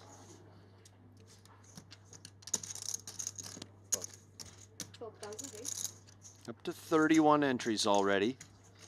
This could sneak to 50, even 50 plus by the end of registration tomorrow. Our main had what, 70 something? Is that right? Yeah, it was 60 a something? great turnout. I want to say 76 or 77.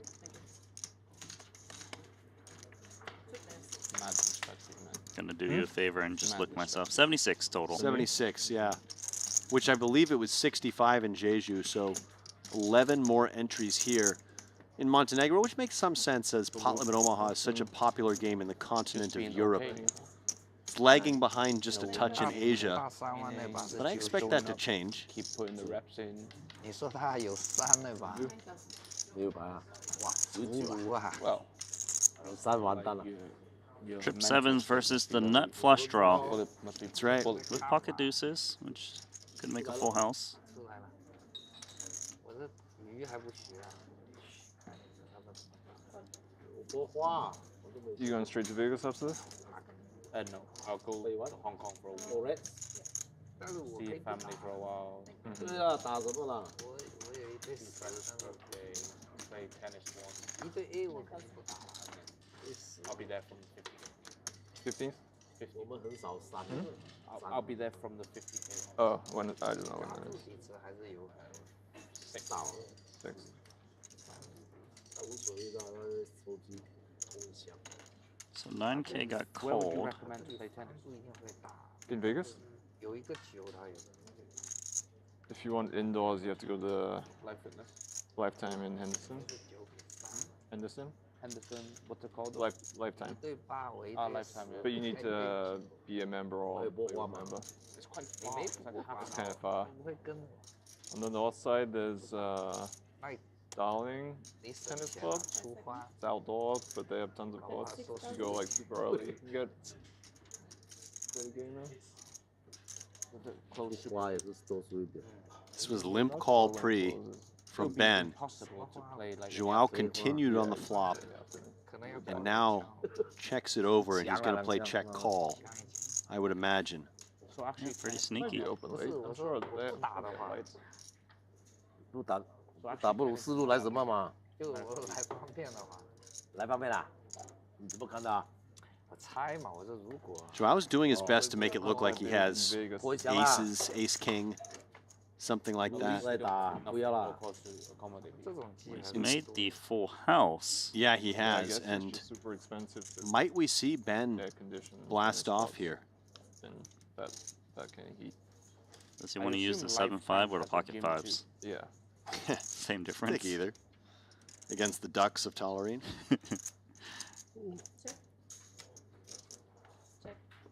Ken's done with it.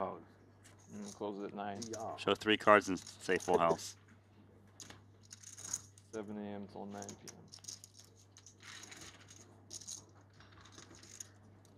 It's a nice pre-flop raise from Joao too. You want to have some board coverage and use the double-suited version of some of those small to medium 9 p.m. probably. pair plus rundown type hands. So don't always put you on ace, king, queen, or aces, kings. The boys discussing Vegas tennis locales. I didn't realize tennis was played indoors. You could. Yeah, you can play at Lifetime. It's where I play when I'm in Vegas in the summer heat. You got a favorite court type? I've been really enjoying playing on the clay here. Clay? It's nice, yeah. It gives you more time to react to balls, so it usually leads to longer rallies. Nadal was always a clay specialist because he's so athletic and fast, he can get to every ball. So there's also what, hard court, soft court? No, that's not a thing. There's grass, which Grass. is pretty uncommon, but Wimbledon is played on grass in England. I give you action, boss. And then hard court is the most common surface. Is there gravel? Good. I have a Yeah, I backhand. suppose that would just be like a form of hard court.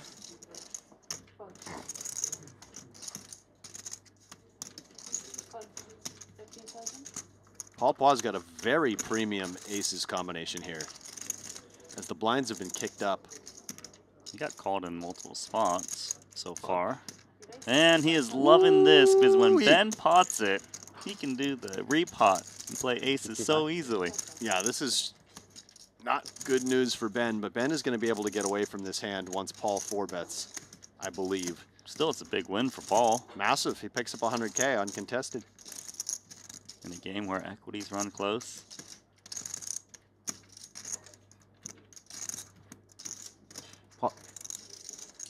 Ben's like, why did I do that? Exactly. Once he sees this, he's going to regret going for the 3-bet. 121. Wang Ye's going to be mad. Danny Tane's going to be mad. Wang Ye, if he were double suited, might consider cold calling here. He has, even single suited, I think he's thinking about it. He has a hand class, Randy, that does well against 2 players with premium hands. Oh. So if he thinks he's up against aces and aces or aces and kings, his hand does pretty well. Okay, so this is more than 121. If he were double suited, I think he'd be in. That reminds me of the 200. start deck. Okay. When The more the two people have better. ace king, you call like cannot come. 7-8 suited. Yeah. He gets out of the way, but you 200. can see he was tempted. 221. Wow.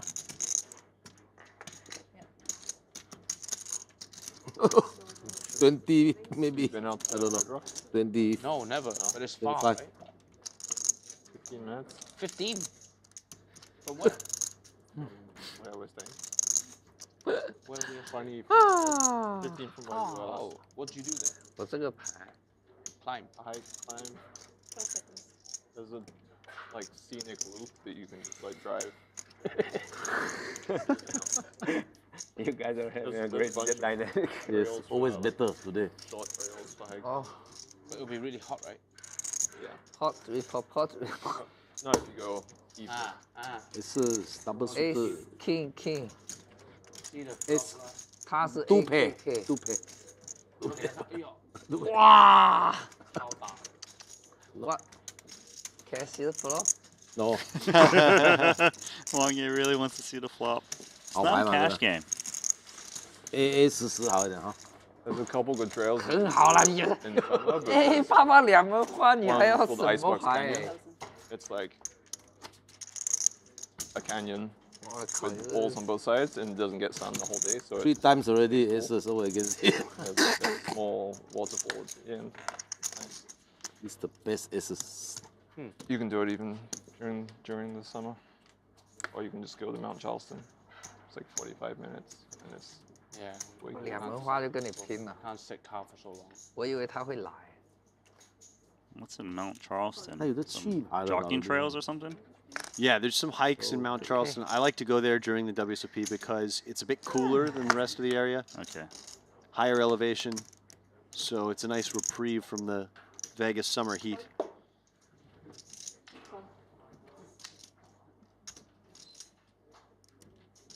Loose limp from Wang Ye on the button. The ace-jack 4 deuce 4 high suit.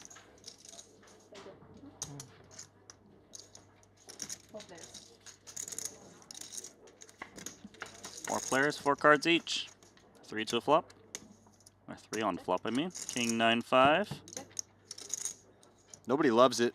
Danny's got the best hand, but he can't know it. And just king queen is good. Anyone got the 5? Nope. Anyone Queen's got a the heart? monster. Paul's got a heart draw, so a chance. He's gonna get a free look at it too. Jack of spades. Who's got the winner? King queen? Yeah, I think we're King just going to queen. see another round of knuckles.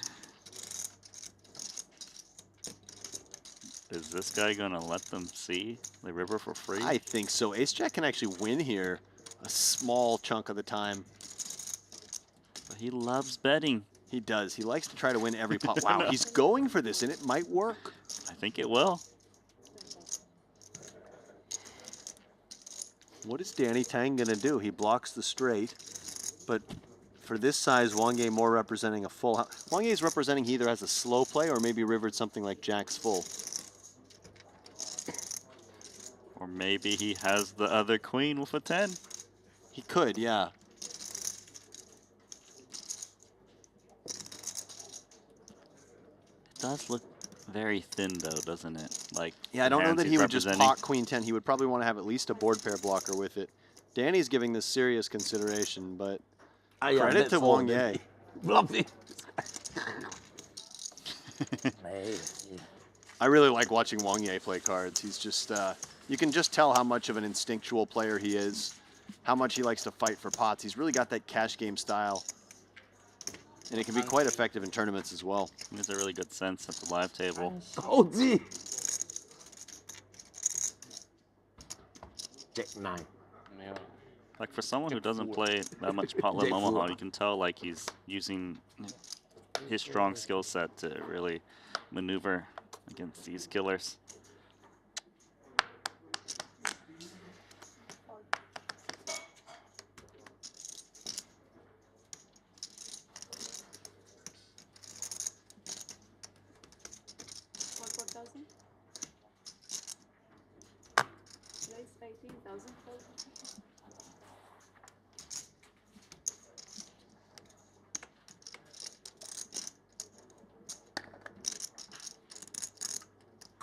He's king, queen 8 for Wang Ye. And Chidwick's got kings. He's in there. Expect Joao will continue after limping this hand. Only 14K to close the action. Suited ace. So with these blinds up to 2-4, pot's starting to swell. Already 60 in there, just a single raised pot.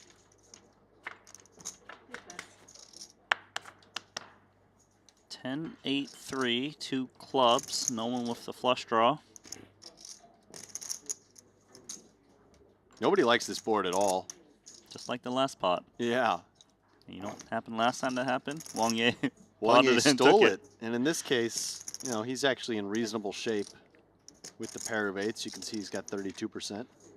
He might not look to steal it now, given he's got a little piece that wants to see a free card. No trips for anyone.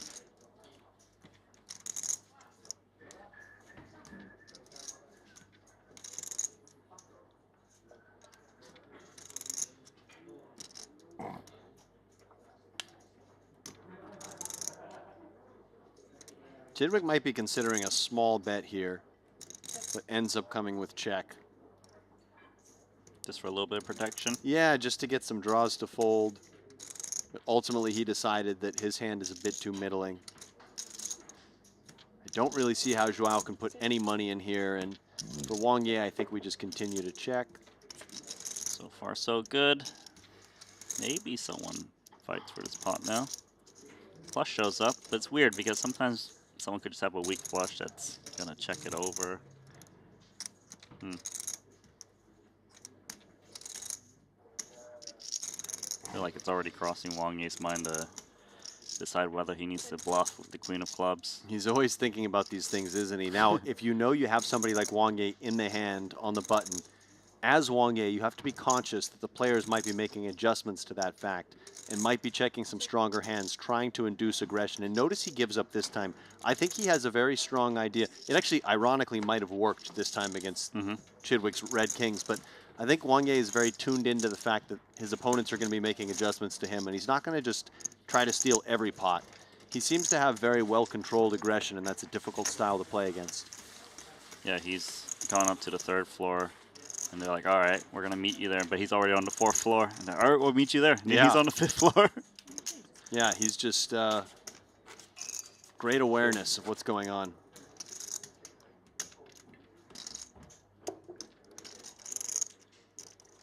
So it's Grieco at the top, followed by Espen Mirmo.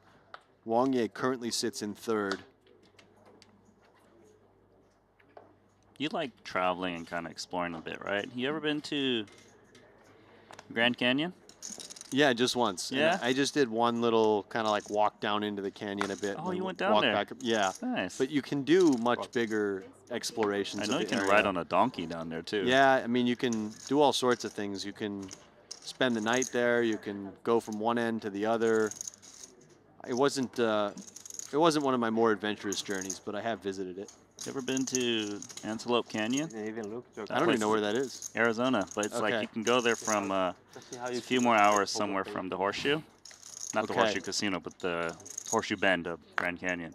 You should really check it out. I should check it out. It's one of the most amazing places I've been to. It's part of the Grand Canyon, or no? It's in. I guess it's part of Arizona technically, Yeah. but it's like the border. It's called Antelope Canyon. Antelope Canyon. You might have seen these slot canyons before photos where it looks purple and a lot of waves. Yeah. You know, Maybe. I've been check to it the Arches National Park in Utah. That's a pretty iconic looking rock formations. Of course, there's a lot of great such hikes in Vegas as well. Red Rocks. 17. Are you into hiking? No. No. He's just a pickleball guy, guys. As we have a pot here where Danny has top pair, top kicker, but it's an uncomfortable TPTK as he has no backup. TPTK, and that's top pair, top kicker. He does make the call, but you have to wonder if his hand can withstand heat on many runouts. He may not face it here. The 8 tends to freeze things, board pairing bottom. Why is he smiling like that? I noticed he was having, look at them smiling at each other. Danny was having some fun earlier. Yeah, he was. That was you and Kevin in the booth for that, right? Mm-hmm. Danny, and you were getting annoyed that Danny kept asking for the account on the pot? I wasn't actually annoyed, but it's just kind of funny. Does he change his expression based on his hand strength? So he's not grinning with a huge smile.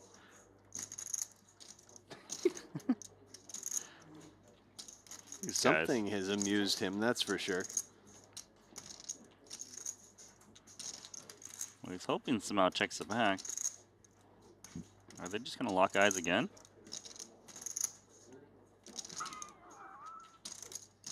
He's so cute. I checked already. Check. Give me the money. I agree.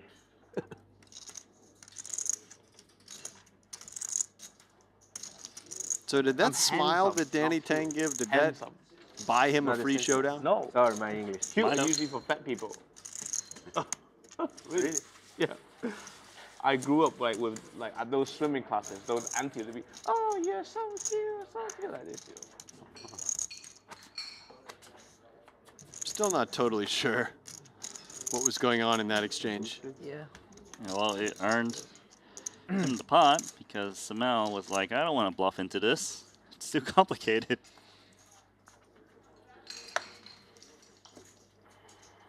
No more smiling for you. Smiliest feature tape I've ever seen. Like Puna. You're not wrong. They're having fun out there. Or Ike. No question.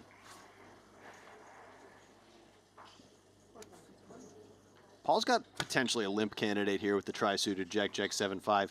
Not the type of hand that wants to get raised if he raises, but can limp and call a raise.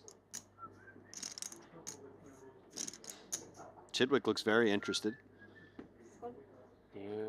Huh? What?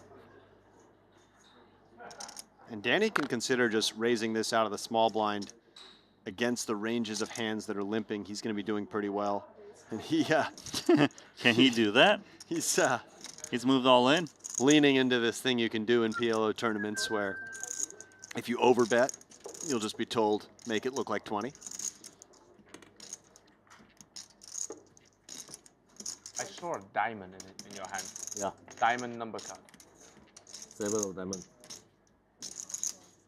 7 of diamonds. That's not good news for Chidwick. We know that Paul actually had 3 diamonds in his hand, so he ended up playing it as a limp fold.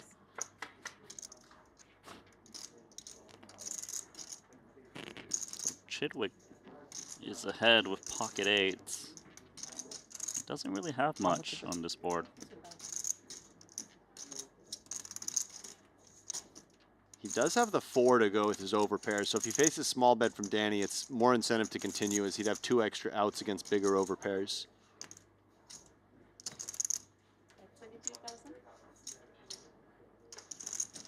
I don't think we can fold Chidwick's hand. He also can put those 8s into action on a 5 or a 7 representing a straight. in a spot where his opponent's going to have a lot of overpairs. For instance, on a 5, pocket queens will probably just check fold this turn. So would expect Chidwick to play call here with ideas of creatively using his 8 blockers later on some runouts. He is definitely a creative player.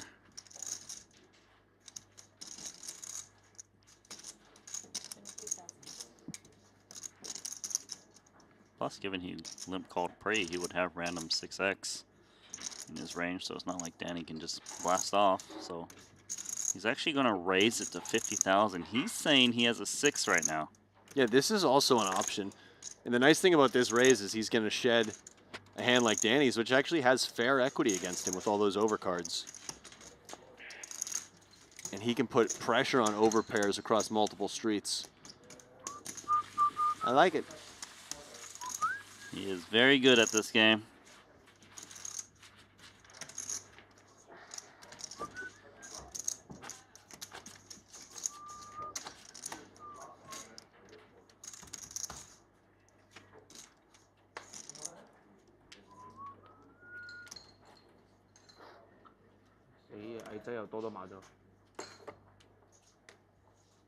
The Voreza.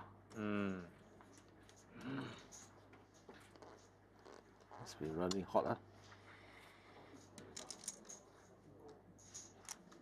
Nice looking hand here for Tolerine. He's got 2 pair. Jacks and 9s. Single suit. Connected 2 pair holdings. Connected, Always nice important. ones, yeah. Plays it as a limp. He had options to either limp or raise the hand like that. Paul's got a pretty one. That's pretty good. Ace, king, queen, double. Make it more. And Chidwick has a Badoogie version of Paul's hand, so that one hits the muck quickly. Very quickly. Wangye looks tired. Perhaps he was up all night playing cash games. Do they ever sleep?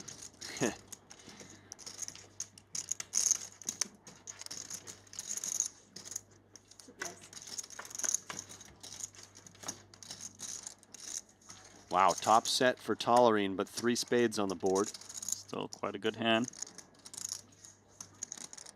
Plays it as a check, and the reason is that if he bets, hands like Paul's, which are drawing dead, are just going to fold.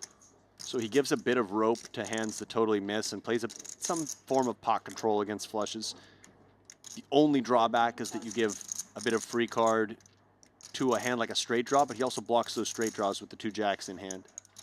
Yeah, so these side cards often are very helpful, increasing your equity. And note that he has induced a small bluff here from Pois, who draws dead. So this just shows you why checking these types of hands makes a lot of sense.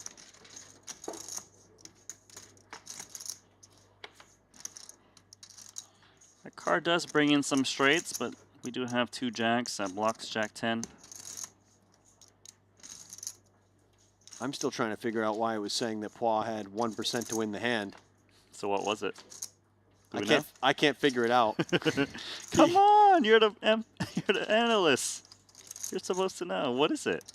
Like really? Oh, I guess it is just. No, there's no way, right? Oh, jack 10. I missed it. He would have made a straight on a jack 10. But 2 jacks are busy, jacks so that's why it's so hard to do. Hand, so it's really difficult.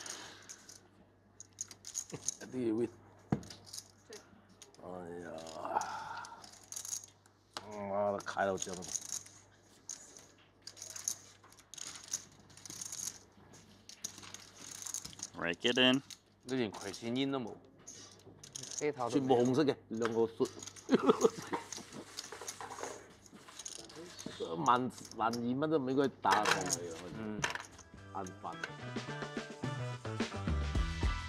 Well, if you've ever dreamed of playing a Triton Poker Super High Rollers event, you're going to want to check out this giveaway. TritonFreeRoll.com, use the code Triton, you'll get the $25,000 buy-in, you'll get the business class flight, and you'll get the 5-star hotel. That'll happen over at Triton Jeju, coming up later this year, and we'll be there, so if you do see us, say hello if you happen to win this free roll. 我3人底时他合牌不一定会 call。你有话 K 话我有黑头 A。对，好像。他妈的，讨厌问我有没有黑头 A。我说你没有黑头黑，我知道你没有，我因为我有嘛。他不打肯定没有了嘛，有。A beautiful hand. 有打完有肯定打了嘛，一直打了。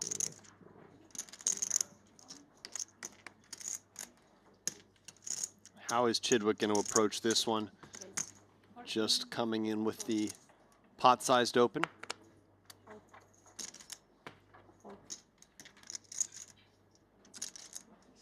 Padugi.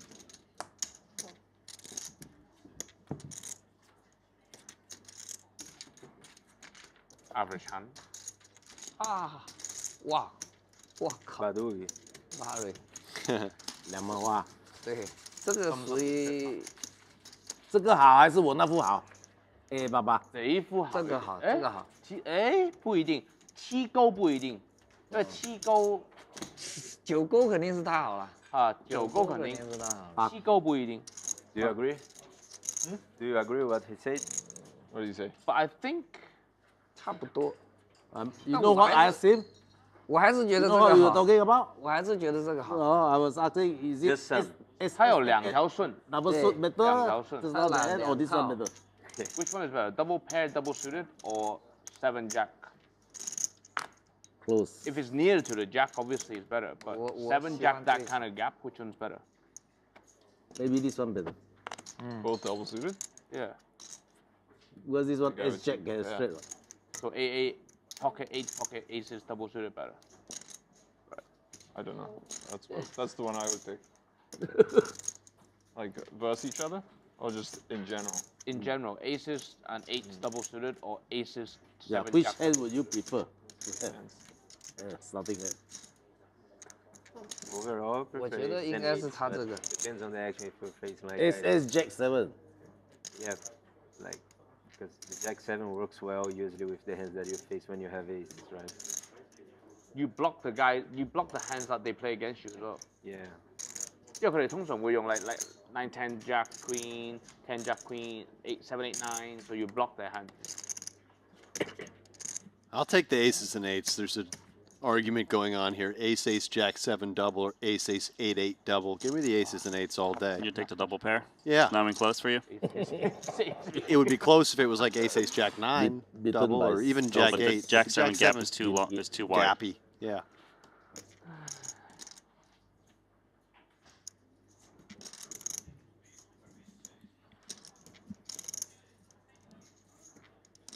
Any rep that draw 6 cards?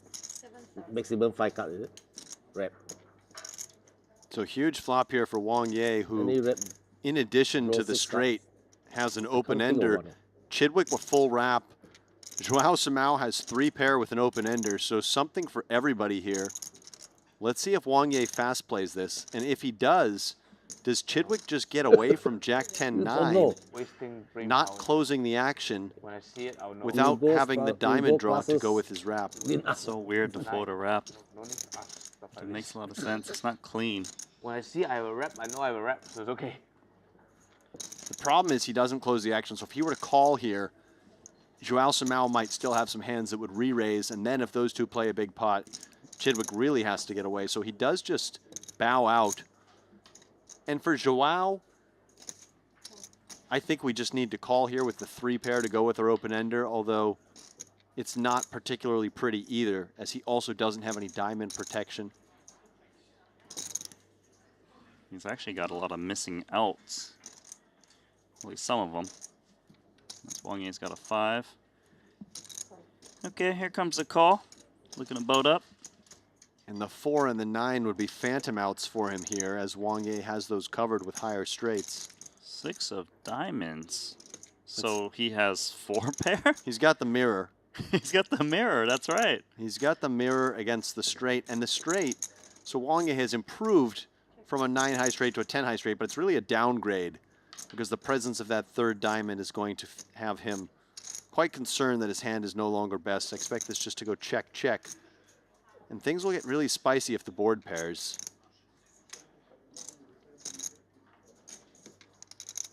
It's another diamond.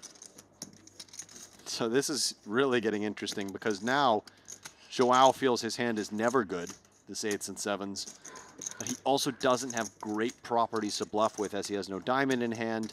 Wang Ye could definitely check some weaker flushes on the turn. But does he ever bluff to try to get Wang Ye off of specifically a flopped straight? He does. Full pot. Wow. And he does it quickly and convincingly. Now Wang Ye, in addition to having the nut straight, has that 10 of diamonds in hand. In theory, he has a good bluff catcher. But this spot is somewhat under-bluffed, as it relies on his opponent taking a made hand and turning it into a bluff in a spot where it's not immediately intuitive which combos should do that. Right, because some of the made hands that Smell has is a straight, and he wouldn't want to turn those into a bluff. Correct, And wow, what a great call from Wang Ye. He just knows. Yeah, he just has great intuition.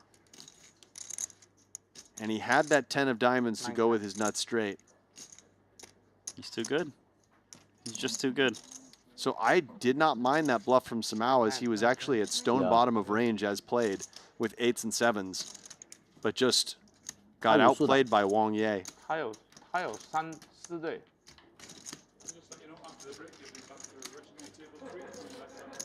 What do you mean by 6-card rep? So let's say 7-9.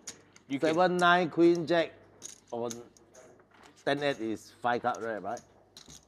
7-9 Queen Jack. Yeah, on 10-8 is Yeah. 5-card rep, right? Yeah. I mean 6-card rep. Any 6-card rep? Any possible? No? If 6 card, you need another card, then you have the straight already. No? Is that not true? How? I don't think 6-card rep is possible. Not possible, right? Is it possible, Alex? I don't think so. It is. Are you going to tell him? Okay, I mean, I'm pretty sure it is. King 10-8 board. You can hit a 6. You can have the Queen hit Jack a 9-7. You can hit 10. You can hit a Jack. You can hit a 5. Yeah. So this is a wrap. There you go. In your hand, let's say you have. Yeah. Yeah, it's definitely possible.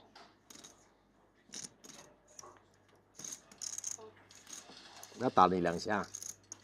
没有，翻牌我加了，转牌敲，合牌才打。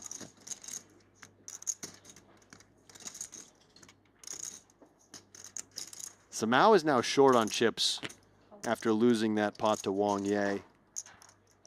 It's a little deflating to get called in that last spot, losing so many chips. It is. And Danny paying homage to the legendary godfather of poker, Doyle Brunson, with this double Doyle Badoogie. I feel bad. He's paying respects twice. Yeah. He's paying the maximum possible amount of respect. Now, you might think that he should spring into action with those 10 blockers, but with no additional backup on a board that Joao's going to hit hard, it makes sense just to give up this hand. His opponent is so short. 不能笑，还是很痛。 Does check through. 肌肉痛啦，肌肉啦。 Hit the set. 有可能是我有做过几次。是吗？按摩弄到的，大多数。 Smile's got a straight with 8-9. 那个，因为你少动，所以有些筋啊硬了啊，或者怎么样啊，按到按不刚。哦，对，那天 And diamonds to go with it. He may check back. He does. Mm-hmm.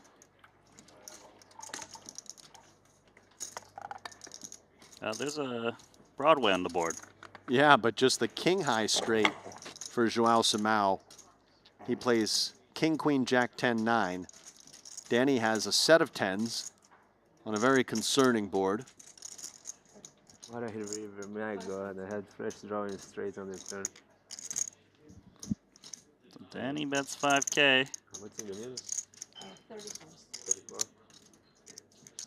Just draw and straight draw on the turn. No, straight, not draw. Good night. Huh? Danny's in his hand and he's talking to You someone have a else. straight on the turn. Oh, you have a shit straight. 89。 I don't see how Joao can fold for this price. Sorry, I was like so confused. Like, what do you mean? What are you waiting 他们 for? 已经把孙子维 Oh, 是 you have 8 a straight, you win. Straight wins. Straight wins. 9 Yeah, straight win. 哦，9缺， Nine queen 他9缺，8、9还好。这个5000块他想什么？对啊秒扣嘛，5000块又不是打个破。 A little too cheap to get out the queen Oh, nine. I was ready to go crazy, and then turn, boom. Huh? He tried. 3条对吧？ Why turn come up? So this one gonna be our next featured table. Matthias Eibinger, Michael Watson, Gergo Nanj, Ben Tollerine, and Mirmo at this one. That looks like a tough table. Yeah. Looks like a very serious table at the moment. All business. Maybe we need a round of tequila shots for the boys at the feature. Just throw a Danny Tang in there at some point. Yeah. Loosen things up. The 5, 5, 6, 7, 5, 6, 人 7. 力是投机还是不是3条，不是投机打价值啊？打一点价值。竹子嘛，竹子。竹子嘛。 Oh, Stevie found out. 6 cut rep. 10 jack 6 7 on 8 9. Oh yeah. Anytime that you have 2 overs and 2 bottoms, that's not on the deuce or the ace. Professional. 他说什么？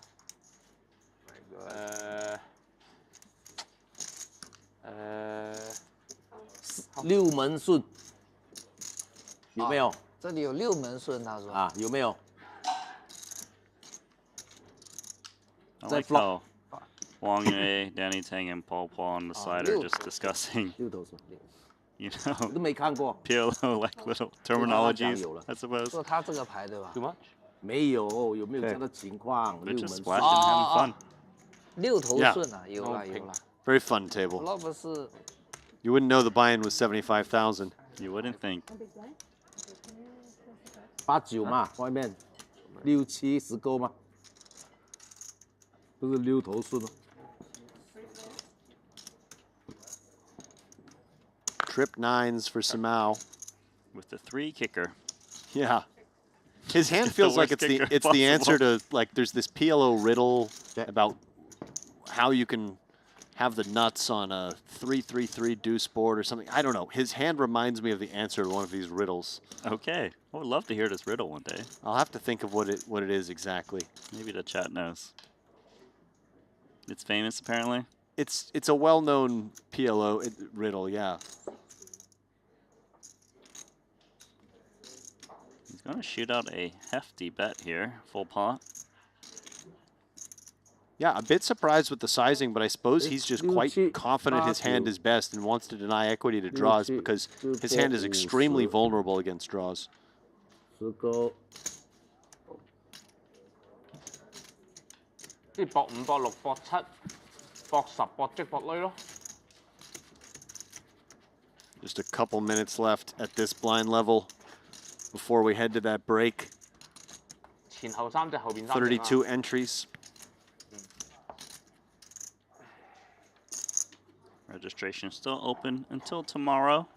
就本寫嘛，看到就知道了嘛。 Download the app if you haven't already, so you can be ready to 我是没 pick 看 up 过 your fantasy team when the 可能 night 看 does 过自 end. 己没算到。就是你，比如上面有10勾，你是8、9，上面8、9嘛， Double suited's gonna raise. 6、7、10勾嘛，对吧？就6门了吗？嗯。6、7、8、9、10勾，还不止哎。还不止，还要多少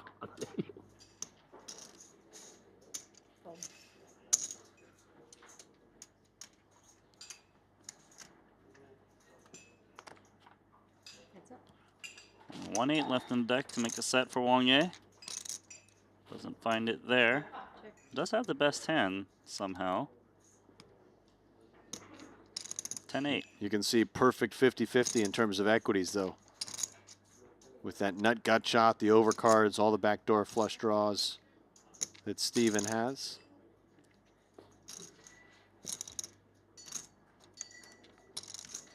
Guess he just wins it now instead of getting to see the turn. Yeah, he was the pre-flop raiser, and this board is just going to connect a lot better with him than it will with a big blind calling range.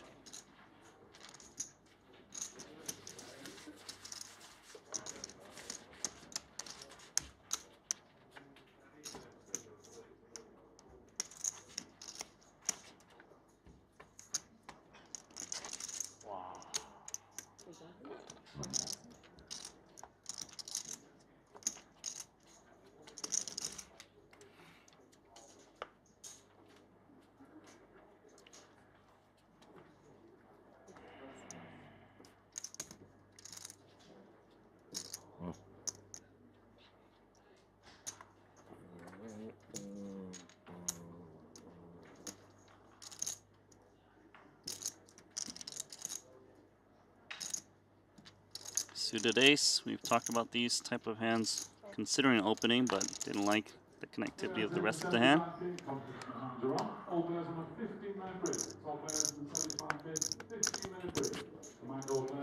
Sounds like this will be the very last hand of the level, as the break is going to be underway after this hand concludes. King, Jack, Jack 3. Double suited kings for Wang Ye. He likes to play for more. Hard to blame him.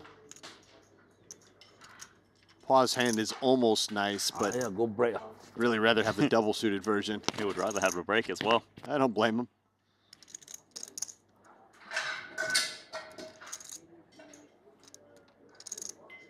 Sounded like a couple chip racks falling in the background. Towers are falling.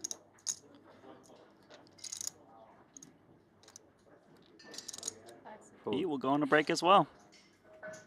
You can show each other. Oh, very good. Wow. Badugi. Yeah. So Wang Ye did indeed have Joao in pretty bad shape there. Alrighty, so players are gonna go on a 10 to 15 minute break. Wang Ye really did the most damage here. Came in for a fresh stack of 200,000, almost tripled that. That's 570K. Smile lost most of his stack, trying to bluff Wang Ye. We saw that hand with the 4 pair, the mirror. Welcome back to the booth, Randy Liu alongside Alex Livingston. And any other takeaways from your first frame of watching? No, I'm just excited to see as we get towards those later levels of the night, if we see some big stacks emerge, some big pots being played. I see Espen Mirmo is now our chip leader. So there's been a lot of different leaders at the top, and I'm sure we're going to have some fireworks when we return. Yeah, so let's take a 10-minute break and see that new featured table.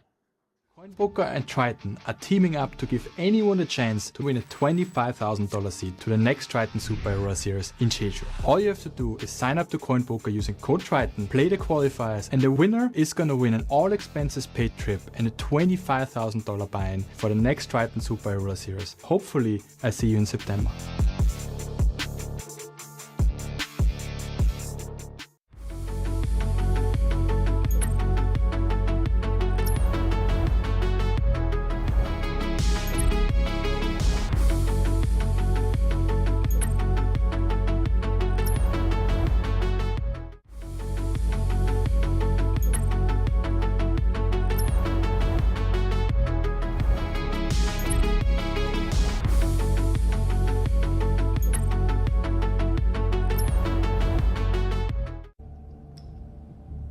I'm all in.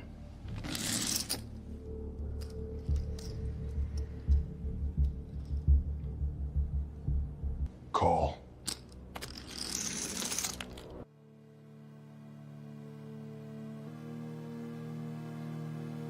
Triton.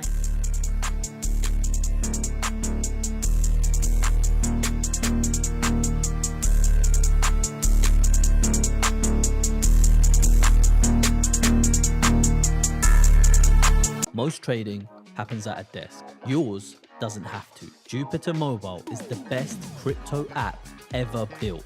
Track your portfolio, scan for opportunities, buy and sell in one tap, and always get the best price with the best protection.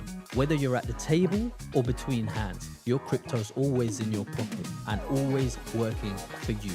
Just use Jupiter Mobile today at jupe.ag.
pre.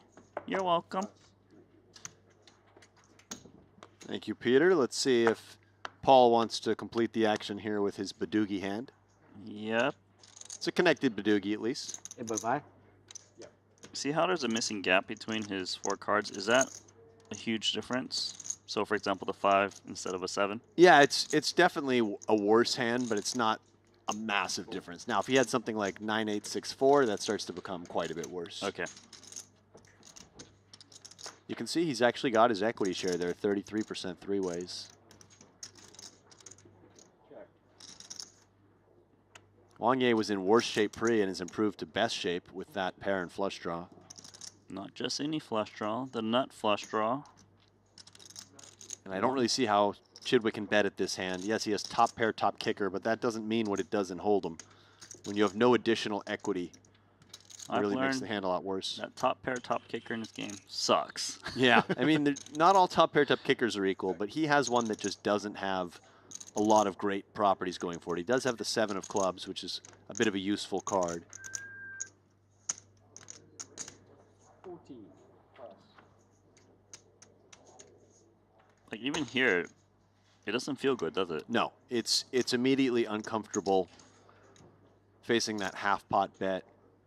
If he had backdoor nut hearts, I think he always continues. He may still continue this one on the strength of top pair, top kicker, but it's starting to become a little bit uncomfortable across a lot of turns and rivers. But yeah, you know, facing half pot, he feels like he just has a little bit too much equity.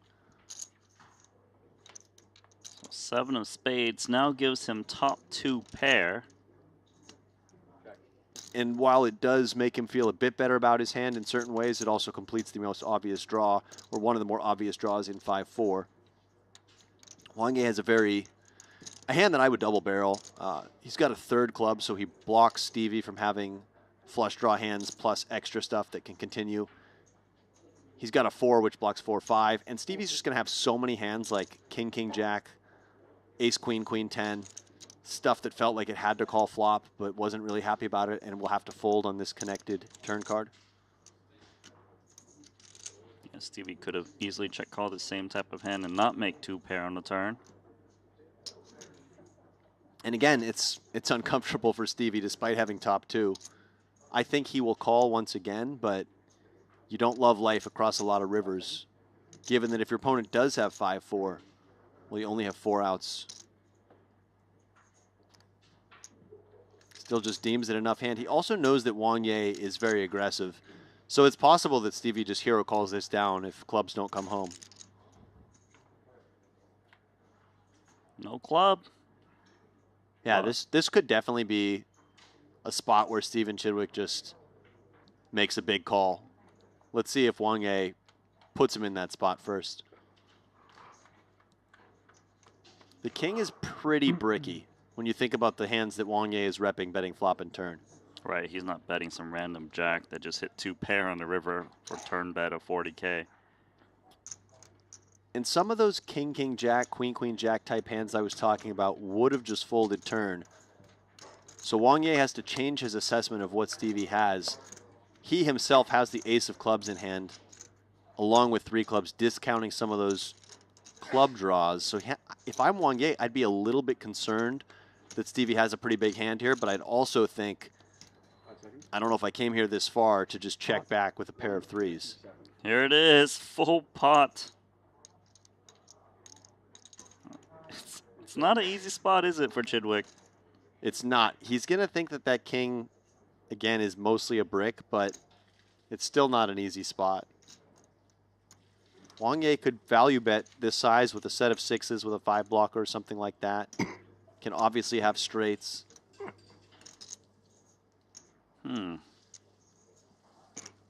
Chidwick is so good at sniffing out bluffs.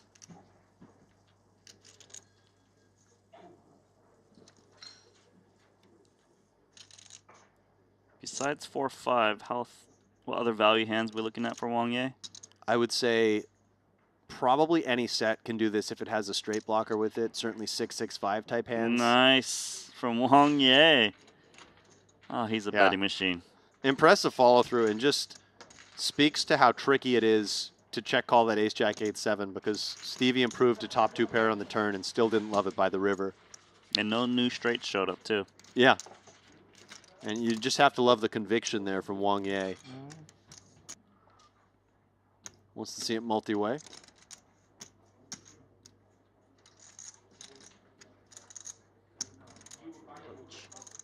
Very weak one for Chidwick, but you're always getting a great price out of the small blind in a limp pot.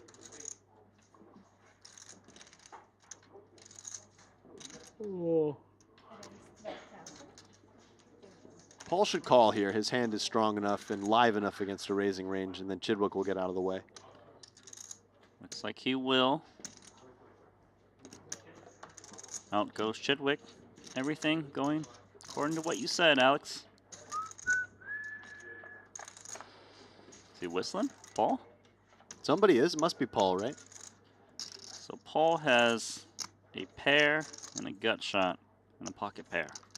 Up against top pair. Joao decides just to run it because Paul only has 63K behind.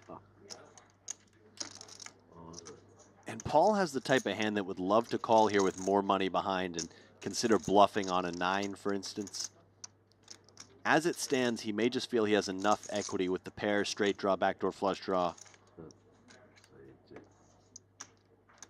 He's doing all right against this hand, 60-40.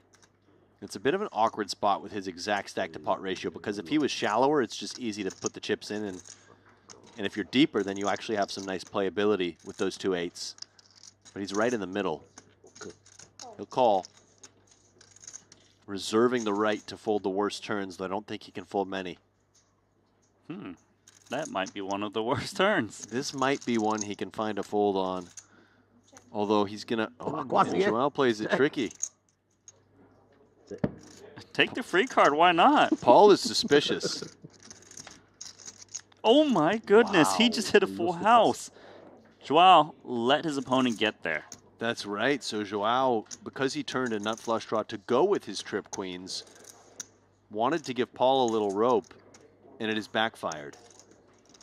He's going to regret it. Small bet. Jam on him now, Paul. Get him.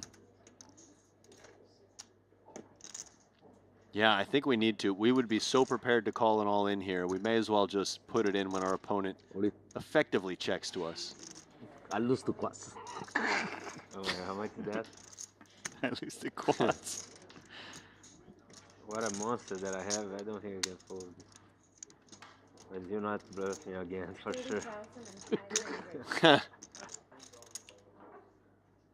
30,500? Yes.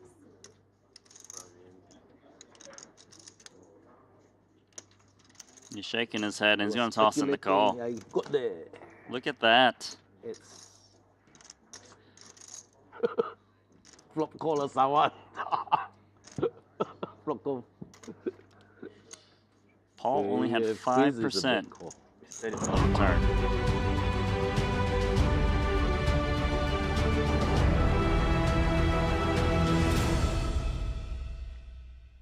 And welcome to the Triton Poker Super High Roller Series here in Montenegro. My name is Randy Liu, and I got I was going to say Kevin Rabichow for a second, but Alex Livingston on the side with me, our special PLO player here.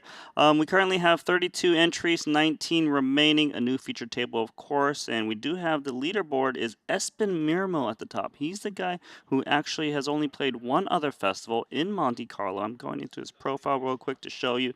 You can see he made 2 cashes here in 2024 in Monte Carlo, a 7th and a 3rd, and this is his 2nd festival, and hopefully he can get something going here in the 75K buy-in. But, you know, I also want to look at the bottom because there are some players eliminated and they actually haven't rebought just yet. As you can see the names there, Alex. Yeah, and I would expect that most, if not all of these players will re-enter at some point, but it could be tomorrow. Maybe they wait for that last-minute re-entry possibility.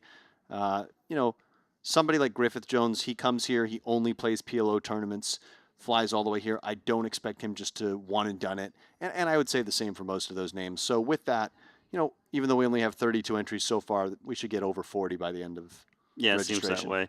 And of those 7 players on the outside, it does seem like at least 5 of them only plays Paulo Muha, but you know, it is a 75K buy. Maybe they don't want to splash in multiple buy-ins and they just get in at the start of day 2 tomorrow, perhaps, when registration will eventually close. So, new feature table, we got Matthias Eibinger, who shipped the tournament already, the Mystery Bounty 50K edition. He's picked up a 700,000 on top of that prize.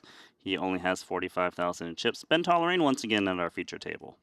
And Mike Watson, who's already picked up a couple of titles here, going for a third, which would again be unprecedented. He had a chance in that 100K main event as well. He made the final table, but ultimately wasn't able to get it done. But one more chance here in the 75K. Who else has another chance? It's Daniel Dvoris. Dan Dvoris, that's right, who won that 100K PLO main event. And I have to say, Dan Dvoris, Artur Martirosyan, Matthias Eibinger, these have been 3 of the most successful players in Triton PLO tournaments, and not a single one of them would I call a PLO specialist. All 3 of them very talented no-limit players and regulars here on the Triton stage. So once again, I think that really counts for a lot, as you can see by those results. It means so much because I recall all of them playing their first PLO event, and at the featured table, they kind of admit like they don't know all of the intricacies of the game, but yeah, they're big crushers. They know how the players play in these events. They've got good reads on the players, and they just have good feel for high-stakes tournament poker. We get a fun table here, though. Espen Mirmo has a whole host of chips. He eliminated Jonas Kronwitter with a turned wheel in a spot where Kronwitter had top 2 pair in the nut flush draw. So let's see how Mirmo plays the chip lead. See how Naj plays these double-suited kings. I expect him to come in with a raise. 18,000. Naj has had a lot of success in these Triton PLO tournaments as well. Eibinger is extremely short on chips. He's just going to wager them all.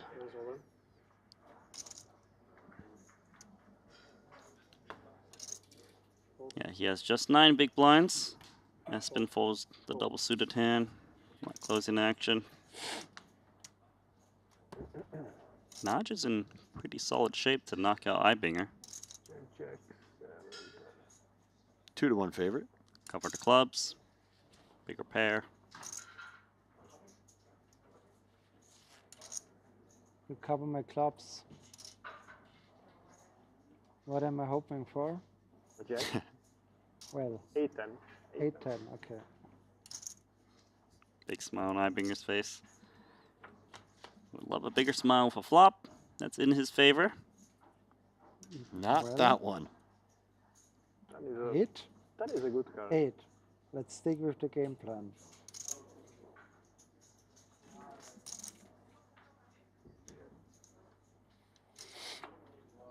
Okay, let's... That's a full house for Naj. Eibinger needs a jack. Yes, he does. The jack is He's coming. gonna get up.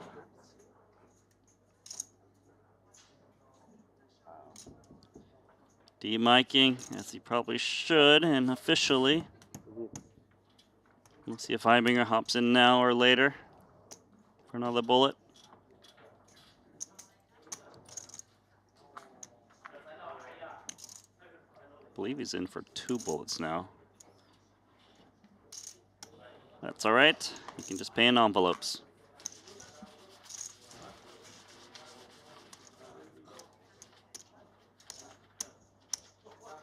Some players already on their way to Las Vegas. World Series of Poker underway there.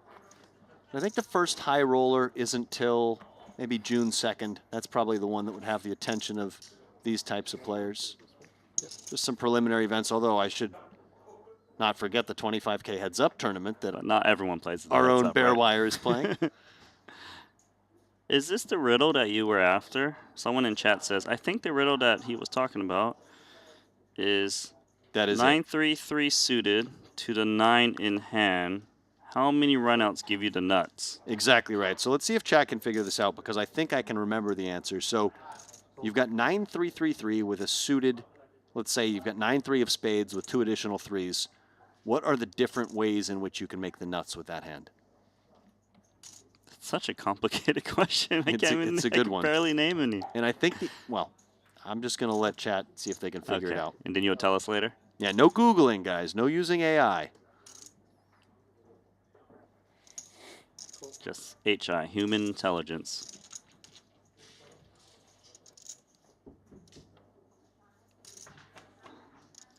School essays must just be a thing of the past at this point, right?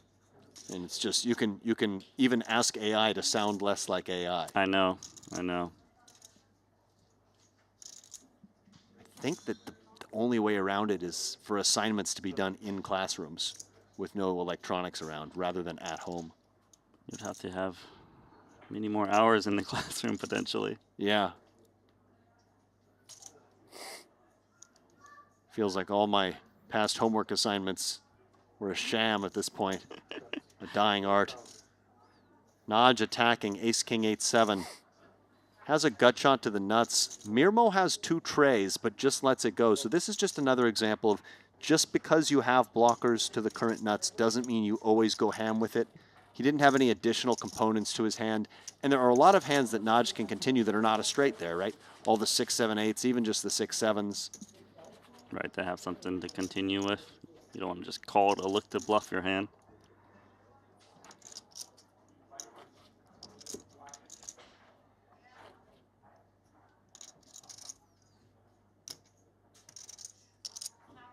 So Schleem Supreme is saying quad 9s, that's it, right? Well, that is one way. So if you've got the 9-3-3-3, the board can, of course, come something like 9-9-9-7-4. That's one way you can have the guaranteed nuts. What's another way? There's 2 extra ways.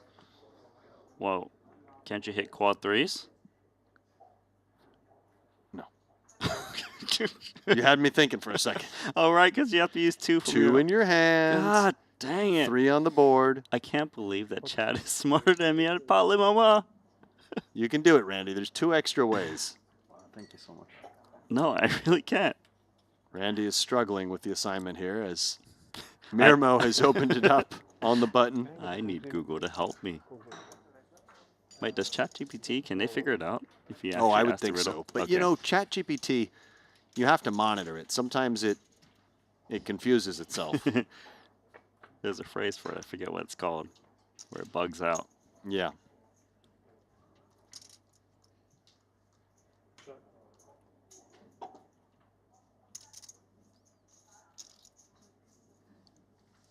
So Mirmo. He is the pre-flop raiser. And it's quite a dry board. He's got the flush draw.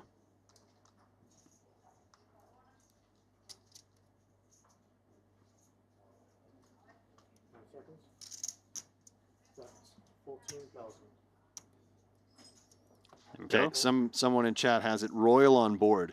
So if you have ace, king, queen, jack, 10 of spades on board, then the nuts is going to be the 9 high flush since all the higher spades are on board, right? So the 9-3 of spades would make the nuts there. Oh my God, that's a good answer. And there's only one more. Okay, Tall Paul Poker got it. It's 3 deuce, deuce, deuce, deuce board. So you have to have 4 deuces on the board so that nobody can have quads. And now your 3s full of deuces are the nuts. So that's the answer to the riddle. Dude, it's a really hard riddle. It's a tricky one, It's yeah. actually really hard. And it's also not a super practical one, as 9 tray, single suited no less, is not typically a hand that gets played. Although, in my cash game back in Nova Scotia, there was a bonus if you want a hand with 3 of a kind in your hand, so people would go for it with weak holdings like that. I wish you brought up this quiz when Danny Tang was at the table, because I feel like he might watch back the footage and he would love these kind of facts. I think he would too, yeah. And then he translates it for Paul, and Paul's like, "What are you? I don't care."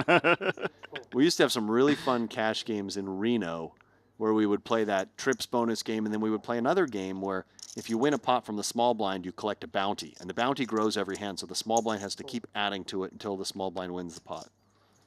I've heard of this game, and the funny thing is they have actually taken some version of it, at least, to the high-stakes cash games. I love it. Progressive Yeah. small blind, I believe they call it. Yeah, it's a great game. So Tolerine opening this up from the big blind sheds the weak limp from Mike Watson, gets it heads up against a relatively weak hand from Naj.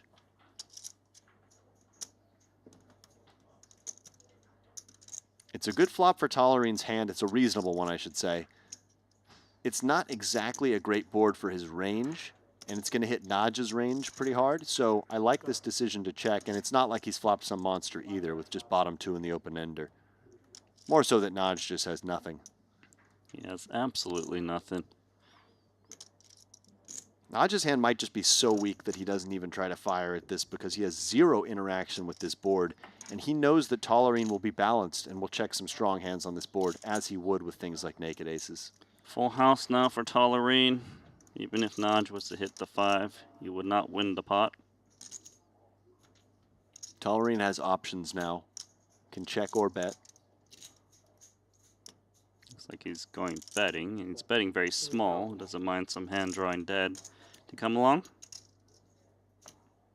Wants to encourage some sort of turn spade draw to continue in the hand, but it's a full house for Ben Tolerine and a nothing burger for Gergely Naj. I wonder who had the time to come up with that riddle about that hand. It's such an insane thing to think about, you know? It's a good question. Was it you? It was not me. No. It's I've heard it. It's been around for a long time in the PLO world. Don't tell me there's a Omaha 08 version of the riddle as well. Well, I'm sure we could come up with some more riddles for all the mixed games, but we'll spare our viewers the headache. Now you've got my mixed game mind working, and I'm looking at that deuce tray 7 as a triple draw candidate. Keep the Potlam Omaha goggles on. Watson's in there. Something you'll see more of in Potlam and Omaha than in Hold'em is limping, particularly on the button, but from all positions with weak hands. Hands that would be okay limp calling versus one raise, but don't want to raise and face a 3-bet. And you can, of course, balance that limping range with a few monsters as well, looking to limp re-raise. Yeah, because when I look at King 10 9 deuce, it doesn't look like that great of a hand to me at first glance. It's not, and it would be towards the bottom of hands that Watson would even want to limp. But given that big blind ante, given that he has position, he feels it's enough hand to get in there and see a flop. And Espen Mirmo has flopped a set of 5s. That's mid-set. I would expect Watson just to lay this down despite having top pair. Just because he doesn't have very clean paths to victory. He doesn't have a flush draw or a backdoor flush draw. He does just get away. Chip leader going to take that small pot.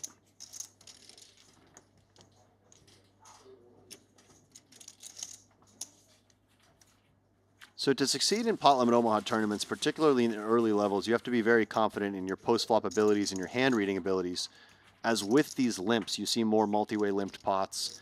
You see deeper stack-to-pot ratios, so it changes the complexion of what you're doing. It's a lot more post-flop oriented than Hold'em would be. Yeah, I can tell that's quite the technical game with deep stacks, especially with players throwing in these limps. You know, I'm sure there was once upon a time back in the day, like people weren't really limping as much in Potlam Omaha.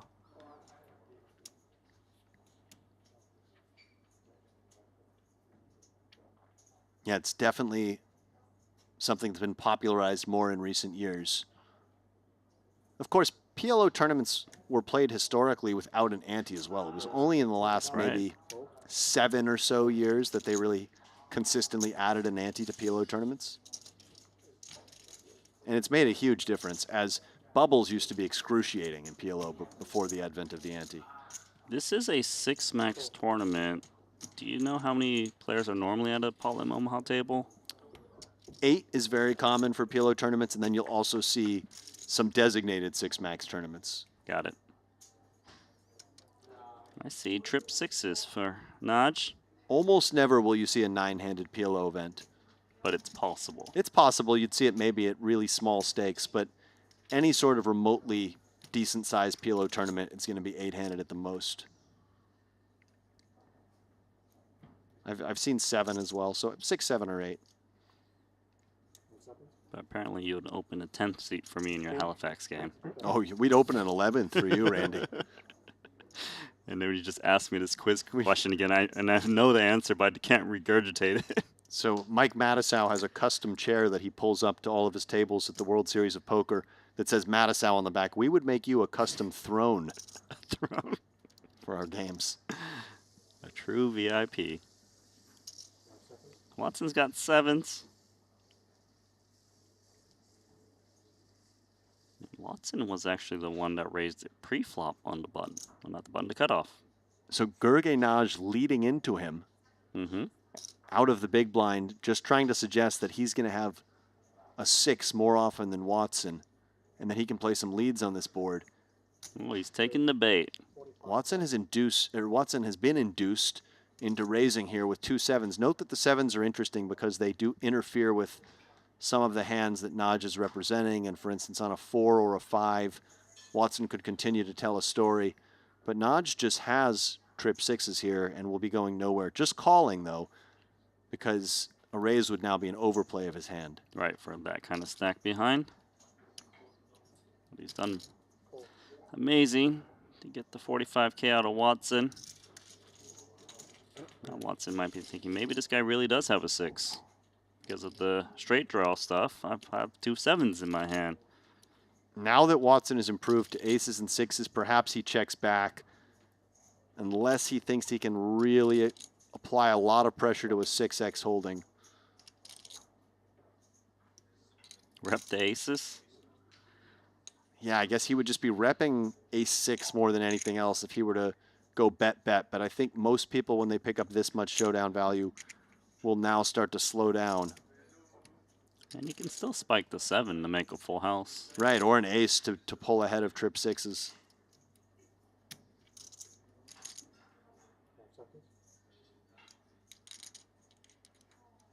Let's see, though. He is quite meticulous, isn't he? Is he considering running a big multi-street bluff here, as ace-6 is the leading candidate of the 6x hands that would raise the flop, and he's going for this, but just going small on the turn.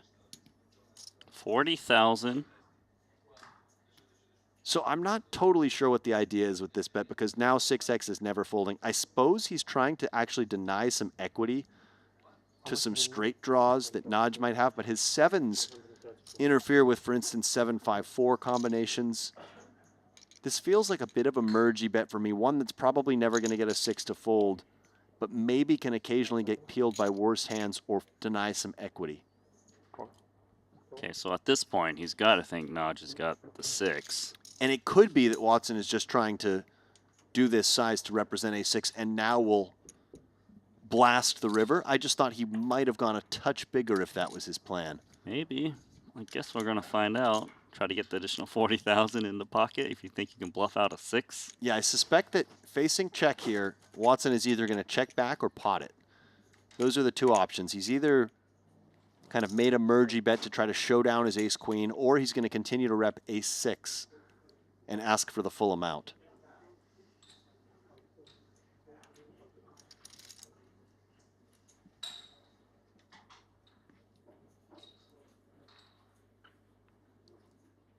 For the cinema, I would love to see him pot it to see how Naj will respond. As would I, as I think that Naj would very strongly consider folding jack-6. Ah, Watson shuts it down. Guess we'll never know.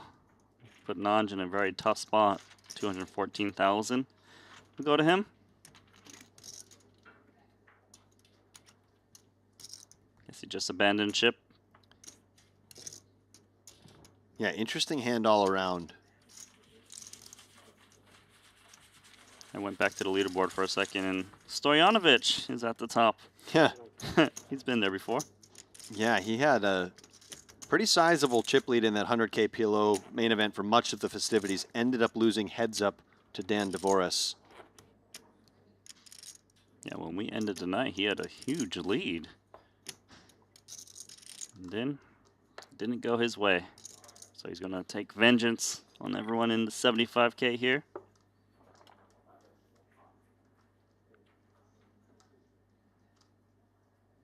Tolerine has been pretty card dead in this frame.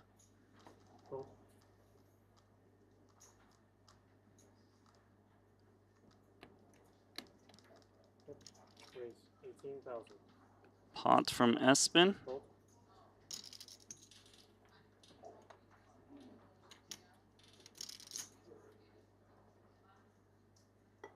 Watson has a clear defend from the big blind. He's got the suited kings. I mean, suited fives. Not quite the suited kings, but he's got the suited king. Plural on accident. Check. Neither player particularly liking this board. Both with minimal interaction. Not a board that Mirmo will range bet. So does he check this one? One thing you want to think about in PLO is how do all 4 of my cards interact with the 3 cards on the flop? In particular, the ace of clubs is a very negative card for Mirmo, as it completely whiffs all interaction. The 9 is obviously good. The 8 has some interaction in the form of blocking straight draws, and the king has a little bit of interaction. But overall, his cards don't interact very well with this board. They don't deny many continues. Whereas if he had a hand like 9 Jack Jack with any additional 4th card, that would be a very serviceable betting candidate, as you would block continues and you would also have some very natural turns and rivers to bluff on.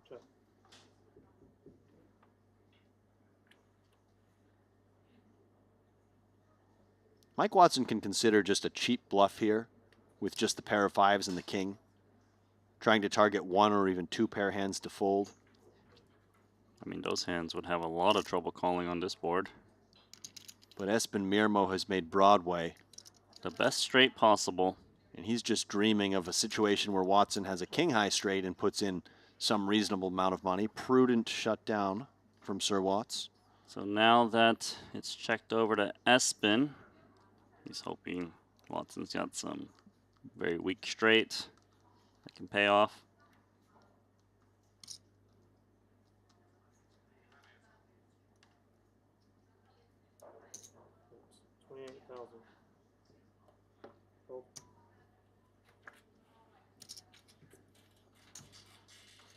Quick bet and fold. Got some questions in chat about who's still in the tournament. Guys, if you don't already have it, please download that Triton Poker Plus app.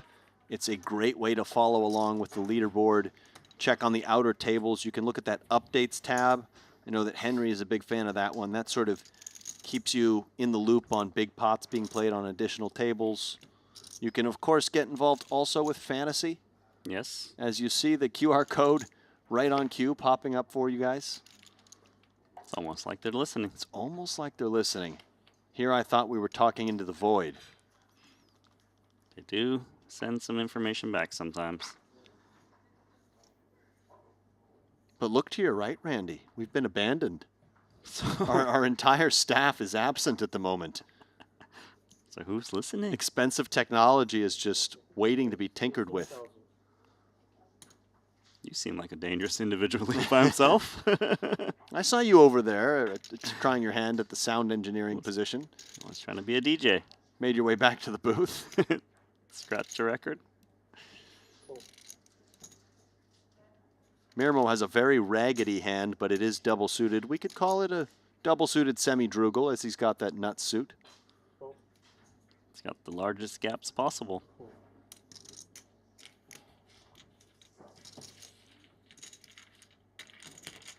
So a three-way affair. Blinds have just gone up to 3,000 and 5,000.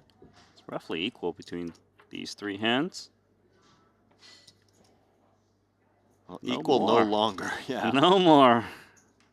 Espen Mirmo with a flopped flush, Tollerine top and bottom. Naj would need a miracle. Then Tollerine could boat up. He's got aces and 7s. And for Mirmo, flushes want to bet? Yeah, I was going to say for Mirmo, the 10 high flush is a hand that likes checking. So you would bet your king high flushes here. You would bet some of your queen high flushes, and then you would typically check your weaker flushes. You want to have some stronger hands that can withstand heat in that checking range.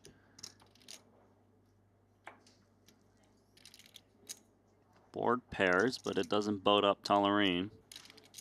No, but he's got one of those hands that might do something at some point, whether that something is betting now, going for a check raise down the road. The only issue is that because he called out of the big blind, he's not expected to have many pocket aces combinations, if any. So what's he really repping if he comes with a check raise? He'd be trying to say he has ace 8 or 8-8, I suppose. Naj actually could hit a 9 or an 8 to win it now. So his hand has some life. Anyone gonna make a full house? Don't seem like it. And Tolerine probably feels he has a little bit of showdown value here, but not a ton. Kind of hard to go for value with the 10 deuce of spades, right? I agree. Some full houses can still linger. You can be up against a jack or queen high flush that slowed down on that board pairing 8, for instance. Tolerine could have checked over with a queen or jack high flush and now just playing it cautiously. Right, you got to think about the hands that can call you that are worse. Just not really many when you're holding. Naj has a 10 blocker to flush. a straight flush, so if he was allowed to bet 20x pot, perhaps he would. He's going to bet the house as well. Yeah. Retirement He's betting his account. stack and his next 15 buy-ins with this hand, trying to get quad 8s to fold. It is a dumb game. No limit Omaha. I'm glad that it's mostly played as pot limit. Mm-hmm.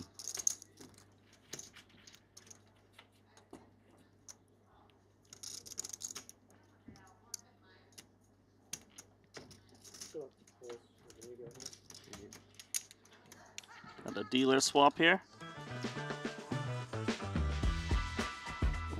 The game doesn't stop with the players at the table anymore. Predict Lab is designed to make live poker streams more interactive with flash poker markets running alongside the action and giving fans a new way to stay connected at every moment. It's the future of interactive live streaming.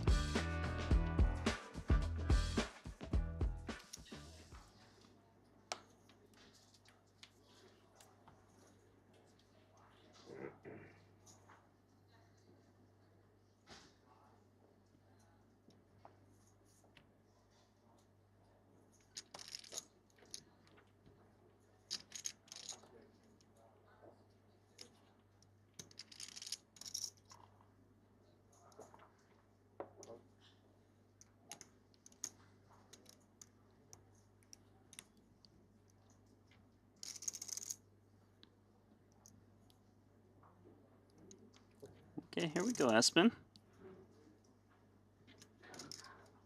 Like that they're playing fast.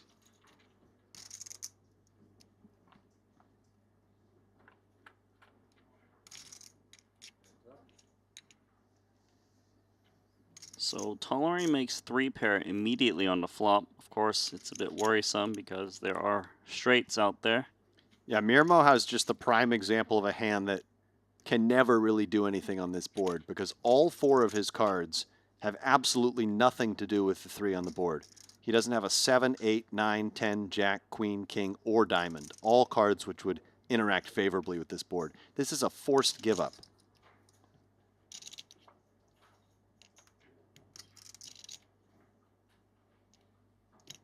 Tolerine has an interesting decision here. He probably feels jacks and 10s are often best, but with the presence of 2 flush draws, all those possible straight draws, it's unclear if he wants to start building a pot right now. And perhaps he would prefer to play this as a check and protect his check calling range a little bit.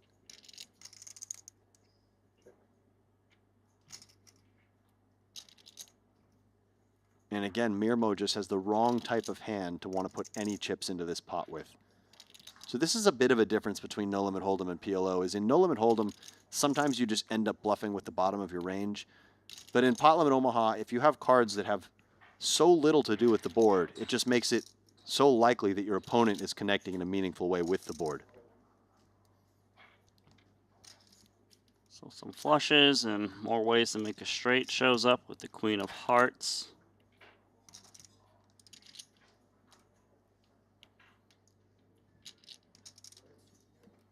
He's thinking about it. And Okay, he's going to go for it now because now the texture of the board has changed a little bit to where Mirmo is just representing a flush by betting pot. And because he has a single heart in his hand, yeah, this is going to work. But notice that the board texture changes a lot there, as Ace-King is now a hand that could value bet with a big heart. Ace-King with the Ace of Hearts or Ace-King with the King of Hearts. And then all those flushes come home. And now he does have actually one card that's working for him with that small heart in hand. And of like the best card for him to start considering something. So that was a very small pot, but it was just a really well-played hand by Espen Mirmo across all streets. Okay. Ooh. Mr. Triton. Hello, Mr. Kuhn. He's got 12 titles. Looking for 13. Paul, yeah. Paul 3-bet me 5 times in 30 minutes. Wow. He did have the goods. He did try to bluff quads. He said he had aces 3 times. We saw the ace jack jack 7 as well in there. Mm-hmm. But he definitely had a lot of aces. Wow. Mega min-raise river bluffed me. He did min-raise bluff against the quads, didn't he? Yeah, that was fun. Ben with more of a high-low hand there. This is a very weak hand, but the price always so good to limp the small. Equities run close. See if Naj attacks. He does. He's got the AK-97. There you go. Raise it up. Got a little fun quiz for you if you'd like to take a crack at it. Of course. What are the top 5 countries for pot limit Omaha by earnings? Is this just at Triton? Should be. Yep, of course. Okay, I am going to go. All right, I got to think about this. You want them in order, I suppose. I mean, it doesn't have to be in order, but if you can get the very first one, that'd be great because that one is way far out. Way in front. ahead? Yes. One country is for sure. That's number 1. And it has 39.4 million. 39.4 million in Triton. It's a country, yeah. PLO earnings. I mean, Finland has to be up there, but I don't think they can be that high. I just don't know that there's been that. I'm going to say USA. USA is correct. Okay, because yes. there's just so many players. Mm-hmm. Then I think number 2.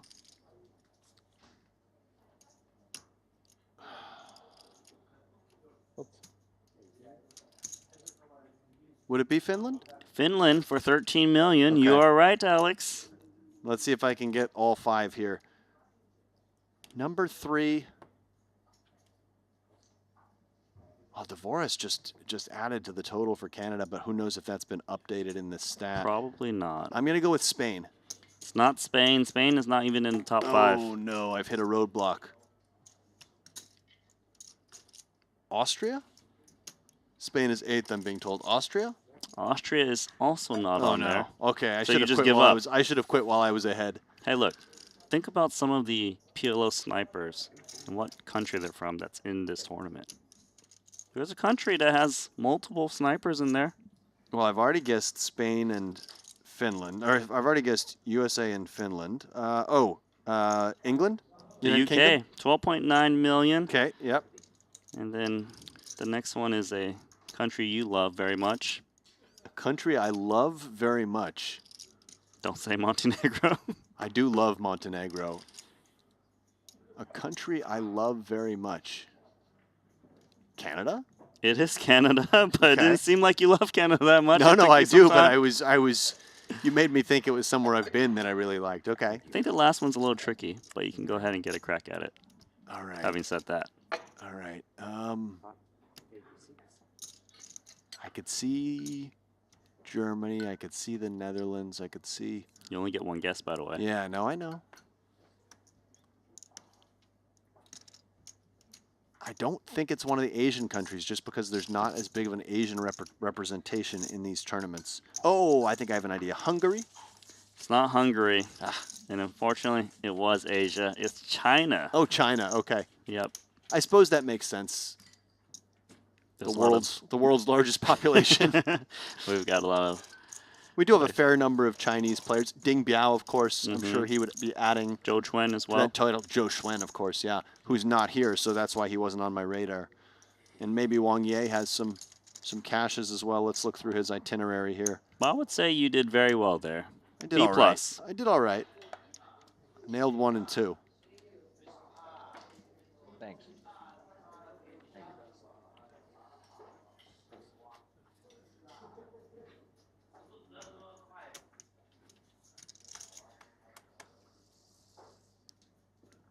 This is a very nice looking hand for Espen Mirmo. Double suited. With equal gaps. Yeah, you could kind of call it a rundown. It's a gap down. A gap down.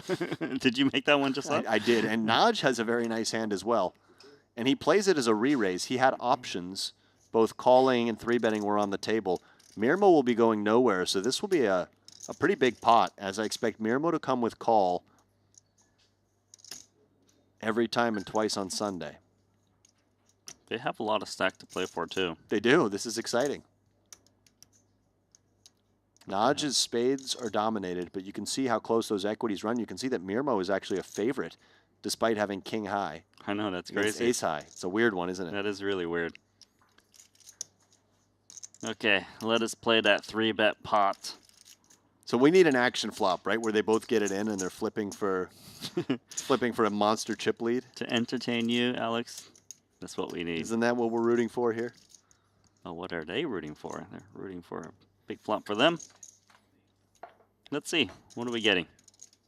10-10-6 isn't really that board. Not really an action flop. Naj has flopped the nut flush draw. Mirmo has flopped not a lot. Just that inside straight draw, also known as a gutter ball.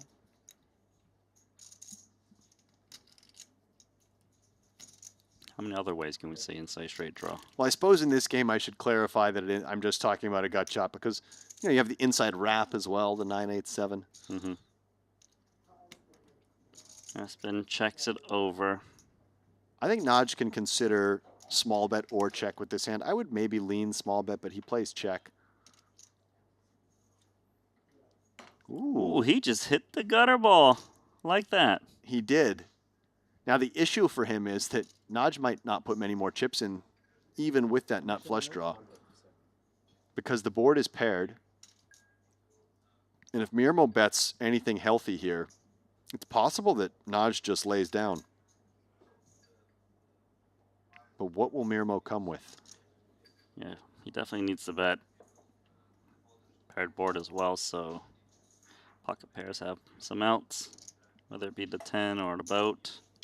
He shoots out hefty. This qualifies as a healthy bet and one that may just take the pot down right here. Mirmo was hoping that Naj's hand was a bit stronger, some type of overpair with a straight draw, something like that. Just the naked nut flush draw for the Hungarian. He's got a fake gut shot. All right, he'll pass. Yeah, I suppose he does have a gut shot, but it's not one an you're ugly proud one. of. And I went to go take a look at the leaderboard to say that Espen pads his chip lead, but the chip lead actually belongs to Cesar Garcia. He has 1,000,000 chips. So what happened there? I'm gonna go click into his profile. Seems like one hand ago, he won a huge pot. Let's take a look real quick. He took 500,000 chips in a pot. It was a multi-way pot. It's such a crazy amount of action. I can't even read the hand to you. You have to look at it yourself and you'll understand, Okay. Alex. There's like too many people in the pot. Too many people put in chips. Guys, follow along. It's confusing. On the Triton Plus Poker app if you want to see this one. It sounds like it's going to be difficult to relay it to you. I think you enjoy looking at that hand history. Maybe you can break it down in simpler terms. Let's see. Let me get it up here.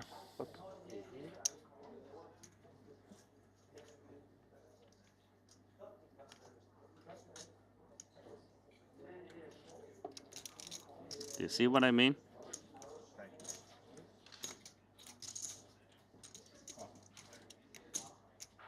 It's a ridiculous hand, isn't it? It is a pretty crazy hand, as it was a four-way pot that somehow went bet, call, call, raise, call, call, call. I know. 4 people put in 100K on 4th Street on the most dynamic board of all time, the Queen 7-6 Ace double flush draw. And it looks like on a 9 river, Matthias Eibinger tried to bluff it off and got called by Garcia's aces and queens. on a card where several straights came home. No, he didn't have aces and queens. He had aces and sevens. Aces and sevens, no less. But It was he had a weak 2-pair. That critical 8 blocker. Wow.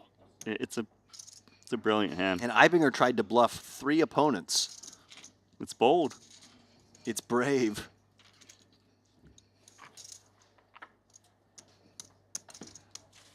Credit to Garcia. He's the chip leader. Espen Mirmo in second.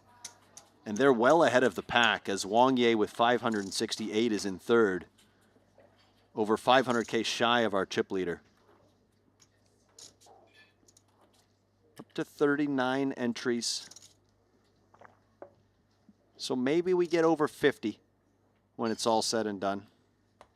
Players can still re-enter into tomorrow. Or late reg. We might have some... We might have a couple stragglers. Someone tomorrow. show up who hasn't even played thus far.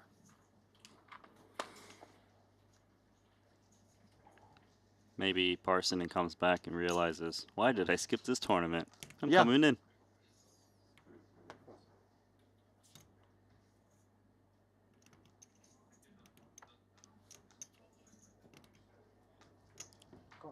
Mr. Watson, he will limp. He's got a pair, 3-card rundown, tri-suit.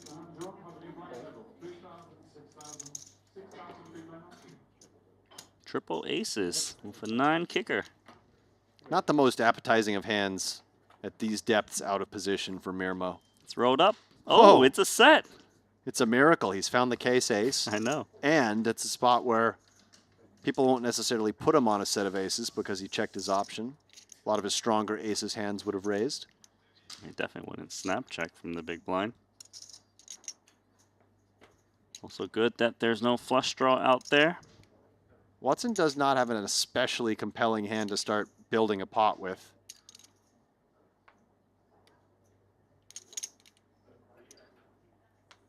Okay, so now a flush draw shows up.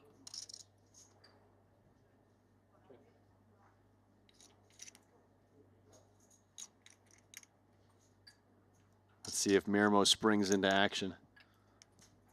Might want to charge some draws. Straight draws and flush draws exist now. I guess Watson's draw is not good enough to see a river card.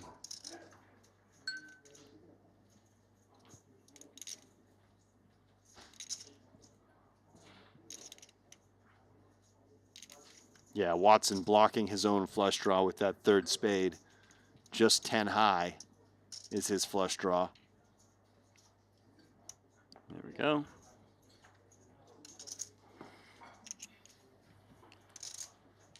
So Espen has the fake quads where I got tricked with the 9-3-3-3 question. I said, yeah, just put a 3 on the flop. He's got quads. Tricked yourself. That's so silly of me. And even if that logic held true, someone else would have higher quads if you put a higher, you know what I mean? Yeah.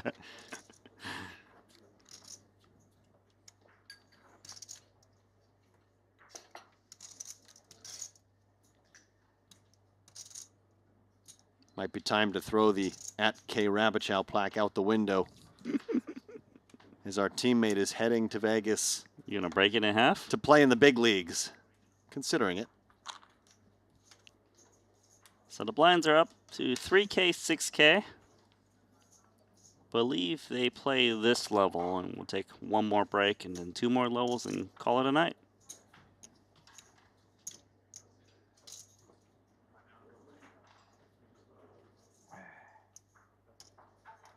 Tolerine can consider limping a hand like this. I'm starting to realize you can limp the button so wide. Yeah, because he has a hand that wants to see a flop, but doesn't really have blockers to hands that will 3-bet him, so he's going to get 3-bet at a reasonable clip when he opens. Makes some sense to just play this one as a limp.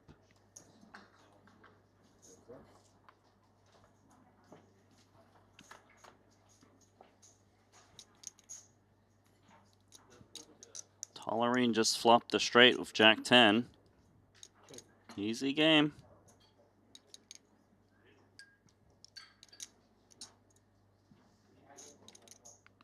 Probably not even expected to smash this board that hard. Sprinkle out some chips. Would have to think the Hungarian's hand will hit the muck.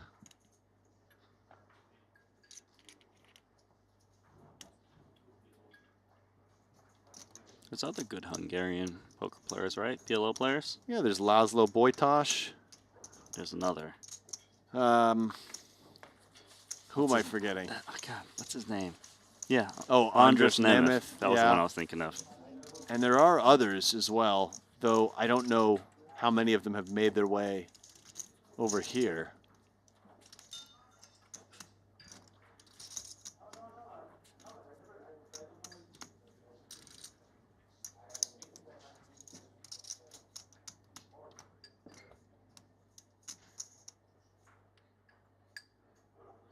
Must be some good soup.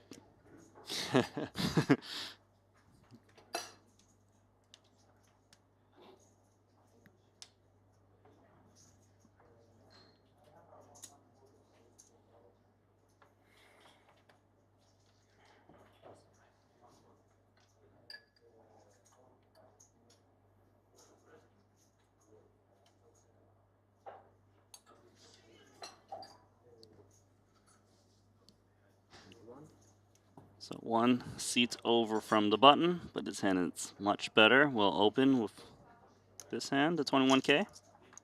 And suspect Naj just folds this hand out of the small blind, though he would call out of the big. Extremely weak holding for the Canadian, Watson. An American Tolerine will take it.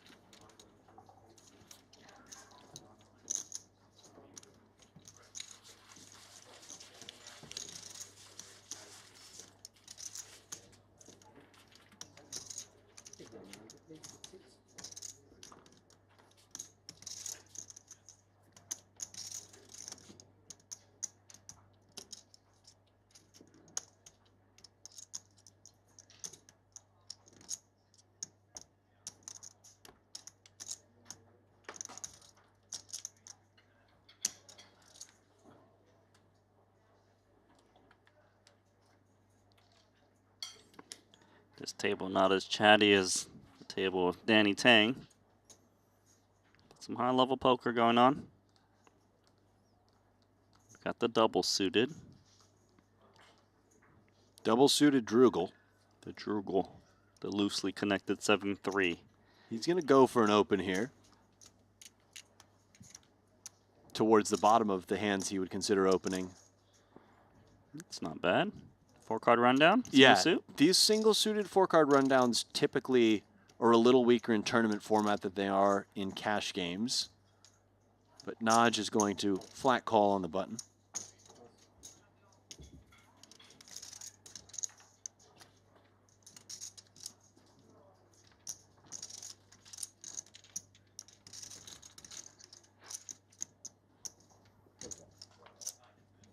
Gonna be a 51K pot at the moment. A flopped flush for Gergo. And a full 0% for Ben. That is, unless he can bluff his way to a victory somehow. This flush is a little bit too weak to value bet. Yeah, correct. I would check this one back. By no means should Naj come anywhere close to range stabbing this board. Also, if there's ever a tiebreaker, oh, and he's going to bet. 20. It's not a extremely small bet. Yeah, so 50. I'm a little surprised he bet there because the other tiebreaker I like to use is sometimes I'm more likely to bet a flush that doesn't have a board pair blocker because you want to have your opponent be able to have 2 pair hands and sets that you can get value from. What I'm fairly sure of is that Naj was not going to look for 3 streets with that hand, but decided to get one of his streets on the flop. Many players would wait for the turn. I try to minimize the chance there's some big bets going in. Boy, it's been a chatty table. Yeah.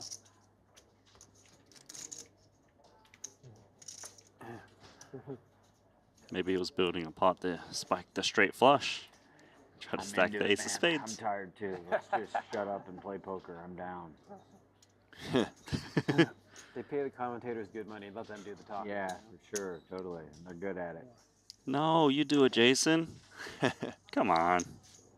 You've got good table chatter.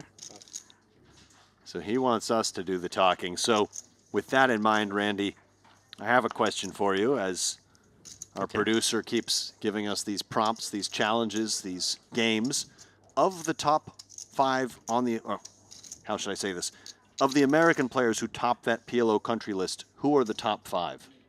For the Americas. Yeah, so just American, USA. Top 5 PLO players. PLO Triton earnings. Daniel DeVoris is number 1. Daniel DeVoris is not American. How intently you were listening. So that's a bad start. I'm on it, buddy. Oh, it's a bad wow, start. That's a terrible start. That's a really bad start. It's going to be hard to recover from that. Same thing. Except this guy. Ben Tollerine, number 1, guaranteed. That's correct. Yes. But it's not by much. So who is he just barely eking out? Jason Kuhn, of course. Incorrect. Kuhn sits in 3rd with Okay. 2.9 million. Tollerine first with 5.3. Haxton. Haxton 5.2. You're good at this. Okay. Can you get the bottom, the other 2 the Americans? other 2, number 4 and number 5 on this list? It's not Chidwick. He's from the UK. Do you want a hint? Yeah. My hint is that neither of them are at this particular stop. Oh. Neither of them are here on this trip. It makes it harder for me to remember. Oh, man, I just want to get one of them. I'm looking at the walls. Anyone I notice? Chat, feel free to Chat can do it for me. jump in. Who do you think are the other 2 Americans in the top 5 for Triton PLO earnings in particular? Seth Davies. Seth Davies is actually not on this list, though I can see why you would guess him. Chat, help. Let's see if chat has any help. Nothing yet. Meanwhile, Tollerine has just value bet Broadway. In a pot that checked down the whole way. He goes for full pot. Jason Kuhn's got some full house blockers. Well, he's going to call. Kuhn makes an interesting call here. He blocks some of the value region, blocking some straights also with that 9. There are guesses for Bryn Kenny, incorrect. Jesse Sean Lonis, is that Raphael, right? incorrect. Jesse Lonis, incorrect. Nikki P, incorrect. Winter, incorrect. We're just going to name everyone. Phil Ivey is correct. That was Okay. guessed by Procrastinates Too Much. So good job. So shout out there for getting Phil Ivey. There's 1 left. And I will say about this last remaining player, predominantly just a pot limit Omaha player, plays PLO tournaments worldwide and has made some content, some coaching content also publicly available on PLO. Oh, it's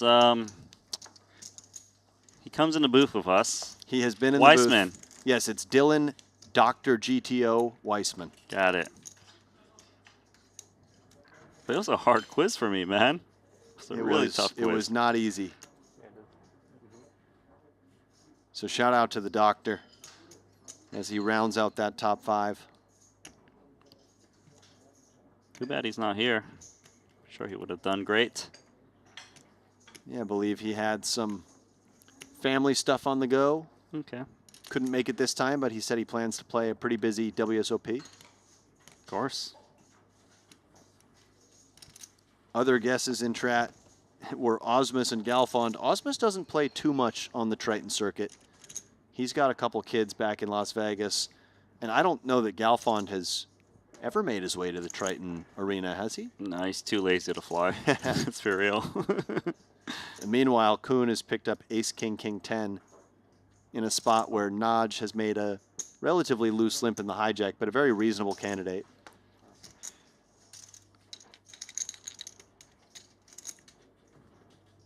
Interested to see if Naj ever just limp folds this one. Most of the time when you limp, you do play in a limp call, but sometimes you fold the weakest of those limps. See it a little more often in those blind battles.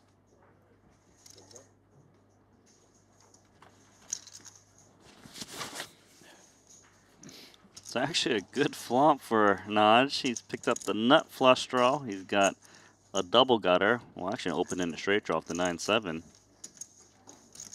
Yeah, Notch can actually consider leading this board, as it's not going to be the best of boards for a button isolation raise. It's going to connect pretty well with Nodge's limp calling range, but he decides to play it as a check, reserving the right to either play check call or check raise. Oh, I like this angle from the dealer's point of view.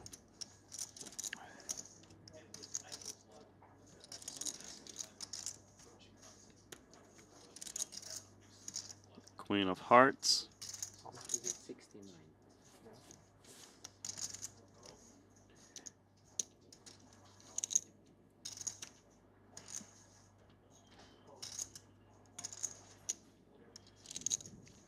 Check, check on the flop. Here comes the bluff with all the outs.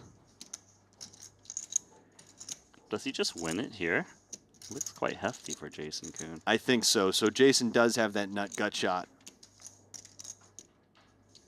But facing this big sizing, difficult to imagine he can continue. Yeah, it's very costly. If he did call, it might be with ideas to bluff rivers like a 9. He is Nice going call. to flick the call in. And he is actually way ahead. It's a tough cookie. And I suspect that Nodge is going to feel compelled to follow through on this card. As, for instance, Ace, King, Jack, 10 type hands bricked out.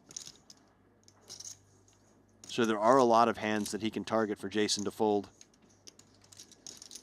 He was telling the story he had a big hand with the 55K bet. Just got to bet one more time. If you want to scoop the 179 in the middle.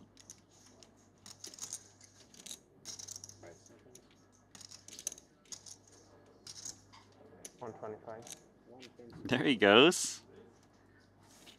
The Hungarian.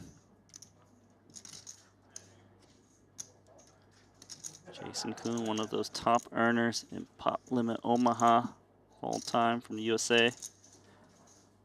But he can't call this at this point. No, so great follow through there from Nodge. The 7 was kind of a perfect card for him to continue his story on. Jack 9 still the nuts. 9-6 would now make a straight, and he had that critical 9 blocker. Unblocked a lot of the upper wrap type stuff that Jason could have.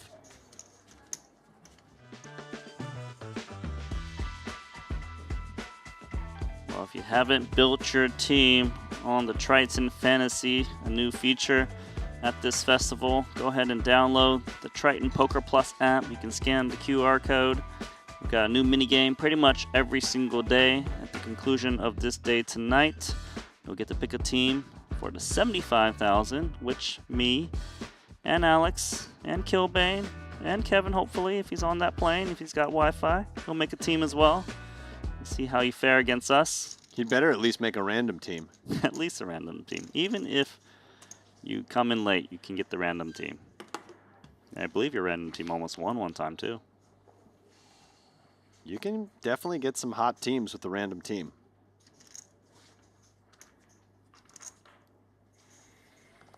Do you make content at all? I do. Alex? Yeah, I see there was a question about that, but mine is more mixed game related. Not so much PLO. You sound so sharp. I do some when you private. talk I do some PLO. private coaching for PLO Okay. though. Yeah. I feel like you've been my go-to guy if I ever wanted PLO lessons, to be honest. Yeah, yeah. So I do one-on-one coaching for PLO and getting into a bit of group coaching as well. That's cool. You can always follow Ramen Chess. He's got Twitter or X, Instagram. Yeah, you can get in touch with me through social media. Mm-hmm. Looks pretty good for Ben Tollerine. He's got a wrap, right? It does. Pair plus complete wrap. Backdoor clubs to boot, and Nodge has a whole lot of nothing.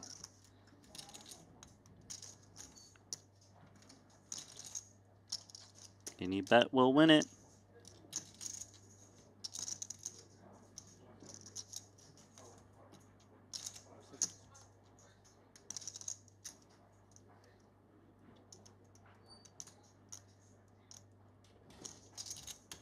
this qualifies as any bet. And I agree, as Naj has just such a weak hand. He could have bet less, and he's probably going to fold his hand. He could have bet less than the minimum. He could bet one small blind. Yeah. He could have tried, yeah, exactly. 3,000 chips.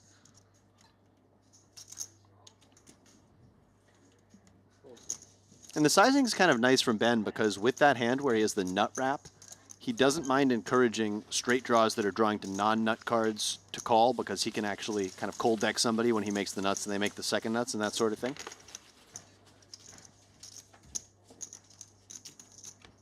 Yeah, those hands might be willing to call it a smallish bet.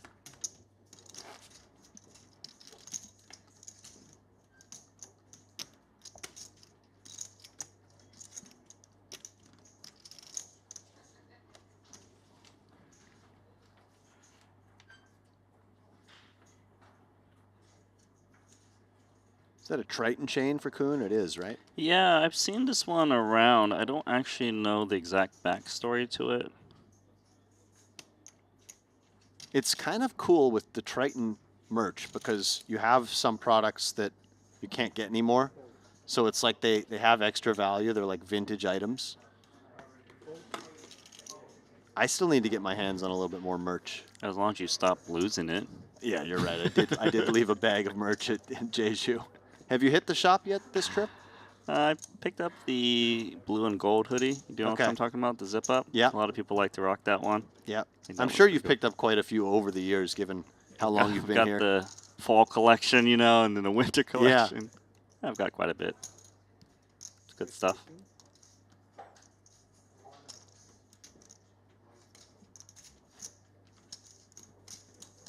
So Naj playing limp call. BVB.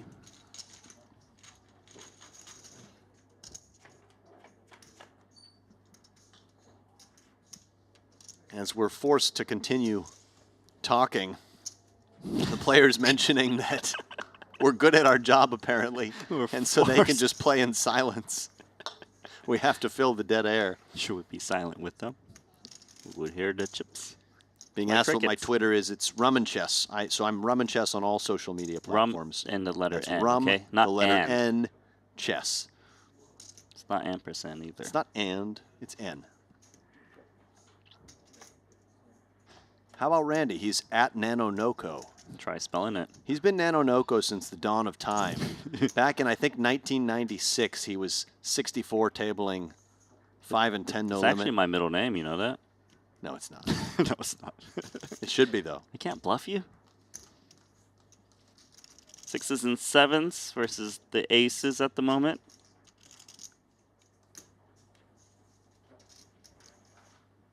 I think aces will just continue to check back here as they don't really have much meaningful interaction with the board, and they want to try to navigate their way to showdown. Trying to get the showdown. Flush shows up, and I think it probably will. Would expect just check, check again, as Naj's hand on this diamond river is not going to be strong enough to go for value. And I don't think that Watson needs to reach as far down as aces to bluff here. He can bluff with weaker hands than this. It's funny to say bluffing with aces, but it is pot limit Omaha. Well, you do see it on some runouts, but again, he doesn't have a diamond in hand, and hey, it just doesn't feel like he needs to do it here. It looks thin for 25K. Am I wrong? This is a strange bet, in my opinion, yeah. With the diamonds completing. So on a deuce river, if it was an offsuit deuce, I could see going for this. But interestingly enough, he might actually get called, as Watson has aces, which can beat all the bluffs, and has a diamond, which blocks some value. So it definitely looks thin on the surface, but if he gets called, it's going to really send a message. Oh, he's going to feel so owned when he sees 7-6. Like, wow. And not just 7-6, but 7-6 no diamond, I think. The whole table might take note of that one. That's been staring like, something is wrong here. I don't want to say why. Watson looks a little bit confused himself, and I would be too. I would expect there as Watson, you know, you're either going to call and beat a bluff or you're going to lose to probably a flush, maybe like a set with a big diamond or something like that. But He just got shown a hand that I don't think anyone expected to see in that situation. These PLO specialists are so dangerous. They know how to get that thin value.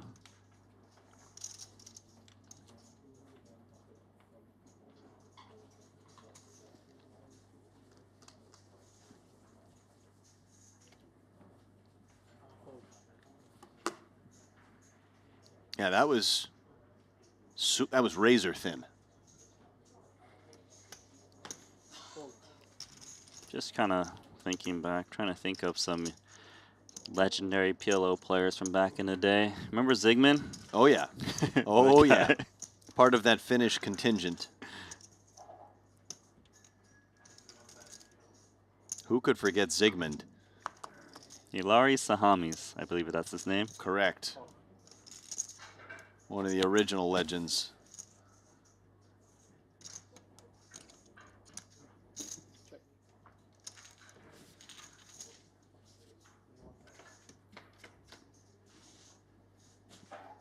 So we're hearing that Kuhn got a jeweler friend to make that necklace or that pendant for him, and another one for Paul Poix. And Richard Young. Pretty cool. Yeah, the founding players. Paying respects. Do you think he can make one more for us? I like it. We can just share it, you know? We're Yeah. not asking you to make one for each. Let me bring it to Vegas, and then you can take it. I'll take it for JG. I don't know where you're going to take it. I'll take it to JG. I'm always there, apparently. Well, you're a bit of a staple at this point. Twice a year for the last, what? How many years have we been going to Jeju? We used to go once a year, but now we're going 2 times a year. And when was the first?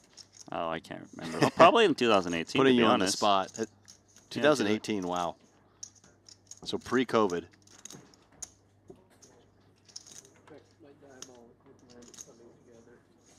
What's your diabolical plan? You're going to get balanced. That table over there is going to be on featured again.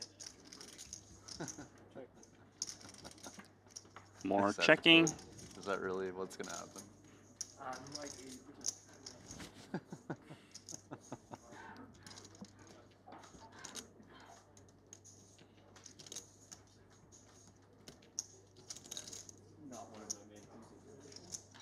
So still Cesar Garcia on the top, by the way, but he's whittled down a bit of the chips he had, down to 885.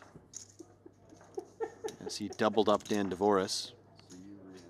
Well, now Watts is going for value, and that's it. No, I was really much more interested in the buttons.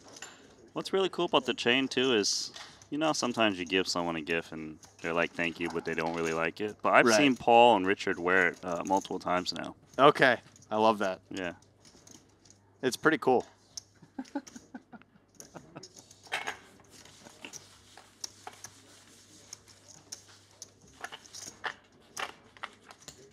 Now I can't stop looking at it. Where are you going, Ben? Sit back down. Oh, wait, you got a rack for your chips. So are they moving Ben Tollery? Oh, he just got eliminated. Just kidding. Of course he's moving. Yeah.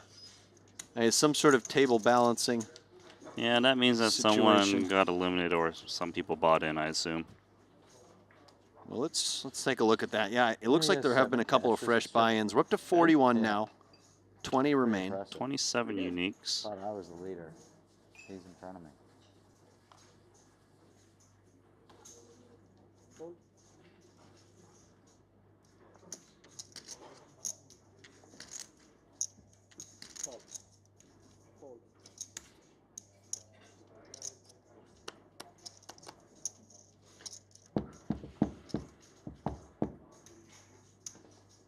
What's Ike saying? Oh, there we go.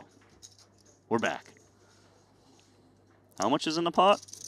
Oh, that's a Danny Tang thing. That's Danny Tang.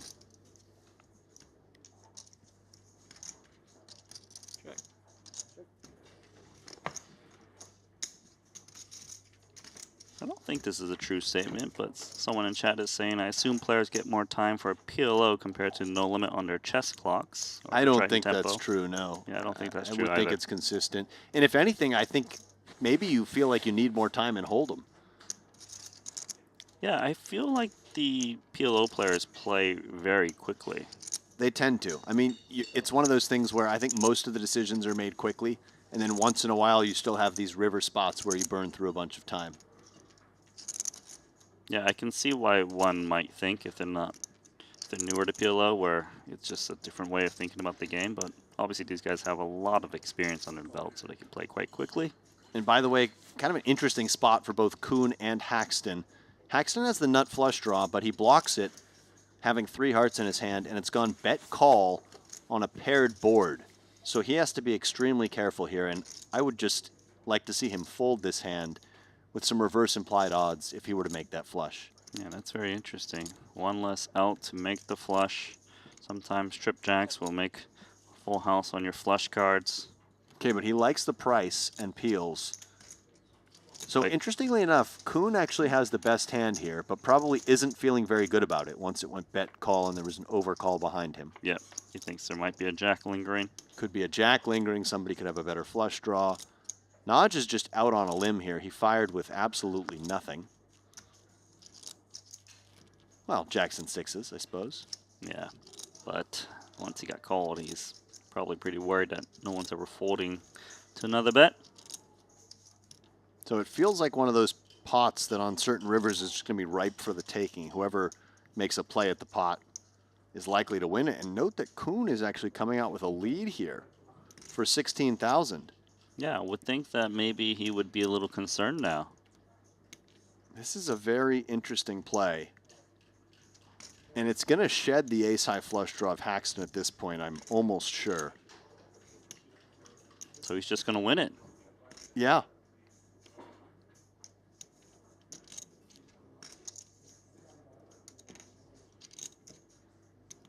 Haxton's in the middle. And this is what happens when there's a very small bet on the flop, is that ranges end up being a lot wider than you would expect ordinarily, and hands can play out in unique manners. A pretty advanced hand there. It was certainly an interesting one. All the players in that hand had alternate ways to play the hand. Alternate realities. But as it stands, Kuhn had the best of it and took it down on the turn there with that third pot bet. Next featured table is going to be this one. Matthias Eibinger back in the mix. Daniel Divorce, Stojanovic, Cesar Garcia, Artur Martirosyan. I like the looks of this. This looks like a table that's going to give us a lot of action. Very aggressive players on that table.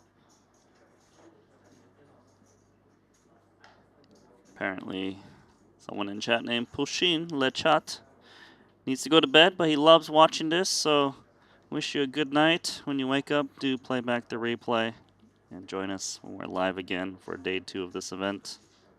Yeah, it's been a while since we've asked for BLTs, so chat, fill us in.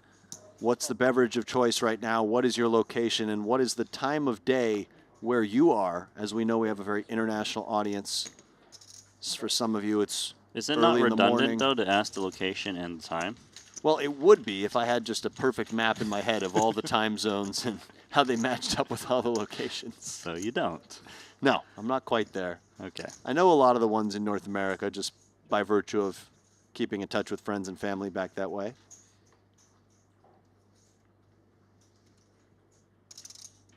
I'm looking around.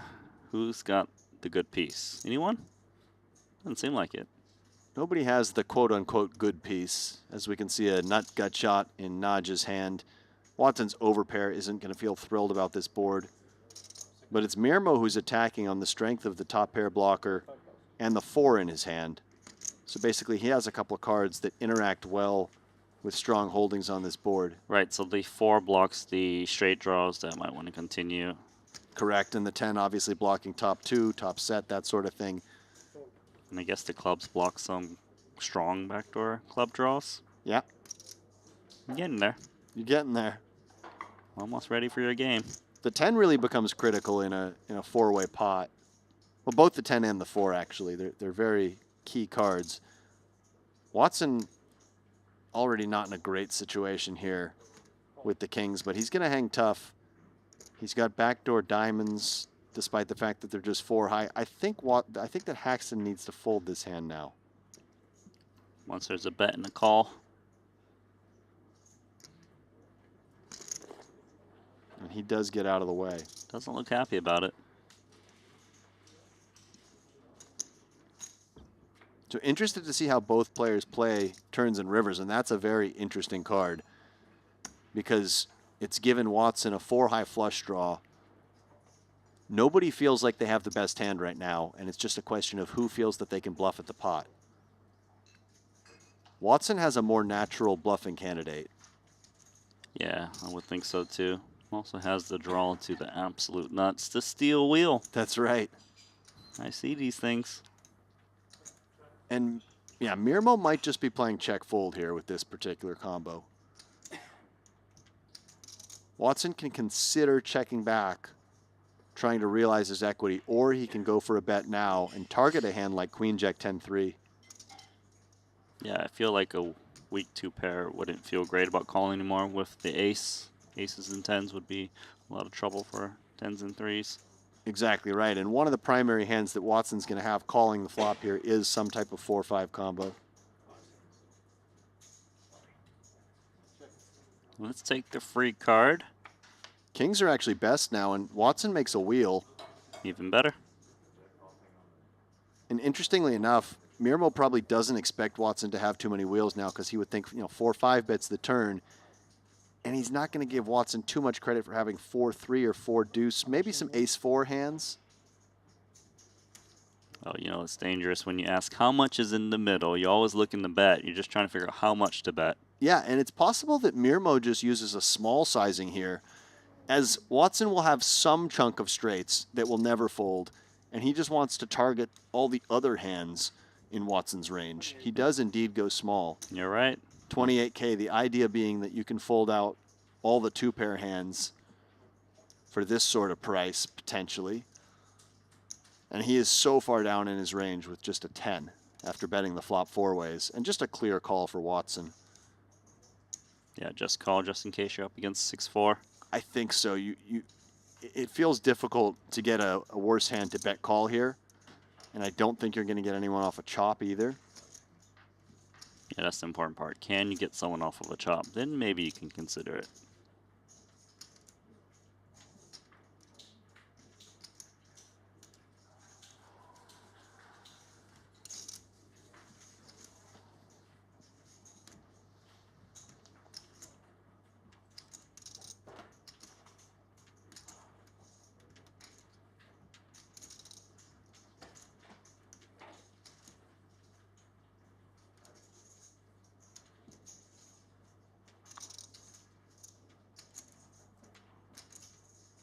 Using a bit of time bank here.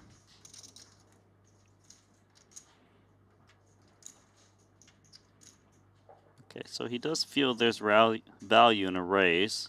Yeah, looks like he's going with a non-pot raise, which indicates to me that rather than trying to get a straight off a chop, he's actually trying to get something like a set to pay off the raise. He feels that 4-6 is just unlikely enough that he's kind of free-rolling to maybe get a worse hand to call. Any BLTs you want to shout out? Yeah, we've got people tuning in from France with water, Belgium with water, a peach iced tea in Cologne, a rye Manhattan in Boston. There we go. Yerba mate from Argentina. What is yerba mate? I have no idea. I think that is an Argentinian drink that's kind of like tea, actually. I believe when I was in Argentina, I had some mate.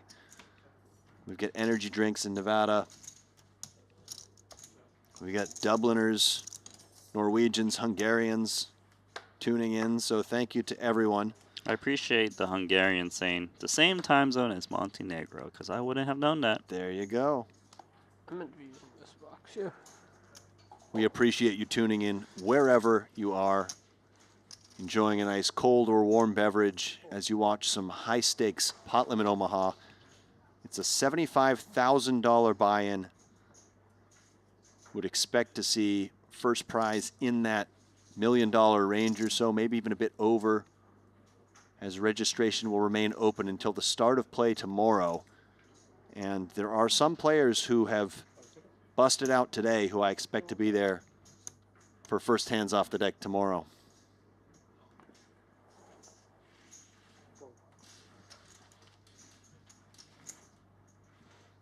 A lot of storylines as both Watson and Dvorak are looking to win their 3rd of the series. Kuhn is looking for overall Triton title number 13. Yeah, sometimes Kuhn late in the series really just performs some magic and picks up those titles. And how about Danny Tang? He came oh so close against Mario Mosbach in what I would think has to go down as one of the greatest heads-up battles in Triton Poker history. Then just a few tournaments later in that 100K main event, takes that one down, picking up his 6th title. And that was in the main event? Yeah. It was a beautiful run, too, because he was out-chipped tremendously in the heads-up going into it. That's right. So, you know, a lot of good stories to keep our eyes on, as we still have a few more levels left in the day today, and then we'll have a full day of action tomorrow covering this one. Jason Kuhn, jacks full. Unfortunately for him, nobody else really has much of anything. Now, might he play this slow?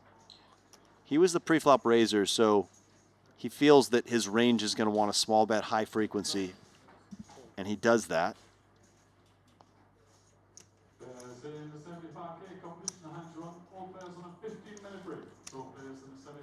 Yerba Mate is apparently kind of like a tea. That sounds about right. How much is in the middle? This is music to Jason's ears. How much is in the middle? As Naj is making an inquiry. Uh-oh. Bad timing. This is spicy from Gurgay Naj, who has just deuces. Now, typically when you do bluff on these paired boards, you want to have some type of pocket pair in hand, which gives you outs to a full house, which will usually be best. In this case, he draws dead. Well, dead to running ducks. Yeah. Which might just send Jason on a plane back to the States. He just leaves. He doesn't finish the series. I mean, it's all right. He'll be sticking around. Naj picks up a flush draw. It's fake. It's a very, very interesting card for Naj, as he sort of picks up showdown value, but he probably still feels like Jason has a number of aces and kings type holdings. He could go with a very small bet here, just trying to realize his equity. Of course, we can see that it's phantom equity. Or maybe he checks. I don't expect a big bet from Naj. He does check it over, and what does Jason want to do? Does he want to play it coy, check back, represent he has something like aces, or does he want to fire out a small bet? My first instinct is to check it back. I feel like my opponent was telling the story that he has a 3. He probably continues to do the betting, and here comes the deuce, roasted. And Naj just feels like he has hit gin.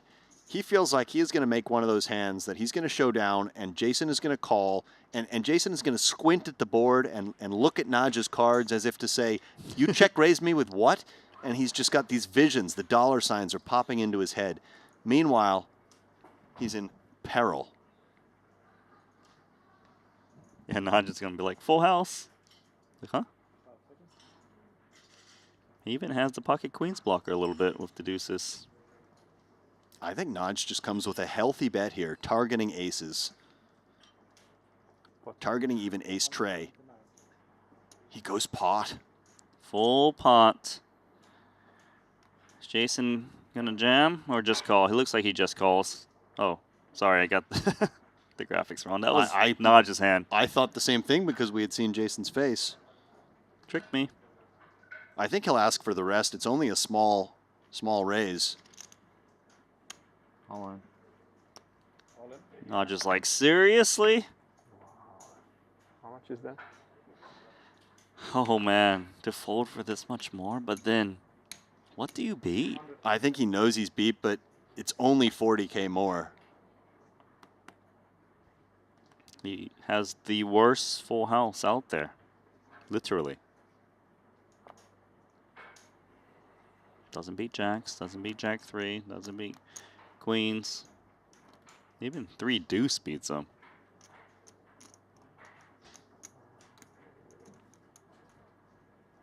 And he knows that ace tray wouldn't play this way, checking back the turn and then raising for a little bit more on the river. Right. He's genuinely considering getting away from this hand, but he's also getting 15-1.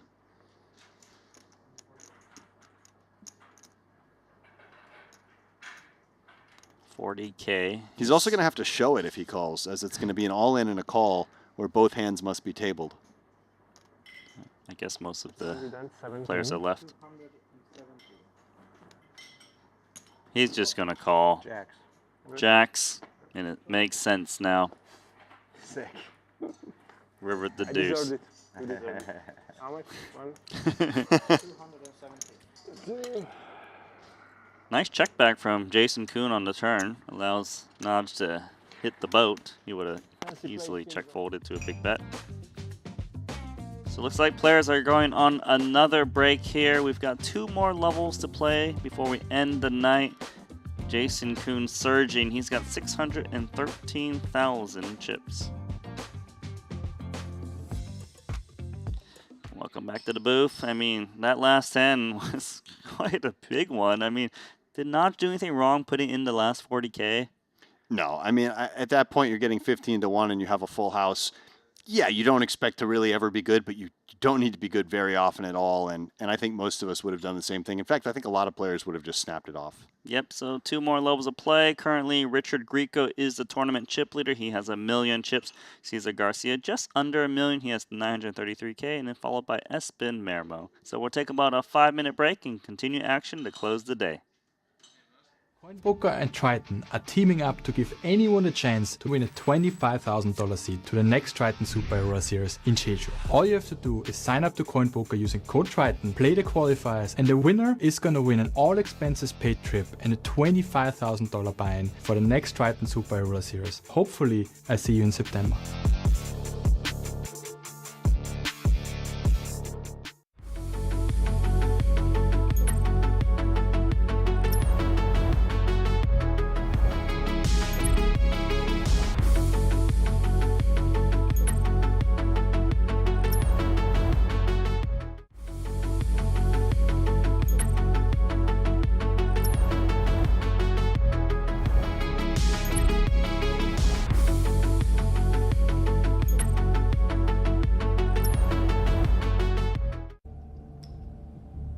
I'm all in.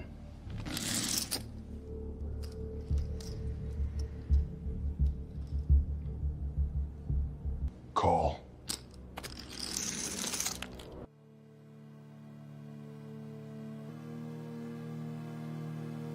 Tree time.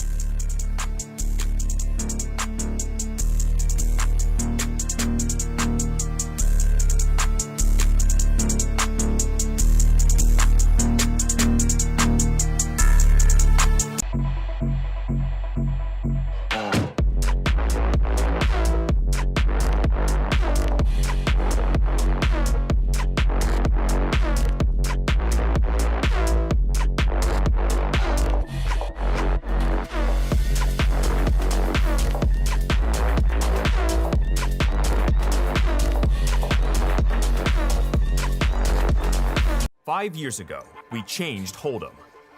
Now it is PLO's turn. Study any spot, any flop, turn, or river. We've got them all. Set your own custom sizings, all solved in seconds. Practice against GTO with instant feedback, powered by GTO Wizard AI. Early bird pricing is live. Try it free at gtowizard.com.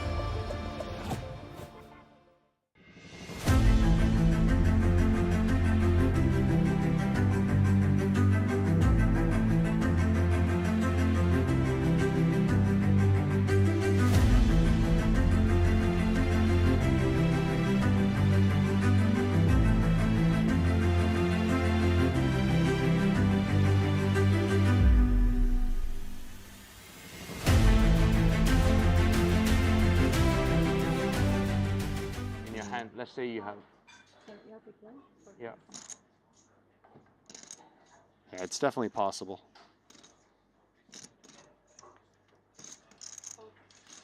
要打你2下。没有，翻牌我加了，转牌敲，合牌才打。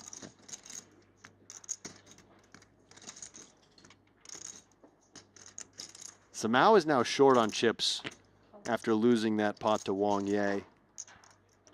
It's a little deflating to get called in that last spot, losing so many chips. It is. And Danny paying homage problem. to Thank you for the W. legendary godfather of poker, No smile Doyle for you, Brunson, okay? with this double Doyle Badoogie. I feel bad. Paying respects twice. Yeah. He's paying the maximum possible amount of respect.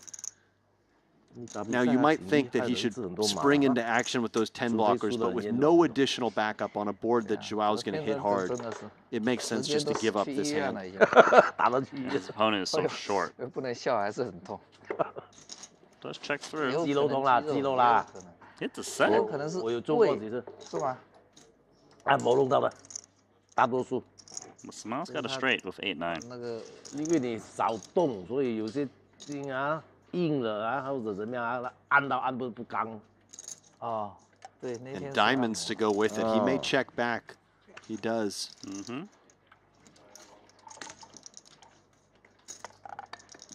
There's a Broadway on the board. Yeah, but just the king high straight for Joao Simão. He plays king, queen, jack, 10, 9.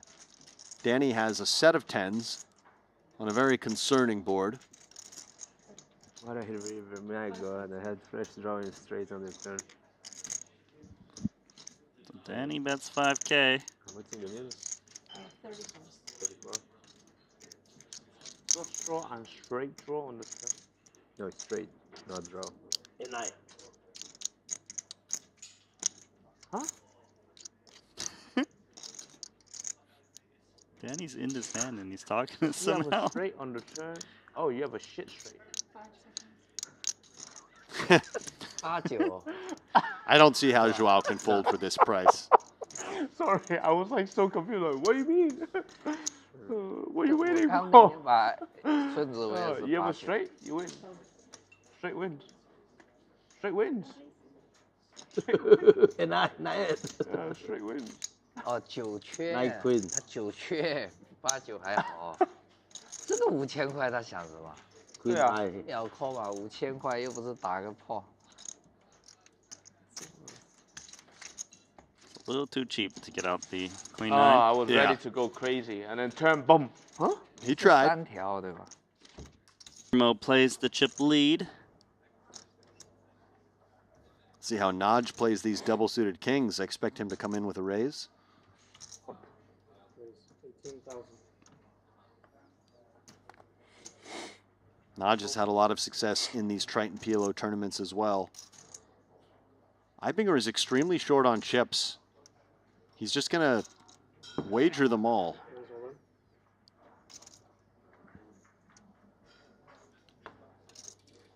Yeah, he has just 9 big blinds.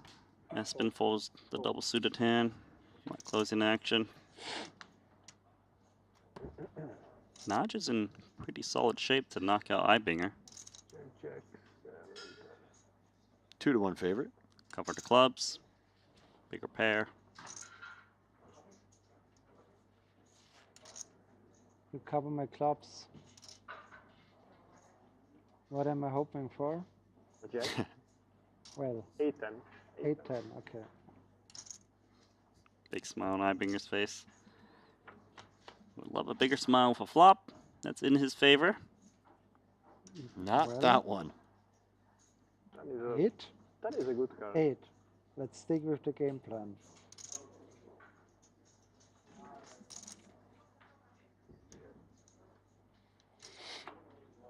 Okay, let's... That's a full house for Naj. Ibinger needs a jack. Yes, he does. The Jack is He's coming. gonna get up.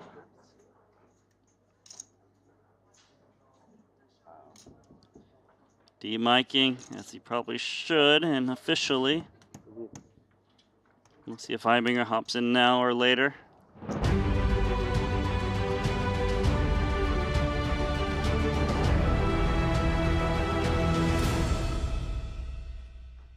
And we're back for more Triton Poker Super High Roller Series here in Montenegro. My name is Randy Liu, and I got Alex Livingston alongside me, the PLO specialist. We're playing the $75,000 bind 6 max tournament, 42 entries so far. Half of them remain, so that's 21. At the bottom, we can see Matthias Ibinger. He's been struggling a bit, but we do have, 7 players on the sidelines waiting. I believe they will get back in at some point, but they have until day 2, the start of play, to get back in there. Yeah, so those 7 players, we'd expect to see probably at least 6 of the 7 re-enter tomorrow. And might we see some fresh faces as well? Any max late reggers? We'll see, but we expect right around 50 entries for this one, which isn't bad considering a lot of people have already left town. People have headed back to Vegas and still getting a pretty nice turnout here. And some possibilities of players busting out in these last couple levels, and then that would be more re-entries as well. Of course, we got a new featured table, and it's a really fun one here because we got Daniel Divorce, the man who won the PLO main event. We got Stoyanovich, the guy who looked like he was going to win that main event. And then we got Artur Martirosyan, Ibinger, and Garcia. Yeah, that's right. So I see a lot of aggressive players at this table. Oh, and Punsri just showed up out of nowhere. Is he one of those fresh faces? I think so, because he was actually one of the names I was thinking we might see tomorrow. He doesn't like to play the early stages of these tournaments as much because he's more of a tournament player than he is a PLO player. You know, he's not really a PLO specialist by any means. So when it's deep stack play, he maybe doesn't feel quite as comfortable. But once you get into that 25, 30, 40 big blind type territory, he's very comfortable navigating the tournament dynamics. Yeah, so I just quickly checked his profile, and officially this is the very first hand he will be playing at our feature table. So Puna starts with a 200K stack, that's 25 big blinds, and like you mentioned, known for his tournament play, but it really does come into play when we get into the money and closer to the final table and things like that.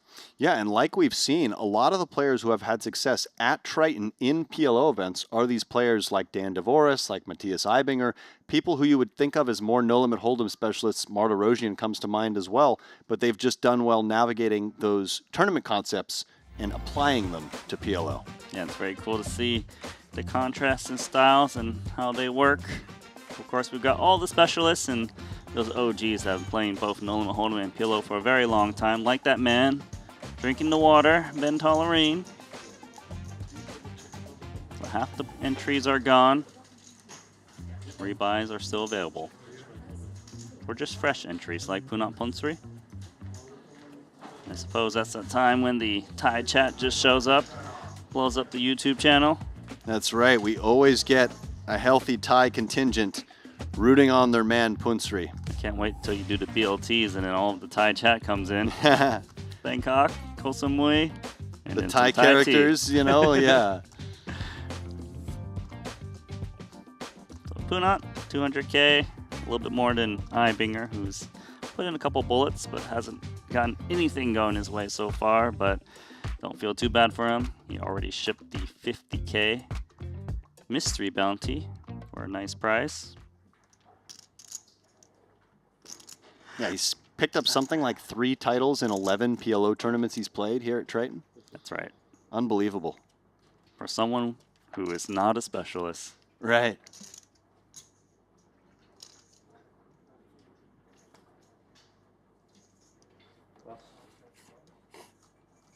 Makes me think these guys could easily transition to short deck as well.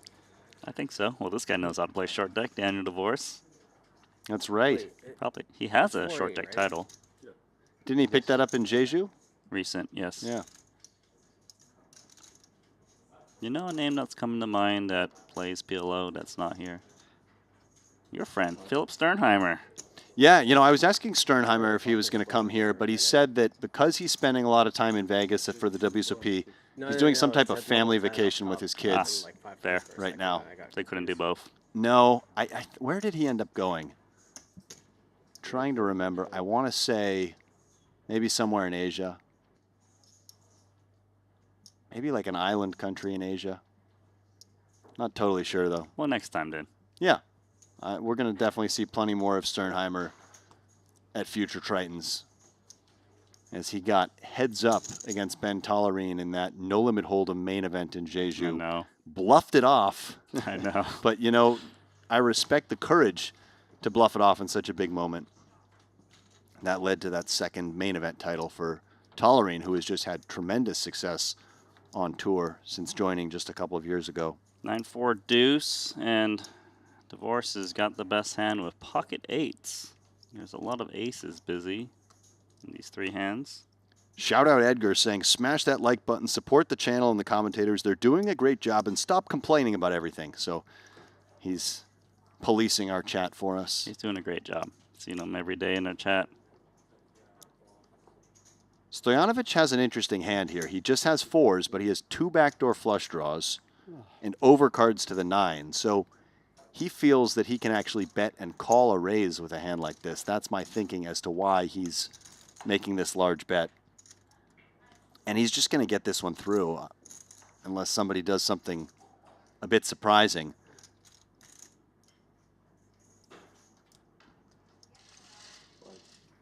Garcia's like, why so much? Got backdoor diamonds. I've got the gut shot. He's also got Dvoris behind him, and it just feels too dangerous to do anything other than fold with this hand. And for Dvoris, no backdoor flush draw. Yes, he blocks a board pair. Yeah, his piece is much worse than Garcia's. Yeah, just too weak of a holding. You can actually see that Dvoris has 51% equity. But the thing about Stoyanovic's equity is that he has robust equity. So against almost any hand, he's going to have a reasonable amount of equity. Whereas Dvoris' hand is quite the opposite. He was doing well against Stoyanovic's hand, but against other hands Stojanovic could have, he was completely cooked. Oh, we're losing Ibinger again? Ibinger has a habit of coming and going. As perhaps some table balancing with the elimination of Isaac Haxton in 21st. We're now down to 4 tables of 5 once again. So lose one Austrian at our featured table. Moving to the outer table, Stojanovic. Second place in that main event that we mentioned. Lost to Daniel Dvoris. He did cash for $1.4 million. Not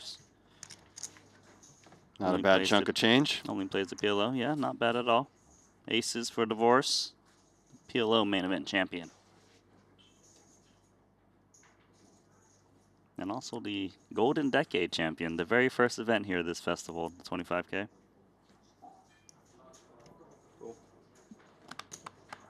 He's limping aces here.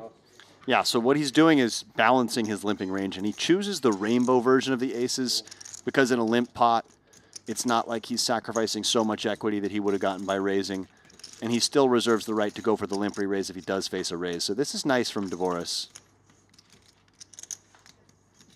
A very small note is that you would typically want to limp aces that have small cards as their side cards because that increases the chances that you'll face a raise. So you wouldn't want to limp ace, ace, king, queen. And one of the best limping candidates would be ace, ace, deuce, 3. Oh, that does make a lot of sense. You are pretty sharp. Yeah, I've looked at a couple spots over the years. It makes sense.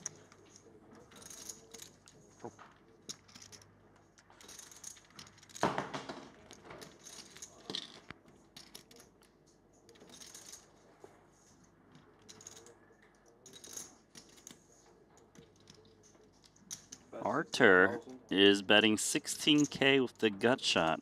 Hyper aggressive. He is indeed, but it's not going to get through Dvoris, who has aces and ducks. The biggest and the smallest possible pair in the game. He knows that Artur's basically selling the story that he's got the deuce just because he's in the big. You don't gotta believe the story though. No, that's what's being told. And I wonder which rivers Artur is planning on following through on. The 10 doesn't change much. It gives him 10s, but it's not going to be that much showdown value against Dvoris' calling range. Yeah, it doesn't really beat anything. Yeah, so Dvoris is basically indicating he has a queen or better here by calling the turn. If anything, the 10 reduces some of the combinations of really strong hands Dvoris can have, as Dvoris can no longer have a hand like king, king, 10, 10 as often, or something like that, given that Artur's got the 10 blocker. Aces are looking pretty good when your opponent bets big on turn and checks this card. Seems so unlikely Artur ever has the deuce, has played. Dvoris is probably wondering, he probably feels his hand is best here at a really high clip, but he's trying to figure out how polar Artur goes on the turn, and against a polar range, what he can get value from on the river. But he may just decide that aces are too good. No, he checks back, so it's exactly that. He thinks that occasionally Artur is playing it sneaky on the river. Yes. And when he's not, he doesn't have a hand that can call. Yeah, he probably doesn't even expect Artur to bet a queen very often on the turn. Right. So it's not that Dvoris was scared, but he just didn't think he'd get called by worse.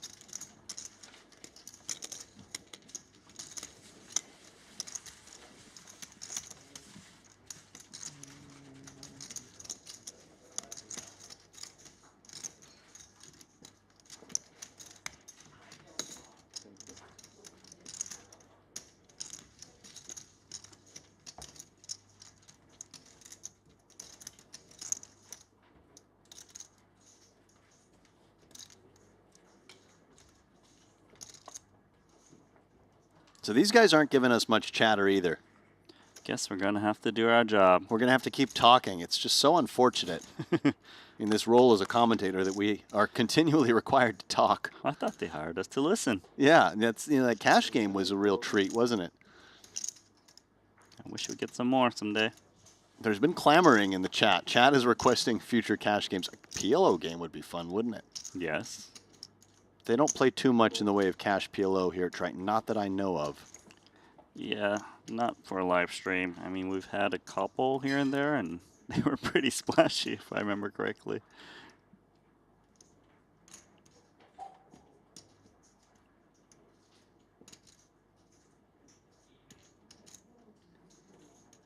Double D in the big blind. He's considering potting this, but just comes with call.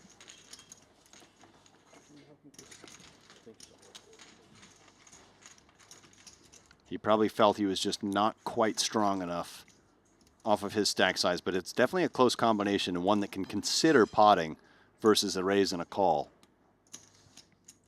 As played Stojanovic. He's got a, it's monotone, but he flopped a flush draw. He's got a host of spades.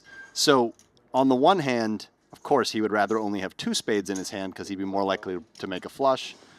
On the other hand, it just reduces the number of continues his opponent's going to have because he has so many of the spades available. And Dvorak has an overpair, but it's just got no future on a board like this. Also had that gut shot with the 3. I really like the way Stojanovic plays. It feels like he's quite relentless post-flop versus some of the other players out there. I would agree. And, you know, I feel like his graph is a big roller coaster. Yeah, he's fun to watch.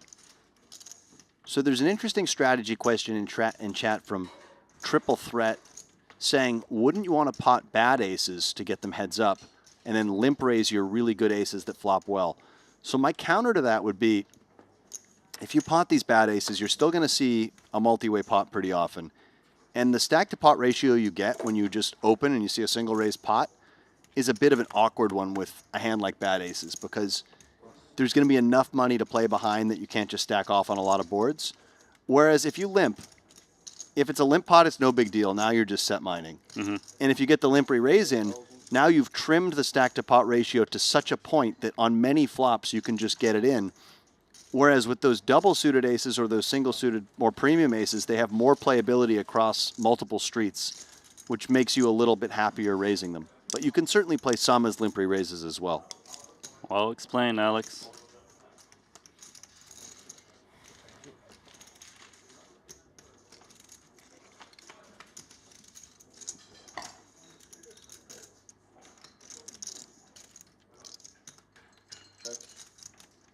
So single raise pot here between Martirosyan and Stojanovic. So Stojanovic here, pocket 4s with the ace 4, which is a gut shot. Archer is going to bet his 5s and deuces. He too likes to bet post flop. Eventually one of these is going to have a huge collision between these two players. They love to bet. Why do I feel like Stojanovic might just check raise this hand? Okay, he flicks the call in. Does not step aside. But this pot might grow knowing the way these two players play. King of clubs. No players picking up flush draws. But Archer has the ace of clubs. Does block some continues, I'd imagine.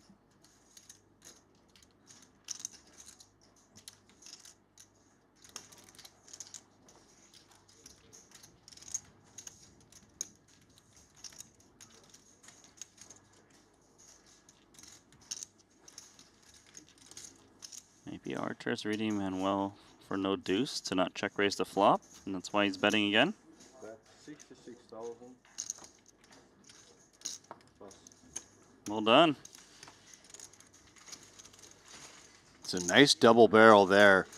That ace of clubs blocking turned nut flush draws that his opponent could have. And he feels that he can use the king as a bit of a scare card and just target hands like 8s through queens to fold. Worked. Shout out Gary hitting us with an impromptu BLT. Vodka tea in New Orleans at 5:30 p.m. Maybe just got off work, did you, Gary? So my question to you then is he watching a stream backwards, or does he know that you always ask this question and he just wants to? Well, Gary's one of our regular viewers. I definitely recognize the screen name, so he knows that BLTs are a thing that we do around here. He's just volunteering his BLT. There we go.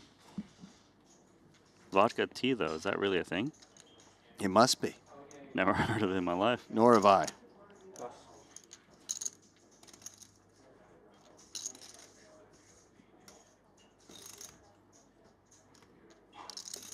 Double D with the double pair. Double D with the double pair. Known as a Kevin in some circles. And Manuel Stojanovic has a very clear 3-bet with strong aces. Not the strongest of aces, but 92,000. From the small blind against the button. Exactly. He would 3-bet all aces here based off of Dvoris's stack. He can trim the stack to pot ratio to under 1. And that makes it really easy to play post flop. Exactly. Maybe not under 1, actually, but just over. And Dvoris, I think, needs to continue this hand. He would rather have a little bit more money behind to play for, but his hand is just still too strong. It's very clear when he can stack off and when he can't. How often does he flop a set on the flop? Oh, it's something like 1 in 3 times, roughly. 1 in 3.5, maybe. He didn't flop a set.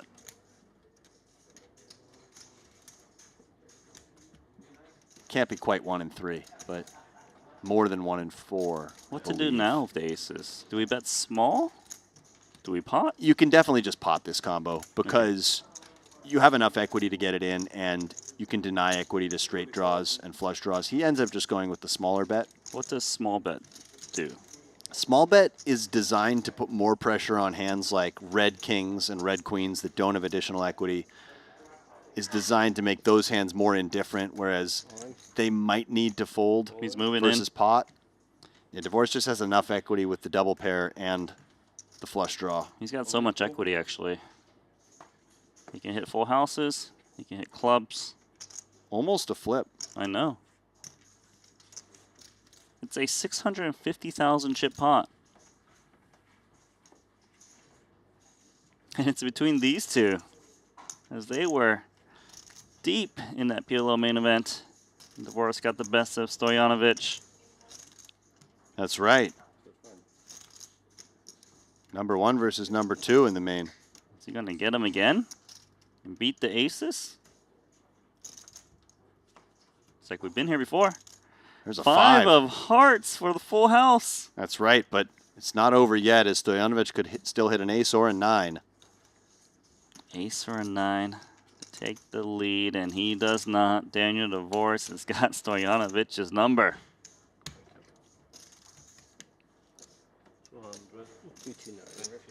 Zoli in chat is saying, can I send a link with the correct pronunciation for Naj? This was a topic of much discussion over in Jeju, trying to get Gergely Naj's name correctly, and I thought I was doing well, but apparently still a bit off. What I've been told, and I was told this by Laszlo Bojtas, that it's just difficult for English speakers to pronounce Naj the Hungarian way. So he said Naj is sufficient, but you know, Zoli, if you're able to provide me with a phonetic way that you would do it, it's going to be difficult for us to click links and learn that way while we're here in the booth. But I'm always open to improving my ability to pronounce Gerga's name. Phonetically might be tough as well. We'll Yeah, find out. might be tough, but try your best. We'll stay tuned for that one. Wasn't it Naj's sister that was in the chat or something So last there time? was a dispute between Naj's sister and then a Hungarian linguist. translator. Yeah. And I have to say, you almost have to side with the sister, I would think, as she would know. But the other guy's apparently an expert. It was another woman, I believe, who was getting involved, and I don't know. It's been a frequent source of discussion here in the booth as Dvoris gets after it again, and Stojanovic. So these two are just tangling, and I believe Dvoris is going to have to peel this one as well. So they're just playing heads up with a full table. For rolls. For rolls. for 75K buy-ins.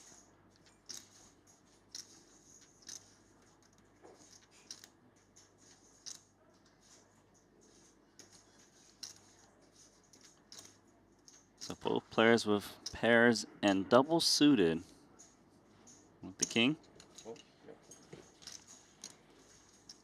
Stojanovic has the better hand pre-flop, just like last time.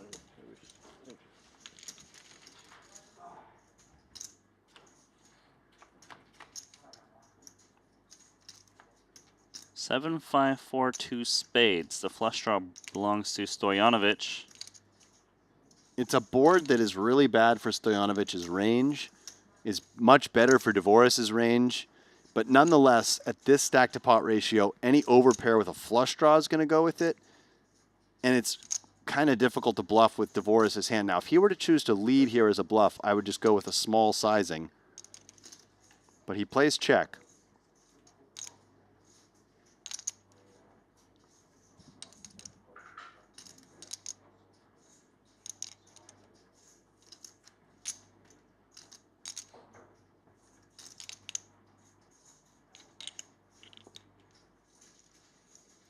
Okay, he's doing that small bet thing again.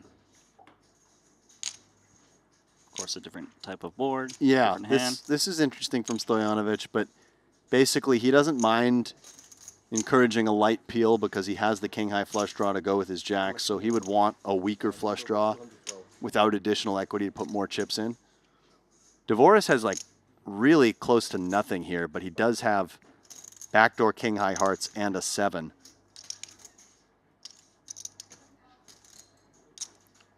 But the 7s have a lot of trouble improving with those side cards. A 9 to make a set. Does he think his price is just too good here? And does he tear one off? Or does he ever do something really creative and find a raise? He knows against the value range that wants to bet small. It's interesting because most of Stoyanovic's small betting range, I would think, is hands that smash this flop or hands that really whiff and are just bet folding. He had something kind of in the middle, but it was towards the smash end in that he was going with the hand. Thank you. So I think against this polarized range, Dvoris just felt like he couldn't continue. Time to talk about CoinPoker. Once again, you can win a $25,000 buy-in to the Triton Super High Roller Series in Jeju. We'll also give you the business class flights, the 5-star luxury hotel, and that's over at tritonfreeroll.com. Use that sign-up code Triton, all caps, and give yourself a chance to win and play that 25K buy-in.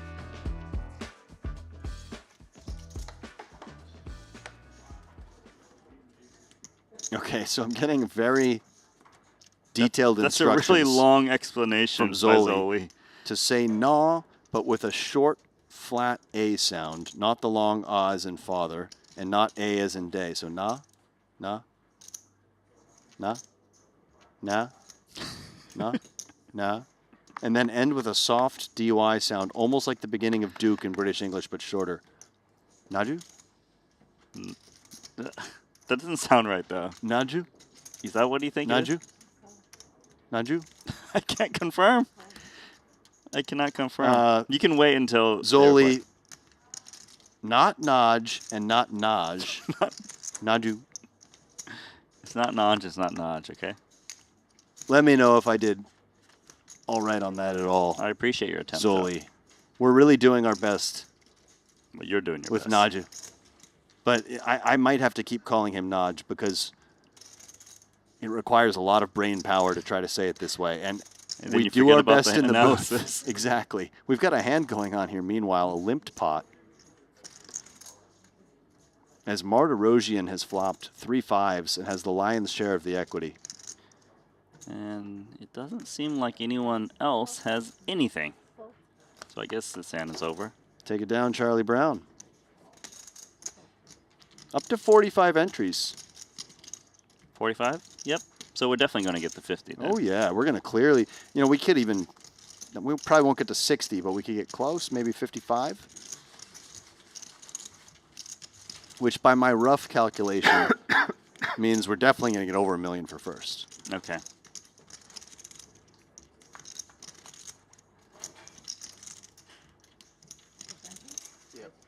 GY in Hungarian is the start of Duke, not Duke pronounced with D, but with the other lighter and fluider sound. But this new version of yours was quite close at a point. Hey. Nadu. Nadu. But I feel like I'm trailing off when I say it that way. Yeah, there's something off about it. Gergen Nadu. Oh, I might have got it You there. might have got it. But man, imagine saying that. I feel like I throughout a might have got whole it there. I day. said it a bit more confidently. We'll see. We'll see what Zoli comes back with. Queen, Queen, Jack, 7 double for Cesar Garcia. He sits near the top of the board, third in chips. Jason Kuhn, by the way, moving up the leaderboard.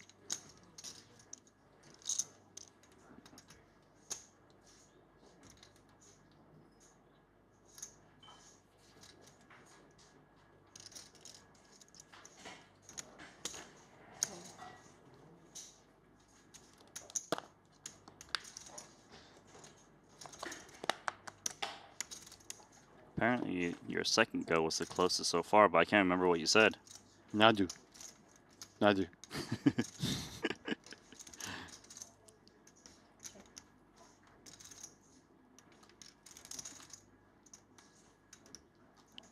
All right, Garcia. He's got the flush draw. Queens on the A-side board. Feels like a nice hand to check back, as we don't want to be check raised with this hand. We also want to keep in weaker hands that are just going to fold to this bet, so we want to keep in the total air balls that can bluff on various runouts. This bet is a little bit surprising to me, but he does have backdoor hearts as well. Maybe he just feels like he stacks enough equity that he can actually continue versus a check raise. Dvoris has a hand that he might be getting tempted with, but with no spade in hand and no board pair blocker, it feels a bit too weak to check raise. Okay, he's going to be out of here. We got something I want to bring to your attention, Alex. Zoli I think I has see mentioned the longest word in Hungarian. I would like you to have a crack at it. I would like you to have the first crack at it. You got. Listen, I did all the cracks at Naju. No, I can't do this one. I want you to do it.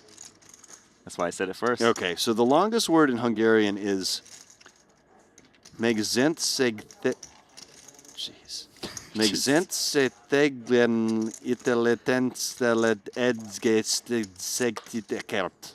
Sorry, guys, that you had to listen to that. So I would love Zoli to give you a 1 out of 10 rating on that attempt. I mean, that was a 0. But how many syllables are in that word? It sounds like the one in Mary Poppins, you know, the supercalifragilisticexpialidocious. Supercalifragilisticexpialidocious. I missed you a forgot syllable in there. Yeah. King 10-9-9 for Garcia.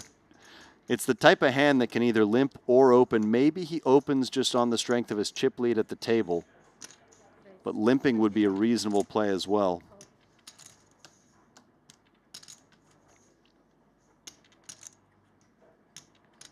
Arderosian looks interested, but doesn't he always? It's always intense out there. He says pot. He has double suited ace-jack 9-4. He just gets after it, and this is an example of some aggression we might not find from other players in this tournament. And it's just going to potentially work versus